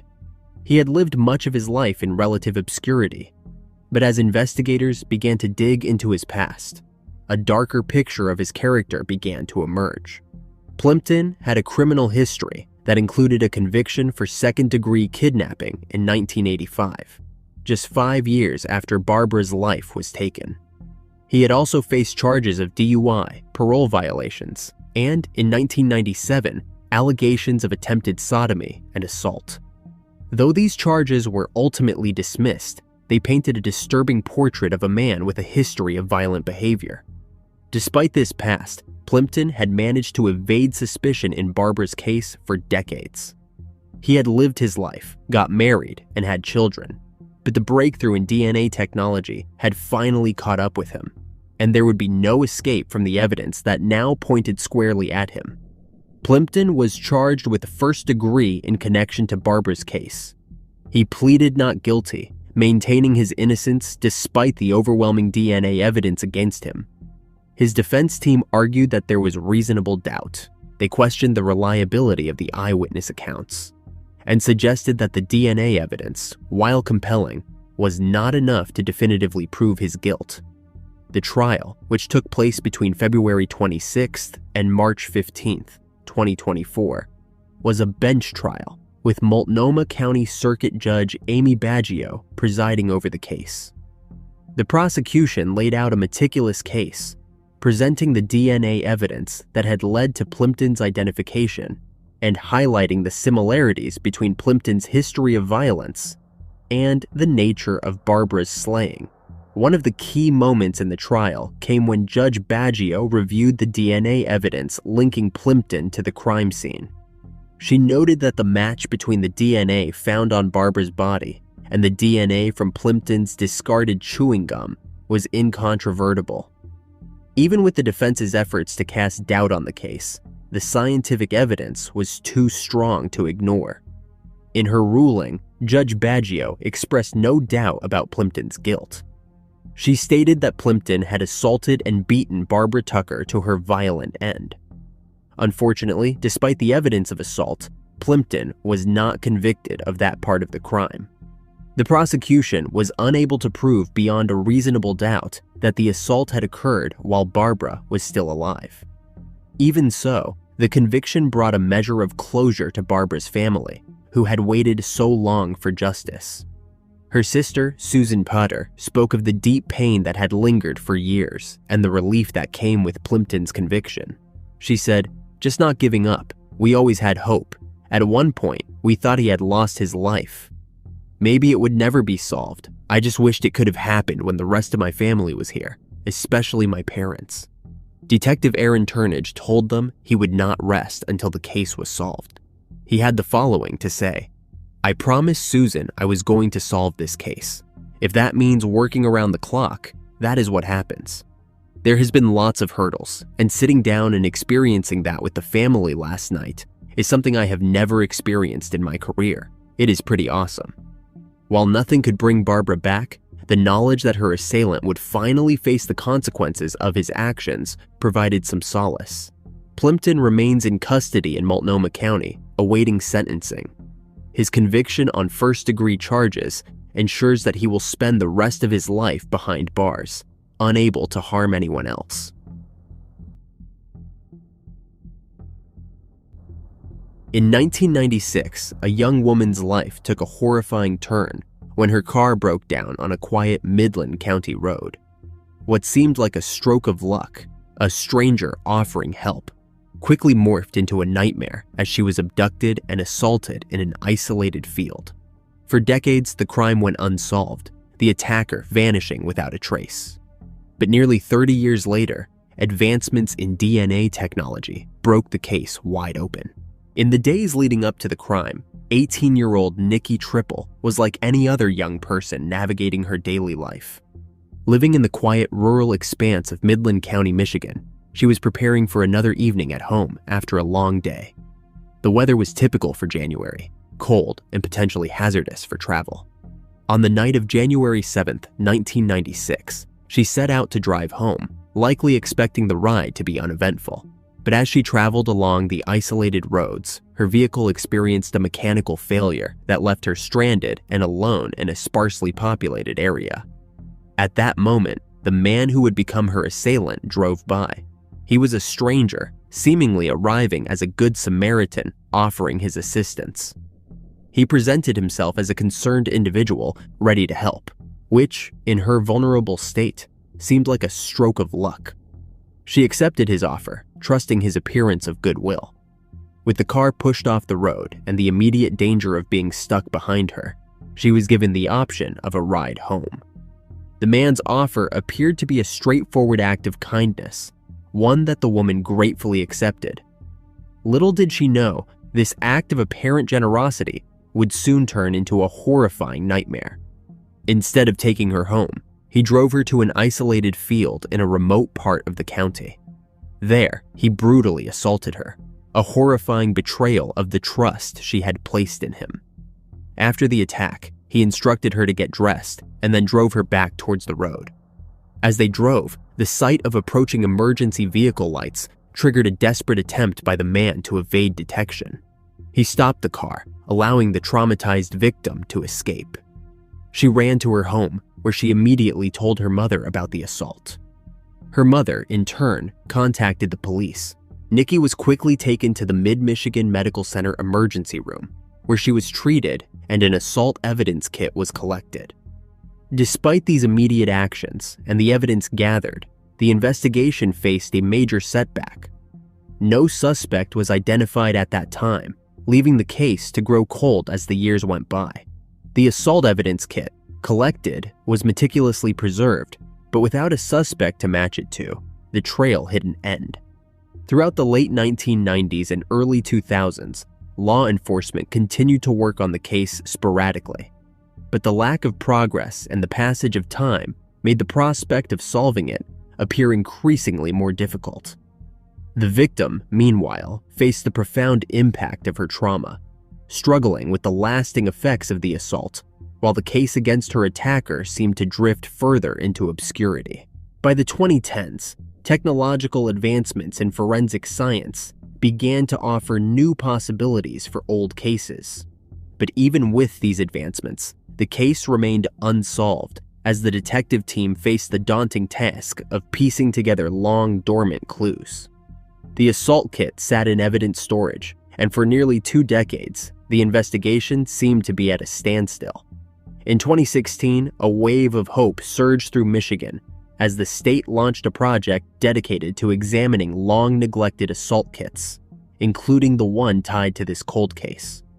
The Midland County Sheriff's Office, in collaboration with state resources, sent the decades-old evidence kit to Sorensen Forensics for analysis. It was a turning point. Sorensen Forensics was able to extract a full male DNA profile from the sample collected back in 1996. This profile was immediately entered into the state of Michigan's Combined DNA Index System in early 2018, but even with the promising development, no immediate matches were found in the database. The case was on the brink of another end until Detective Brent Benzing of the Midland County Sheriff's Office decided to explore the rapidly evolving field of genetic genealogy. He arranged for a groundbreaking analysis with Parabon Nanolabs. Parabon's researchers tapped into the growing database of GE match and family tree DNA, both of which have special programs that allow law enforcement access to their data for investigative purposes. By building extensive family trees from distant DNA matches and conducting meticulous descendancy research, Parabon's team managed to trace the suspect's lineage back to the Midland area. Through a careful process of elimination and investigation into physical characteristics like eye color, Detective Benzing and his team identified a likely suspect, Douglas L. Weber. In July 2022, Benzing met with Weber under the pretext of an interview at the Law Enforcement Center in Midland. During this interaction, Benzing obtained a buccal swab of Weber's DNA, authorized by a search warrant. The sample was sent to the Michigan State Police Crime Lab, and when the results came back, they confirmed what the detectives had been hoping for: a match with the DNA from the 1996 assault kit. 59-year-old Douglas L. Weber was arrested and charged with first-degree criminal conduct for the 1996 case. This arrest marked the culmination of years of painstaking investigative work and offered a glimmer of justice for Nikki, whose ordeal had remained unresolved for nearly 3 decades. In the months leading up to the trial, Weber faced significant legal challenges. His defense attorney argued that the crime did not reflect his client's character, citing Weber's lack of similar criminal history. Despite these claims, the gravity of the evidence against him remained overwhelming. The DNA match, along with the detailed investigative work, painted a clear picture of Weber's involvement in the crime. On December 6, 2023, Weber pleaded guilty to third-degree criminal conduct as part of a plea agreement. In exchange, the prosecution dropped the more severe first-degree criminal conduct charge and an unrelated charge of assaulting a jail employee. This plea deal spared Weber the possibility of a life sentence, but still carried significant consequences. The sentencing hearing took place on April 4, 2024, before Midland County Circuit Judge Michael J. Beal. During the hearing, a statement from Nikki, now in her 40s, was read aloud. Her words conveyed the profound and lasting impact the assault had on her life, detailing years of trauma, anxiety, and diminished self-worth. Weber, appearing in court wearing a medical mask, faced the victim's testimony and expressed remorse through his defense attorney. He acknowledged the harm he had caused and requested forgiveness, although his words did little to mitigate the severity of his actions. Judge Beal sentenced Weber to a prison term of 5 to 15 years, with credit for 519 days already served. Weber was also ordered to register as an offender. The sentence was a bittersweet resolution for Nikki Tripple, offering a measure of justice while acknowledging the profound and enduring scars left by Weber's crime.